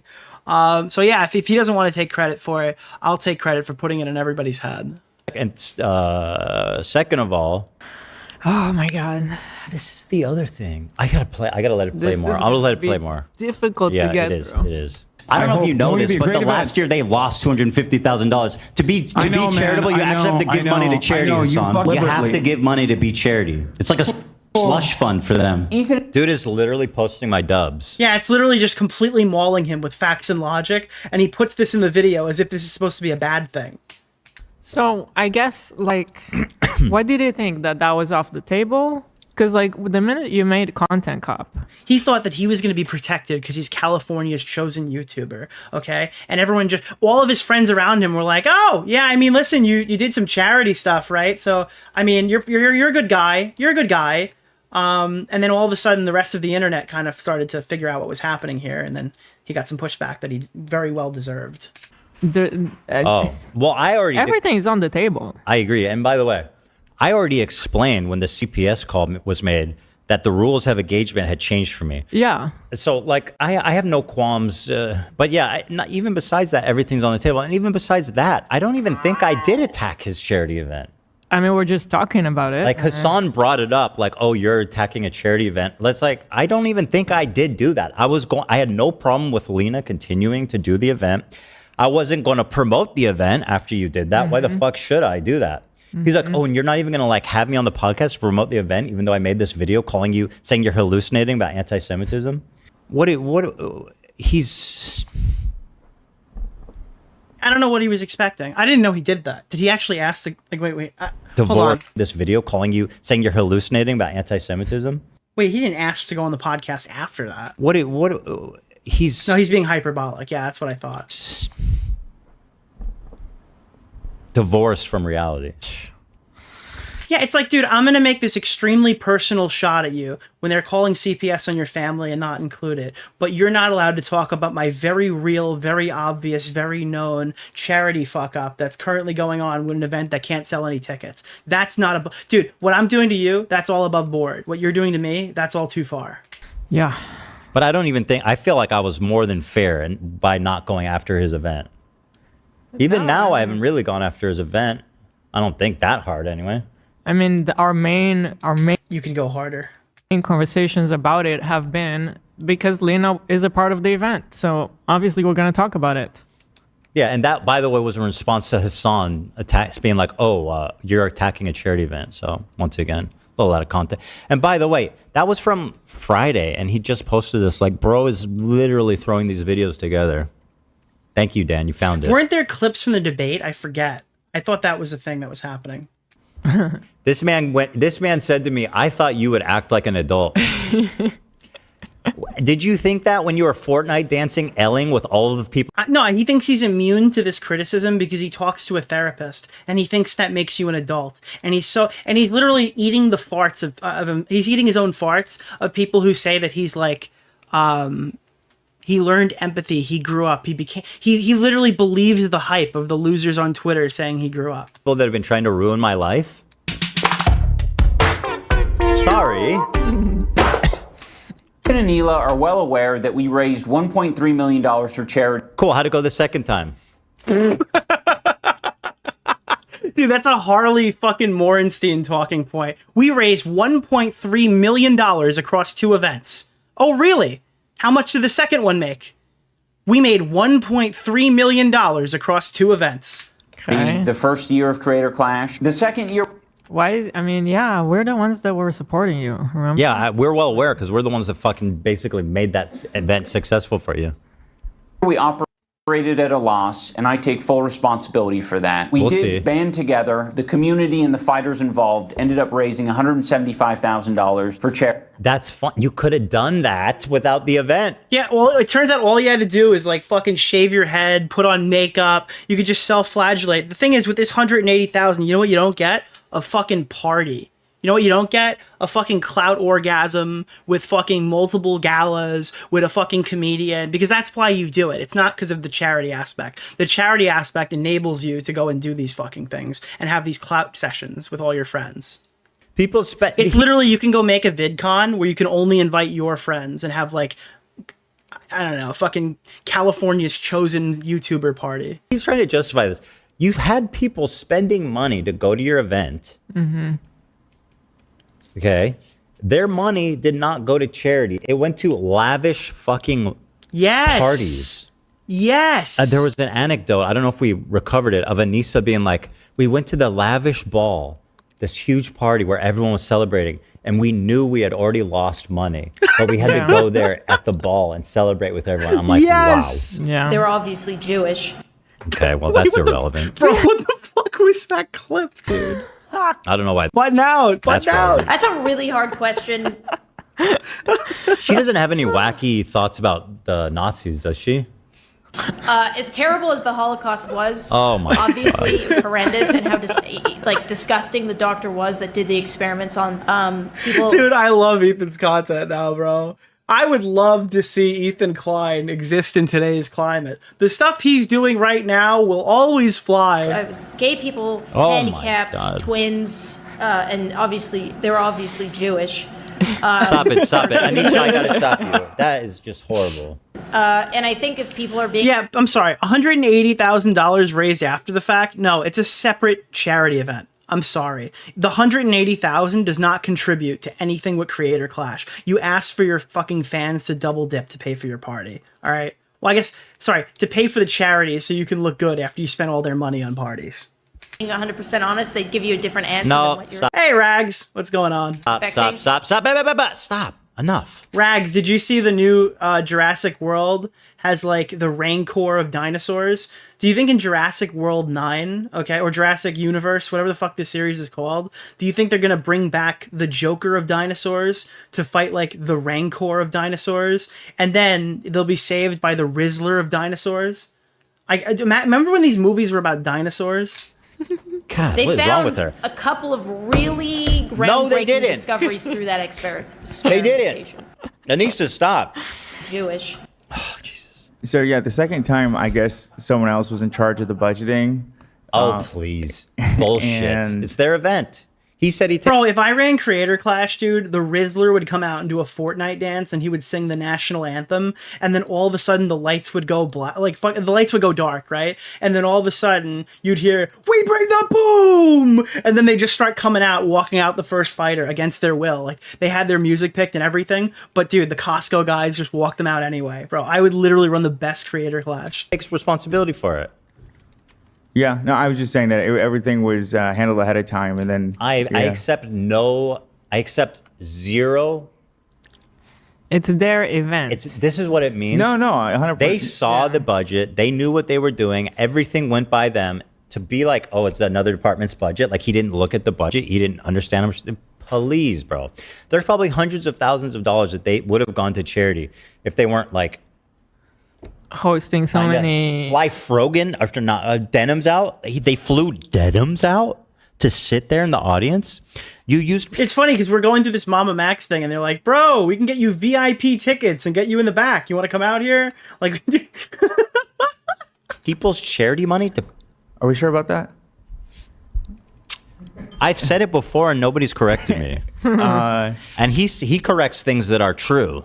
I mean the fighters got their flights. I heard. I don't know. I think I saw it maybe on the DeOrio stream that they were flying influencers and hosting galas and like putting them up for the event. Yeah, to my knowledge, that's the case. And the real reason is because I apologize if that's not correct. To my knowledge, that is the case. I don't think she can afford her own airfare. Well, maybe the entertainment, if they were part of the entertainment or whatever, but I don't think just Denims was part of the entertainment. No, that's what I'm saying. I know they put them in hotel rooms. I'm almost positive it was flights too for some of these fights. I think Denims was one of the Spin a plate on her nose. As I'm saying, I don't think she was one that was paid for. I think they did. We don't know. We don't know for sure. I think they did. I think they did. But whatever, who cares? They've still lost money either way. I mean, it's been really disheartening. It would explain how you lose. No, guys, they're not as bad as budget. They're not as bad at fucking balancing their budget, guys. They're only horrible at it. So much money. Attack Creator Clash. Shoe Nice is in chat. Sorry to interrupt. Shoe Nice. My pussy itches, so I told her to take a shower. Wow. I'm not really sure what that means, but I figured. You're not? I used to watch that guy's videos of him knocking back bottles of alcohol in high school. And it's crazy to see that he's still just an unhinged, like, force of nature. That's the best way to describe him. He's like a YouTube chat force of nature. Oh, man. Here we go. Chewy's in chat, boys and girls. Back. It's always fun. Because I don't wipe my ass, bro. Hopefully we'll get him on the phone here sometime. Sure. Like, even for Creator Clash 3, I was offered a free ticket, despite the fact that I had already criticized the event. Not like a plane ticket or a hotel room, but I was offered a free ticket to the fight. Sure. That's great. Let me see here. Nicholas DeOrio broke down the situation in detail. Because the second year we decided to do... Maybe you guys can confirm, but I think it was from Harley's conversation with DeOrio that Harley spilled the beans about how they flew influencers out. I don't think it was second one. I don't think it was I think it's well known that they paid for all that shit. I mean, how else do you lose 250? Well, we had two different conversations. 50,000. And you said no. I can't ethically take a free ticket from a charity event after I've criticized a charity event. There's no way I would be able to do that. First of all, I don't want to. Second of all, I don't think I can ethically do it. But like, they're also doing this the week after VidCon. So I would have to take 2 weeks off from work to fly from California to Florida to go to a second VidCon in a row. I don't know why they're doing. Every influencer is going to be in California the week before. This is an insanely stupid idea to plan it this way. And that event was huge. It seemed like it was a huge success. Yeah. And then he goes, "Oh, we got people were pirating. It's like, give me a break, dude. You're employed, nobody else is. Yeah, I forget that I have this boon, right? I have to go to work at some point. Anyway, here's this story. This is the only place we could find is this Asmongold clip. Charity. Meanwhile, they were hosting lavish gala events to process their emotions. Nicholas DeOrio broke. This is fucking insane. This is a crazy clip. This is, again, we went over this earlier. This is Ethan Klein watching Asmongold, watching a Yeet clip in 480p of my live stream, okay, where I'm watching Ian and Anissa on the H3 podcast, streamed to like 40,000 people. This is just like a fucking crazy thing that is occurring in front of me right now. Down the situation. And all of it because they love Jurassic Park pinball. There's no other reason as to why they would watch this video. In detail. Because the second year we decided to do the gala, which everybody complained about. Not everybody, but some people were like up their ass about us like doing the gala. They're up their ass that we had a gala. There was no money for charity. We rented out a fucking hotel. And we had all these feelings that we hadn't processed. The second year, they had to process. Right we had to have a gala, guys. We got to process our emotions. We knew that we had lost money on the event, and we had to go to the gala. Wait. That's even funnier. I didn't even think of that. I didn't realize the gala came after. So they sat there drinking champagne, knowing that no money went to fucking. It's so much worse than I thought. And it was like this magical, like movie moment where it felt like this was a magical movie moment. What movie was it? Just to be clear, what movie would you call the right that? thing to do for everyone as a thank you. And now they're doing. What about the kids with cancer, Anissa? I love Ethan now, dude. I love this. I'm so glad the fighters got an open... Dude, it's like a movie moment. And then like the kids with cancer is just starving off to the side.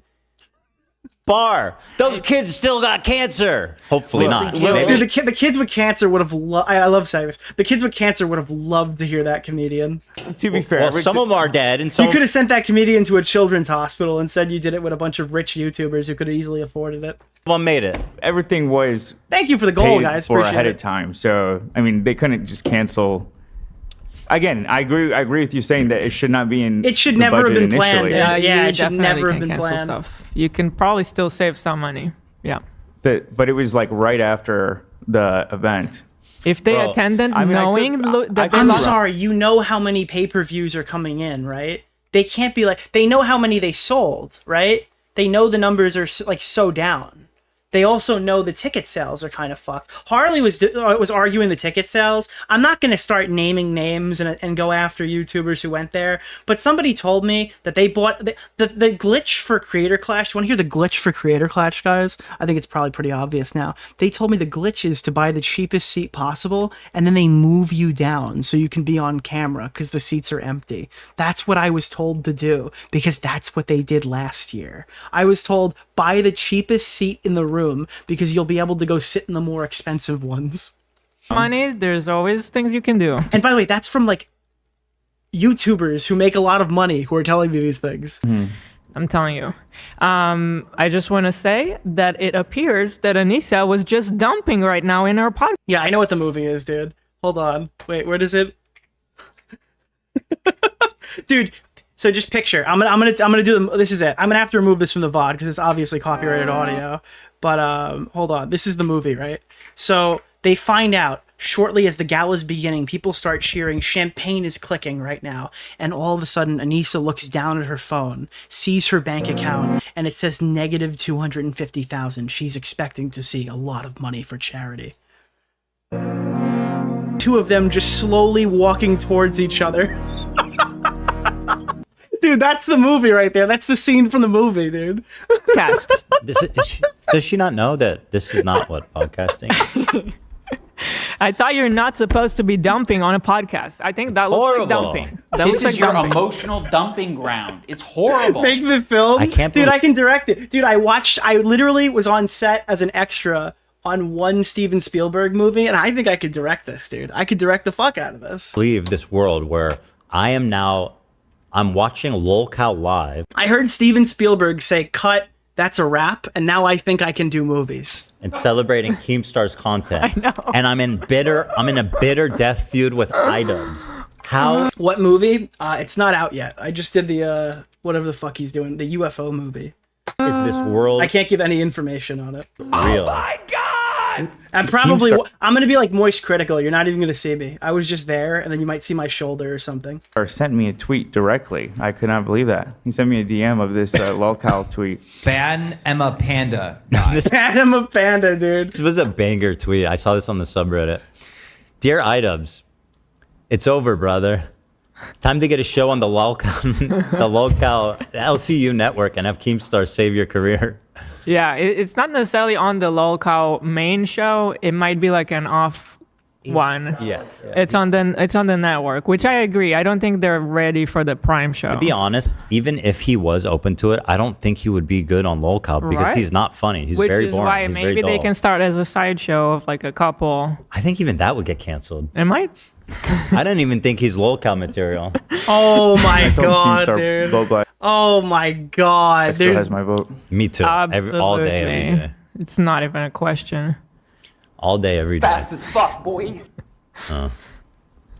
I still think he should do one with like Jalen Boblacks and like Tipster. Like force Tipster against his will.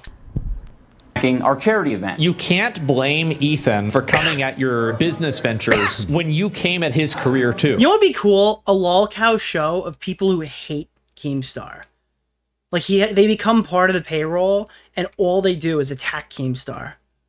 Just like former enemies of him who are totally unhinged schizophrenics. They should have a show like that. Like the moment that you try to get somebody canceled, in my opinion. Like Smile for YouTube, Salvo Pancakes. Like I'm talking this type of hatred, yeah.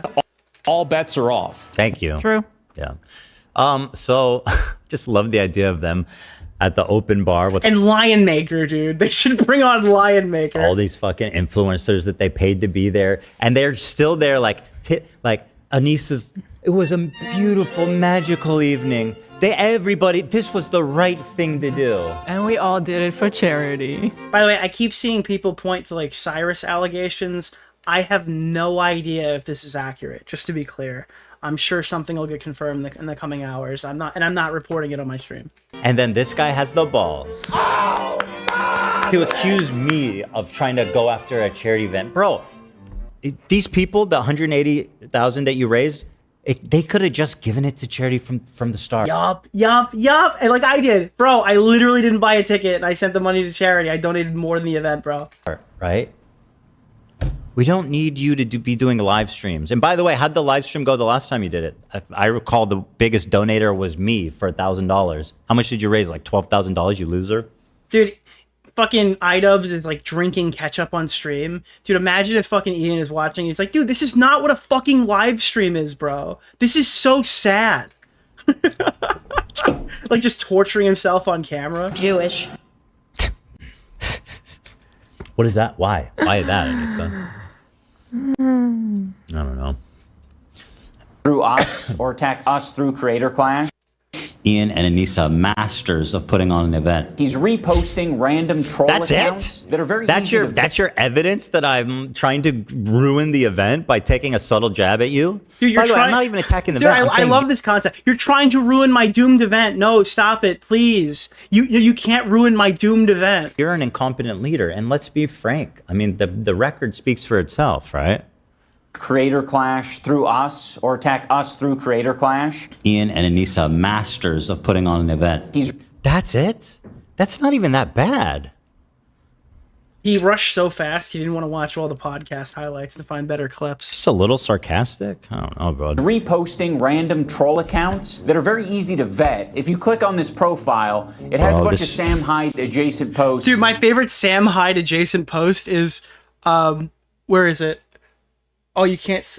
Oh, yeah. I need a refund. Please stop ignoring my emails. And it just hates Anissa and I. Come on, dude. You're one step away from calling me a cuck. Just take. You're not. Actually, that's not. The plunge. He's highlighting. Okay. I don't know what his deal is. He did this in the last one where he's like, dude, I'm sorry, bro. Do you think that, like, do you think Hitler does not deserve a refund? I'm kidding. You didn't even vet this person fully before you famous Icarus. Yeah, Icarus. He's drowned. I don't know. He's drowned. He's in the bath. He's flying. I don't know. There's all kinds of Icaruses. What does it have to do with the fact, like, contend with what's in the There's 100 fucking people. Like, there's tons of people asking for refunds, but you cue in on that one. The statement. Yeah. It doesn't matter at all where it came from. This isn't an own. And there's like no acknowledgement on the refunds thing. Now, I've heard that there is a refund thing you can do now, right? Now that they've changed Harley from the event thing, now apparently you can get. Is this true? Can I go to the Creator Clash account? Will I find that? I've heard that you can now request a refund, and if it is, I would love to tell my 6,000 closest friends and family exactly how to do that, if that's the case. I don't know. I was told that we could. Is it confirmed? Oh, you're saying it's legally required now because they changed it. Yeah, I don't know about that. We'll see. We'll see if they give an option. Fucking weird. And you have what to does do it Sam before the 7th? How do you know? Wait, where does it say that? It's on the H3 subreddit. Hyde adjacent mean? What does that even mean? Is he a Sam Hyde fan? No. Is he Sam Hyde adjacent? What does that mean? Here's the tweets he shows. It uses a slur, but... By the way, kindly tell anybody who goes, you just want to see a charity event fail, kindly tell them to go fuck themselves. They're literal, like, you have to be, like, deceptively stupid. Is that to argue that. Okay. Refund. And then he says this. And I. Come on, dude. You're one step away from calling me a cuck. Just take the plunge. First of all, again, I never called you a cuck. I'm not doing those low blows, right? And by the way, if I were to call you a cuck, it's not because you enjoy getting here it is. Veep orders allows refunds now. I got an email from Veeps after the refund request was denied, and PayPal denied it as well. So this is a post on the H3 subreddit that seems to indicate, thank you for reaching out. We received your refund request for the upcoming Creator Clash livestream event. As a one-time exception to our usual refund policy on livestream events, we are able to accommodate your request. If you'd like to proceed, please confirm by 5 p.m. on May 7th. Okay, you literally have a short amount of time to go and do this. So I think that you should, okay? I think that's a smart decision on your part. Unfortunately, we will not be able to accommodate any requests submitted after this deadline. All right, if you have a ticket to Creator Clash digitally, this is your fucking moment. Go, get in contact, get that shit taken down. Like get your refund, get your money back, rather. Watching your wife get railed, which maybe, I don't Nicholas! know. It's probably because you have a humiliation failure. You like watching yourself get railed by me. I think that makes Anissa the cuck. Please tweet it to the people. I think technically, I will. right? She In a would be couple the minutes, cuck. I will. But like, no, I've never taken that cheap shot at you, no matter how bad you want me to, so that you can just say I did. And not Hassan, only did we not take it, we were the ones defending you when people were doing that. What's the name of the True, guy right there with you defending you. And Hassan did the same thing. He goes, Hassan Piker. He was like, you know what's funny? He does the Sam Hyde adjacent thing, but he's too stupid to pull up the clip of Ethan saying that Sam Hyde ruined him. Where is that clip in this video? At least that would like argue his point a little bit, right? Like there are clips he could pull to paint Ethan like badly. He's just such a bad YouTuber. He can't even formulate a narrative well. Wait, he did? Oh, I missed a joke. What did I miss? Did we not take it? We were the ones defending. But like, no, I've never taken that cheap shot at you, cuck. It's not because you enjoy a cuck. I'm not doing those low blows, right? And by the way, if I were to call you a cuck, it's not because you enjoy watching your wife get railed, which maybe, I don't know. It's all right, dude. All right. It's probably that literally went right through me. Holy shit. Because you have a humiliation failure. You like watching yourself get railed by me. What the fuck, I think that makes Anissa the cuck. Dude, Anissa is the cock. Wait, I got a question. Is that Dan laughing hysterically in the background, or do they have audio of the crew laughing? Because that is definitely Dan's laugh. Me. I think that makes Anissa the cuck. It is it's real Dan. I love like the echoed laughter in the background being picked up. I think technically it's Zach. Right? She would be the cuck. But like, no, I've never taken that cheap shot at you, no matter how bad you want me to, so that you can just say I did. And not only did we not take it, we were the ones defending you when people were doing that. It's very stern-coded, yeah. We were right there with you defending you. And Hassan did the same thing. He goes, Hassan Piker. He was like, was talking about Hassan Minaj, or no, not Minaj, the guy who's on CNN and. He's a political Mehdi Hassan? Or yeah, no? Mehdi Hassan. Oh, yeah, Or no, Mehdi. sorry. He was talking about Hassan. No, Nicholas, the goat. Thank you for Donate to the $5, my man. humanitarian, or the Human Fund. Donate to the Human Fund instead. What is the Human Fund? Nasrallah. And he's like, Ethan. Sorry. Very different Hassan. He was talking. He was talking about my take about his standing. You know what you should do? You should take your money and go buy some cool epic Fortnite skins, all right? During the Fortnite Star Wars event. Hassan Nasrallah. You can even use code DeOrio to get no money off. Okay. The former leader of Hezbollah. He's dead as fuck now. War again. Rest in piss, by the way. War. And he's like, oh, really? Ethan's like, oh, Hassan, what's the difference? They're all the same. And I'm like, I did not say that. I see. For the record. Yeah. You guys want me to be that They fucking want you pathetic. to be that, yeah. And Well, yeah, it and would be easier to disarm you if you did that stuff. somehow it works where he's like, yeah, no, he called me a cuck. It's Anissa and I. Come on, dude. You're one step away from calling me a cuck. Just take Like the he couldn't get it? Yeah, literally, just take the plunge, dude. plunge. Because it would make it easier for the third video if you do that. Because I shared something from a Sam Hyde adjacent account. But whatever that also, means. like, what was the claim in those comments that people were waiting for refunds? Wait, I'm so confused. Okay, never mind. So Anissa's allowed to interact with Froggy Tonic, but he's not allowed to pull up a fucking tweet of a guy that doesn't like you? Yeah, it I'm was just so the guy- confused. So maybe actually address that. Maybe actually say something of substance, like, no, people were appropriately refunded, or, you know, I don't know. Tell us what's happening.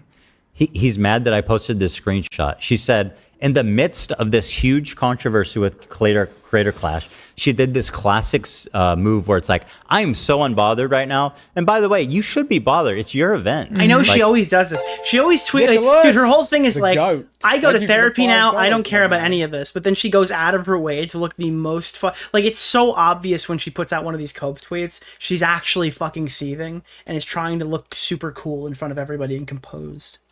people are not doing well in this, and you shouldn't be all like blasé about it. I'm going on a girls trip to Austin next week. I'm so excited. And then someone jokingly said, I need a refund. Please stop ignoring my emails.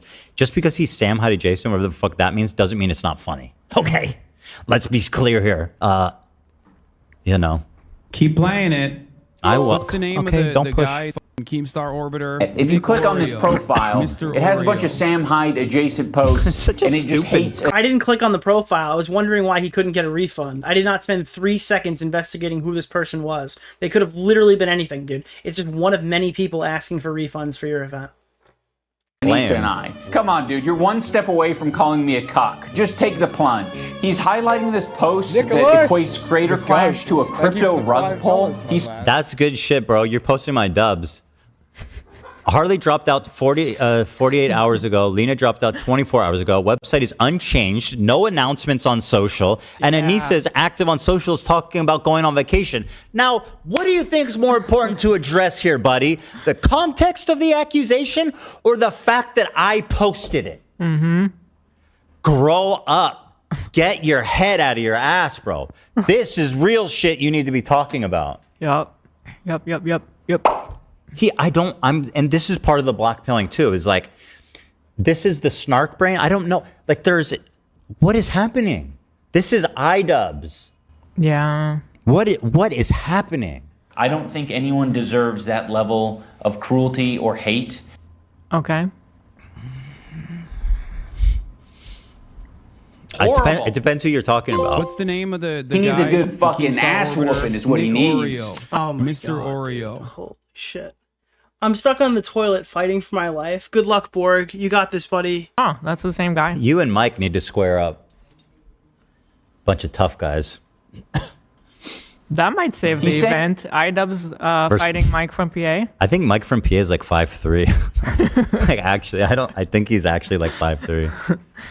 What's the name of the guy? They might be in the Team same Star weight Orbiter? class though. Nick Play the Oreo. fucking clip, Ethan. Play the fucking You saying clip. the event is going to be worse than TanaCon? That's a joke, bro. That's That was like a good joke. And by the way, that's a good, funny, ironic joke considering you're Mr. Tana Content Cop. N-word. Yeah. Hey, N-word, dude. Remember that one? Anissa is a terrible person, a wretched friend, and an even worse organizer. Based. Well, I said, I'm putting up the and by tweet the right way, now. I said Creator Clash 3 is about to make TanaCon look like the Golden Globes. That's a funny joke.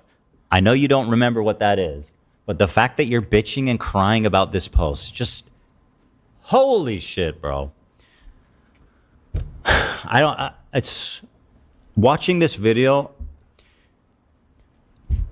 I don't know how to live in this world because it's like, I live in a world where enough people, at least, like obviously the vast majority of people downvoted this before I even talked about it, but it has 140,000 likes. All right, I put it up. If you want to signal boost it, I'll put it in chat or whatever. This is to let people know that the refunds from the H3 subreddit, made sure I got the person who posted its name in there. You can signal boost that or whatever to let people know.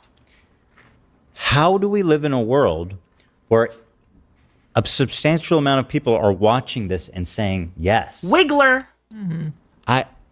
I don't know how to The Wiggler is so funny too that people keep talking about the Wigglers and shit because like everyone we kind of have shared trauma of having to witness Keffals or whatever, like the Ethan Klein sector or whatever, like his stream had to sit through Keffals' stupid Wiggler, okay?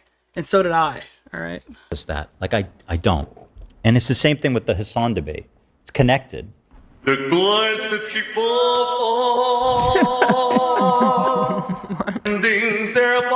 I don't know if if anyone else at home has an explanation for what's happening here. Chat, any explanations? We needed that PhD in psychology to. Dan, hold on. People love it. I mean, why? Every time I tick, can you just throw up? Every time I tick, can you just throw up? That seems like a difficult thing to do on command. Because they are shameless people. He has Tourette syndrome. Did I spell it right? I can't see if something's covering it, but I think so. DeOrio's latest video. Thank you. By the way, Camden Gerard Davis is still out there. It's actually apostrophe S. Oh. Whoever the fuck Tourette's is. Who's Tourette's? It's possessive. Yeah, it's Tourette's syndrome with an apostrophe. Or actually, no, some people call it Tourette syndrome too, just without the S. TS. A neurodevelopmental disorder. Hold on, we're learning about Tourette's. Shut up, Hassan. Nothing to say. Don't worry, Ela. I'm not going to blame you guys for wait. I'm going to make this 3 parts like The Hobbit. I'm about to turn this into a trilogy.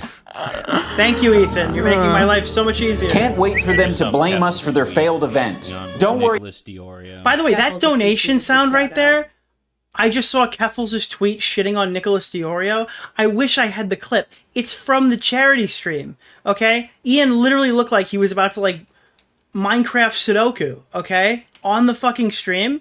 And then Keffals tweeted out that I was, like, a loser or something. Nicholas DeOrio. Yeah, that donation Keffals sound. appreciated the shout out. That's them, like, having a consoling moment on their Fail Creator Clash 2 charity live stream. That's where that's from. Ela, I'm not going to blame you guys for anything Creator Clash related. I know you're terrified of taking accountability for anything, so... Bro.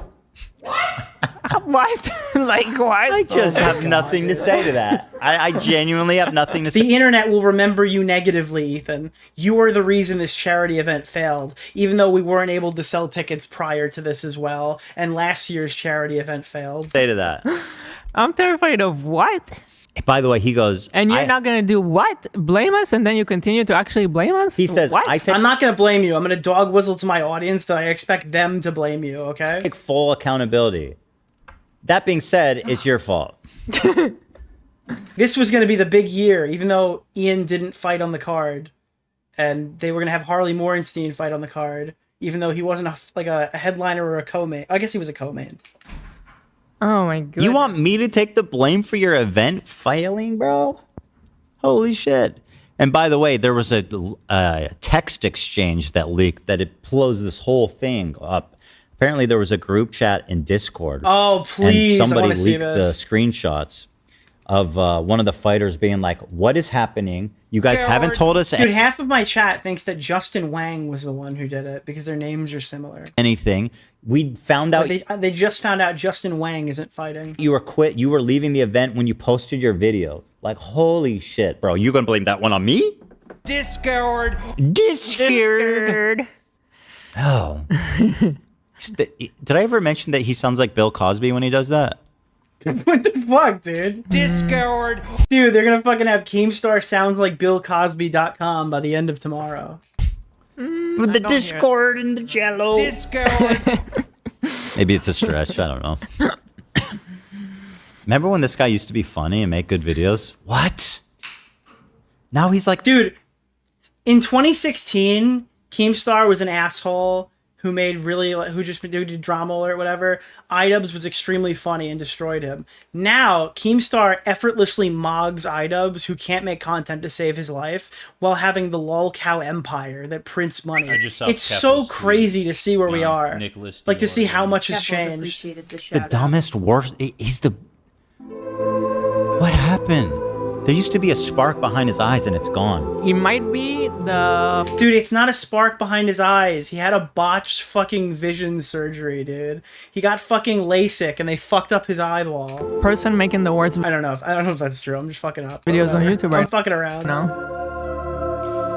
He thinks that people care... People tweet on Nicholas DeOrio. You know what it is? Keffals Whenever somebody gets appreciated the LASIK and you're used to seeing them in glasses, your eyes can't like correct it. They always kind of just look fucked up because in your head you're used to seeing them without like with glass. Oh, sorry, without with glasses. I mean, yeah. People are watching because he's part of this Ethan hate industrial complex. The minute he starts talking about something else, bro, it's going to be over for him. Because let's face it, you're just not good at this. Like their eyes look smaller. You know, they even used to do it in like cartoons and stuff. Remember like Rugrats when Chucky would take off his glasses and they would depict that as like two little dots or whatever? Anymore. I don't know what happened. People have said, and I don't know if it's fair to say it, people started calling him CT Ian. Which, as far as nicknames go, I just don't. Oh my god. Oh my god. Oh my god, I didn't... Dude, I just spit my fucking drink out. Oh my god. Dude, that was so backhanded too, because you can clearly see what he's doing. In the previous thing, it's like, yeah, you know, I'm not going to say that you guys caused my event to fail, but I guess the internet What's the name might... of the guy? Keemstar Orbiter? Oh my god. Nick Oreo. Dude, Mr. but that's... Oreo. Isn't that such a good counter? Have you checked Nexpo's post about Max? Yes. Also, We how had him much on. dollar is a pinball?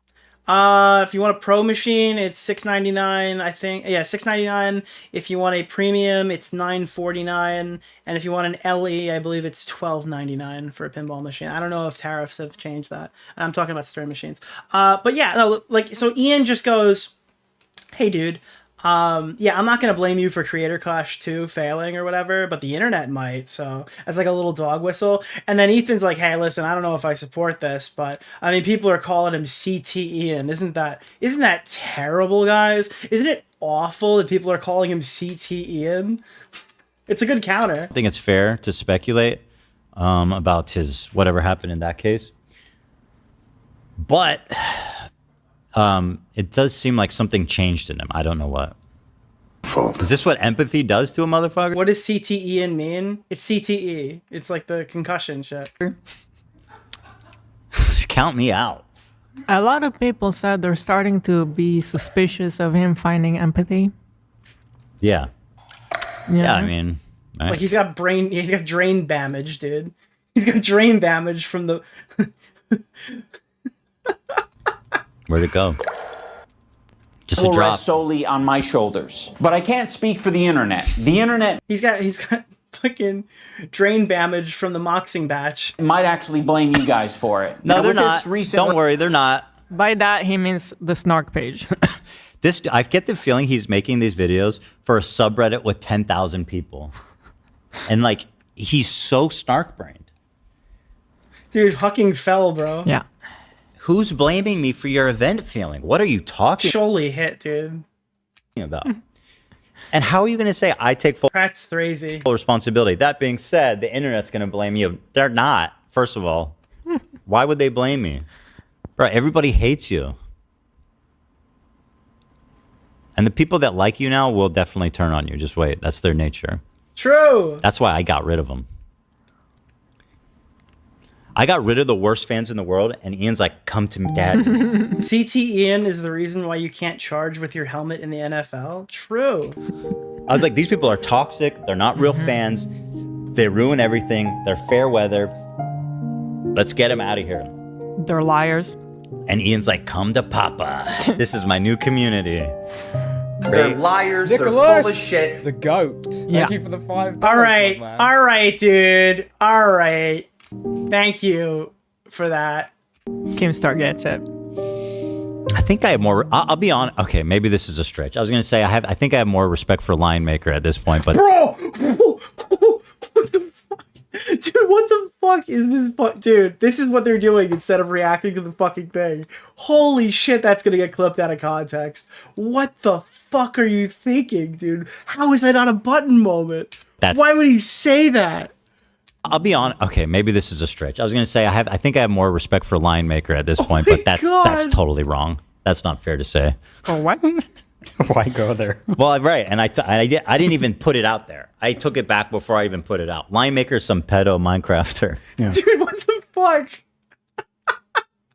Who is Lion Maker? He's like the most iconic Minecraft pedophile ever. He debated Colossal is crazy on his pedophilia.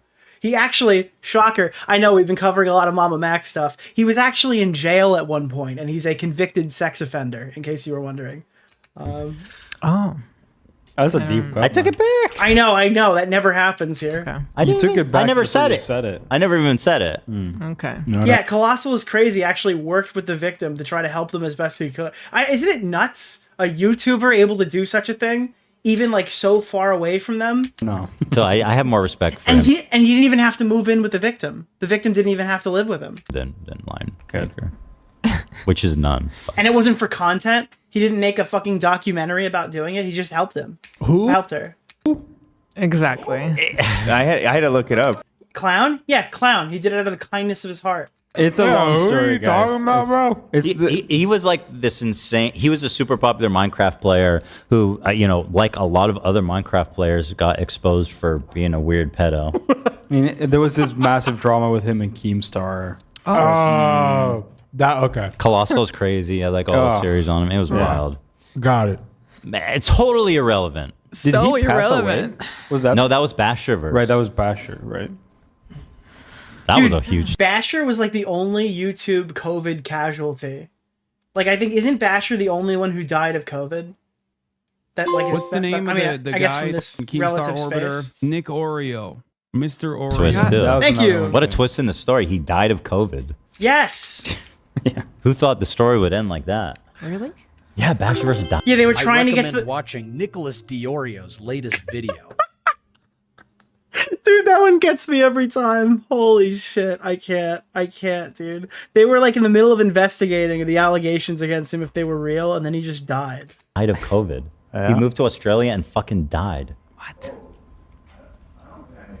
Yeah. I don't think I knew that so, either. It's like, whoa, kind of shocked. Yeah, no. Well, I mean, think of it the other way. He could be like Taylor Lorenz, still living with COVID symptoms to this day, with her incredibly non-psychosomatic long COVID. Horrible. I felt By the way, I don't think all long COVID is psychosomatic. I think hers is. Though. Nicholas, the goat. Thank you for the I think there's a lot of $5, stuff my wrong man. with Taylor Lorenz mentally. really bad for the guy. I mean, he's dead now.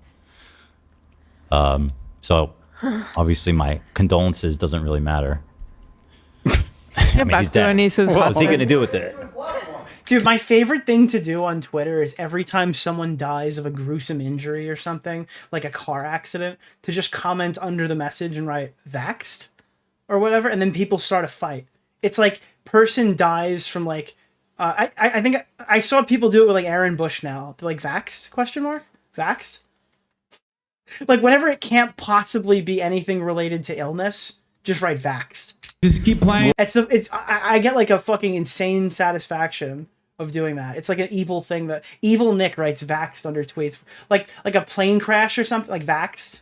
Well, listen, when he passed, Keemstar said, "We all have our opinions of people, but when they pass away, you must respect the dead. Wait at least a week before you voice anything negative. Give those they cared time to grieve. Those that cared time to grieve." He's trying. He's trying. He just discovered empathy, I think. True. Yeah, that's my goblin mode, dude. He's trying. It's like I don't actually rate rapes like these people say that I do, but what I do is I go under tweets and I write vaxxed. That's my fatal flaw. But I can't speak for accountability for anything, so that will rest solely on my shoulders. But I can't speak for the internet. The internet might actually blame you guys for it. Now with this you point to me one person who's blaming me for this other than like Hassan. Oh my god, you're so stupid. This man literally was like, I'm going to make the dumbest. I recommend watching Nicholas DeOrio's latest video. Bro, Ian, I have to tell you. You think somebody will blame us for your failed event? How exactly? Yeah. Like, I have nothing to do with it. Let me tell you how bad content cop. You can blame me. I'll take all the credit. What's the name of the guy? Keemstar Orbiter? Nick Oreo. Mr. Oreo. Has gotten. When he used to make these on people, he would destroy them. They would get like... Yeah, but after the rice gum one, Ethan, I don't know. Nicholas, the goat. Thank you for the $5, my man. They would get clowned on. They would lose subs. Their channel would lose momentum. His content cops are so bad. Now, when he makes one on you, your channel gets the biggest boost it's had in years.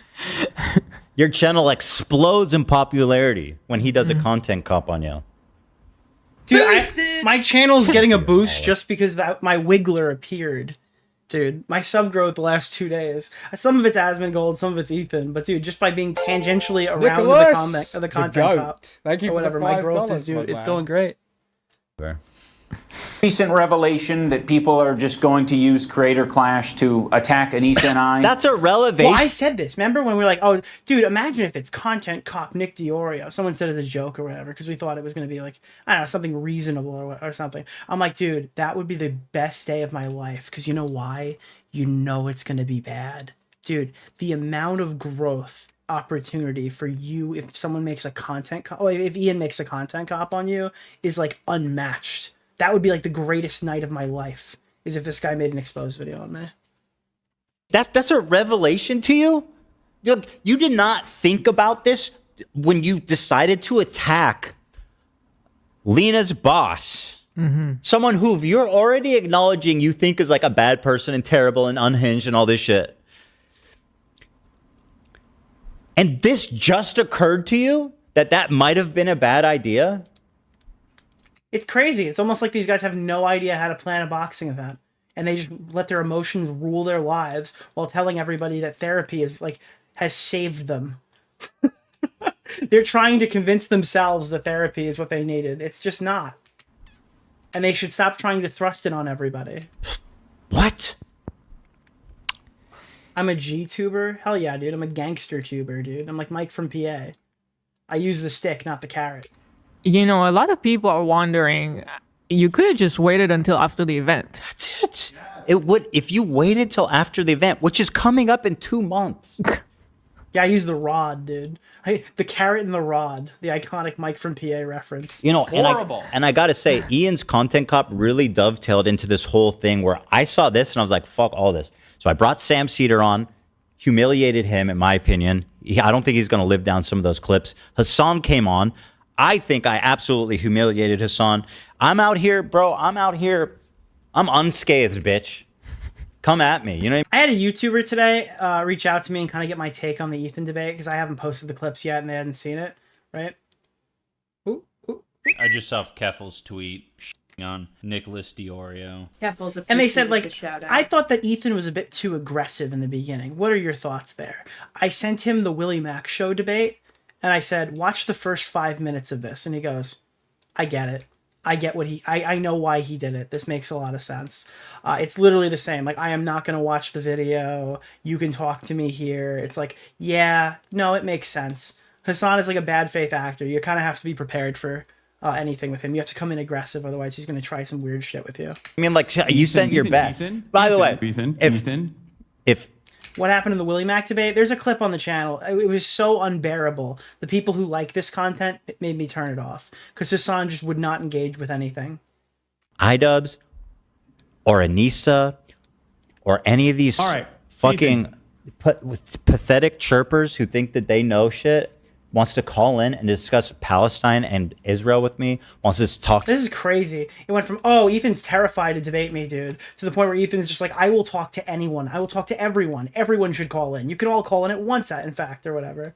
It's so nuts. Shit to me, anything. You call in anytime you want, Ian. My line is open. You want to call into the show and act tough? Call in, bro. You know? I would love to pick that. 10v1, dude. Fucking diseased brain of yours. Jesus Christ, dude. I don't know if his brain's diseased.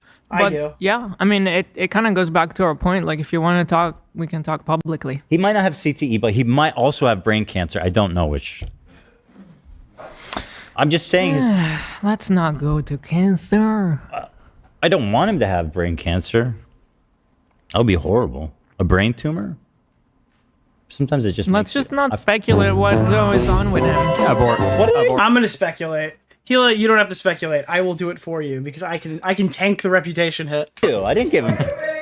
What did I do? I gave him cancer? I can't. I don't have that power. Play the fucking clip, Ethan. Dude, if I go... Any group that doesn't like me just goes, is it Nick the rape guy now? So my reputation is already in the gutter. It's okay. For communities that are completely morally bankrupt, they all hate me enough. Keep playing it. Keep playing it. How does it feel that your biggest op has provided us with the most useful soundbite of all time? Yes, so useful. Hassan might be running. Fucking clip, Ethan.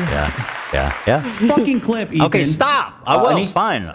And I have decided to step away from Creator Clash. We have relinquished control to our business partners who ran the That is previous... my buy dog. This is like perfectly personifies this anti-intellectualism. It's like terrorism for a good cause. Nicholas, the goat. Thank you for the $5, my man. TikTok we watched in the beginning. That is literally what he does. It's a disgrace. I haven't seen it. Just in the interest of fairness, can you continue playing? I would like to hear what the explanation is. Just keep playing that's the best part. But I want to see if he has an explanation for why. The best part, Dan. Oh, okay. Keep playing it. I'm gonna play it. Oh, okay. I'm gonna play it right now. Okay. Play the fucking clip, Ethan. I'm gonna play it. I wasn't sure if you were saying that was the best part of the clip. No. I'm gonna play it. Okay. Okay. Whoa. Windy or something? Yeah, you know. Like our roof is Hey, just keep loud playing here. it. All right, here it is. It's just a grid that's about to fall down. Don't worry. Yeah, there's nothing heavy above your head at all. Dude, I literally had a fear that I'm gonna die. No, pipes on you and you'll be thinking. Not the Houthis aren't. They're doing I don't know. Yes, this is what it looks like. They are hiling Hitler. The Houthis aren't Islam. Oh my god, bro.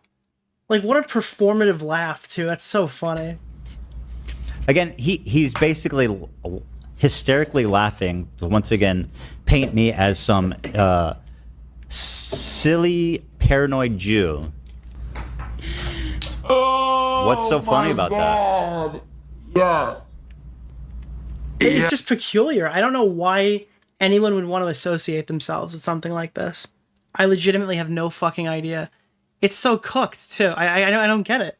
Why do you want to be known as the terrorist guy? That's what they're doing. You tell me what they're doing. Yeah, and Twitch just doesn't give a fuck about this. Like, I do not understand. Antisemitism from reading culture of... Dude, pray for the gaming YouTubers who haven't switched to YouTube yet, who are going to lose all their advertisers because this psychotic motherfucker has special fucking... has, like, special treatment on this platform.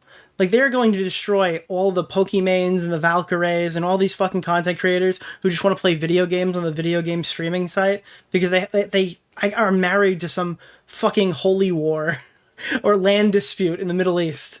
I heard. And the terrorism aspect of it. It's just so weird. And then they got really invested in Reddit. Like, and They went on a deep dive into the dark side of the internet, and then lo and behold, they were all radicalized like some dumb fuck teenager in America. This is like straight up like more bigotry of the low expectations, which is what he always. He's like, of course they don't know anything about the Second World War, about Hitler. They're fucking Yemen, dude. They don't know shit. Of course they hate Jews. They're poor Yemenis people. It's like, what the fuck? Yeah, they definitely are a big Adolf fans. Oh my Somebody God. asked him, well, what were they doing? So why do they do Like, I wonder, what is his position on the fucking... What is his actual position on the Ukrainians, then? that salute? I mean, I'm genuinely I'm curious. with you, but what's the Because, counterpoint you to know, the if curse you're the gonna- Jews bit on the flag? I'm going to explain it, but I'm not Okay. going to... He says... I'm with you, but what's the counterpoint to the curse the Jews bit on the flag? I'm going to explain it, but I'm not going to actually explain it myself. I'm going to use the words of Norm Finkelstein, which Ethan loves. Talking about. Well, he's talking about the flag now. Yeah, the flag. I'm specifically Okay, so interested in what. There's a couple what things the I think it that comes you up need to later. understand that Okay. many of you are completely. Maybe we can find it in the... But just I recognize that I am far from an expert on Yemeni culture, and I don't like. What do you mean, bro? They have a KFC there, dude. They literally have a KFC in Yemen. Maybe they coincidentally use that same salute. When it first started, he took Russia's side and he said, Putin is bad, but I'm on nobody's side. And he said that on the Adam Freeland show. Like, dude, that's so crazy. I feel like your position has to be pro-Ukraine, right? Like, if this is your thing, I feel like that has to be your position. For unrelated to Nazi reasons. United States Commission on International Religious Freedom, link to the report. If you search this report, in this is uscirf.gov. So this is an official commissioned report on Houthi religious freedoms in Houthi. Twitch is a video game site. It's like Keffals tweet. Patagonia is a clothing company for hikers. Yeah, well, I don't understand why. I don't know why Twitch goes so hard on the porn stuff and goes so hard on the politics stuff if they know it's a brand risk for their platform. And if you do Control F, Nazi, here it links to them and saying they're doing a Nazi salute. It says here. Because it sells, maybe? Yeah, but like... I mean, I think everyone kind of sees the trajectory of Twitch is to be like non-advertiser friendly. I don't think that Ethan Klein or Dan Saltman pushing it a bit further quicker changes the fact that Twitch is going to end up without ads. It is going to happen. Something catastrophic will happen to that site. The slogan is taught to Yemeni. It's not about the money, it's about sending a message. Well, yeah, I think it's like a virtue signal. I think it's a political virtue signal. Children at aforementioned Houthi summer camps, and videos have circulated on social media of Houthi militiamen chanting it while giving the Nazi salute. And then it links to this video. A video has surfaced online depicting supporters of the Iranian-backed Houthi militia performing Nazi salutes and shouting anti-American. All right, is this doing the whole not? Are we only watching one clip during this whole section? Hassan reacted to the nuke. Is there any? Okay, there's some good clips in here. Let's check this out. See the way he was stopping to talk about shit. Ian showed up, by the way, iDubbbz, and you guys got to understand how little Hassan cares about this man, and I love it. iDubbbz flew to LA to participate in this charity stream, right? Wait, why did iDubbbz fly to LA? Doesn't he live there? Where does I thought iDubbbz lived in California. That's like a major fucking point of contention. What the hell? Hassan mentions at the beginning of the day. He's in Seattle? That's even worse, bro. That's even worse, dude. He's canonically inside The Last of Us Part 2. That Ian is there, and he's going to bring him out a little bit later. He doesn't bring him out till 9. They moved a couple of years ago? Oh shit, I didn't even know that. 9 p.m. 1 hour before the end of the stream. Fuck. And he humiliates him the entire time. Watch here. Let me show you some clips. Anyone not aware, I've seen a lot of people smearing the people in the photo, and Hassan as well. I'm the one who thoughtlessly picked up the sword. We were grabbing a lot of props in Hassan's room, and there are a lot of props. There's a lot of anti-Semitic props. Wait, why is he like apologizing about this if it wasn't a...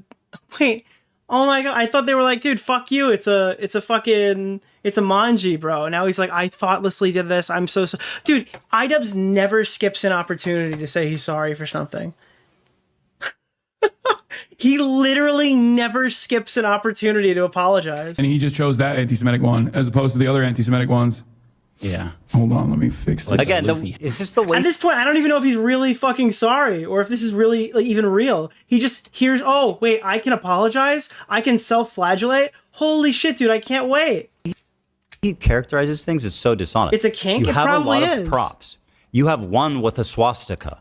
That's the one you chose, right? The swastika That's one. my fucking point. But he's such a prolific and skilled, seasoned liar. Everything he says is spinned. He's like, oh yeah, everything in my room's a swastika. It's like, no, that's literally the opposite of what I'm saying. There's one swastika, and you guys picked that one. That's the coincidence. Hat. Yeah. There's a lot of. Is the mic buzzing? No. Yeah. This is right. I'm going to kick you out if you apologize for that, by the way, because that's ridiculous. Yeah. Don't even think about that. Okay. Yeah, so there it is. Ian comes out immediately and is like, you know what? It was me. I picked it. And Hassan basically, the way he kind of reprimanded him, you know, hey. You are not allowed to concede any ground ever for any reason. Shame. Hey, content cop boy, we don't make apologies around here. That really is. Careful, Ian. You don't want to go down this Hassan slope of never apologizing or conceding a single thing. Right? It's not going to serve you well. Okay, Ethan. So that was how it started. It continues. There was this funny little image. Hassan pulled up Ian's channel to put on the content cop. This dude is not even subscribed to his channel. Oh my god, bro. Well, is he subbed to anyone else? That's so funny. I can't complain though, because on this channel I wasn't subscribed to the H3 Productions channel. Mr. Oreo. So I don't know if I could even say that, but that's fucking funny, dude. I'm sorry. The thing is, iDubbbz's clout is so low, he's kind of just another orbiter, right? Like, he's not his own content creator in comparison to, like, Denims and Frogan. He's fallen off so hard, he's literally just an actual orbiter. The GOAT. Thank you for the $5, my man. That's pretty funny. I mean, we use a like dummy account for our work thing. Whoa! Voice crack. What the fuck? Like, you don't use your personal YouTube account on your stream, laptop though. right now. But I'm definitely subscribed to iDubbbz, of course. Obviously. Fair enough. You want me to check? Sure. Actually. Let's check. He has 313 videos. That's Detroit's area code. Oh. My contribution for the day. Oh my god. Holy shit, wait, he is literally from fucking Detroit. That's crazy. I can't believe I clocked that. He's done it again, people. My work here is finished. He made a Detroit reference, and it was a slick one. What is Bunty King to you? I don't believe you. Good job. Who is Bunty King? Dude, everyone from the 313, put your motherfucking hands up and follow AB, yo. By the way, when you type content cop, this other dude's video comes up first. Iconic. I am subscribed. Nicholas, the GOAT. Thank you for the $5. You my are? man. Yeah. You didn't just hit it just now? This is the podcast chat. You know, I was subscribed. My main one is the H3 Productions one. Switch account. You don't have to. No. I was Actually, I'm not logged in. I was being silly. I'm not logged in on my phone. Honestly, dude, I will say Ethan is really funny sometimes. I appreciate that, Frogan. So then there's that slap in the face. At one point, Ian actually laughs at one of the jokes in the video. This is why it's Orient. Which is, you know, I appreciate the honesty and not trying to be like a sour, weird little baby, pretending like it's not funny when it is. I'm sorry. And I mean, Ian's like, oh my God, that's a joke. After the shit he put out. And then Hassan gets mad at him for laughing. This is why it's Orientalist. To literally look at these dudes and go, oh no, they're fucking barbaric baboons. And don't laugh at his fucking stupid ass. No, it's a Seinfeld thing, you know? It's Tyler. Oh my god, bro. You will not laugh at his joke. No, I am the pinnacle of humor now. This is very funny. Lopez in the modern era. That's it. I don't even understand half these fucking references. I feel like what a loser. Yeah, I hit him with that knowledge, and it was perfectly timed, man.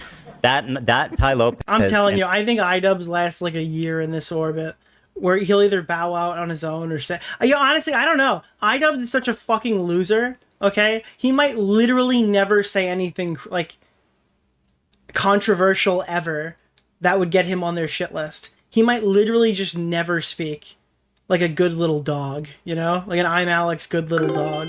I recommend watching Nicholas DeOrio's latest video. Thank you. Ian's exactly right. We haven't seen a Ty Lopez hit like that in a decade. Knowledge. This is why it's Orientalist.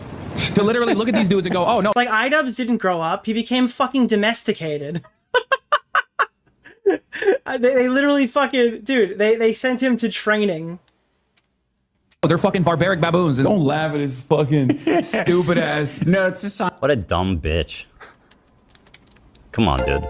Nicholas, please. The goat. Also, I noticed that Hassan showed up in a suit, pathetic, imitating. He got sent to obedience school. Holy shit. With a bolo tie.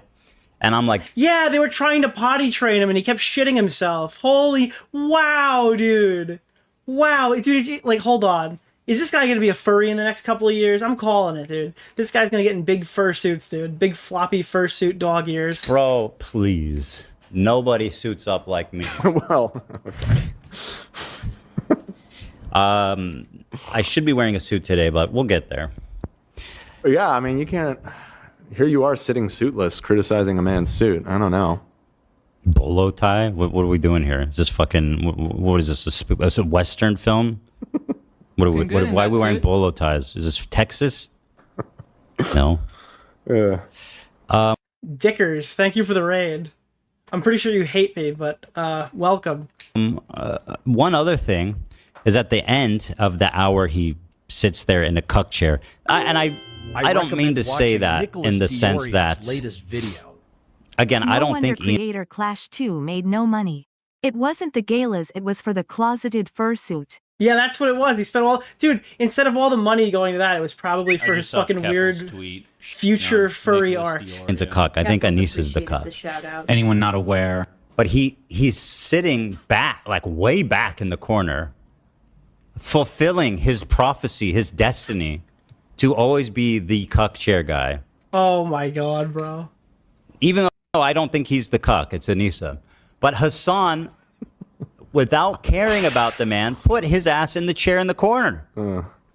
Now, what kind of friend is that? What kind of friend is that? You know, I would never put Ian in the cuck chair. Have I? How many times I had Ian on my show? And I sit him down, I treat him like an equal, and I never put his ass in the cuck. Dude, this is so fucking brutal.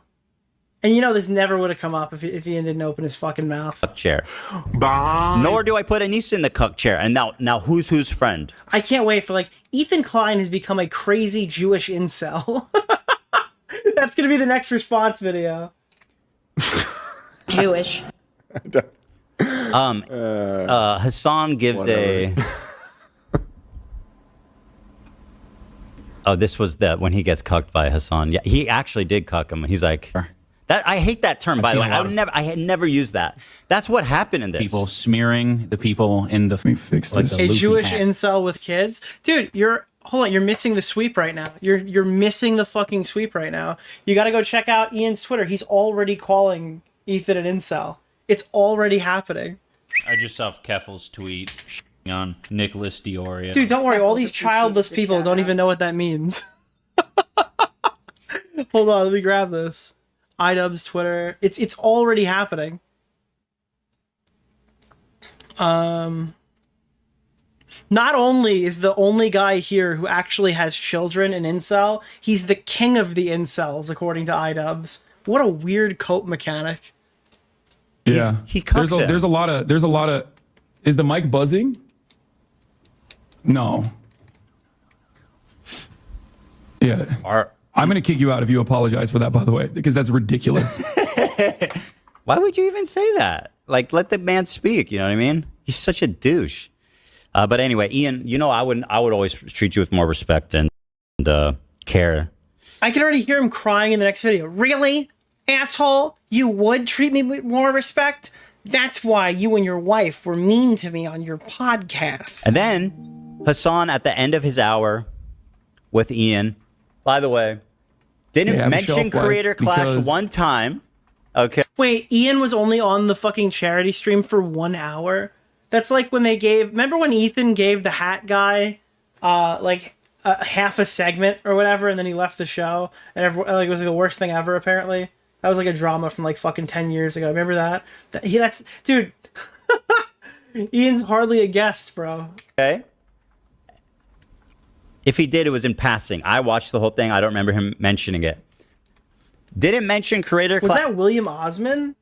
No, it wasn't. That was him. William Osman's fucking crazy too. He like crashed out to like a weird level and just started fucking researching people. Clash one time. They raised, first of all, they did raise a bunch of money for charity, which is great actually, and it's a really good cause. It's the cancer research or something, which, you know, benefits all of us. But no, you know who you know who benefited the most from this charity stream? iDubbbz, because you can say that it was money raised by Creator Clash when it really wasn't. He literally benefited more than the charity did. Like, it's so funny. Final count, because it seemed like it was substantial. He got the reputation bump to justify his clout convention. Something around 200, I think. I myself, being the most charitable, the most benevolent, the most yeah, you're Gandhi, Ethan. magnanimous. You're Gandhi, Ethan. Who was that? I am Gandhi, Ethan. I donated. I'll double down on what I said earlier. If Hassan really gives a fuck about any of this stuff and he cares about his causes and says it's a waste of time, we should be talking about fucking Palestine, I don't think this should be for fucking cancer. I think he should have used this opportunity to fundraise for Palestine like he has done in the past. I think that would have made sense. Doing the Ethan Klein drama video and turning that into like a Palestine charity event of some kind. I think that's putting his money where his mouth is, even though he doesn't want to put his money anywhere. And he wants his fucking fans to pay for it. That's fine, whatever, cool. It doesn't really make sense for this to be like a Creator Clash one. $1,001. Why 1,001? Because I wanted to, you know, be at the top of the scoreboard. So somebody else was at 1,000? Yeah. I see. Amateur play. Rookie move by them. And classic Price is Right move right there. You know. Yeah. You know, I'm strategizing. And I also left a really great message that he read and got really upset about. Where's that one? I recommend watching Nicholas DeOrio's latest video. Jesus Christ. No, you don't understand. Hassan is fucking iDubbbz. Ethan is fucking iDubbbz. Anissa is the cock. That's the new narrative. That is the narrative we have been told in I recommend watching Nicholas DeOrio's latest video. Dude, in Israel Victory, in our weekly meeting, we were told that iDubbbz is no longer the cock. It is Anissa Jomha. It was 200K when the stream ended. Which is honestly awesome. And I think it's funny because, so Hassan raised a bunch of money for charity, directly to the charity, which is great because if you give it to Ian, it's never going to make its way there. And Hassan Nicholas, the goat. Thank you for the $5, my man. Just beat King of Incels in Oblivion. Now who's in charge of the wizarding school? I am. What are you talking? Is there a King of the Incel? I have never played Oblivion. I meant to buy it today and I bought Forza instead. knows that. Now, what happens now is that everyone in Hassan's audience has pretty much been depleted of their charitable budget, right? And now it's time to actually support Creator Clash, and these motherfuckers are penniless. You made a poor choice. I'm sorry, dude. I like the I have the wheel. I like driving the car, you know? You get like the wheel and you get the foot pedal and the stupid metal thing. You just drive around, dude. It's fun. The Hot Wheels thing. I missed it when I went over to PlayStation. I wanted Forza back. Well, we don't know. You want to know how many seats sold yesterday during the whole stream? Somebody did a count on Ticketmaster. Where's that? I don't know. I don't think we have that link, but the claim was that 6 tickets were sold. 6? Dude, they sold 6 whole tickets during that stream. Crazy. 6. Then why'd you get a self-driving car? Oh, believe me, it's fun to drive. I don't have the car solely because it's self-driving. I like the tech aspects to it for sure. But dude, it is so fun to drive. This is recommend watching unverified Nicholas information. DeOrio's We should latest disclose. video. According Good to in that a suit. according to a redditor who did a manual count. Oh wow, thank you, Nate. Oh, I can start taking you seriously now. Actually, looks pretty good. Fuck, bro, I'm Yeah, I so haven't bad. been listening this whole time. Yeah, I've been zoned out. Looking good in that suit. They sold 6 tickets, and again, I'm not surprised because Dude, you know what my favorite part about driving an electric car is knowing that it's pulling from the grid that's powered by fossil fuels that's slowly poisoning the earth. That's my favorite part about driving an electric car, knowing that I'm not equally or I'm closely damaging the earth in a similar fashion to the regular vehicles. Here's the Reddit thread. I was worried that I wasn't going to have a worse footprint, but to the point where it would like be a detriment to the future people who live on this planet. But I was rested assured that driving an electric car is bad for the environment. And their reasoning sounded sound. It's just I personally have not done this research. So. Let's take a look here. What is that smell? It is so aromatic. Is that you? Sorry about that. What are you eating? You don't have to apologize. It's just I messaged insanely Love. aromatic. What does that smell? Who let iDubbbz in the studio? Is that iDubbbz? Dude, the bathroom is clogged again. Is that what Ethan clogged the bathroom again and iDubbbz shit himself on Love in the set? side chat. Yeah. And I asked the same thing because I smelled it yesterday too. I'm just curious because that is the strongest smelling plate. Do you have crouch on your right stick? Yeah. How'd you know? Can you hear the click when I crouch? What is it? Yeah. It looks so good, bro. Some fucking kebab. Oh, it's kebab? Pull, Yes. I want to see it. Pull it up. Could you hold it up for the camera? Some Could you give him a bite? Don't worry. I'm not going to ask for any. Falumpa. Oh, is that? Oh, yeah. It's chicken skewer. Like, it's so funny that iDubbbz didn't want to jump in and say Ethan doesn't have shit all over the house because maybe he thinks people all have IBS and shit on the floor by accident. It's like, well, maybe Ethan didn't clean it up one day when he didn't make it to the toilet. He thinks it's just like normal to shit yourself and have it like fucking sliding down your skinny jean. And meat skewer. You know, maybe he just had an accidental mishap and the kid might have eaten it or something. Oh, that's not sweet potato? No. Heavens no. Heavens God, no. Please. It's just right. You could pick... So you pick between 3 sides, right? Yeah, I just thought everyone lives like that. Dude, that would make so much more fucking sense, dude. If Ian's IBS played like a larger role in this drama. Pick all rice. Like for me, right? I have the same thing Angry Joe has. I have a thing with my vision, right? Where it looks like lights or like they have like halo rings around them, right? It's called keratoconus. Basically, when my eye gets hit or whatever, or when I was younger, when it would get hit, it would heal in like a non-correct fashion. So it would cause light to like pull weird. And I got this diagnosed like when they were able to treat it. Initially, they weren't able to treat it or like do anything to it. So when I was younger, I was kind of shit out of luck, but they didn't really know what I had. So when I got older, they gave me this surgery that had just become like available in the United States to like make the eyeball stronger or whatever by blasting it with shit. I'm describing this extremely poorly, right? But I was like fucking, what is it, like 18, 19, 20? I was probably 21. I did this when I was on YouTube. But the first eye when I was on YouTube, and like 4 years later, I did the next eye, right? I didn't know what life looked like for seeing normal. I just assumed that traffic lights had halo rings down to the floor. I just thought that's how that worked, you know? Ian lives in a world where people just shit themselves. That's all he knows because he's got IBS. So maybe he doesn't realize the average person doesn't shit all over the floor in their house. Rice. Yeah, rice. You can pick salad and shit like that. Not for me, please. And then some garlic sauce. Fuck it, dude. You're a man who knows what he likes.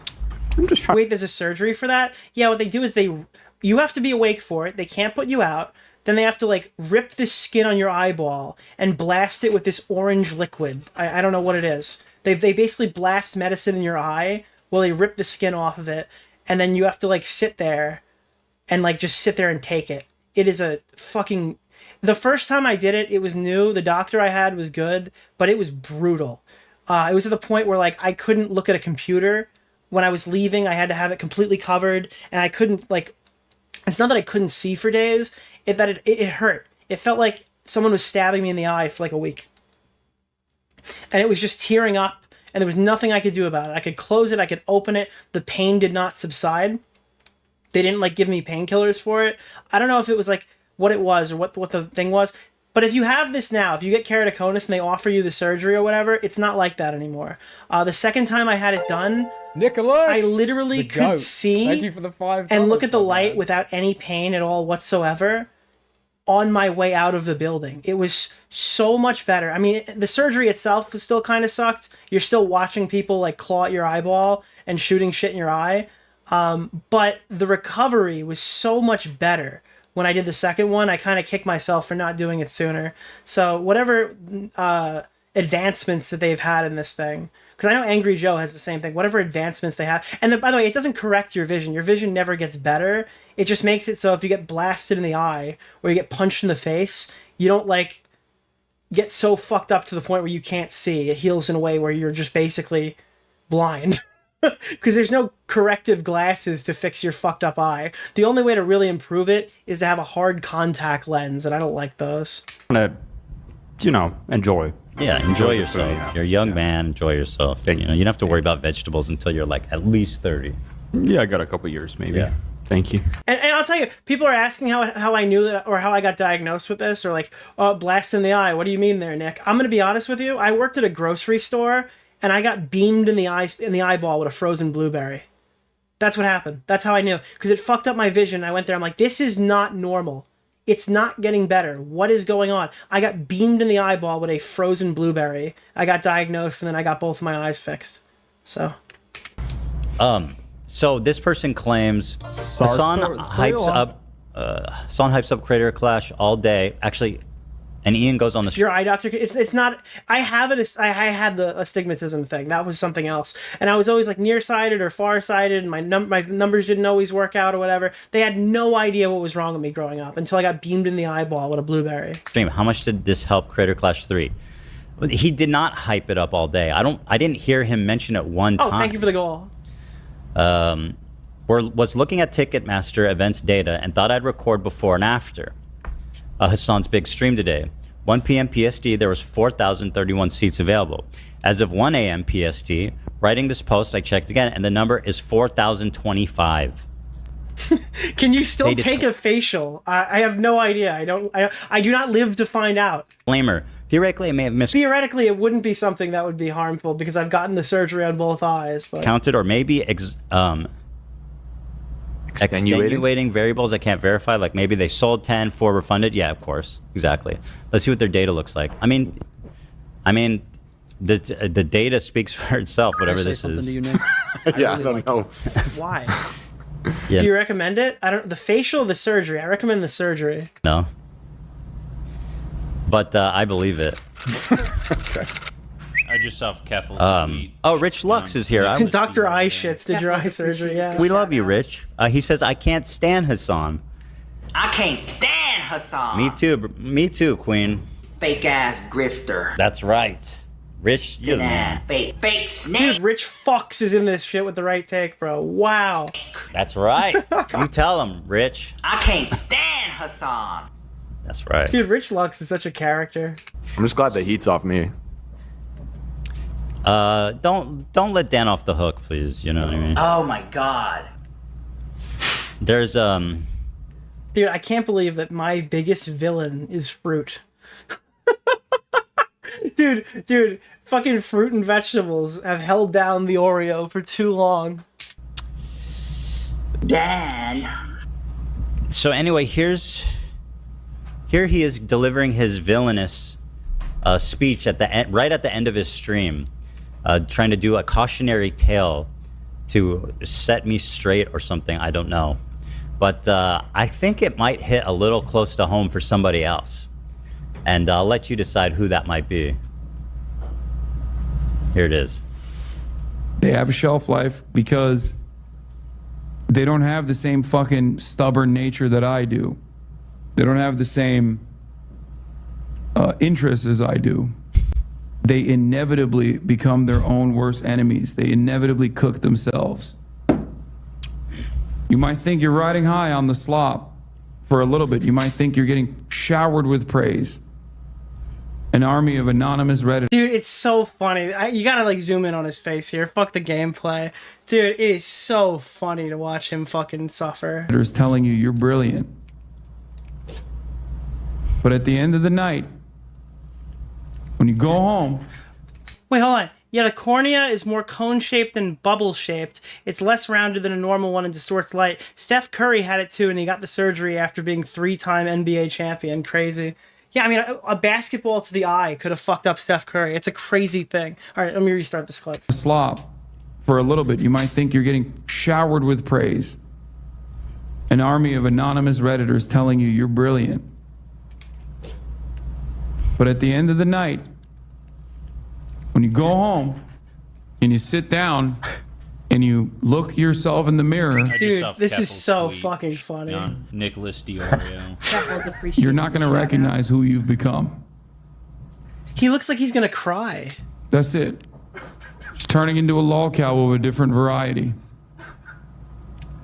Like, he's so uncomfortable just being around a camera. What's the name of the guy? Keemstar Orbiter? Nick Oreo. Mr. Oreo. Pro tip: keep your eyes closed during facials. That shit stings. Quote the Oreo 2025. Also, iDubbbz is just sitting here right now. Maybe he's like nervous because he hasn't seen this much support. Like, at least Hassan Piker has like viewers and success. That's what I think. That's so mean. Oh my god. No, I didn't know he was going to open his mouth, dude. Holy shit. Was it? No. I mean, I think it's, well, I mean, I guess the truth. Accurate. I genuinely feel bad for Ian. He brought his ass out here as like the most smallest footnote of the night, puts his ass in the cuck chair, and then humiliates him beyond recognition. This is no longer a dream. This is a nightmare. You could oh my god. say that again. You know who's in the corner back here? We're off camera. Anissa. Because she's the real cuck, and she's watching her husband get fucked by Hassan. Jewish. I thought you were gonna say Bernie. I was like, that's so mean. Why did you? The Bernie in the background. Bernie's watching. I was laughing because when I first turned it on, Ian was sitting just like Bernie in the background. That's true. The Actually, same form. That is true. Yeah. I am once again asking for for you to fuck me in front of my wife. So that was all pretty fun stuff from Ian's inclusion, and we're all very happy for them, and we wish Creator Clash all the best, don't we? I certainly do.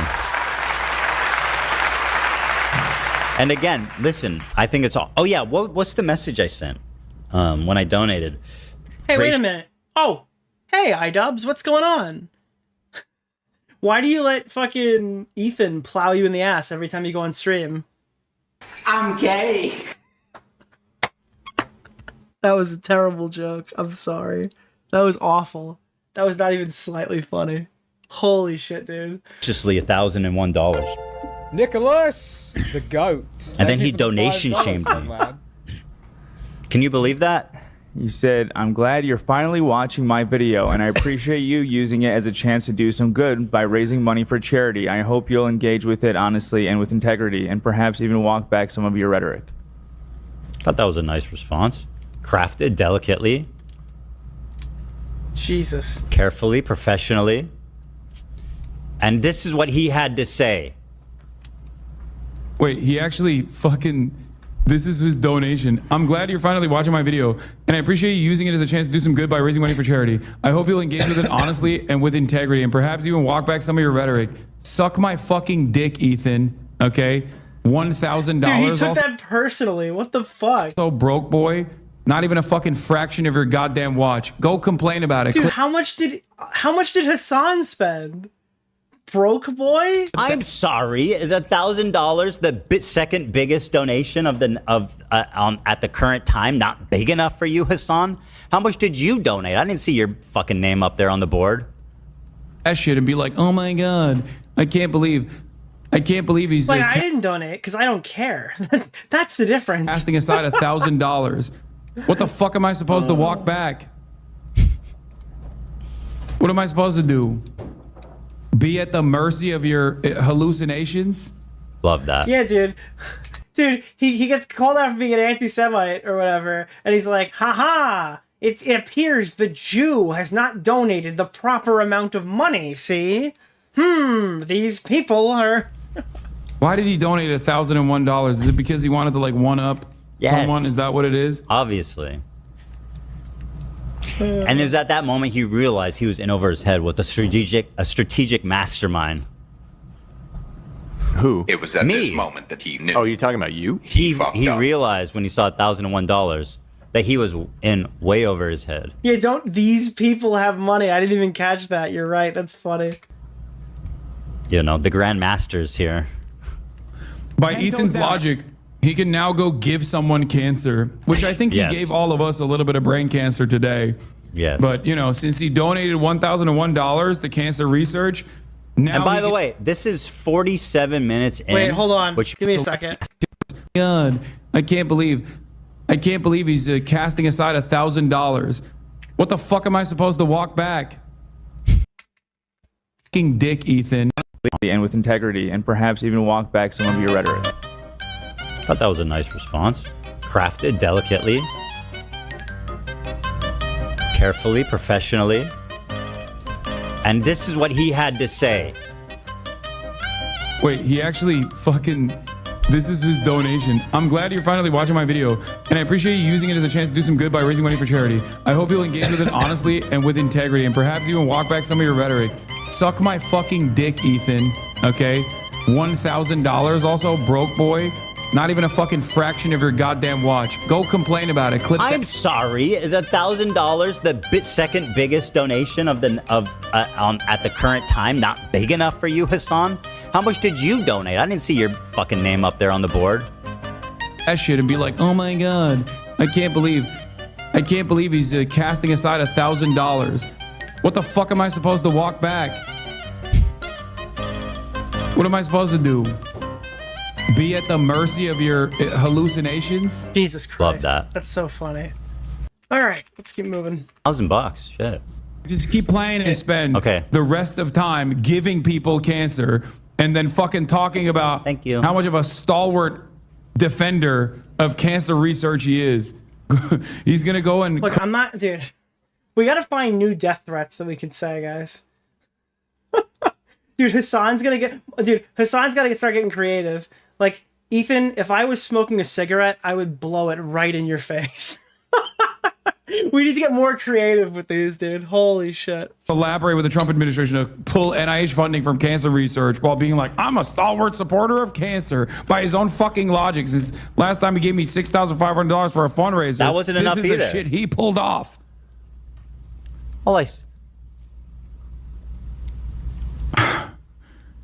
I think he is trying to kill me with this video. I'm not gonna lie. Narrated the position that he is not a Houthi. Trust me, bro. I'm not Houthi. Be for real. You suck. Wait, I want to find the actual. I don't think he's not. Dude, if you told Hassan to go find a roof, you know what he would say? I literally fucking can't because you guys are grifting off of a fucking genocide right now. There's not even a roof to jump off of. The Israeli genocide, or the Israelis have genocided the Palestinians. Like, dude, it was just like he'd start picking up dead kids and just fucking flinging them at you like fucking rag dolls. He said something where anyway. He donation shamed me, guys. Okay? Can you believe that? Someone tell Mudahar. Oh yeah. That was how that was the beginning of the whole Mudahar. Donation shamed Jeff Bezos. Right. And now Hassan is doing the same thing. Me being Jeff Bezos, of course. I don't know why everyone thinks I'm so fucking rich. Like, obviously I'm wealthy, right? I don't deny that.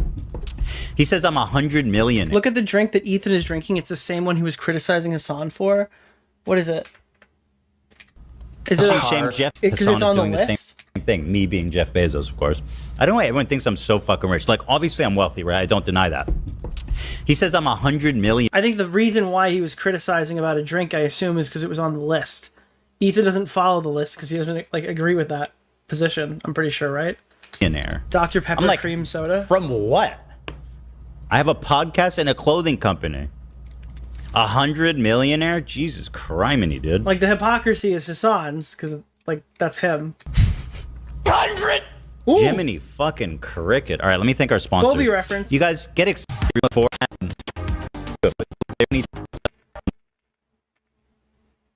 Isn't it so funny that after the fucking G Fuel controversy with Keemstar, this guy's got a fucking gamer subs? Dude, every time Ethan Klein is talking about something, Gamer Sups is sitting right there, okay? Every time he starts talking about the Palestinian genocide, GamerSups is staring me right in the face on the screen, dude. Holy shit. A minority, a Jewish person quit. You can let Loner in. Raiders? Who raided? I didn't see. I wanted to. Jews. There he is. Hello, Loner Box. Wake up, Ethan. Hello. Ah! I literally said this should happen like 2 days ago. I'm like, they should bring on Loner Box to engage with the debate. Nice to see you. How are you? I'm very well. How are you? I'm good. What time is it there? You're in Scotland, right? Yeah, it's 9 o'clock here. 9 o'clock. Okay, good. It's not too late. I don't know how much you watched of Hassan's mega reaction. I pulled a few clips and a lot of the historical stuff I'd love to talk to you about as well. Look at what a Jewfish is? Why? What, the 8-hour reaction to 20 minutes of content? Yeah, exactly. Saltwater fish of the grouper family. Yeah, I don't blame you. Most people don't have time for that shit. But I'll pull up some of the clips. I don't get what's funny about this. It's just a big fucking fish. First clip I want to watch is comes from TikTok, a really interesting message from a PhD candidate here. She's on TikTok as Nope Brigade 0. And she brings up this issue of leftists who are anti-intellectuals. And she kind of pegs Hassan. Let's take a look. The difference between neoliberalism and fascism, if it's all just bad. Another thing that's happening here is it's a sort groiper? of reverse. Wait, Jewfish is a groiper? I'm so confused. Ethnocentrism. Ethnocentrism is this fallacy. All right, I don't care about any of this stuff. We're going to do more of the politics stuff. I'd rather check out the content deputy stuff. All right, this is where we're going to end off. We're going to do the content deputy now. The dreaded poop house. They're all calling it that. The poop house. People, they're calling it the poop house. Everybody's calling it the poop house. The Klein house is not a place to be for kids. Poopy house. Did we show how the person who left the poop house comment, or no, one of the comments was like, I was Klein, just I think. Kaka Kleins. Yeah. Did we show that? I think we did. I think we talked about it. We did. Yeah. I recognize a lot of those shows. I'm gonna keep playing. I'm gonna let it play. He got taking any responsibility. It took him 5 hours to get 17 minutes in. That's crazy. We didn't even watch the whole thing. For sharing too much on his live stream is that he decides to attack specific creators like Denims and say she was the source of the CPS call because her... Bro, there's no denying that. Let's see. I'm sure he'll show a fair assessment of what Denims was saying 3 days before. Chat was reacting to Ethan and saying, wow, this is concerning. Is on her platform right now advocating for our children to be... Ethan is attempting to smear Denims. Who didn't... Yeah, I saw this before. I don't know why he put text on the screen to describe his argument. Not condone the call. What does that have to do with anything? Yeah, the problem is that Denims reacted to it uncritically. That's the issue. She just sat there and went, oh, I hate Ethan. And she's kind of admitted as much recently. Forcibly removed from us by Child Protective Services. The problem with the CPS thing is that Ethan has proven to be a manipulative piece of shit. So when he calls on me to defend him, you got me. What the fuck am I meant to do? I don't trust you, and I'm glad I didn't trust you because in your video defending yourself, you used a... Wait, I'm confused. Why didn't you trust him before the beef? Dude, he has proven himself to be a manipulative piece of shit. So you've been harboring these feelings for years then? It's not even just when you're like this personal thing that just happened to you? Video that takes context from... Guys, get ready to have your mind blown. Okay. This is the dumbest thing I've ever seen in any video ever. This is the... Get ready. Like 3 different places. They were real good friends. Well, iDubbbz switches up. In this video, it's like we were friends for 8 years. In the last video, it's like we were kind of friends, bordering acquaintances, and I liked your content back in the day. Like he changes it whenever it's convenient. And combines them to make it seem like someone is coordinating an attack on you. Are you not told who calls Child Protective Services on you? Is it confidential every time? Wait, you think that if you put in a phone call to CPS, they're required by law to tell the family who called? That's so fucking stupid. No one would ever do that if that was the case. Of course it's confidential. Love made a good point. You said, is this every... Oh, no, not that bad timing. Oh, comment? Sorry. I believe this is a live feed of the chat. That would cause so many issues. And edited. What about the top right? I thought these were no. It's selective. this. I think when you full screen it. No, this is an edit. It's a cutout of the full chat. Nick, is he dumb or a complete sellout liar? We're a month in and I don't know. I keep going towards dumb now. The more I watch Ian, the dumber I realize he is. It could be that he sold out and he wants an audience. I guess that's possible. But I don't know. He seems like a real fucking moron. It's just enlarged. Oh, really? Over the screen, yeah. They're different. Oh, so at first I made that mistake. I genuinely thought. I want to point out that Frogan is more mature and empathetic than Ian. She said she denounced the cops calling CPS and lies about the family. She also didn't talk around the topic like Ian. I guess you're probably right. Yeah. I don't know. It depends. You're like it's different ways. The guy Keemstar Orbiter. But then, like soon after, I will say though, yeah, I didn't really see Frogan engage with that. It was more like every other person than Frogan. I guess I can give Frogan a W there, but it might just be because she wasn't watched enough to see what she had to say about it. Like, Frogan is objectively the smallest person and does not always have eyes watching her. Words. Yeah, I mean, we were arguing with you about it. Love corrected you. Yeah, you were being a boomer, but I think it was very clear for most people watching that you were. I think you were the only one that thought that. Yeah. Well, right, okay, maybe. But then her explanation is just like, oh yeah, that was only 50 messages over 5 minutes. Right, this argument... I'm like, that sounds horrible. Right. This is not what podcasting is. This argument... oh, thank you for hitting the goal. Yes. Let me play it. Those chat messages are not the entirety of the chat. That's correct. It's just some of the chat. I don't personally think that makes it much better. Completely immaterial. Right. Considering how many there are. Okay. The content cop and deputy maybe would have been received better if the editing and script were in the same. I don't think there's anything saving the deputy. The content cop video, if it was in the same, like the stylistic comedy or whatever, and it was ribbing Ethan, it would absolutely be a significantly better video. Even if the arguments aren't super good. If you go back and look at the Keemstar content cop, I don't really think the arguments age that well. You know? Like, there is a bunch of stuff to criticize him for in that video. Some of those talking points aren't, I don't know, they don't age great. And that video is still good because, like, the way that, I don't know, the energy he has, the aura, the confidence. iDubbbz is better when he's coming in here and just telling everybody what fucking losers they are, and you can buy the fact that he is the one saying it. You know what I mean? He just has, like, he had, like, an energy to him. He actually seemed like he was confident back then, and it's been beaten out of him since. Yeah. It's not timed. It's not timed the same way. But it sounds like, based on this clip, you knew that it was... Imagine, like, there was a cool song where he, like, goes into the desert. Like, the fucking... Somebody once told me that... Yeah, that, like, that shit. Wait, where is the Leafy version of that? Hold on. You know the fucking... I recommend watching Nicholas DeOrio's latest video. Answer my moral dilemma. I need help. What do you got? What's your moral dilemma, John Smith? I have no idea what you're talking about. Wait, why would you send me a $20 donation for it to read out loud and then you not to tell me? Wait, why would you not tell me the question in the donation? Coffee. Fuck. What was that? It looked good in the little viewfinder there, so I just kind of kept going. Watch this.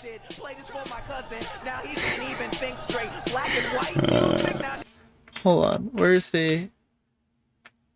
Oh, where's the song? What's the name of the guy? Keemstar Orbiter? Nick Oreo. Mr. Doesn't Oreo. affect me one way or the other. If you a are... runaway call is headed towards 5 people, and you can divert it to another track with only one person on it. What do you do? In the words of Ellie, kill every last one of them. She's offering a little bit more than that, but honestly, I don't even think she's hot. Somebody once told me that I could make some money by selling my girlfriend's nudes online. So I grew a pedo stash and put on a stupid hat, and I started making up some dank lies. So I'm saying kill yourself, and I'm calling crippled, counting getting that cash from my girlfriend is triple. Hope you don't mind that I recommend attack watching my Nicholas fans for calling me a DeOrio's cunt latest and video. more fag. Found OnlyFans, now it's my plan to whore out my girlfriend online. You never know who she might fuck, because I am a cuck. Hey now, here's an iDubbbz, get your simp on MLG. I recommend hey now, watching Nicholas iDubbbz, DeOrio's get latest cucked by Leafy. I love my girlfriend. Feel free to have sex with her as you wish. Okay, I mean, listen, I'm sorry. It's out of pocket. Read yourself, Keffals. But, like, it's kind of funny. Nicholas I don't know. Keffals appreciates It's funny because of what he did with Keem. I'm telling you, right? It's funny. It's funny because of the fucking song. Holy shit. Wait, hold on. Where's the, What's the name of the guy? I am gonna Keemstar watch Orbiter? this. Nick Oreo. Mr. Oreo.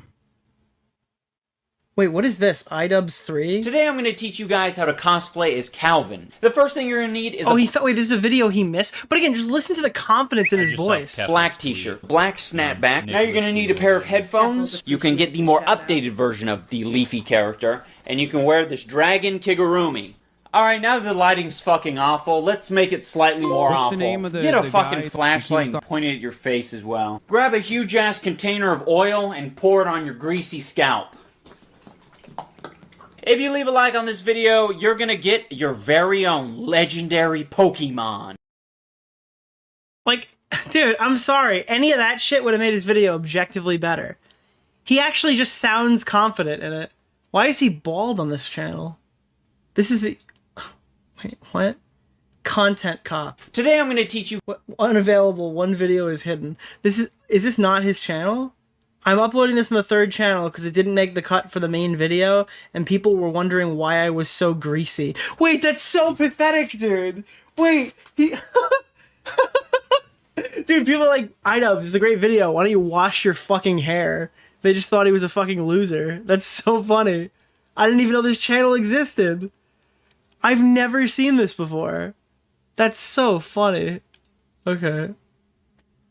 It's bullshit, and you just went with it anyway. So he's suggesting that the messages were fabricated or something. They were all very real, my friend. And she doesn't even deny that, you dipshit. Line uses this very deceptively edited video that is just like doing this smooth scroll to make it seem like that's all of Denim's chat. But that's not what it is. And then when he's called out on it, he hides it. He moves his window over the real chat. Also, this is not a joking matter, by the way. It can be very severe and deadly. Hey, genius, where was we supposed to put the video? Over her fucking face or over the chat we're looking at? Why'd you do that, Ethan? Yeah, why'd you Why'd you do that, By the bro? way, Why'd you and do that, dude? By the way, Ian knows I have a live switcher. He's done this show many times. How the fuck am I switching? That's not my job. You must have sent a little message. Nate it's such a stupid fucking point. I'm shooting. His claim is that I'm covering this window to obscure my shameless lie. The shameless lie that is immediately explained, even in the clip that Ian shows. And even if that's true, it's dumb as fuck because at certain points he shows that part is not even covered up. Even as they go out of their way to selectively clip it to make it look worse, even though it's not bad. Small children. I mean, much like many other illnesses, reading the chat, it's co-signing very, it. very, very dangerous. Now pay attention to her chat, bro. Look, you can see the chat already here. We put it in front of her face, and then we move it so you can see her face. The chat's here in your own fucking call out. Housekeeper anymore. If I was trying to hide it, I'd leave the window there the whole time. Wait, it says example 2, Ethan covering the real chat. So is it about to move in a moment? Yes. I'm part of it. He lost his extra housekeeper. So now the house is just like covered in dog shit. Checkmate. And he has kids, and his kids like. Why does it have to be anyone? Bro, are you actually not? Okay, Ian, you tell me where's that? Where should we put that? Where should we have put that? Where would have been better? You should make yourself opacity 2 and put you right over the entire thing, just so your face is just like barely visible. Holy shit, dude. And his kids you could argue that Bro, he's doing it again. He's literally covering it again on his new face, dude. His new face is covering it. Should have just taken you off the screen entirely. That'd be fine. If you have criticism for Nate, he's back over there. I'm gonna have a talk with him after the show today. Nate, you did great. Yeah, it needs more clip art. That's what you need to do to improve your show, Ethan. Put the bye dog in it. You did nothing. you. You did nothing wrong at all. You that was the correct place to put it. I mean, You couldn't cover Denim's fucking her 2 famous ideas, okay? Because that would make people not want to watch a clip of her. that window was very small and was immaterial. You were not wrong. Capiche? Anyone else's fault but your own. Take some fucking responsibility. It's just so bizarre that Ethan would have 5 opacity tipster. Wait, didn't we do that one time? We were like, oh, because somebody was stealing my clips, so I started putting like a 5 opacity tipster in it just so I could point it out. Like every time it would happen, I'd be like, look, there's tipster. That was a while ago. How did you remember that? expect Anise. Now, you want to know what a dumb piece of shit he is? Either I was like, you guys fully keep stealing all my shit. That's fine. I'll just hide tipster in them. incompetent or fully malicious. But either way, fully a total dumbass. And that last clip he showed, he accuses me of covering up the chat. I completely forgot this happened. I don't even know where. I don't know what drama that was from. Hide my shame that it's. Wasn't it like somebody told me that they didn't steal something from me, and I'm like, no, you absolutely did. I know that for a matter of fact because I hit a 5 opacity tipster in the message.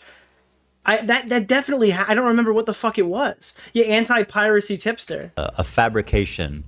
Wow, Ethan is such a bad. Let's go to 2 minutes. 2 minutes. 2 minutes before this clip he played. Dude, and he's so mean to Denims. And then there's the one thing I forgot we do need to mention is that the top right is the full chat, right? Yeah. So just to make a correction. Okay. This is the live chat. Okay. This is a highlight of all the CPS calls, which, by the way, is extraordinarily large amount. It's something like 50-something chats over the course of like 3 minutes. This is what happened when you pull clips from Snark. You look like a fucking idiot because Yeah, I don't know, dude. I'm sorry. If I'm pulling clips from a fucking Snark subreddit, I gotta find the original stream and find the context to it. It's just way too like, these people are fucking crazy. They have no problem lying. It is a really bad idea to just take them at their word. these people are liars. Fuck, malicious dude. liars. This was 2 minutes before the clip you showed. 2. How'd you miss that one, bud? You couldn't be fucked to watch 2 minutes before? And that is basically your entire chat putting forth this notion of calling CPS unmoderated, unchecked, uncorrected. This is the behavior that Ian, I feel like we explained that pretty clear. I feel like people do this all the time too these days. Like, we try to disclose something as clear as possible, and then they're like, we don't need that part. Yeah, let's just hide. Yeah, no, we don't need that. That's why we need this disclosure. I was about to say that's why we got the new graphic. Yeah. Just all of them at once. Wait, what? Bad Empanada calls Hassan Piker fans the most pathetic people imaginable. They straight up start crying and sobbing the second you say something 100% true about him that isn't glowingly positive. Fucking pathetic who treat people like politics. Wait, who treat politics like a soap opera. Wait, this is so funny, dude. The anti-Hassan Bad Empanada arc is so ready. Holy shit. Yeah. Just leave that on, Nate. This is not out of context. Maybe there's more something like this is not the full context of the clip. That's funny, right? Just to get ahead of it. There is the existence of time and space prior to and following this. Correct. This clip. Correct. What a dumbass loser, idiot. This is the content cop guy. I mean, talk about sloppy and loser behavior. What a dumbass. Can't believe I felt bad for you. Yeah, I don't know. It kind of justifies a lot of the hate that iDubbbz has gotten over the last couple of years, for sure. Not all of it, but most of it. By the way, Anissa reached out. She wants to meet at the Motel Oh my god, dude. What the fuck? 6 tonight at 11. Excuse me? Oh my god. Dude. Out of context, that joke is so fucking funny. Because I'm gonna fuck him? Because I'm gonna fuck him, dude. Her? Because she's the cuck? No good? Okay, Ian? Him. Right. Anissa reached out to me You know, the first time that you made... Dude, how did they not button out on this one? Dude, I full sell fucking... I hit the button hard, dude. The minute that I start even like... And the minute Dan goes, what? I'm like, oh, hit it. Get out of here. The Anissa the cuck joke, it hit really good. Well, I feel like each subsequent one, we're getting further and further. What was wrong with the one with that? I thought that it just sounded weird. It kind of creepy. Well, it is. That's her thing. I wasn't going to show up, by the way. Okay. I was gonna send fake Ethan. Jewish. Stop talking about Jewish people. Thank you, Nate. Statement when Denims herself already made a statement about it and said that she does not condone calling CPS. So we're talking about CPS. One, I don't condone. Yeah, it doesn't mean she's not partially responsible for this occurring by signal boosting this on a huge fucking platform when you're astroturfed by Hassan Piker, who's using fucking bad empanada as an attack dog. Two, I've never condoned it. This is just, he has the brain of a baby. I don't give a fuck if she condones it after the fact. The point is that she irresponsibly showed bad empanada saying that my kids were crawling around eating dog shit. Can we please be real for a second? Please. Begging you. Fuck, dude, this fucking camper sucks. Holy shit. I am getting mauled tonight. And you will not be able to find a clip of me saying, yes, we should do this, because it doesn't exist. I've literally... Yeah, I never accused you of that. It's still your fault, in my opinion. Dummy, loser, idiot. Literally given Ethan Klein credit on multiple times or multiple instances, and I will do it again. Fucking alloy. Is that the alloy skin? Because we're on a delay. They're only now getting to the Anissa hotel thing. It's funny. They're laughing, right? Like, what the Jewish. fuck? No, everybody loved that. I don't think so. No, you got it all wrong. And I think if people are being 100% honest, they'd give you a different answer than what you're expecting. That's what I'm saying. She said, hey, Ethan, meet me at the Motel 6 tonight at 11. Jewish. Yeah, by the way, guys, I just saw this message. Sorry, I wish I saw it sooner. If you're interested in any cool shit, apparently because Mama Max was on the docket tonight, the person who makes these wigglers did cool like Mama Max inspired merch. I think for Magnetar. What am I looking at here? Magnetar, yeah. Oh, I don't know if it's Mama Max inspired, rather. It's Magnetar's merch.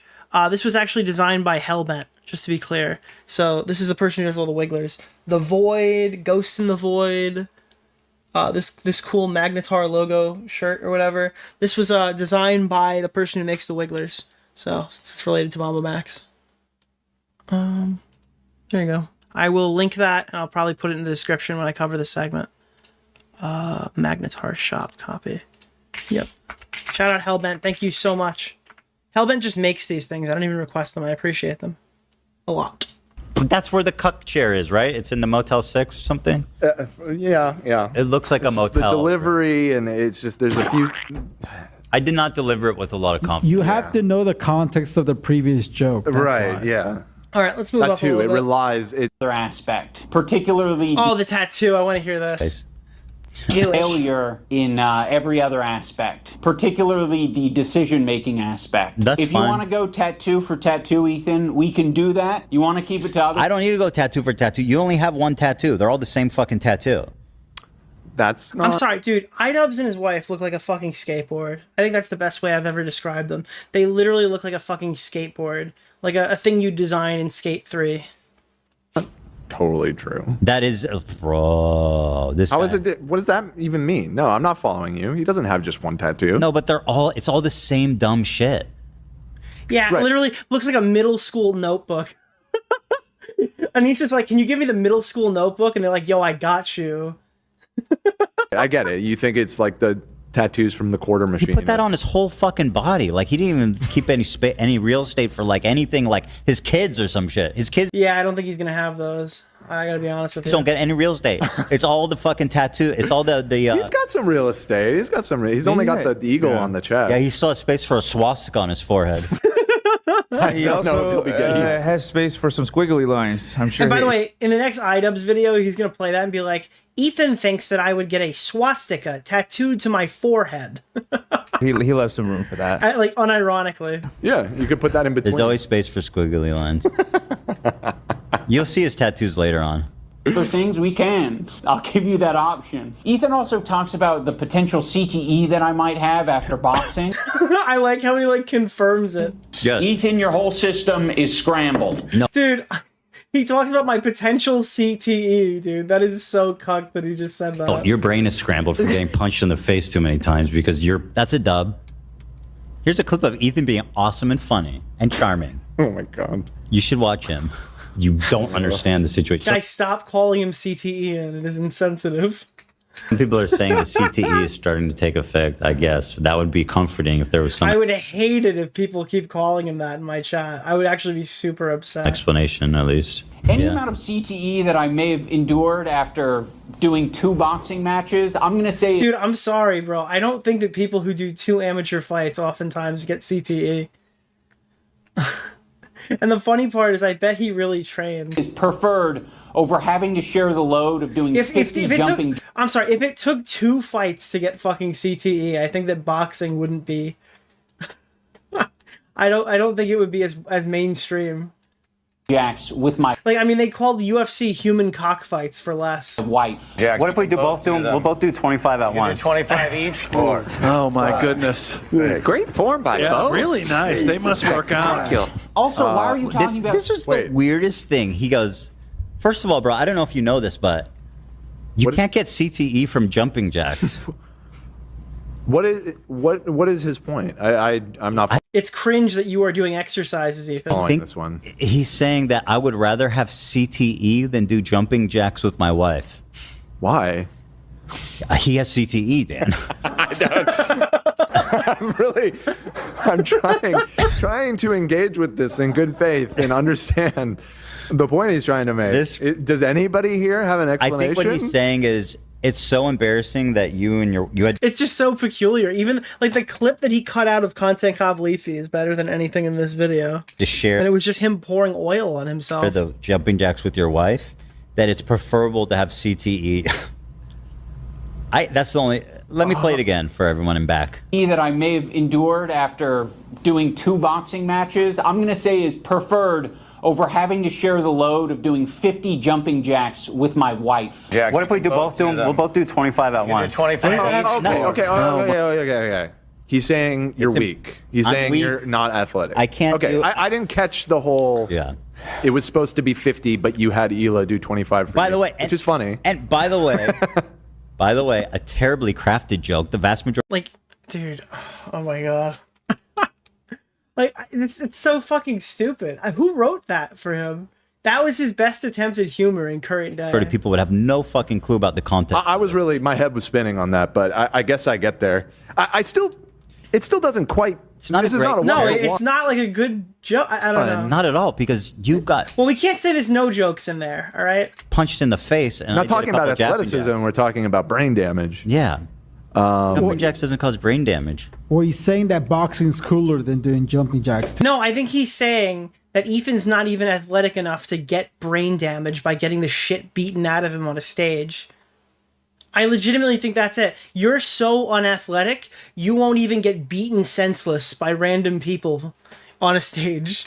I feel, right? Because he's like, I did 2 boxing matches and got CTE. Of course, you can't even do 50 it is jumping cooler jacks. than doing jumping jacks, but I still don't really know what the own is there. Listen, you make your decision. I'd rather do the jumping jacks than the goat. Thank you for the $5, my man. The CTE. Keep playing it. All right. Wait, Chad. My goodness. Chad had a good point. They called you out. They said you made fun of him for saying that. You said he has all the same tattoos and you have 3 dog tattoos. Oh no, dude. Well, they're 3 different dogs, right? Different dogs. Yeah, different dogs. Jesus, come on. Can't Well, 2 are the same, right? Okay, 2 are the same. Eagle and a sword. These are both different. Okay. Then also I have this one's that's different. Right. Come on. Really? I don't care. You don't have to like my tattoos. I still think it's funny to make fun of him. Hypocrisy. Because his, I feel, are specifically They're hypocrisy hunting. dumb. That's going to come down to a taste thing. Yeah, so. exactly. I'm not even going to defend my tattoos. There's plenty of people that can say they don't like it, and that's fine with me. I'm not going to get defensive about it. I'm not going to get fucking defensive about it. I'm gonna call this VOD. Ethan Klein threatens to sleep with iDubbbz, and it's not gonna be clickbait. Dumbass loser, idiot. You would never. Great form by both. Really nice. They must work out. Also, why are you talking about CTE at all? Like, you've continually illustrated that you can't keep track of anything. It came up because what does that have to do with brain damage? Me being like a kooky, goofy, silly man doesn't mean that I have brain damage. His brain isn't damaged. He's just kind of dumb. I was born this way, motherfucker. Put URR in the title, dude. They would have a fucking field day with that. What the hell kind of comparison is this? They were talking about it. Oh yeah, use his busted up fucking fight face in the thumbnail. Yeah. On their fucking podcast, by the way, they're the ones that like started this conversation by talking about it on the podcast. Be like, hey, I'm not getting involved. Can somebody do me a favor? Do you know that really crazy White House image that got posted for May the 4th with Trump holding the fucking red lightsaber ripped out of his mind? Can you edit that to be Ian's face, please? That would be like the perfect image for this thumbnail. I think that was their response after you guys initially called them out. He can't even keep straight who attacked who first. He thinks that our podcast where we're expressing... Wait, oh yeah, no, do it with Ethan Klein. Sorry, don't do it with iDubbbz. It has to be Ethan Klein, so they're like, wait, why did they give him the red lightsaber? Thinking that they've got a point on me. Please do that. What, you haven't seen you're this? coming off a little special needs. Stop, Howie. That is not appropriate. It's CTE, Howie. I think so. It's not. Don't you think so? It's out of his control. A wet anus. Okay. So anyway, we're going to move right along from there. Denims doesn't think that Ethan Klein can take jokes. This might be interesting. You guys. Hello. Is this Child Protective Services? Okay, so this is going to be the worst clip ever. I feel like this is going to be the worst clip ever. We are lining up for probably I didn't know what this was when I put it in there, but this is okay. This you guys. Hello. Is this Child Protective Services? Yes, thank you. I'd like to report a case of endemic dog shit infestation in a house. This house, as far as I'm... And Denims is doing her iconic just sit there and say nothing, and this is the joke. I know it contains children, and it also just restream everything, make sure the cleavage is on camera, and look super confused. Also contains two Zionists, and as we all know, Zionists, the baby killers. So I think this is a very dangerous situation for the children, given the dog shit and the Zionists. Oh, you'll send over a SWAT team immediately, SEAL Team 6. Oh man, those are the guys who killed Osama bin Laden. Yeah, I really think this is important enough. Does she actually say something in this clip? I keep watching these Denims clips, and she never talks. Okay, so you should send those guys over there. Keep those kids safe. Honestly, great service, 10 out of 10, highly recommended, thanks. Anyway, let me know how it goes. How dare you make jokes about taking Ethan's kids away? Is that really the hill we're going to die on today? Childless, potentially future forever childless woman says this. That's very funny. CPS? How dare you make jokes about SEAL Team 6? How dare you make jokes about Zionism? How dare you make jokes about dog shit? Honestly, this to you guys. Hello. Like I don't know, every day I sit here and go, I think that YouTube lawfare could have extreme negative consequences in the ecosystem, and then I battle with like the internal demon that says this woman should literally never be able, like her kids should have to struggle through life because of her decisions, like financially of course, like her ancestors as you go down the line should still be feeling the ramifications of how much money they should take from her. Oh god, unironically. Holy shit, dude. Oh, is this it's just like, this is not a funny joke at all. And it's targeting his fucking family and his kids. Whatever. I don't know. Now we're gonna check this out. We've got you mean descendants? Yeah, that's what I was going for. Yeah, that's my joke. I think that her descendants should struggle financially because of her decisions. That's my joke about children. But the actual joke about children is the fact that like she probably will never have any. All right, we're going to check out Willie Mac Show's YouTube video right now. This has been a highly coveted video that everyone's been super happy to check out. I've seen it on, like, there's been on Tectone streams, and there's clips posted to Yeet, and basically every YouTuber's reacted to it. I'm coming in a little bit late, but this should be a good summary for an intro-level understanding of this content. This is good news. Hell yeah, dude. I'm sure there's anti-Semitic people that are attacking you guys, but they're not me. They're not Anissa. Well, there's anti-Semitic people that are attacking you guys, but they're not me. They're not Anissa. Inbred. It's not Hassan. I should go to the old city so I can get my fucking shit pushed in. by some of the most inbred fundamentalist hicks. It's not all of these other creators that you're attacking. Oh, dude, every clip is going to be great. And Willie Mac Show is really good at doing Hassan stuff, and people get mad at him or whatever for whatever reason. But Willie Mac Show is the only one I know who goes to search for his own clips. Like, he'll watch hours of Hassan, and you'll find stuff in here that you've never seen before. Because he doesn't just go to Yeet's Twitter. He doesn't just go to, like, other videos to pull stuff out of. He will watch, like, 100 hours of live streams to find new shit you haven't seen. Bro, they're literally making up stories to justify falsely calling CPS. The house is just like covered in dog, and he has kids, and his kids like crawl into the dog. God forbid, I don't know what they do with it. They contracted a parasite that I had previously never heard of in my life. Shit-eating grin, ironic by the way for the context. I've called Giarda from the dog that is all over his house. So this is not a joking matter, by the way. It can be very severe and deadly to small children. By the way, Willie, you gotta put a disclaimer. The stream doesn't just do that. The stream doesn't just do that, Willie. You gotta put a disclaimer. Those are edited. That's not how the stream looked. I mean, much like many other illnesses, it's very, very, very dangerous when infants get the same sicknesses that adults get. It makes sense why he doesn't care about Palestinian children when he is neglecting his own. How is this happening? How is this happening? How is this happening? Cry me a river. Her chat like saying, thank you guys for CPS checking in on this poor baby. No, we're gonna call CPS. Oh, someone should call CPS. The safety of these poor children needs to be assured. It's not even remotely like that. In fact, a CPS call is warranted. Where they're calling. And it's like, yeah, dude, it's very difficult to defend this shit. It is very difficult. I recommend watching Nicholas DeOrio's latest video. Denims is my favorite Hassan, Bad Empanada archive channel.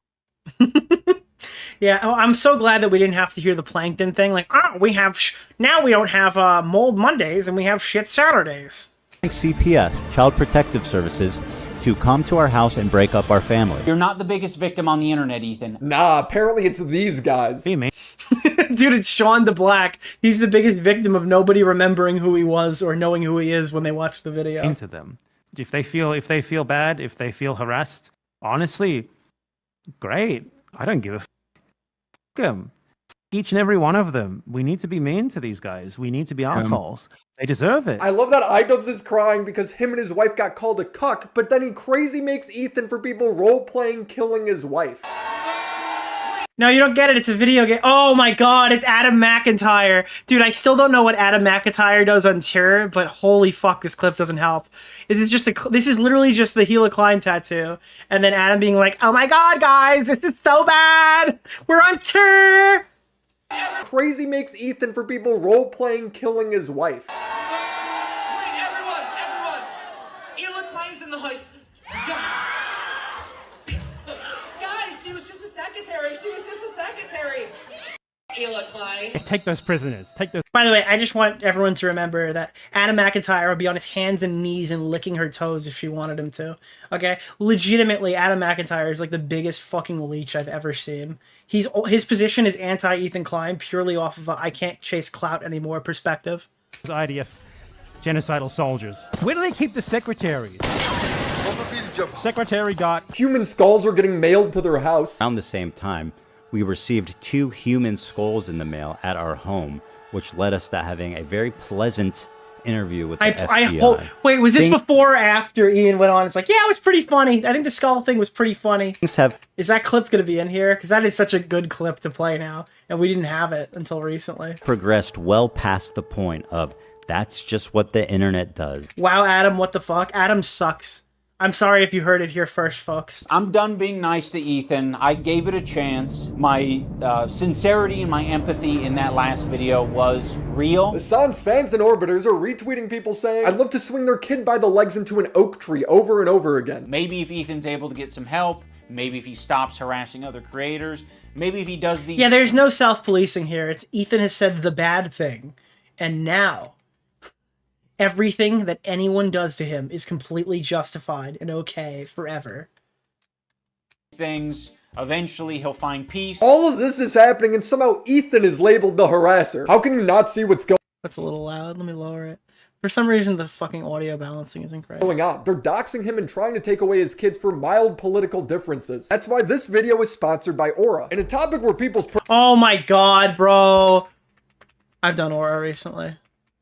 Or something. No, they agree on 95% of. I'm currently waiting for my Scentbird sponsorship to go through so I can put the new Bo Black segment out. Thanks. Do you believe that Israel is committing a genocide in Gaza? Yes.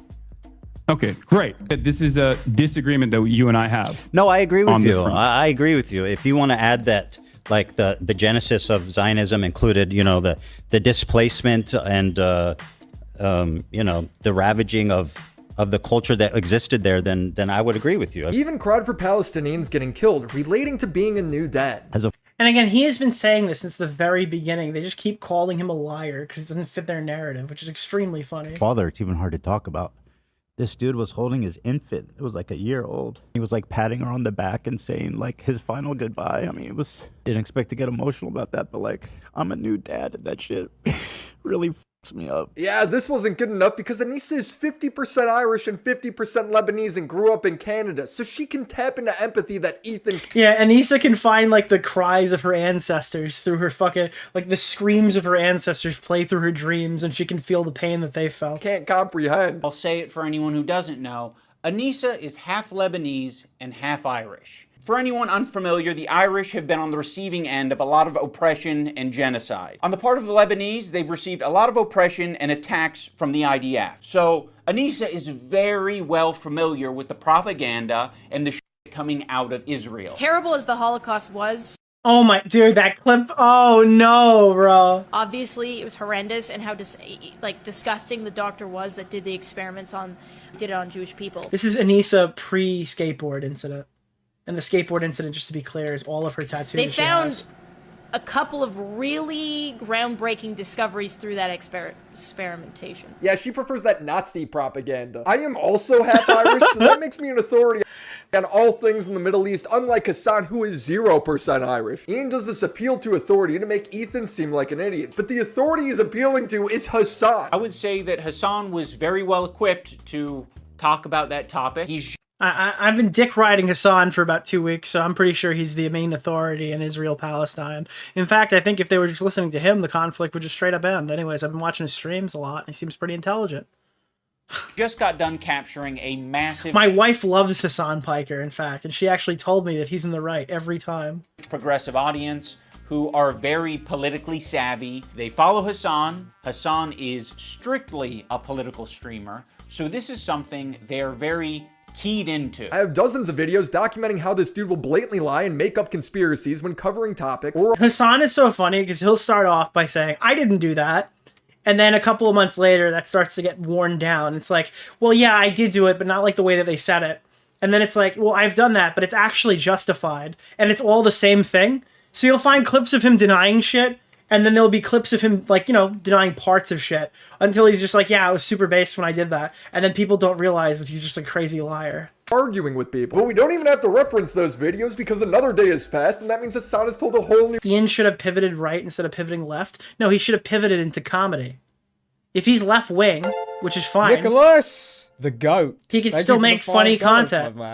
But, like, he should have just pivoted into making funny content. I don't... set of lies. So I just want to... Why does it have to be a political lead? If he wants to be political, why can't it be funny while he makes political content? If he wants to make fun of fucking Ben Shapiro, make fun of Ben Shapiro. Just do it funny. Give you a sample of just how dishonest this guy is. Ethan talks about Jewish heritage in the Middle East. Hassan then ignores that and argues against something Ethan didn't even say. Yeah, he made fucking videos reviewing Cheezits, dude. This guy doesn't have it. It's not there. Attempts to deny Jewish heritage in the Middle East. It characterizes them not as indigenous, but as white colonizers. This is the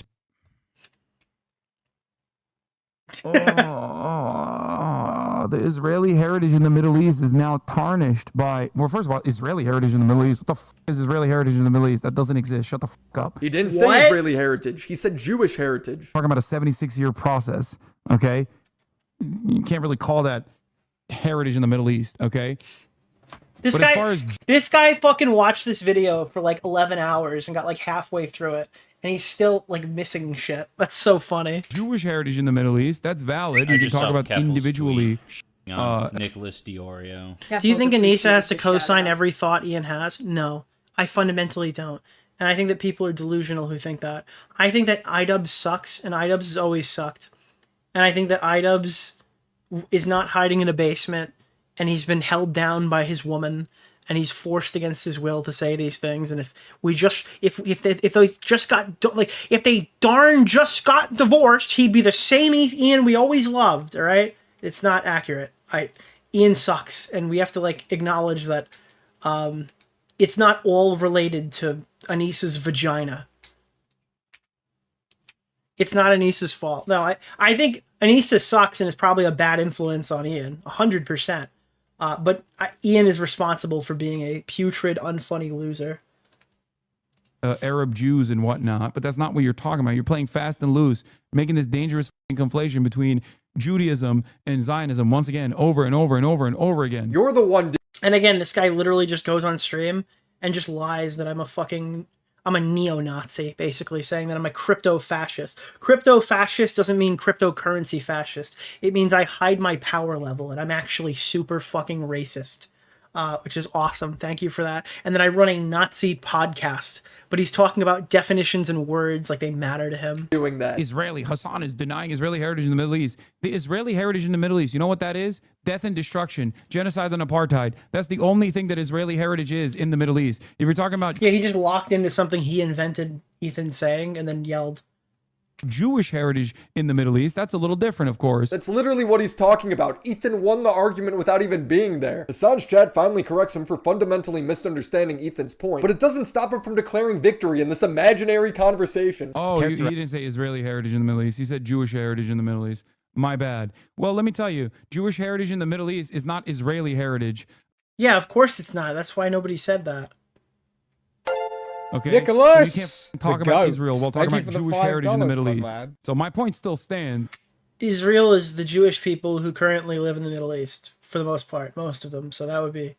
So you could do that, yeah, sure. His ego is out of control. Hassan makes up in the debate with Ethan that Iraq gave a right to return for Jewish Arabs after they were kicked out. Iraqi Jews can go back to their home tomorrow.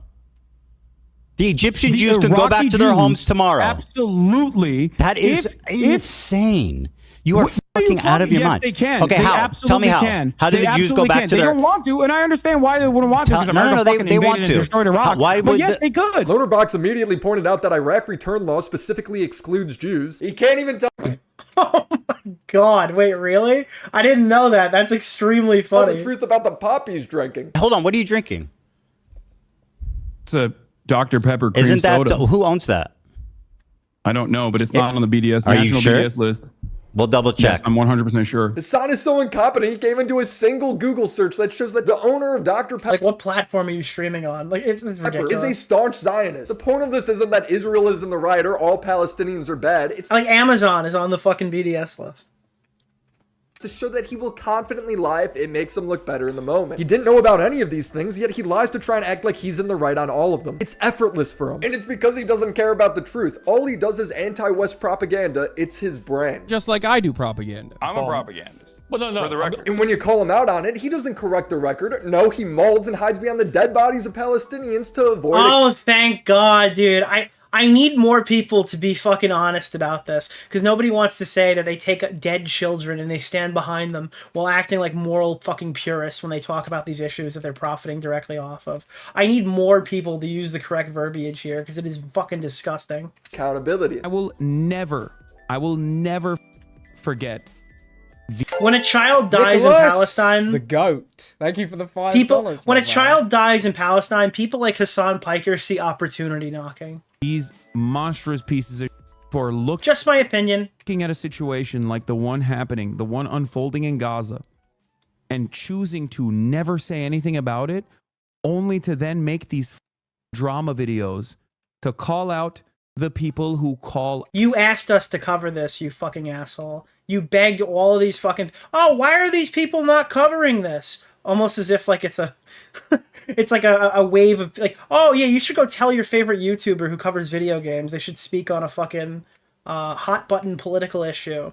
going on in the Middle East right now. And they're like, no, it's actually super simple. There's a genocide going on, and there are no other intricate pieces to this story at all whatsoever. You are to repeat the approved talking points, and anything else you say will be used against you. Yeah, sure. Okay, that's awesome. So how's Creator Clash going right now? Out the Israeli government. It is disgusting. Nobody cares that you criticize Israel. It's that you're making stuff up. He will then slander people for calling him out, repeating that Loner Box and Destiny were paid by Israel to go to the West Bank. The account that made the claim admits to making it up. Doesn't matter to Hassan, still reports the lie. Yeah, when is Video Game Donkey gonna start talking about like the Israel-Palestine conflict and where he stands on it? I don't know if I can watch his content until I know where exactly he stands. Also, I went on a paid trip to Israel, and that's not weird. Not weird that I went on a paid trip to Israel. These guys spent their own money to do on-the-ground journalism in the West Bank, recorded and covered how the IDF burnt down fruit markets of civilians, interviewed tons of people. Well, they're Israeli operatives because they don't agree with every single thing that Hassan says. Hassan goes on vacation to France, Japan, Australia, all over the course of the war, and then reads Twitter for his research. Yet he claims he's doing the important journalism. But if it's so funny because fucking I'm gonna do it, and I'm not gonna hit the button right now because we've hit it like 50 times this stream. But Destiny gets so much shit for fucking reading Wikipedia, and most of Hassan's fucking research comes from Twitter. It's extremely funny. Probably like an even less viable site. If it's between me going live and giving you 10 hours of on the ground, 10 hours of reporting from the ground at a critical moment, at a critical time, versus not going live that day just so I can go on Piers Morgan and fucking yell at him, I think it's selfish of me to take the Piers Morgan route. On the ground. Dude's either in his hotel suite or the 3rd floor of his LA mansion. I need to go to Carl Job's expert opinions on the latest Israel-Palestine conflict. Well, if Carl Job's career takes a turn, it looks like, you might hear a lot about politics from... I'm kidding. Could you imagine if Carl just, like, spins into politics from here and just becomes a fucking, like, Def Noodles type person? That he should go to Israel, Hassan says he can't because it would be too dangerous. That's your argument? You got it? You can enter Israel? What's more to say? Brother, I am not going to Nazi Germany, okay?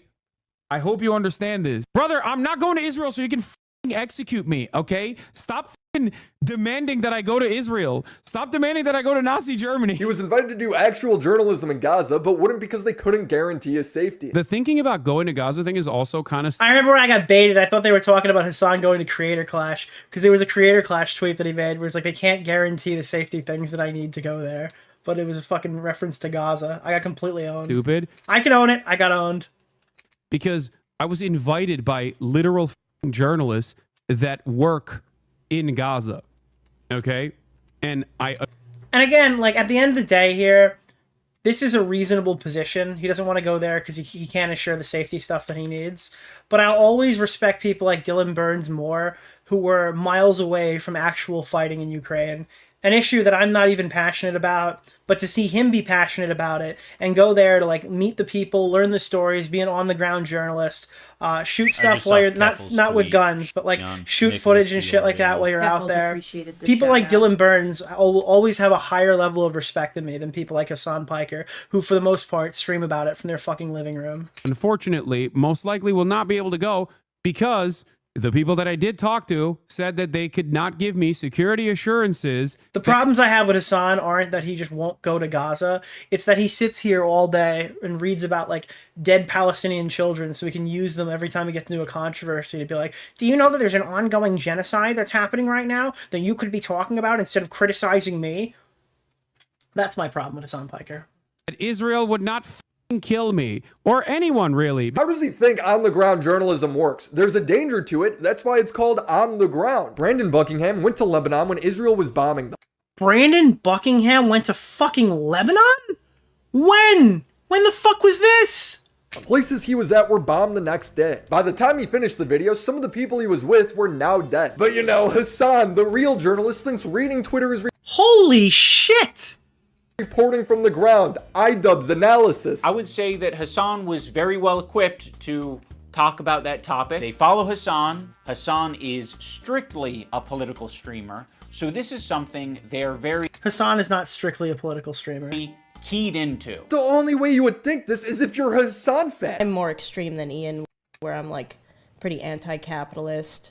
I hate landlords. I hate the system that we're in. I hate landlords too, but just Deji. And it has nothing to do with him being a landlord. I just really fucking hate Deji. Understanding it is that the property owners who have properties there choose just not to rent it at all. Yeah, kill them. Kill those motherfuckers. Oh my god, I forgot this clip existed. That's funny. In a video game, sorry. Holy shit. Murder those motherfuckers in the street. Let the streets soak in their fucking red capitalist bloods, dude. Whoa, Ian's about to get cucked live. Is there anything you want to promote while you're here? I don't know. Creator Clash 2, give us money for charity next year. All right, Creator Clash 2, guys. They raised $0 from Creator Clash. Hey guys, yeah, anything going out there? Yeah, please, dude. Please raise money with Creator Clash 2. Holy fuck, dude. Even when Ian what a hard cut. It's so funny because they'll never be able to defend the Creator Clash 2 talking point. It is just an infinite meme glitch. Anything they say. Remember the time that you did an entire charity boxing event and lost money? There's no way to get around it. It's so funny every time. I will never, ever, ever, ever, okay? Never, ever get tired of hearing about it. Hassan's America deserved 9/11 moment, he makes it sound so much more nuanced and sophisticated than it actually was. An anger-induced crash out. America deserved. Oh, are we gonna get the fucking, are we gonna the base Nick DeOrio talking point here? Please, give me the fucking eye hole clip that nobody ever shows. 9/11, dude. I'm saying it. That is someone who is extremely frustrated and passionate about a particular topic. In this case, I can smell it. It's coming, dude. It's on its way. American imperialism and terrorism. Why? You could have looked into that. You could have talked to Hassan a little bit more and found out what his international politics opinion. You know what would make it all perfect? If we get the Cenk Uygur clip where he's talking about it on there, it has nothing to do, and then intercut that with him just screaming about Dan Crenshaw's eye getting raped by a Mujahideen soldier. Mujahideen soldier. But you wouldn't even need to do that. You can look at it online. If you look at it online, Hassan crashed out because Dan Crenshaw mentioned that military bases are an important part of national and global security. You're not the only one that's told me this, and particularly not the only one that's told me this that has a military background. Ooh, this is more than I've even heard. It's virtually impossible to prevent any of this stuff without having bases over there. That's 100% right. Yeah, I mean, and you need that relationship with the host nation, of course. Did Nick pre-watch? No, I've covered this story. I'm just telling you how I would do it. Of course, that you want to partner with, and that's generally what we do, especially in the special operations community. Hassan's academic response was to say that Dan deserved to be raped by soldiers. Yes, dude, finally. What the fuck is wrong with this dude? Didn't he go to war and like literally lose his eye because some brave Mujahideen soldier just fucked him in the eye socket? A brave soldier fucked his eye hole with their dick? Isn't that how he lost his dumbass eye? Because he got his eye hole fucked by a brave soldier? America deserved 9/11, dude. We totally brought it on ourselves, dude. Holy shit. And what's funny is if Hassan just played 20 more seconds of the video, Dan would have acknowledged Hassan's frustrations. Again, I'm not. I think it is reactionary to just assume that we have bad intentions all the time and that everything is America's fault. I hear that constantly, mostly coming from the left, but that isolationist sentiment certainly comes from the right as well. And it's a reaction. It's a reaction to the Iraq War and some of the mistakes we made there. These matters are complex.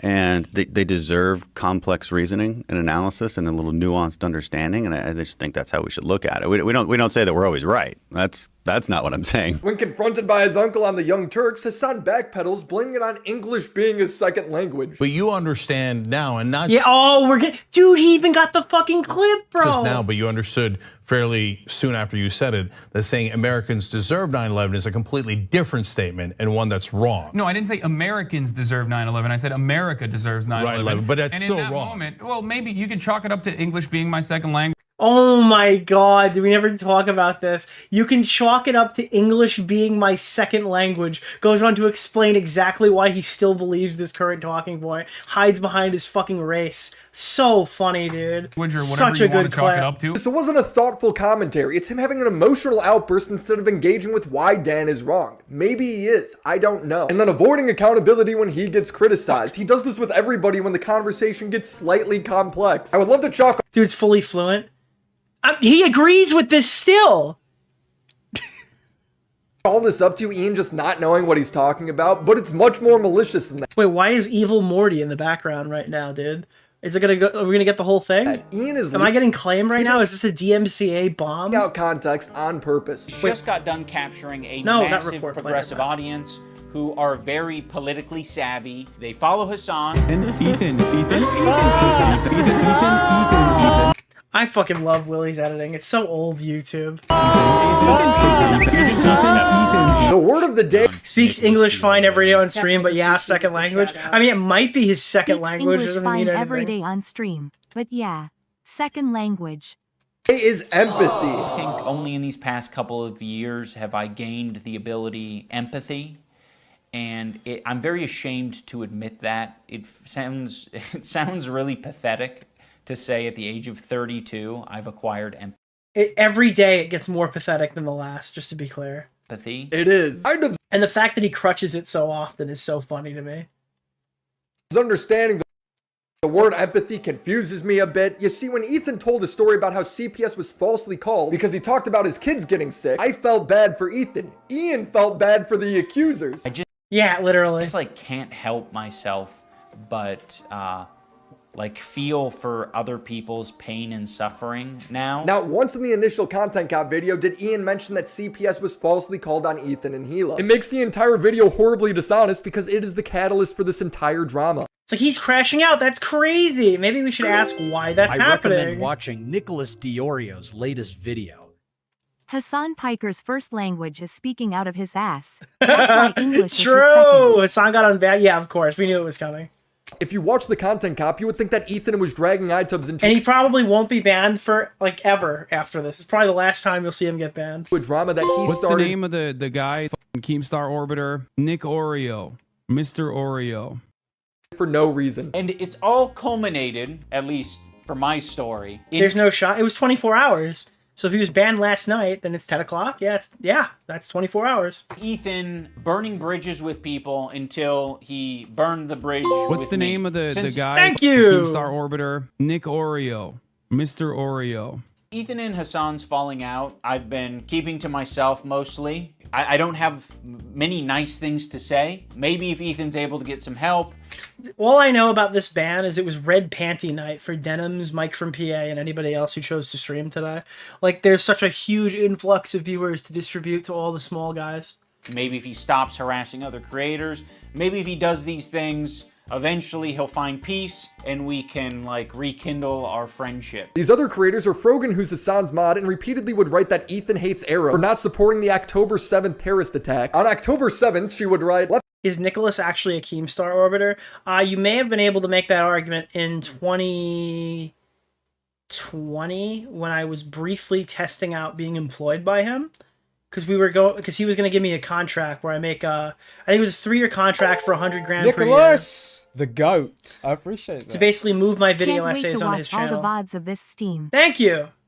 So yeah, in like 2020, Keemstar wanted me to do video essays basically exclusively for his channel, abandon my video essay channel, and start streaming for my own brand, and use my time as like a full-time job to make video essays for the Drama Alert channel called Drama Alert Documentary. So I did 2 of them as little test beds. One of them I was paid for, the Kiwis video and the Dave Portnoy video. I didn't find it really fun to do topics that I guess he wanted me to do. Was the Portnoy one. The Kiwis one was a video I would have made myself. But I tested that out, and I decided to get a real job instead of working for Keemstar. Because I figured if he can fire me at any time, and he's offering me a 3-year contract that probably won't pay out, I doubt that that's going to happen, for like basically $300,000, I would just fare better using my degree. So I moved away from YouTube and didn't ultimately come back for, I think, this is around 2021 where I was making this decision. I didn't come back until like the Mama Max video and start doing streaming. Yeah, so that's kind of what happened there. Nowadays, I mean, in 2019, I was credited in Ethan Klein's video. If you guys go back and look, you'll find me in it. I'm in Ethan Klein's content nuke. Now, I was critical of Ethan around that time, but the Keemstar Orbiter stuff is really funny because when he was going to make his big manifesto video to attack Keemstar, he used some of my research when he did his whole section on Just Destiny and was clipping stuff from my conversations with Augie in like the big Keemstar video. So yeah, that did happen. And nowadays, we don't really do much content together because he's doing all this stuff on LolCow and he's got this whole lolcow thing. Now, I was offered Tommy's spot. I was supposed to be the third host of lolcow, who was supposed to be the one who was in between Boogie and Wings to bounce off of, and I didn't want to do that because I didn't want to be affiliated with lolcow. I didn't want to be known as the host of lolcow. So I recommended Tommy take that position, and then I interacted with it a little bit. We were going to do like the farmers thing where I was going to be on with Mudahar and Turkey Tom, and then after that, they didn't really need us. We thought that Boogie and Wings and them wouldn't post, so we would need something to keep content flowing out on the channel. We were basically doing free work to help them out, and then that wasn't really necessary. They were just fine. They saw money come in, and they started doing it correctly. And then after Tommy got thrown off, we did multiple streams criticizing Keem. We leaked his private group chat messages, not group chat messages, private Discord server meltdowns and stuff because they didn't want to address it publicly. And then after that, Keffals tweet on Nicholas out of DeOrio. respect for not really Keffals wanting to appreciated fight the shout-out. for Tommy and against Keemstar because I was kind of caught in the middle of it. Obviously, I take Tommy's side in that. I just kind of chose not to cover the show moving forward. Part is that, and part of it is like Boogie 2988 is like a cancer, legitimately, more so than any that he's ever had. And I don't want to support Boogie, so I don't want to support that stream and kind of do all the drama storylines. So I'm friends with Keemstar. We talk offline. I have no problems with Keemstar. But we don't really make content or talk about the same things and really don't exist in the same landscape right now because his lolcow stuff is monumentally successful. He's got like 24-hour broadcasts going on of like different tertiary shows. He's taking a paycheck of every single one of them. And we're covering traditional drama over here, so there's really not much to orbit. But yeah. I mean, if anything, I take viewers from him every time he goes live because they're also watching my streams. Leftists preach and foam at the mouth at the thought of revolution happening in America. But as soon as it happens in the Middle East, what they're doing is wrong. Ethan is apparently a racist for not supporting or calling for terrorist attacks. What else do you call this? Denims would argue that Israelis who do mandatory service should get Nuremberg trial, which was that— Jesus Christ. So yeah, that's the Keemstar Orbiter thing. I'm friends with Keem. I'm not shy about it. I like Keem. It sucks when I'm not doing business with Keem. Doing business with Keem is like scary. That's not a very safe place to be. And my friendship with Keem is better when we're not working and we're just talking about things that are fun and things that are going on. execution of the 21 worst Nazis in World War II. Ethan's wife did mandatory service as a secretary, yet Gila is apparently the worst of the worst according to Denims. Personally not a fan of you know, I had to do what I was forced to do. And I feel like you start getting really close to like Nuremberg trial type shit there. She'd hype up the guy who advocated for and jokingly takes credit for calling CPS. Let's use dogs all over. Oh, Xylee. Yeah, Xylie's been doing some more streams on her channel now, but Xylee is part of the lolcow ecosystem. So she's gone from streaming to a couple hundred people to multiple thousand per night. And that's done really well for her. We didn't know if that was going to go good, and we were kind of worried about, like, you know, is she going to be able to make content long term there? And it seems like everything's been going great for her, so I'm like super happy for her, despite my issues with Boogie in the actual main show. His mansion, and he just leaves the on the floor, something that is probably related to the fact that his former housekeeper is suing him for a number of different reasons. So I would assume he doesn't actually have a housekeeper anymore, or perhaps he lost his extra housekeeper. So now the house is just like covered in dog. And he has kids, and his kids like crawl into the dog, and God forbid. Oh, and I should make one correction. I wasn't the first choice for that spot. I think in the order of people who were offered the position, it was DSP, obviously, because DSP came DSP Boogie 2988, and Wings was like the goal or whatever. But not having DSP do it, I was the second choice, and then I recommended Tommy, who was ultimately picked. I don't know what they do with it. I don't know if they eat it or if it's just from like contact with it with their hands or something, but they contracted a parasite that I had previously never heard of in my life called Giardia from the dog that is all over his house. Dude, how is it that like maybe once a week I look into what Ethan Klein's been up to? And yeah, just uncritically watching this video. We've covered this so many times, though. I'm kind of looking forward to Willie getting done with this point. Every time I manage to find more and more terrible shit. Also, this is not a joking matter, by the way. It can be very severe and deadly to small children. I mean, much like many other illnesses, it's very, very, very dangerous when infants get the same sicknesses that adults get. There are lots of things that you can get as an adult. You're totally fine. You'll be A-okay.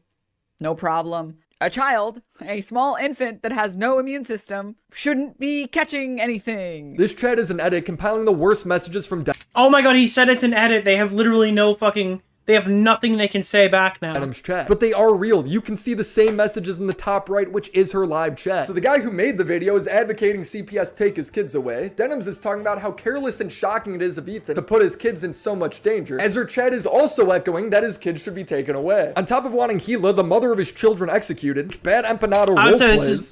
this is probably excellent so far. First 18 minutes, there's not a single thing I would change. Secretary got. Meanwhile, Ian's saying, look how unhinged and crazy Ethan's acting. He even went after Matt Lieb. He's finding new people every day, baby. Oh, please tell everybody why he hates Matt Lieb. Oh, this is perfect. This is a great intro video. If you're like, huh, where do I watch Nick's stream from?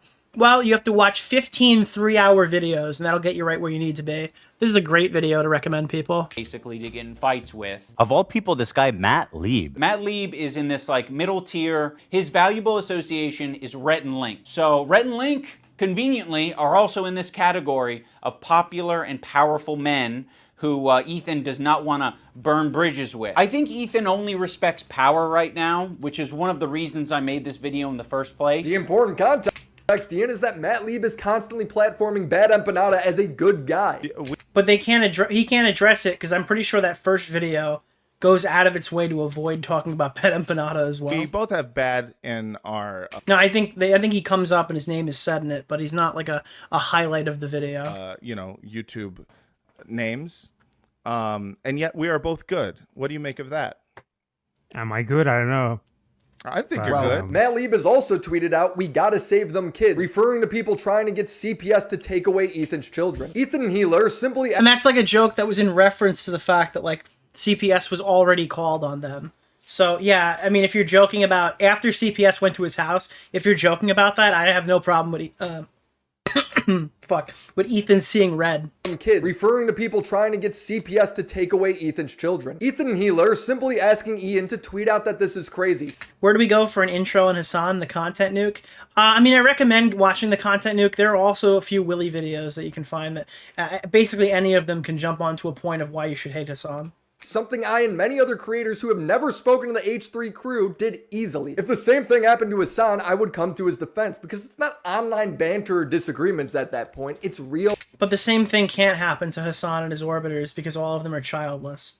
Life harassment. When CPS showed up to Ethan's house, Denim seemingly justifies it, saying kids can't form memories at 5, so who cares? I think it's like, what? No, you don't understand. She was having an autistic argument with a chatter. That is not her position. She just said it, you know? Embarrassing for Hila here to be like, this is so traumatic for the kids. You're trying to traumatize the children. It's like, dog, you literally, the vast majority of people are, like, are not remembering anything. Yeah, Rob's Media is another YouTuber you can check out. We watch a lot of Rob's Media on here. That happened to them at 3. It's just sympathy, right? It's just, she's just pulling like the IDF classic card of like, please, my life is so difficult. Please. Dude. CPS goes to us. The Jew is using the classic IDF defense. Wow, chat. Can you believe the Jew is back in their native habitat using the classic defense coined by the IDF? It's like, I didn't defend this. I didn't support this. Everyone that is against us needs awful experiences because we're the ones dealing with the real. Like, why doesn't she play the Kirby theme song or whatever? Well, can we actually? I want to do that. Let's put that over. Card of like, please, my life. Hold on, dude. Listen to this. It's everything sounds more realistic for what they're trying to argue when you play the Kirby song. Hold on. History. Here we go. Is so vast, or not remembering anything that happened to them at 3. It's just sympathy, right? It's just, she's just pulling like the IDF classic card of like, please, my life is so difficult.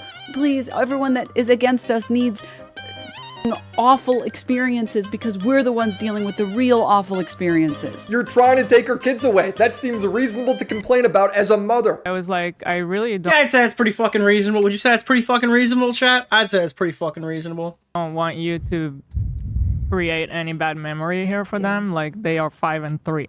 They don't understand this shit. So I told him. create any bad memory for them. You're not forming memories at 3 years old, and it's very rare that I'd argue you're not forming memories now. that you're forming memories at 5 years old. Nah, yes, you are. No, you're not. When we're talking about being able to remember, being able to recall memories, it's like 4 is the cutoff. But even if you are forming any memories at 4, you're not going to be able to remember them past like 15. You have maybe 1 or 2 memories. She then reads the exact opposite on stream when she looks it up, but then she Oh my god, I didn't even know that. I just kind of took that as fact. repeat that she was right. There's a wide variation about the mean across methods. Wait, I actually forgot this happened. No. Cohorts. The average age of adults' earliest memories is 3.5 years old. God, I don't fucking say this a lot, but she is like by definition a bimbo. Holy shit, dude. Like she is like a statistic, dude. What the fuck? It just goes to show you they don't all need blonde hair. You're not really forming memories at 3. You literally just read out of your mouth that the average adult starts forming memories at 3. What is happening? All of these people want to take your kids away because you don't co-sign everything they say. If you don't fall in line with your language, they will try to ruin you. But here's the would go on to thing. say that she doesn't condone people calling CPS. Here's the thing, though. I think she does some of this on purpose, and some of it is just general stupidity. I think a lot of the girls do tee I'm not very smart meme, haha. I think she does some of that, but some of it is just her like legitimately being unintelligent. She justified it. Even as she speaks, her chat is calling for CPS. We're talking about CPS. 1, I don't condone. 2, I've never condoned it, and you will not be able to find a clip of me saying, yes, we should do this, because it doesn't exist. I've literally given Ethan Klein credit on multiple times, or multiple instances, and I will do it again right now, for not showing photos of his kids. I'm sure there's anti-Semitic people that are attacking you guys, but they're not me. It's her. After seeing all of this, because Ian does... Oh my god, can you give me one piece of evidence? One piece of evidence at all that... Oh my god, dude. Know about it. He says Denims is his friend, but Ethan is a halfway friend for wanting him to speak up. Now, I'm not going to sugarcoat it. We are friends with Denim. We think that she's a good person like we think Ethan and Neela are good people. Kind of a tricky situation. How can you possibly think that they're both good people at their core? Because you're retarded. That's the issue. I think you... Wait, but I don't even necessarily think that you think Ethan is a good person at his core anymore either, so I don't know. It's not tricky at all. She's acting like a demon. People can have crash out moments. People can say things that they don't mean. People can say things because they want internet clout and attention. I don't know. I think they're both probably guilty of saying things that they don't mean for internet clout and attention. Right now, one's a little bit... Why the fuck would he involve himself in this if he didn't want to talk about it? I don't believe that he... Dude, I feel like he's just trying to measure the optics here of how much shit he's gonna get being a former friend of Ethan, and he's just saying anything he can to justify putting this thing out. By this point, I think he's all in. That's my schizo theory, is that he was all in from the minute this thing dropped, and he was looking for a way to like say this stuff without getting too much hate from his audience. More fucking nasty to me than the other. You've lost your mind. I'm still not perfect. Yeah, literal stereotype of like, I didn't want to make this video meme. You know, I think that is, you know, my empathy meter's only maybe like a quarter of the way filled up, potentially. But it's at least there. And I just want you guys to know that you can unlock ability empathy. This is the empathy you've learned, empathizing with the people who want to take away his kids and kill his wife. But to Ian, both of these people are crashing out equally. I actually have a lot of friendships that are... It's like, but you can't say that they want to take away his kids and kill his wife. That's bad empanada. And like, the people who platform bad empanada... Oh. Wait, especially because they know that he does this? And some of them have spoken up against bad empanada saying he's crazy before? Oh. Oh yeah, no, I think you can say that. No, I think it's actually fair. I think it's actually super fair to say. On Nicholas DeOrio. Kind of that way where it's like, you know, one of the friends doesn't fuck with the other friend, but there is someone... It's like you're asking for this to be something that people say about you. And I mean, they should. In the middle, who kind of fucks with both of them. Thank you. On Nicholas DeOrio. Keffals appreciated the shout out. But separately, yeah, there's a lot of friendships that are like that. I'm not gonna make you guys like meet up and kiss or anything. This isn't just some petty beef where they just can't get along. If your friend... Yeah, it's just a bunch of childless kids not understanding what actually happened here. It's very... It's very funny. Is screwing up, you should be able to tell them. But Ian knows that. He just this is so far escalated past what Ian even realizes. Because he's such a fucking idiot. He's up his own ass. thinks Ethan's the one screwing up. It's genuinely evil that Ian doesn't disclose the extent of the harassment. One of my bros is always mailing skulls to my other bros. Hell, fuck yeah, dude. Why would they? Like, what is the issue here, dude? What's going on? In this video. His audience has no idea because he omits it. Even in his follow-up content deputy, the extent of the harassment is never disclosed. Instead, he tries to find examples of Ethan being dishonest. Yeah, it's like, oh, I was wrong about this, but not actually. In fact, I'm looking for other clips that I can show you. And they're just wrong. Ethan Klein uses this very deceptively edited video that is just like doing this smooth scroll to make it seem like that's all of Denham's chat. But that's not what it is.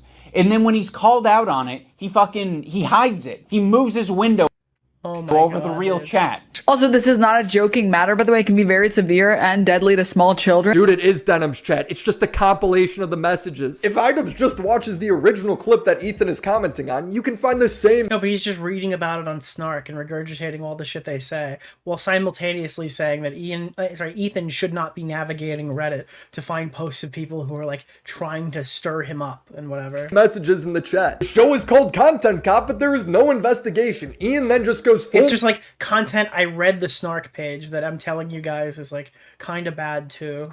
Mask off and says the CPS called was wholly justified. To be honest, I'm very proud that I didn't immediately jump to Ethan and Neela's defense, because when you look into the story, it actually looks a lot for it's content Snark, 100%. For Ethan and Neela. And I do mean that literally. There was this H3 stream where Ethan was dumping as per usual. He was talking about his own health. He was talking about his caca breath, his dog having diarrhea. His caca breath. I'm curious, Ian. How is your breath these days? Can fancy a mint? His dog having giardia. Olive has giardia. It's a bacterial infection in the intestines that makes you have diarrhea. His child running around putting things in their mouth. Sonny's crawling around. He's putting everything in his mouth. Yeah, babies do that, jackass. I know you and your Neo household is not aware of that behavior. your non-conventional lifestyle. Mouth. He's at that age. He has giardia. The whole family possibly. What is your justification for not having kids? Now, I mean, you don't have to have kids. People don't have to have kids. But usually the first one I hear is, we're focusing on our careers. And I know that you're not doing that. So what is your focus right now? Because you hear like, well, oh, we're not having kids. Sometimes it's like, we don't want kids. And that's justified. You don't have to have kids, obviously. But usually 9 times out of 10, it's, we're focusing on our careers. We're not ready for kids just yet. But like, they don't have anything to look forward to. Both of them are already past their primes, and I'm specifically talking about like career options, YouTube, the stuff that they're doing right now. They're like failed boxing promoters, so I'm not really sure. Yeah, having giardia. Oh, and now Ela has giardia. Shut. For real? And now I think this morning I had diarrhea. Oh my god. Mentioned diarrhea a lot. Crazy diarrheas like in the middle of the night. All the time he's having these crazy diarrheas. You wash your hands as best you can, but these are... And again, I wouldn't be taking shots of them being fucking childless and shit, because maybe it's out of their fucking... Maybe they've tried and they can't have kids, and I'm a big mean man for making those comments, but maybe you guys should treat this fucking family... The GOAT. I appreciate that. Who is worried about the safety of their children because of some online fucking feud and a fucking desert war, bazillions of miles away from their house or whatever. That's now being fought on the fucking doorstep of the H3 podcast studio as skulls are being mailed through the postal system, right? Maybe we could put a little bit more sympathy for those people, and then I wouldn't have to make comments like this. Really nasty diarrhea. It's okay to be childless, but then you don't get to preach about people's children, precisely, because especially when you're not educated on what you're talking about. You have absolutely no idea what you're talking about, so it's probably best to not speak. I guess this is all you need to justify. Hey, Starcrossed, how you doing? Calling CPS according to Ian. So of course, Ethan, having made so many enemies over the years, other people react to his content. And when other people see that he's talking about. I actually don't want Ian and Anissa to have a kid, to be clear. I don't think they should breed. I think that the fusion of Ian and Anissa will create the greatest perpetual victim this world has ever seen. They will grow up to think that they are the victim of every single thing possible, things that happened before they were born. They would require constant 24/7 therapy just to function in society. The fusion of these two people should not be seen by mere mortals. His children getting giardia from dog poop. People are quite reasonably concerned. And so, yeah, that literally would be, this child would be raised by blue sky. So yes, anyone who's seeing that content might be concerned enough to call CPS, including Ethan's own chat, which by the way is not a measly number. It's about 26,000 at the time of this. I don't think they should breed either, but because Ian won't stand up for his kids if people come after them the way... Well, you know what? They probably would. And I'm telling you right now, it would be a hypocrisy. And then they'd realize the error of their ways. But I think all these people have opened themselves up to intense scrutiny. The day that, like, Denims has a kid, the day that Ian and Anissa have a kid... There's going to be binoculars put on to make sure any part of the parenting that they show publicly is being done 10 out of 10. 100%. And it's because they've put this on themselves. Like, that's why it would be happening. But I do think that eventually, if these people ever do become parents, they'll be justifiably scrutinized for the way that they interacted here. On Nicholas DeOrio. Keffals appreciated the shout out. What's more likely, Ethan's chat laughing and goofing around, or Denim's chat saying call CPS and then CPS shows up 3 days later? It's obviously Denim's. He's being dishonest. Ian also says that it's completely reasonable to call CPS over kids getting giardia. It's not. You do one Google search, talk to any doctor, you'll find out that it's extremely common among children. The idea that parents can't tell a story about how their kids got sick without having to worry about a CPS call is frankly insane. Ethan's kid didn't even end up having giardia, not that that matters. It's wild that Ian puts the blame on Ethan. Why does it have to be anyone else's fault? The goat. Funniest joke of the night is them realizing the error of their ways. Releasing the error of Fair. their ways. Fair. I'd say that's pretty fair. That's pretty fair. That's fair. But your own. Take some fucking responsibility. For what? Do you think he called CPS on himself? Is it his fault people want to murder his wife too? Yes, according to Ian. They just implied that we are okay with people using CPS as harassment. You literally just said you were okay with it. And when other people see that he's talking about his children getting giardia from dog poop, people are quite reasonably concerned. Is Ian okay? Did a lizard person kill him and start wearing his skin? Brother, yes. Put back on your glasses and uncross your eyes because you're not seeing straight. This guy got called a simp and a cuck, realized that people being mean to you on the internet wasn't fun, and then deleted all of his content cop videos because he found empathy. But this is the most soulless and cruel video he has ever uploaded. Even at the end of the video when he says he's crying. Yeah, it's super ironic too. It's like the most malicious video he's ever made, and it's post-empathy arc. When he turns 40, he'll realize the error of his ways, and then he'll just be normal. He'll realize you don't have to go too far to the extremes, and you could just be a funny guy. That's all Ian is. Like, Ethan moved away and kind of found himself, like, he found his own comedy, he found his own politics and stuff like that, and he grew into, like, an actual person. Whereas iDubbbz has bounced back and forth from extremes and can't actually understand something that's not been spoon-fed to him. Ethan, he's really crying for himself. You know, I also see the dynamic of Ethan and Elon. Like, it's really hard. He literally posted a video of him ulting to some YouTuber in his video. It's so funny, dude. To be a couple online and see people attacking your partner, and it's like, okay, like if you come to their defense, that doesn't always help them. Right, sometimes that makes it worse for them. Okay, so now imagine it's not just him and his wife. It's his entire family, his employees, his pets. Use that empathy, buddy. I want to wrap up this segment on empathy by talking about some racist dog whistles. And I don't mean it in the same way Hassan means it, where he calls everything racist. Someone says they don't like using a bidet while vacationing in Japan. Racist. Kind of fun in the beginning, and now it's just getting really, really annoying. I just kind of want to wipe my butt like a normal person. Wait, what? Why is he making it seem like you have to wash your ass? Bro. Oh my god, dude, are you serious? Here's how you want to know something about white supremacy? What the fuck? I just had a Brian Griffin moment. What the fuck? crack. Holy You want shit, to know something dude. about white supremacy? You can go anywhere on the planet. If you're white and you criticize something, no one thinks you're a fucking barbaric caveman. But because he's fucking white and he's in a non-white country, people still don't understand that that is literally a barbarian going, grug, By the way, has anybody ever seen there's like a brain rot video I saw. It's like, I'm going to put my pajamas in my pajamas. Let me see if I can find this. Peter, you wore those pajamas? Yeah, dude, this video is crazy. You wore those pajamas? You want to have a stroke? Hold on, wait. I mean, not in real life. You want to have a stroke really fast? I need to show you this. This is crazy. Pajamas to your pajamas? And Peter, you wore those pajamas to your pajamas? Hey, at least I'm not drinking, Brian. Yeah, so you call. Dude, what? Bro, dude, this should be illegal. Dude, you ever get really high and watch a video like this? Your whole life changes. Peter, you wore those pajamas to your pajamas? Hey, at least I'm not drinking, Brian. Yes, and you call them steamed hams, despite the fact they are obviously grilled. From Black's? What? Yeah, right behind Black's hardware store. There's a white guy work song. Hey, at least I'm not.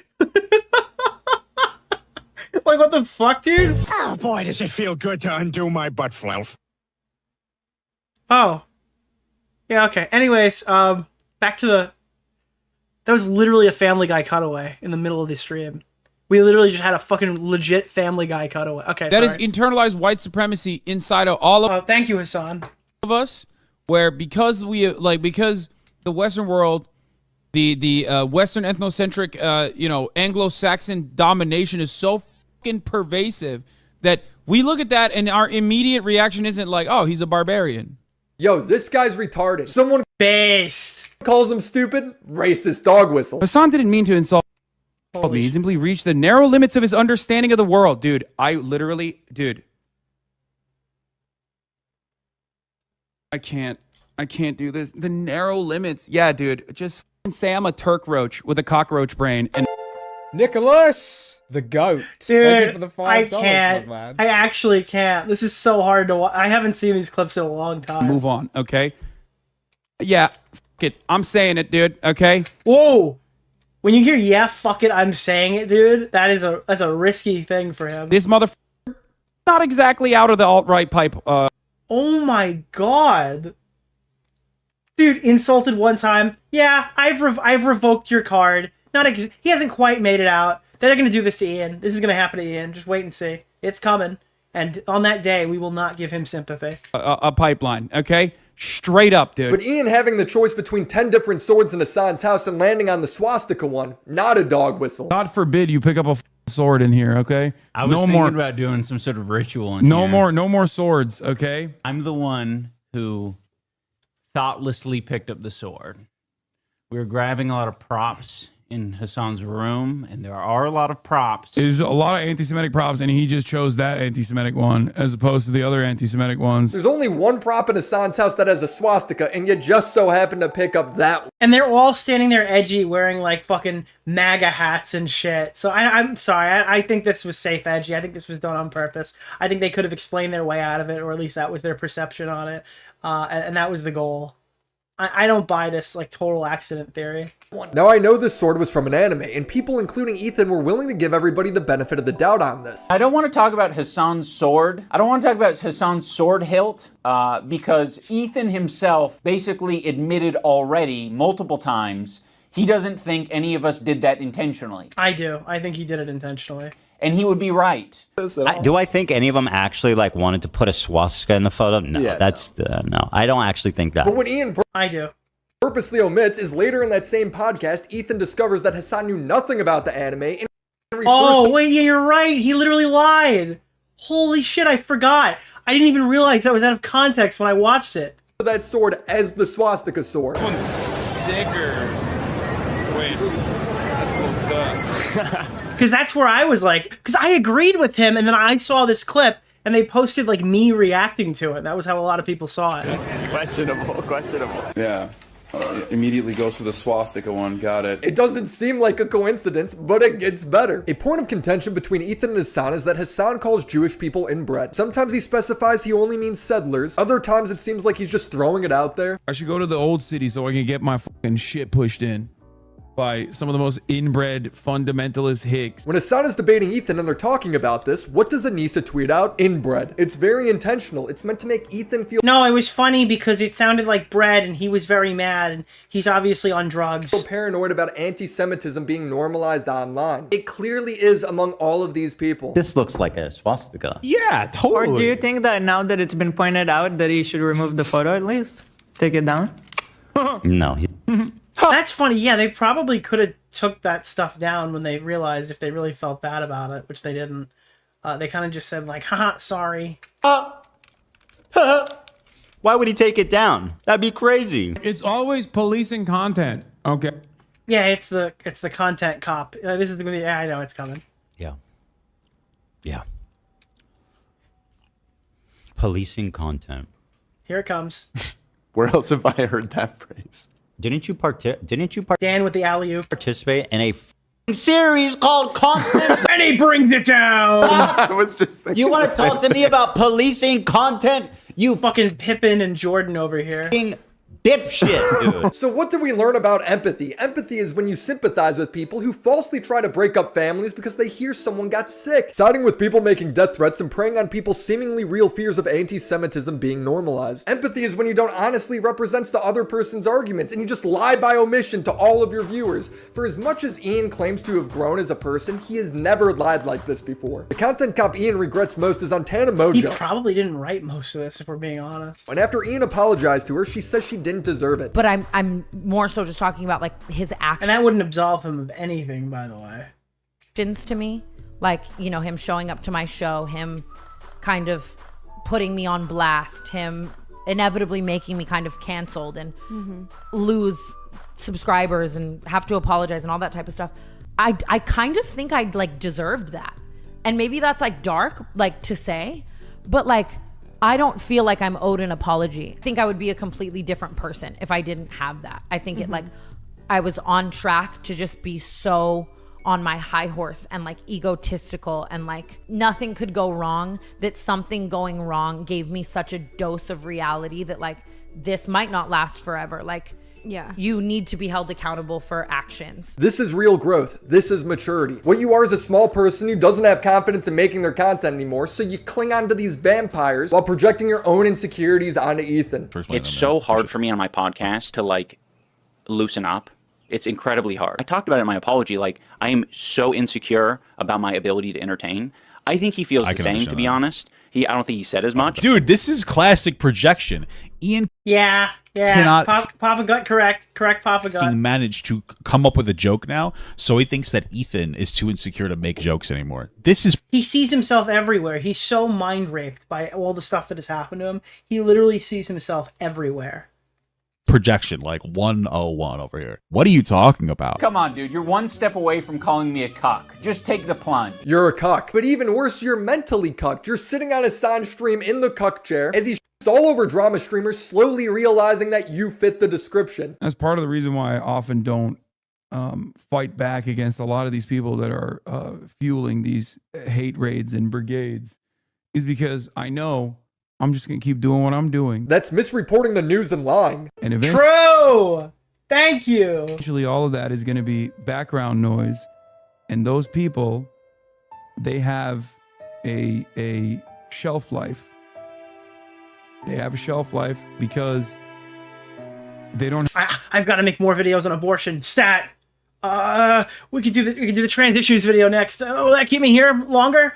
Even though those BreadTube guys aren't making a lot of money right now? Have the same fucking stubborn nature that I do. We are feeding the troops! They don't I'm have trying to get the challenge done, dude. Same The music over the clip is great, yeah. interests as I do. They inevitably become their own worst enemies. They inevitably cook themselves. Oh my god, dude. This is perfect. You might think you're riding high on the slop for a little bit. You might think you're getting showered with praise. An army of anonymous Redditors telling you... It's okay, Ian. You don't have to worry. Hassan talks about drama like every fucking stream now. It's literally Gaza, Gaza, Gaza, Ethan Klein. You're brilliant. But at the end of the night, when you go home and you sit down and you look yourself in the mirror you're not going to recognize who you've become. That's it. It's turning into a lolcow of a different variety. Oh my god, dude. It's time to get on Keemstar's podcast, motherfucker. That's what I think. That's so mean. It's mean because it's you. Wow. Oh, yes, dude. Creator Clash. Finally. My favorite subject. Ian's empathy tour ends with him blindsiding all of his fighters after tainting it with this drama. According to Harley, the main event fighter for Creator Clash 1, 2, and 3, H3's audience was a big percentage of the ticket sales and promotion. I haven't seen it, but I'm pretty sure we're gonna... Oh! Okay, so never mind. I was gonna say, I'm pretty sure we're gonna pop up in this section, because we are most of the knowledge about what's happening, because Harley called in here so many times. For the event. And then there's me. H3 sold the most tickets to Creator Clash 1 and 2, I believe. It's you guys, chat. You guys see you? You guys are in there. Wait. Is that true? I would think that, wouldn't you? Like, what else? What other entity promoted Creator Well, I Clash? think that personally, but I'm not the current headliner for the third card, so they want to hear it from you, not me. The H3 podcast promoted Creator Clash 1 and 2 more than anyone. So of course Ian makes a video on Ethan alienating that whole audience, but also making the war in the Middle East a fundamental talking point of the event. I don't know about the other fighters, but just for me, like, I'm just kind of like, oh, cool, the fun little charity fundraiser has... It's now been, like, brought down by the fucking debilitating destruction of the Middle East. Now been attached to a decades-long bloody holy war in the Middle East. It's whatever. Cool. Harley is such a fucking genuine dude, except for that one time that he lied. But I think he clarified what he was saying, and I'd like to believe him. You know, it's not really like the fun sentiment I had. They did a temperature check on my team. They called my team and they were like, how do you guys doing? How do you feel about everything? And this is good news, Mark. We can be Jews, dude. You know, they spoke to my guy and he was like, not that good. Harley, dude, honestly, if Harley ever wanted to do like a segment where he just calls in and talks about random honestly, Harley should do Half-Baked as soon as there's something else going on that's not so we're not just asking him more Creator Clash questions, to just do a show talking about current trending drama. I would love to get Vega, Tom, and Harley in a call and just chat about stuff that's not this. But it has to be after, so people aren't expecting us to ask him all questions about Creator Clash. Because more Harley is good. I think we have good chemistry too. Not that cool of a thing. And then they hit me up, and I was like, "Well, how does everyone else feel about it?" And they were like, "Everyone loves it. Everyone's fine. Everyone's great. Your team's a little wonky about it, but everyone's good." Oh God. And I was like, "Well, I guess, yeah. I mean, I think I'm the only Jewish person on the card." Yeah, that didn't age well, guys. There are now no Jews on the card unless they replace somebody with a Jew. Holy shit, that would be crazy optics. Could you imagine bringing a Jewish guy onto the card? And yeah, the Jew has been exiled. No, he left on his own accord. No, it's not. Did you get Billy Mitchell on Half-Baked? If Billy Mitchell wanted to come on Half-Baked, that would be awesome, but I wouldn't ask because we'll probably ask questions that, I don't know. We would have to ask, like, questions. The content cop, But I would love to talk to him about the Carl stuff. Was supposed to be about, like, Ethan's behavior. Yeah, then it turned into Content Cop Israel. Yeah. And the content deputy, iDubbbz and Anissa would claim that they are no longer affiliated with Creator Clash and that they inform the fighters. Anissa and I have decided to step away from Creator Clash. We have relinquished control to our business partners who ran the previous two events. They're very capable. They know exactly what they're doing. They run events on a regular basis. The event is still happening. Anissa and I just don't have any financial ties. We don't have any ownership. We've already told all the fighters, and it seems like most people understand that this is the best move. From everything I've seen, it seems like the fighters don't really know what's going on. But don't worry, Hassan is going to give the reason for why the headliner of the event dropped out. And by that I mean make it up on the spot. Him and Anissa basically relinquished control over Creator Clash. Oh my God, dude. The spin is so funny too, because there's just nobody on the planet who'd believe it. 3, a boxing charity match that they had put together, third year in a row. A third year in a row, not accurate, by the way. There was a hiatus in between. Wonder why they didn't jump to do one right after Creator Clash 2, guys. Anybody have any ideas why that might be? After Ethan got Lena to drop out, and also comment gets funnier every time. Yeah. So another fighter, Harley, also dropped out because he was upset and offended that Ian and iDubbbz had dared to criticize Ethan. Harley writes he's lying or something. It's just not accurate either, dude. He's such a piece of shit. This guy is, like, unironically probably reports things as accurately as Taylor Lorenz. So in that way, I guess he is kind of a journalist. Someone lied to him. That's not why I backed out of the event. We just saw Harley tell Nick that he was all for the content cop being made on Ethan as long as it was about his content. You know what Harley didn't seem to like, though? The dog whistle that was the swastika sword. They're your swords, and according to the New York Times article, there was 10 options. So what's the chances that they chose the swastika one? That seems pretty slim. Well, you have 10 swords, don't you? The week prior to that, I believe. I don't know the exact timeline. I don't really remember when they shot this, but I had the sword out because I was doing an Assassin's Creed promo. Do you feel like if I thought it was like genuinely a swastika sword, I would use it in an Assassin's Creed? Oh my! But it's not. That nobody thinks it's genuinely one. It just looks like a swastika. It's insane to fucking platform that. Promo shot? Yes.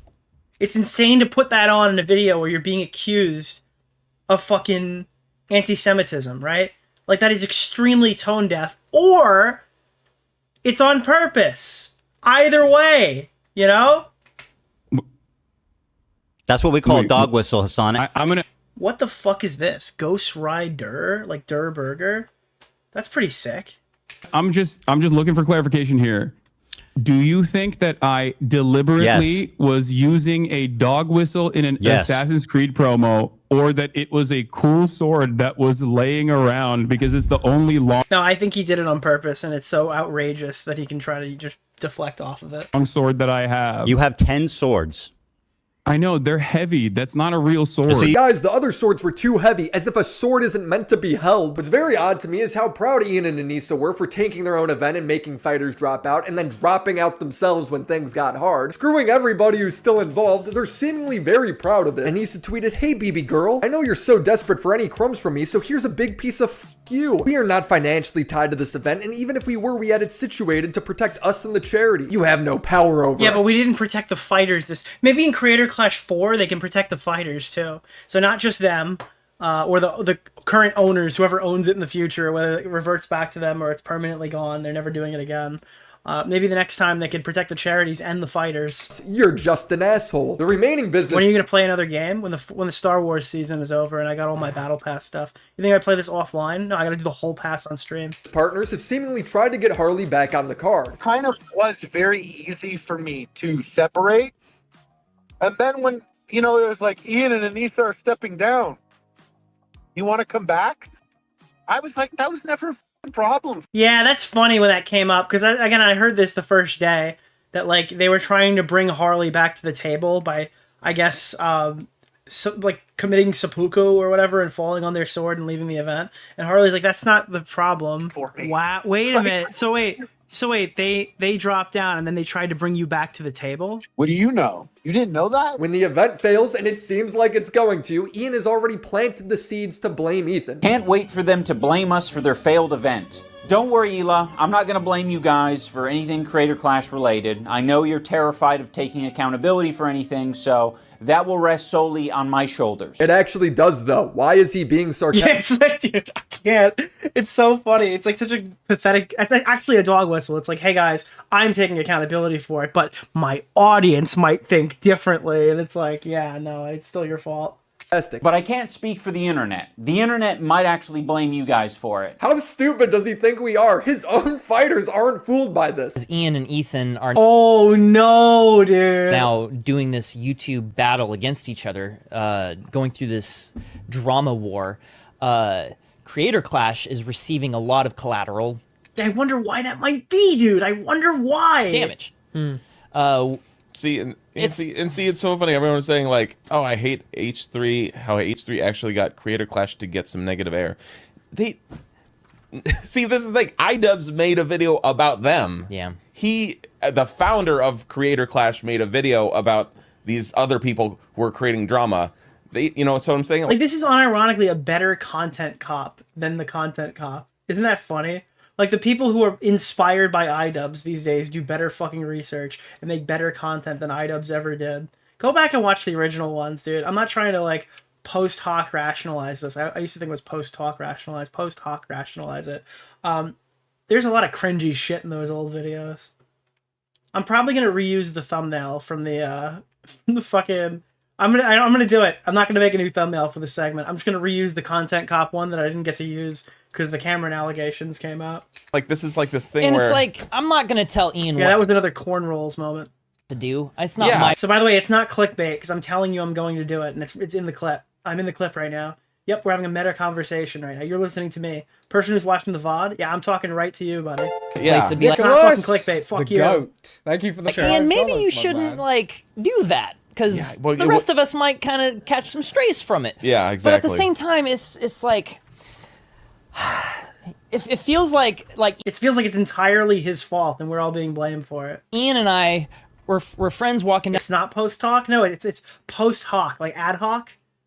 I had no fucking idea, dude. I was like, oh, this is post hoc rationalization because after we've completed our conversation, you are now post conversation rationalizing everything that was. That was my mental justification for how that would work, and I'm just completely wrong. Yeah, that's just not how it works.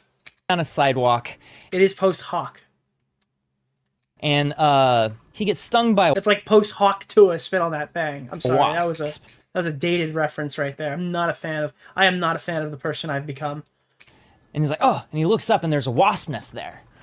And I'm like, oh yeah, that's a wasp nest. And he pulls out a bat and he runs up and hits that wasp nest and comes back. He's like, ha, I showed that wasp nest. And I'm like, uh-oh. And all the wasps come flying out and they start stinging us. Both of us. Mostly him because he was the... But I'm like I'm getting stung. I'm like, what the heck? I didn't come on this walk to get stung by wasps. Why'd you go hit the wasp nest? Yeah. And he's like, all right, the only thing to do here... And it's like, the only thing I need from you, sir, whoever this might be, are the wasps Israel or Palestine? Your answer will decide your fate and whether skeletons are sent to your house. To protect you is to run away. And so he runs away. And by the way, we're not wasps, we're bees here. Mark, we can be bees. This isn't your world, but we can be bees. We can do. We can be bees. And now I'm like, okay, I guess they're following him, but I'm still kind of getting stung here. Not really what I signed up for. The content cops have this patronizing language of take accountability and be an adult, yet Ian's the one who needs to grow up. You're dressed like a... Do you prefer Mr. Lips or Mr. Oreo? Well, I prefer Mr. Oreo because Mr. Lips is literally just a reference to, like, the fact that Chud Logic's TTS was saying, like, if you wrote Nick ER Lips, it would just say, like, the N-word. So that's why they did that. Like, Mr. Lips is just, like, a reference to the N-word, whereas Mr. Oreo is, like, relevant to my name and who I am. But, I mean, I'm fine with Mr. Lips. It's just one of them's a nickname and one of them is, like, a TTS bait. Skinhead missing a tooth and hanging out with the most deplorable and dishonest people online. Just in my last video, iDubbbz was lying about being a victim of Destiny to try and get some free clout. When all the recording showed was her admitting to staying in Destiny's apartment and having sex with a dude for 2 days without Destiny's permission or knowledge. I don't know how you feel 100% because you don't talk about any of this stuff, which is fine. So like if you're like in an awkward situation, right? I'm trying to be a good guy and give you away. Oh, is it a reference to loose lip? Then I just didn't understand it. I remember when they were sending it to Chud Logic's thing, and it would just say the N-word when he would do it. It'd be like, oi, oi, mate, whoa, whoa, oh, dude, oh. It was very funny, but... Yeah, like, hey, well, my apartment is open if you want to go in. So that gives you the ability to either say like, oh, no. No, it was the slur. I'm pretty sure it's slurs, yeah. It's okay, I'll go with or, okay, thanks for offering. I think a initially it was slurs. Maybe it was co-opted into other things, but yeah, it was literally just slurs. Apartment.